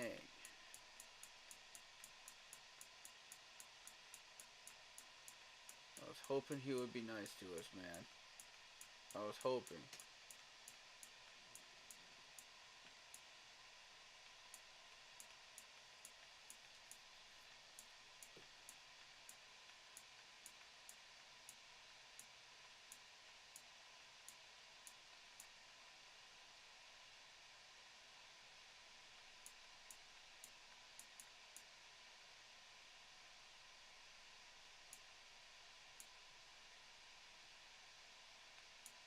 Westbrook. No. No.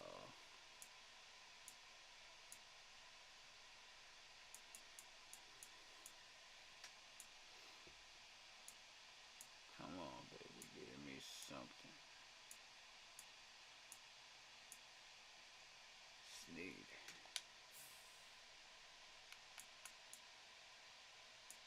Dang it.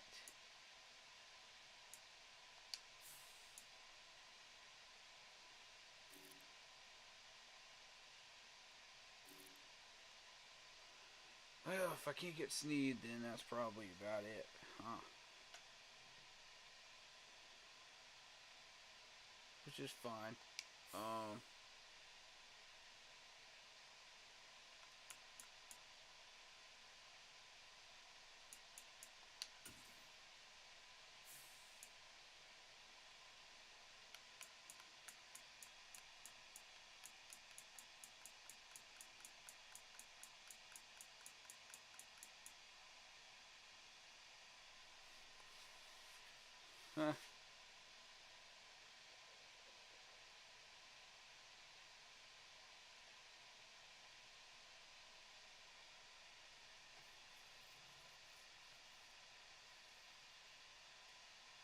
Okay. I see the mock drafts are totally off base again. Which is not unusual.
I just need to check one thing.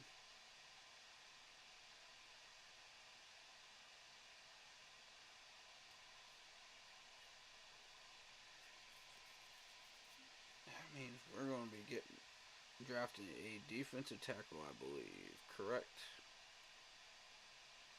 For $1.something million. $40-something million. Agnew's going to be our fourth wide receiver. Okay, that's cool.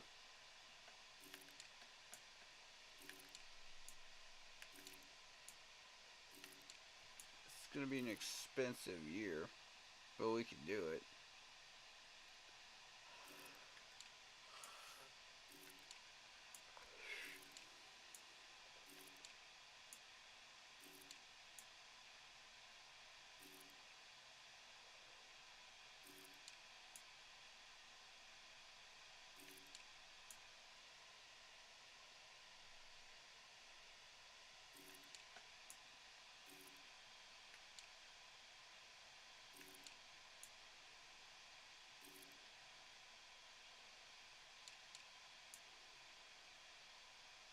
Okay, well, I know who my middle linebacker needs to be.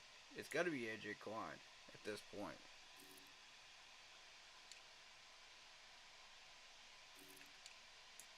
I know who I put. And fourth corner is going to be Troy Hill.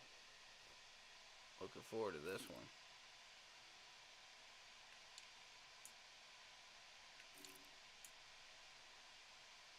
Now, I can get rid of Isaiah Simmons. I may be able to move him for a trade.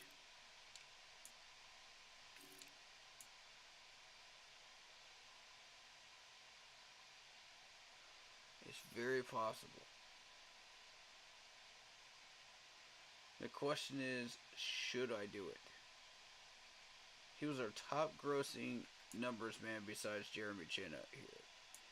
That's the problem.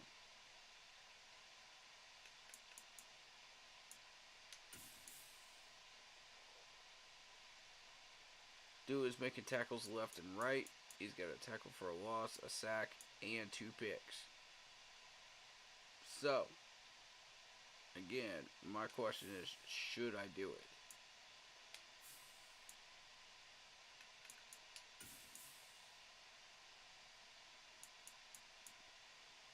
I mean, let's be real. He's not outgaining Jeremy Chin, but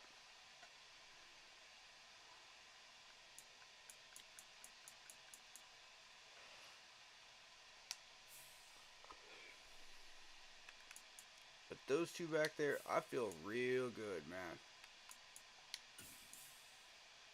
I feel real good.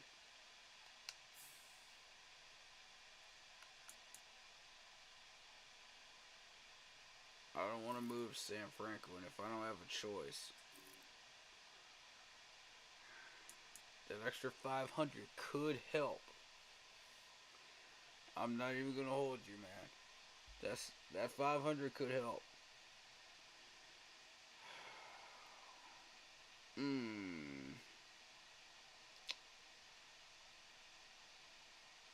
I don't know, dude. I don't know. I'm still not sure why they put Isaiah Simmons as a safety. That's what frustrates me. Is that he's a linebacker. He's a linebacker. He was a linebacker at Clemson. He's always been an outside linebacker. That's the frustrating thing, and they want to put him. I don't know what they're doing. I honestly don't know what they're doing. I don't need a fullback. I'm running a West Coast power run offense. So I got 4 wide receivers.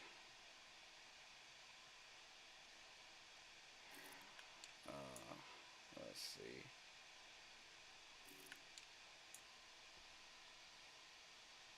I mean, I'm feeling pretty confident here. So we got a good unit.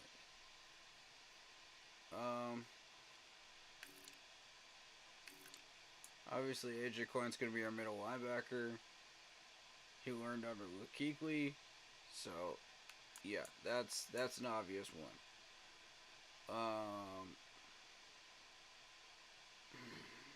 Man. That's a lot of money for Shaq. And if he's not getting it done, then I don't know.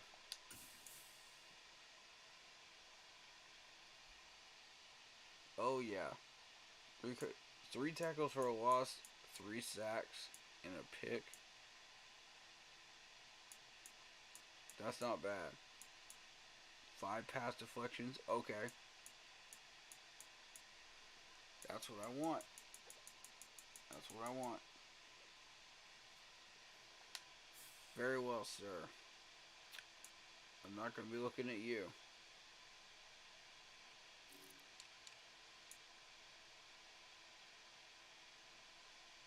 Oh, no, you know Frankie was a baller.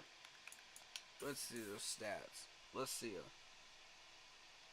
53 for 80. Okay, he had 5 tackles for a loss.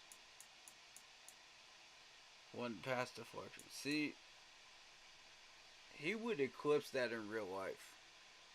100% he would. That's nah. 53 tackles for 80. Nah, bro. I know what I'm getting when I put him on the field.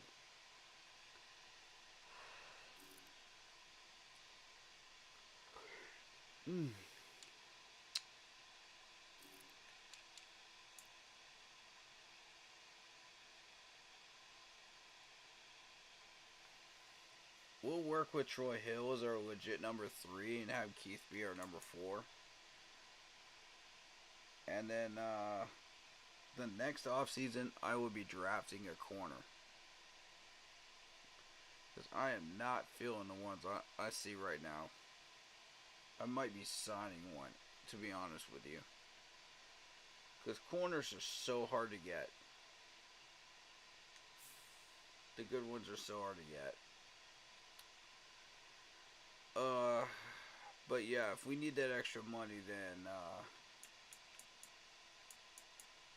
Simmons will have to go. It's unfortunate, but he will have to go. And I do believe in Sam Franklin. I think that Sam Franklin is good enough to take over that spot.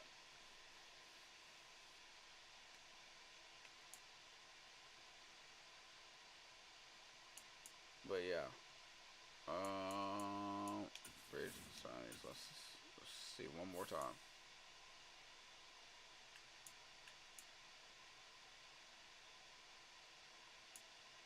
And I want Effie.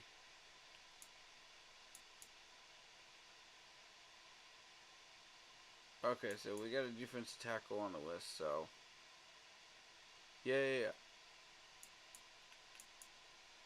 If we want to go for a cheap wide receiver, we can in the draft. So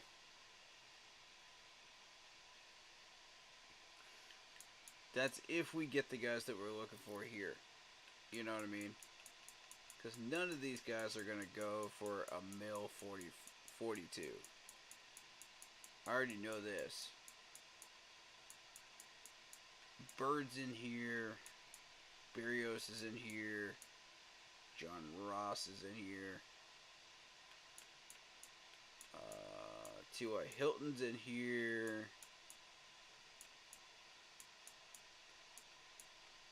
You know, none of these guys are going to go for... I could try Adam Humphries. Adam Humphries is a good... You know what?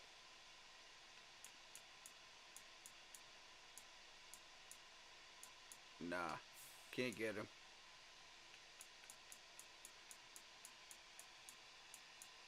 If you don't have the money, you don't have the money.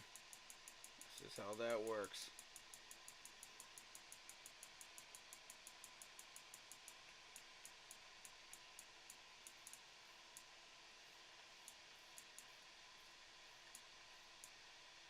Wait, Mickens was part of... I know you, dude. Hold up.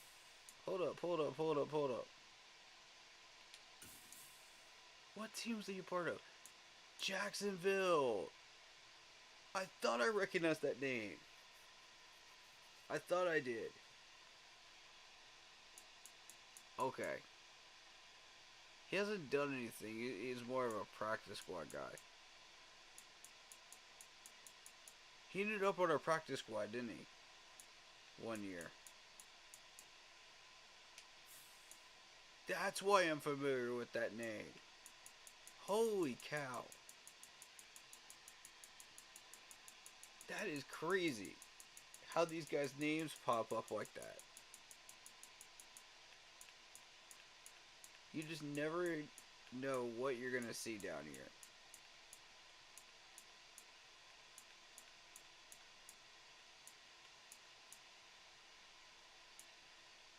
D.D. Westbrook. Okay, D.D., let's talk. Nope. Nope. We're not getting them. Alright, so here's the thing. If we draft a wide receiver and we pay $1.42 for him, rookie contract, $1 million, and we extend him next year, we'll be good to go. Just pay him $1 million. We could do that. We could absolutely do that. Who got Hardman? Oh, the Bears.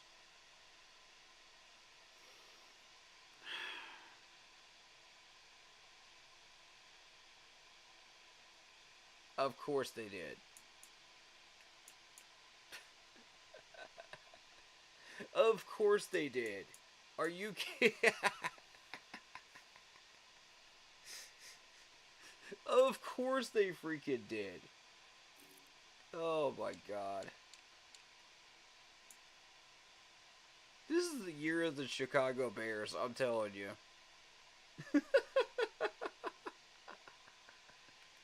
Who got Brady? Washington picked up Brady?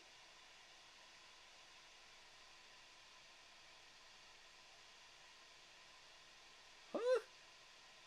Oh god. Odell is still out there. Townsend, he was a former Pittsburgh Steeler. Washington picked up Drain. Oh my god.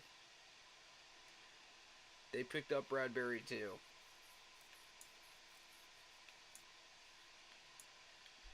Oh shoot. Devin Singletary. So the Dolphins. Interesting.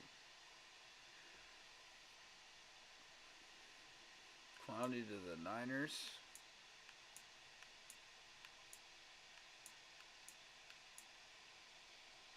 Terrence Steele.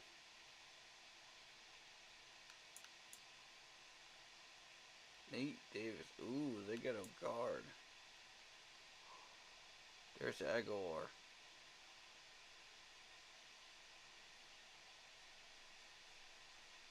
Oh, man. I wish we could sign him back. That hurts. That really hurts. Shark's still there, though.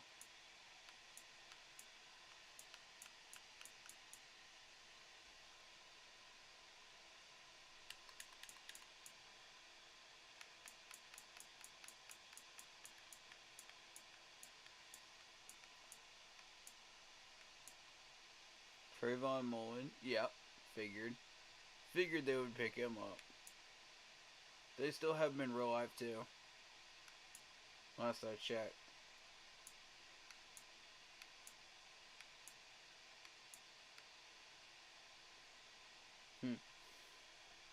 Okay.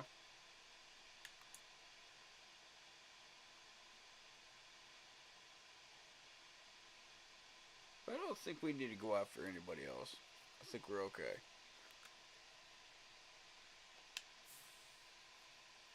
I'm not seeing anybody on that wide receiver crew that I want. Although you never know.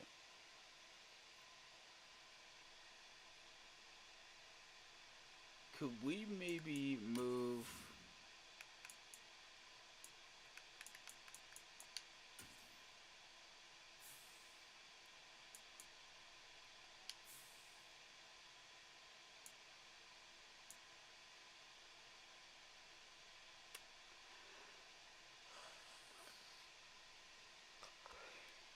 No, I guess not.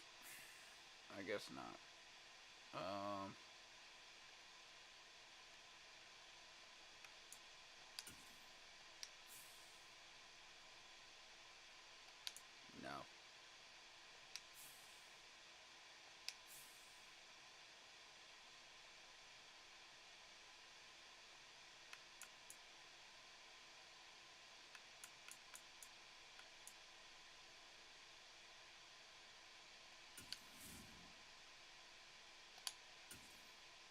I'm happy with it.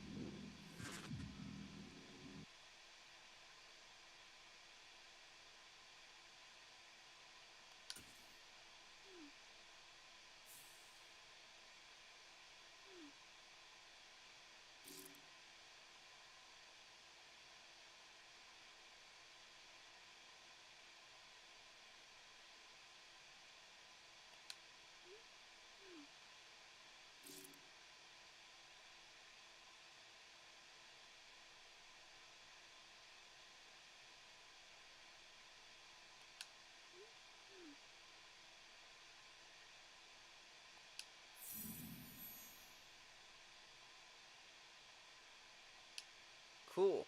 Fifth year option for Derek Brown. Let's go.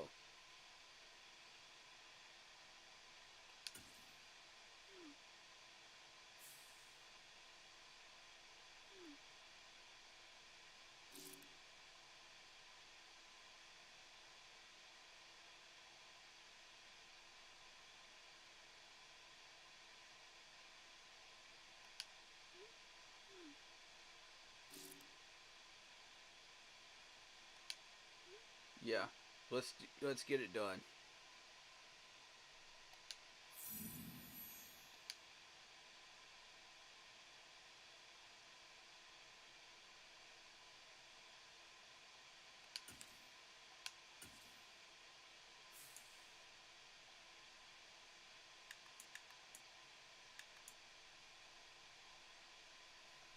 Yes, we got Joe Hill.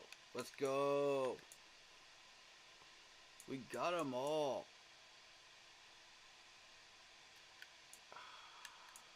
We got them all, guys. Look at this. Oh, this is magical.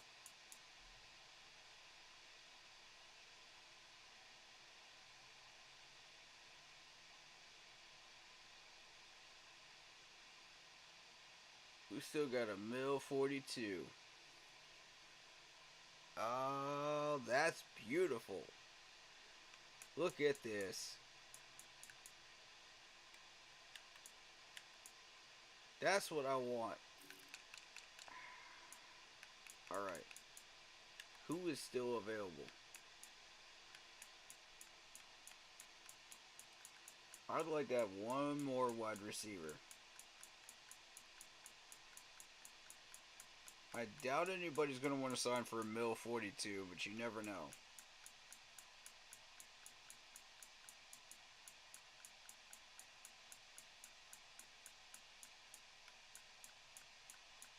You never know.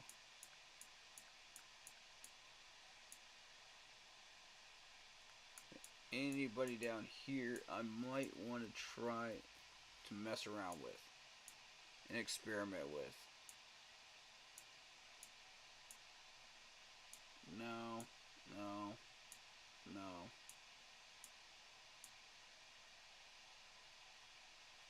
Willie Snead's pretty much the only one I could think of.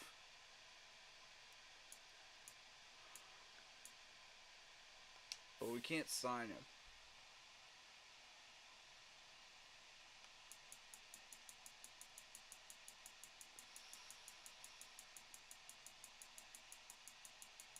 That's the problem with this. Shoot. Okay. Do we want to just draft a wide receiver? Is that maybe what we should go for? I'm thinking this might be a good idea. We've got everybody else we need.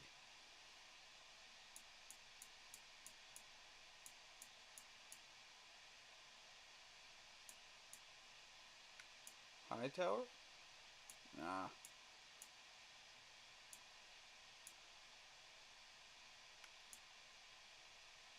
Sean Hamilton. Nah. Adam Humphries will never sign here for that. Perryman.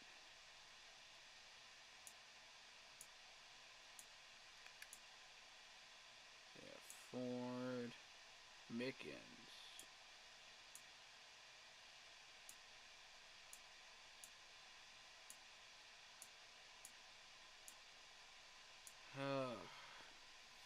There's Croach.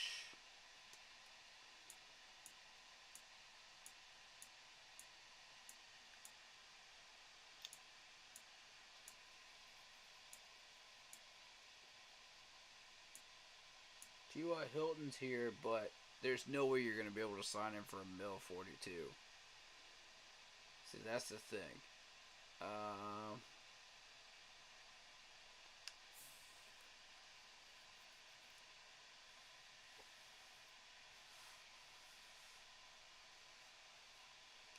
There's no way he goes for it.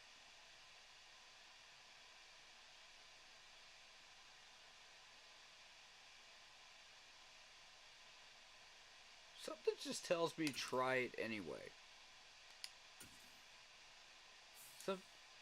Something just tells me give it a shot.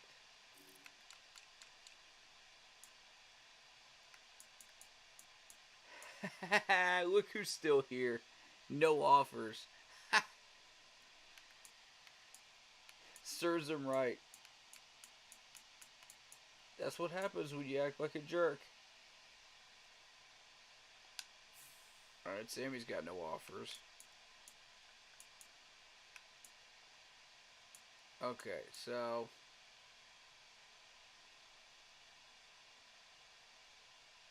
at this point it would be 1.1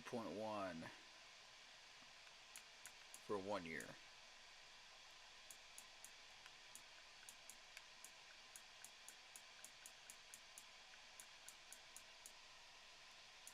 We're gonna say 1.5 and bump that down to 1 mil. I doubt he's gonna go for it, but you never know.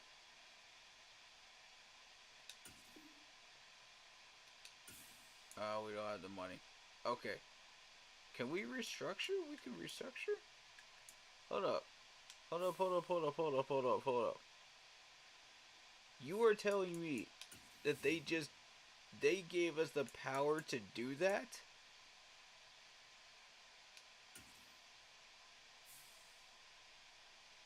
What?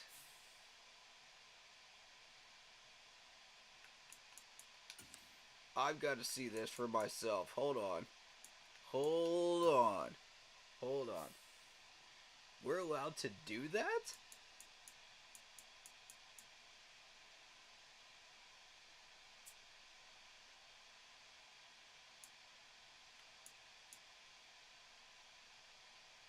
Holy.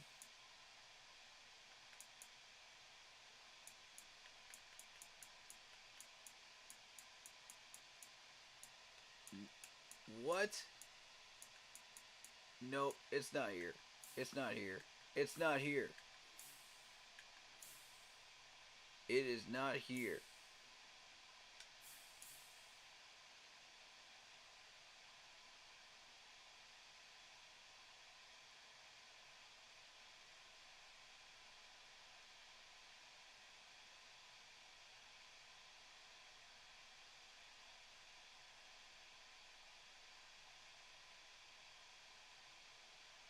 Okay. We had 35 million rollover. Jeez. That's crazy.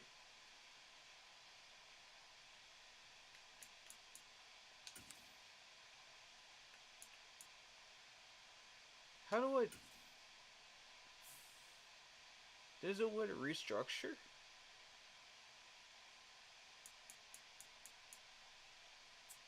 Nah. Nah, I'm not believing this. I'm not believing this. Come on now. You know I would restructure Brian Burns in a minute. In a hot minute. You know that man is not making that much money.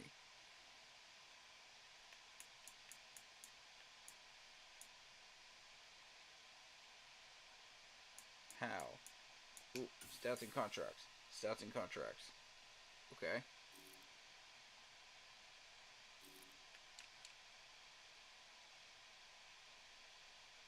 Is there a way to do it?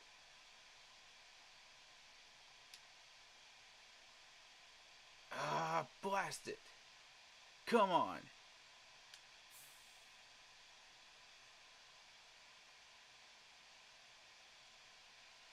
I would love to learn how to do that in this game. That would be such a humongous tool in my tool belt for this game. If they would give that to me, bro, I am telling you, I would lose my mind. I would be so happy. I'd be so freaking happy. Because I know exactly where I know exactly where I would put that money. It's not even a contest where I would put that money. Are you kidding me?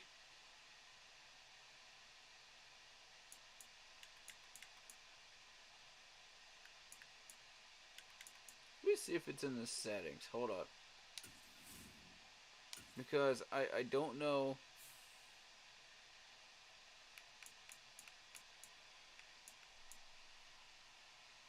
I kept on, obviously.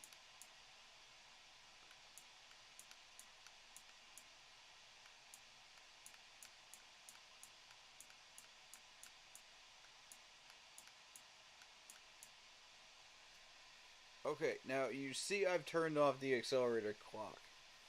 Every single game I've played, that accelerated clock has been on.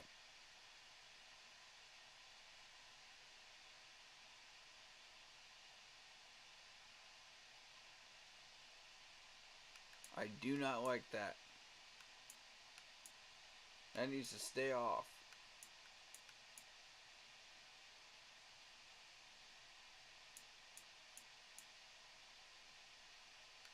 Free agency bidding, management, negotiation, scout players, advancement. I'm not seeing anything about it in here. Okay. Well,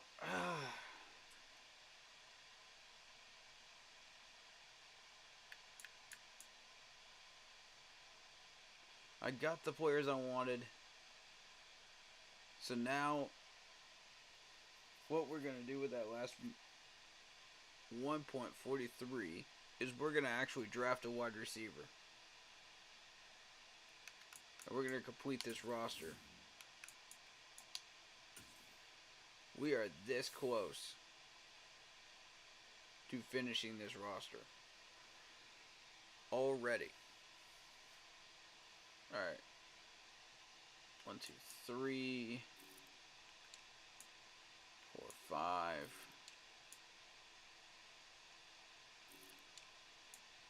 6, 7, 8, 9, 10. Once I get the wide receiver that I'm about to draft.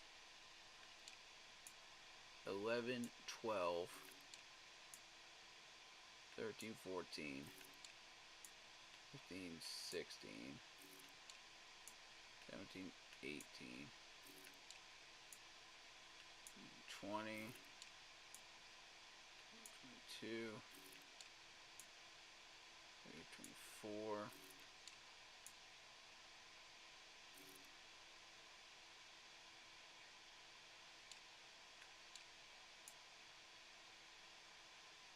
5,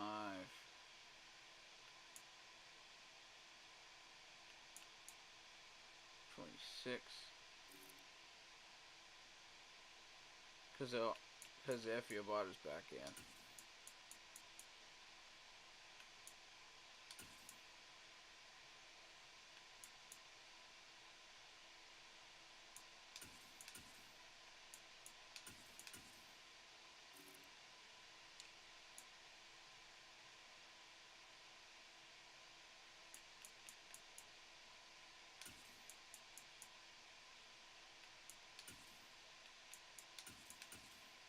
There we go.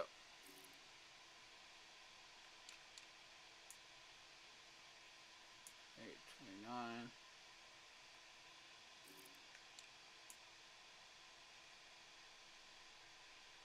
30, 31.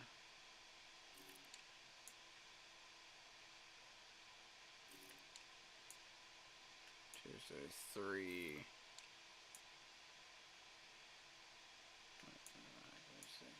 7. 9. 3. Okay, cool. So that meets the bare minimum of 43. Perfect. Alright, cool.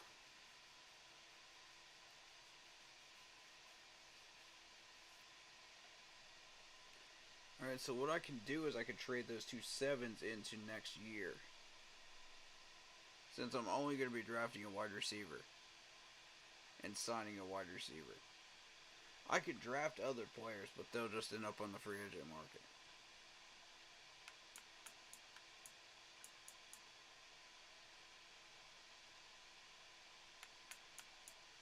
I mean, I'm good. I don't need another one.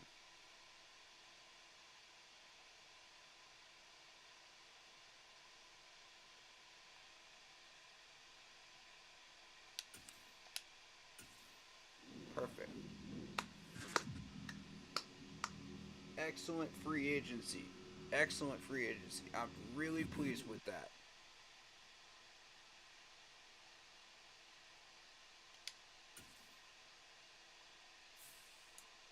Very pleased with that. Now, who do they have? Let's drafting 32. It needs to be a wide receiver. A defensive end? Man, come on. Nah, stop it, mock drafts. Stop it. Y'all still getting it wrong. Y'all are still getting it wrong. Now.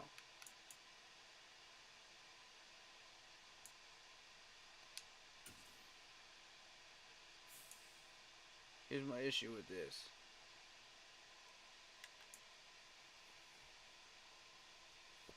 We got Agnew back. But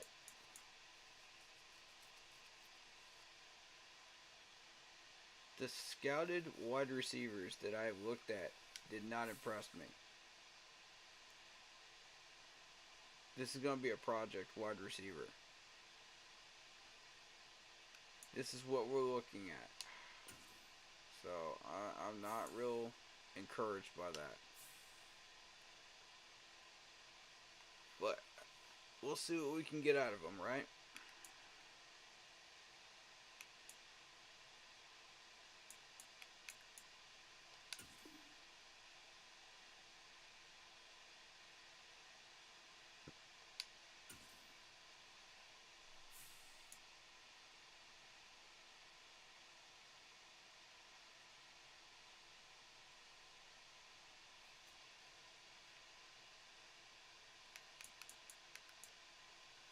Okay, wide receivers, right?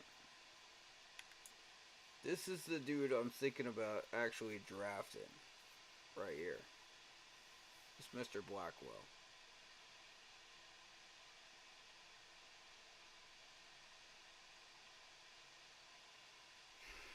And the reason is, look at the catching, it's a B. Catching traffic is a C. I mean, if Crawford's still available down there at 32, I'll grab him. But if he's not, I doubt he will be. Whoa, whoa, whoa, whoa, whoa, hold up. Hold up. Deion Brock. Look at you. Oh, that release, though. That just cost you.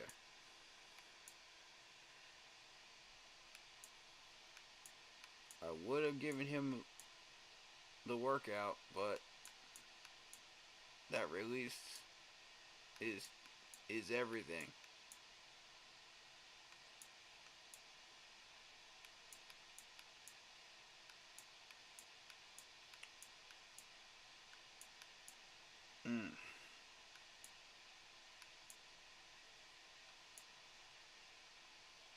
Alright, now my question is this a C to F grade? Or is it an F grade after you've already graded them the first time? That's what I'm trying to figure out. Because that can make all the difference in the world on who I pick.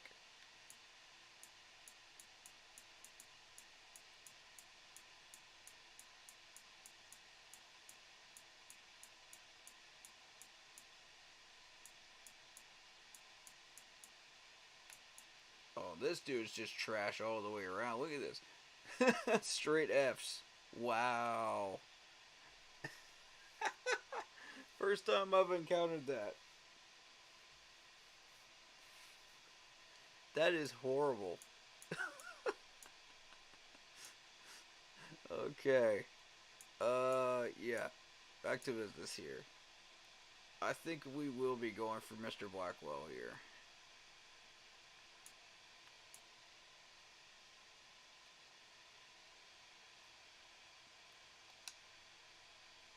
I think that's a solid number 2 guy.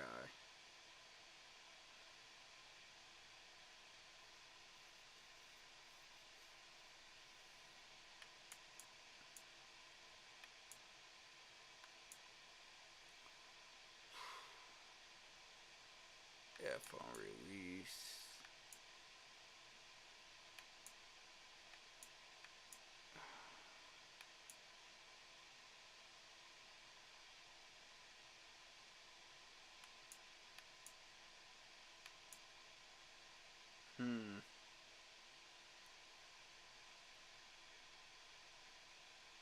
All C's and a D, huh?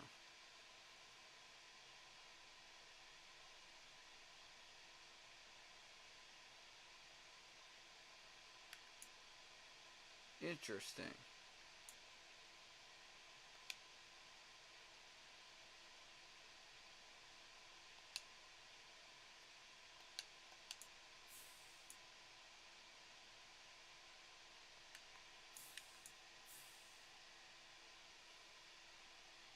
Seeing awareness. Right tackle, carrying, catching traffic. Okay. Reading a route. Release B. Short route B. Nope. Pass.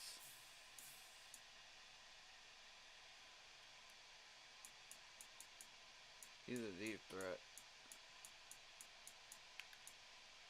That's not what I'm looking for. I already have a deep threat. I have 2 or 3 of those actually. That can double up in this slot, so I'm good. Short route B. Release. Okay.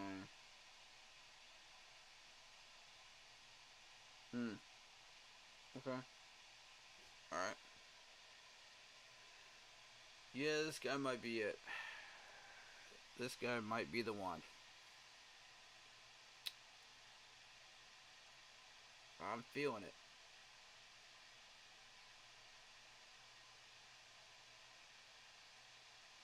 I'm feeling it, Mr. Krabs. This is the dude. Right here.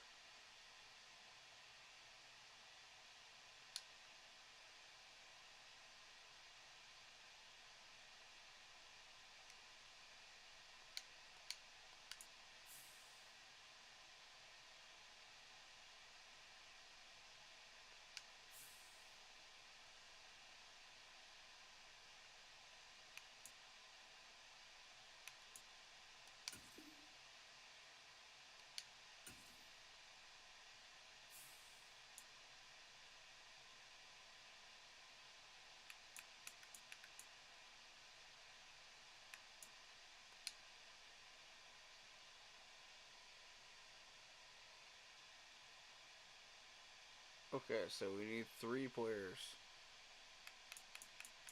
Gotcha.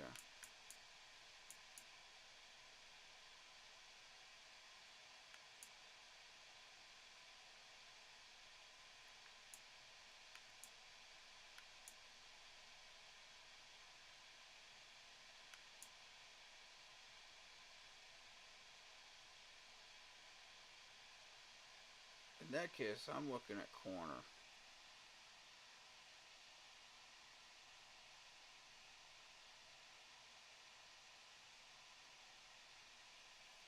Nah, I need to go wide receiver all the way.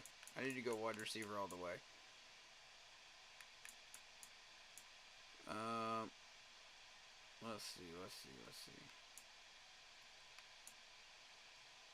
CCF.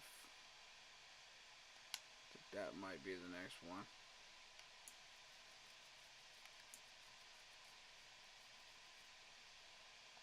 And you.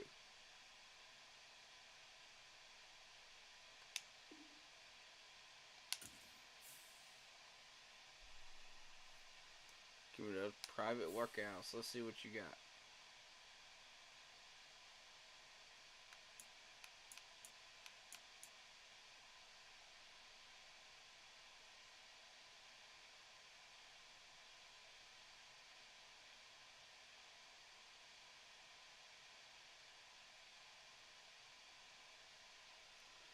Okay. I think we pretty much know what we're going to be drafting and what we're looking for.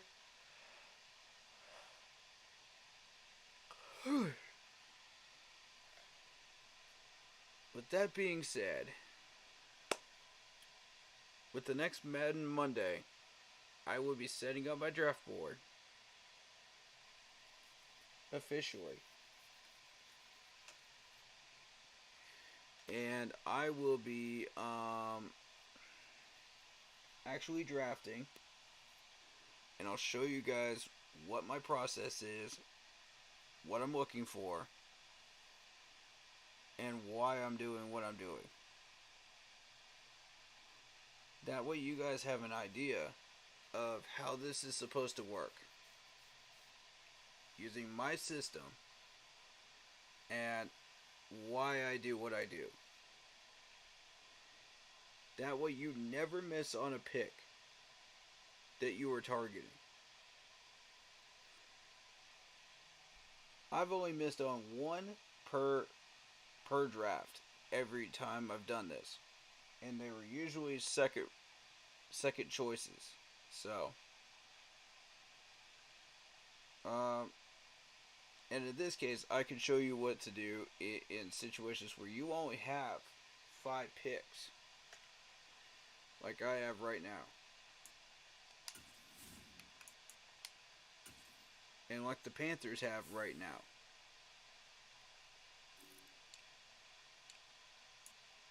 So, this is what I've got. I got a first rounder, a second rounder, a fourth, and 2 sevens. That's what I'm looking at. Now, there's a high possibility I'm going to be moving these 2 sevens into next year for a 6th.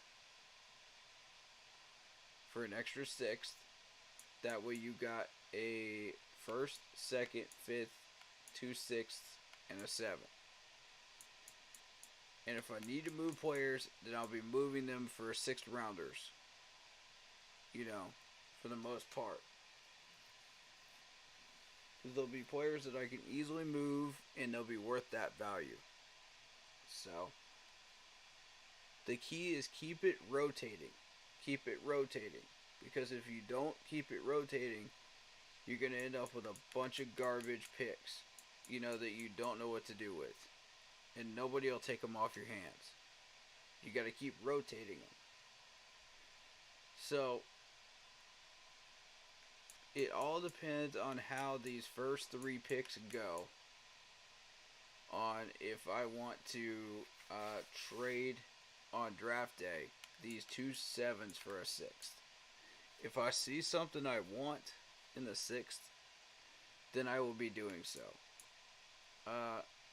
For a 6th in that draft in 2023. As this is Madden 2023. You know, this is not Madden 24, this is Madden 2023. Keep that in mind. So, if I do not see what I want in the 6th round, these 2 7s are getting traded for a 6th, and it's going into this next year of 2024. That's how I roll. Now, if I can get a player traded and it will give me a 7th, an extra 7th, that'll allow me to trade up to 2 7s for another 6th. You see how this works? Typically, these are garbage time picks, but I know how to use these garbage time picks to maximize the potential of what I'm getting.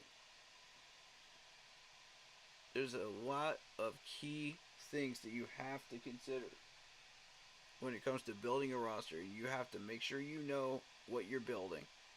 Number 1.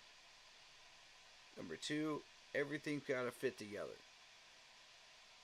And number 3, don't overspend. You follow those 3 things, and you kill 3 stones with 1 throw here. By getting what you want in free agency without even having to draft. You know, then you get exactly what you're looking for. You know, with the type of team I'm building, I don't even have to draft because I already know what I want, and I know what players to look for.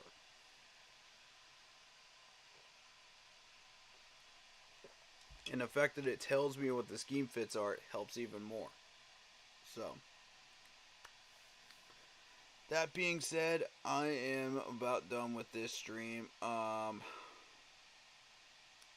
thoughts.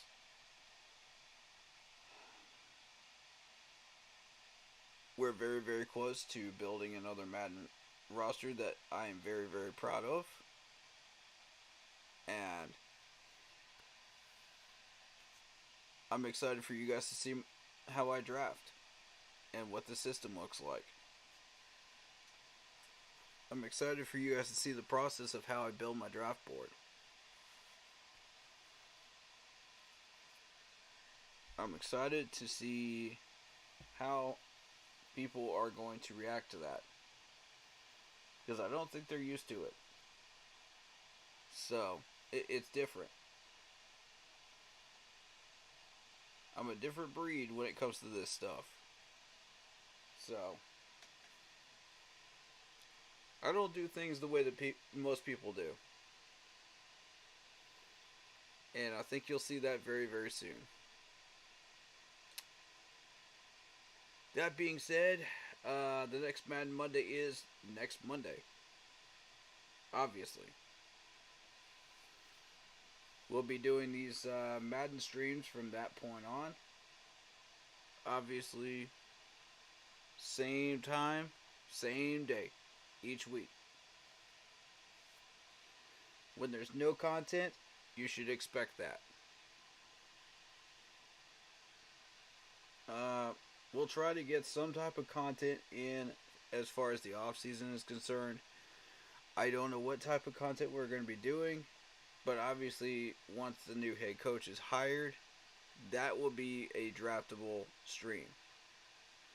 A stream day for sure.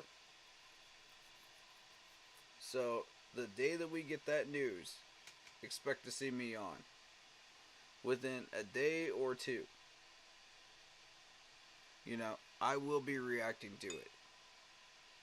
Believe you me, I will be reacting to it. I'll be here. So, that being said, the Panthers versus Tampa Bay Buccaneers preview stream will be on Thursday or Friday, depending on when Blitzball is available. We will be joining up again for yet another preview to finish off the year, and then the post game on Sunday. The live stream and post game on Sunday. And again, if he cannot do the post game on Sunday, then we'll be pushing that post game to a later date that following week. So, final week of the year, guys. Final NFL week of the year. We're finally going to be free of this nightmare. And into the next nightmare, right? The next chapter of that nightmare. That's how I look at it. But, man, what can we do? We don't own the team, so it's up to Mr. Tepper to end the nightmare. If he wants to, he will. If he does it, and he keeps wanting to act like a spoiled 10-year-old brat, which got him fined today, by the way, that's his choice too. But he better be prepared to reap the consequences of those actions. Otherwise, I don't know what else to tell you. Let's just prep up. Let's learn as much as we can. Let's progress and not regress as a team. And let's be who we are. Put in 110%. I'd like to see players put in that we have not previously used that much of. And let's learn as much as we can about them before we have to start moving players around. This is our last chance against a live opponent to be able to do that.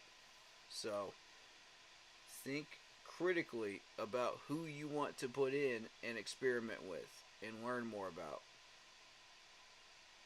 Be careful who you trade, cut, or move around. Because these players can and will be used against us by another team. I cannot stress that enough. I will beat that drum until I cannot beat it anymore. Because people need to listen to that message in our management. They need to hear that message. We've done this way too many times where we've given up good talent and we wasted that talent. So, because we mismanaged it and another team grabs them and then they absolutely shred us with it. It's just a repeating cycle that seems to have no end. So, I mean, I don't know what to tell you. Other than let's hope for the best. And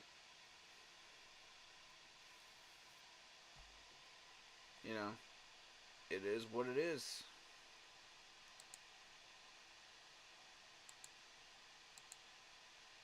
I mean,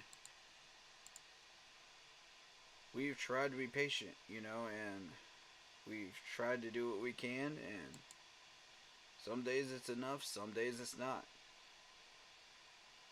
But, hey, we'll get there. We will get there. Let's wrap this thing up. Happy New Year. Happy 2024. Let's hope it's a better one than the last one. Let's make that energy happen, man. That positive energy happen. 2024 will be better than 2023. Make it happen. Make it real. Manifest it. Everybody, manifest it. And it will be so. Shout out to David Scrooge. Shout out to Lark Poppy. Shout out to Marcos Cash. Shout out to Broski Bear.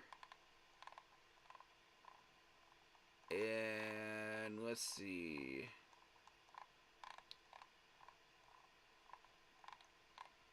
Yeah, I think that's it. Alright. Shout out to everybody that's been through here and has shown love tonight. We'll be back for another Madden Monday next week. But until then, preview stream on Thursday or Friday. Be looking for it. Along with Blitzball Champ. You know, in the meantime, if you want to catch me on a gaming stream, come check me out on Twitch. Shadow Warrior 645. You know, I am officially announcing that right now. Because I have officially gotten that started. I've officially launched the YouTube channel for that as well. Which will be playthroughs. So if anybody's interested in that, come check that out. I feel confident enough to do that right now. And we'll get that ball rolling. So, if you're interested in that, just let me know. Shadow Warrior 645, go check it out.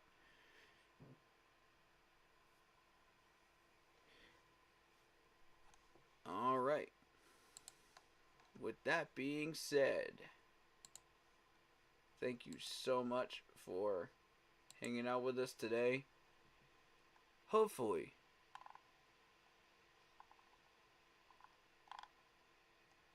you guys have a wonderful morning. And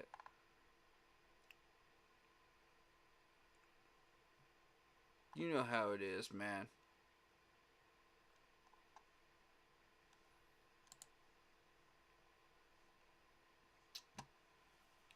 You know what the deal is.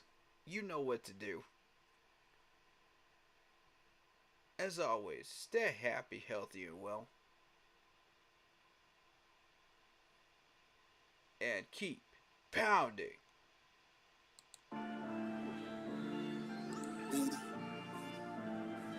See you guys next time.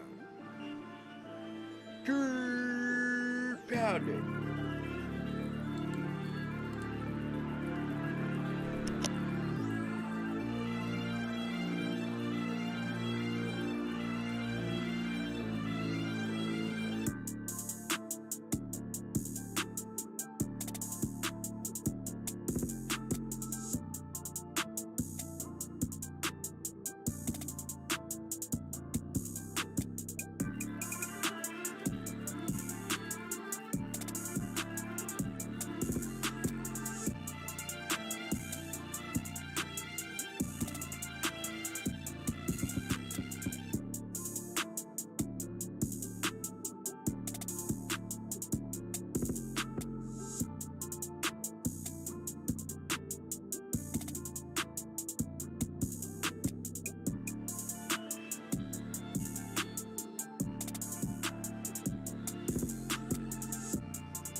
Wow.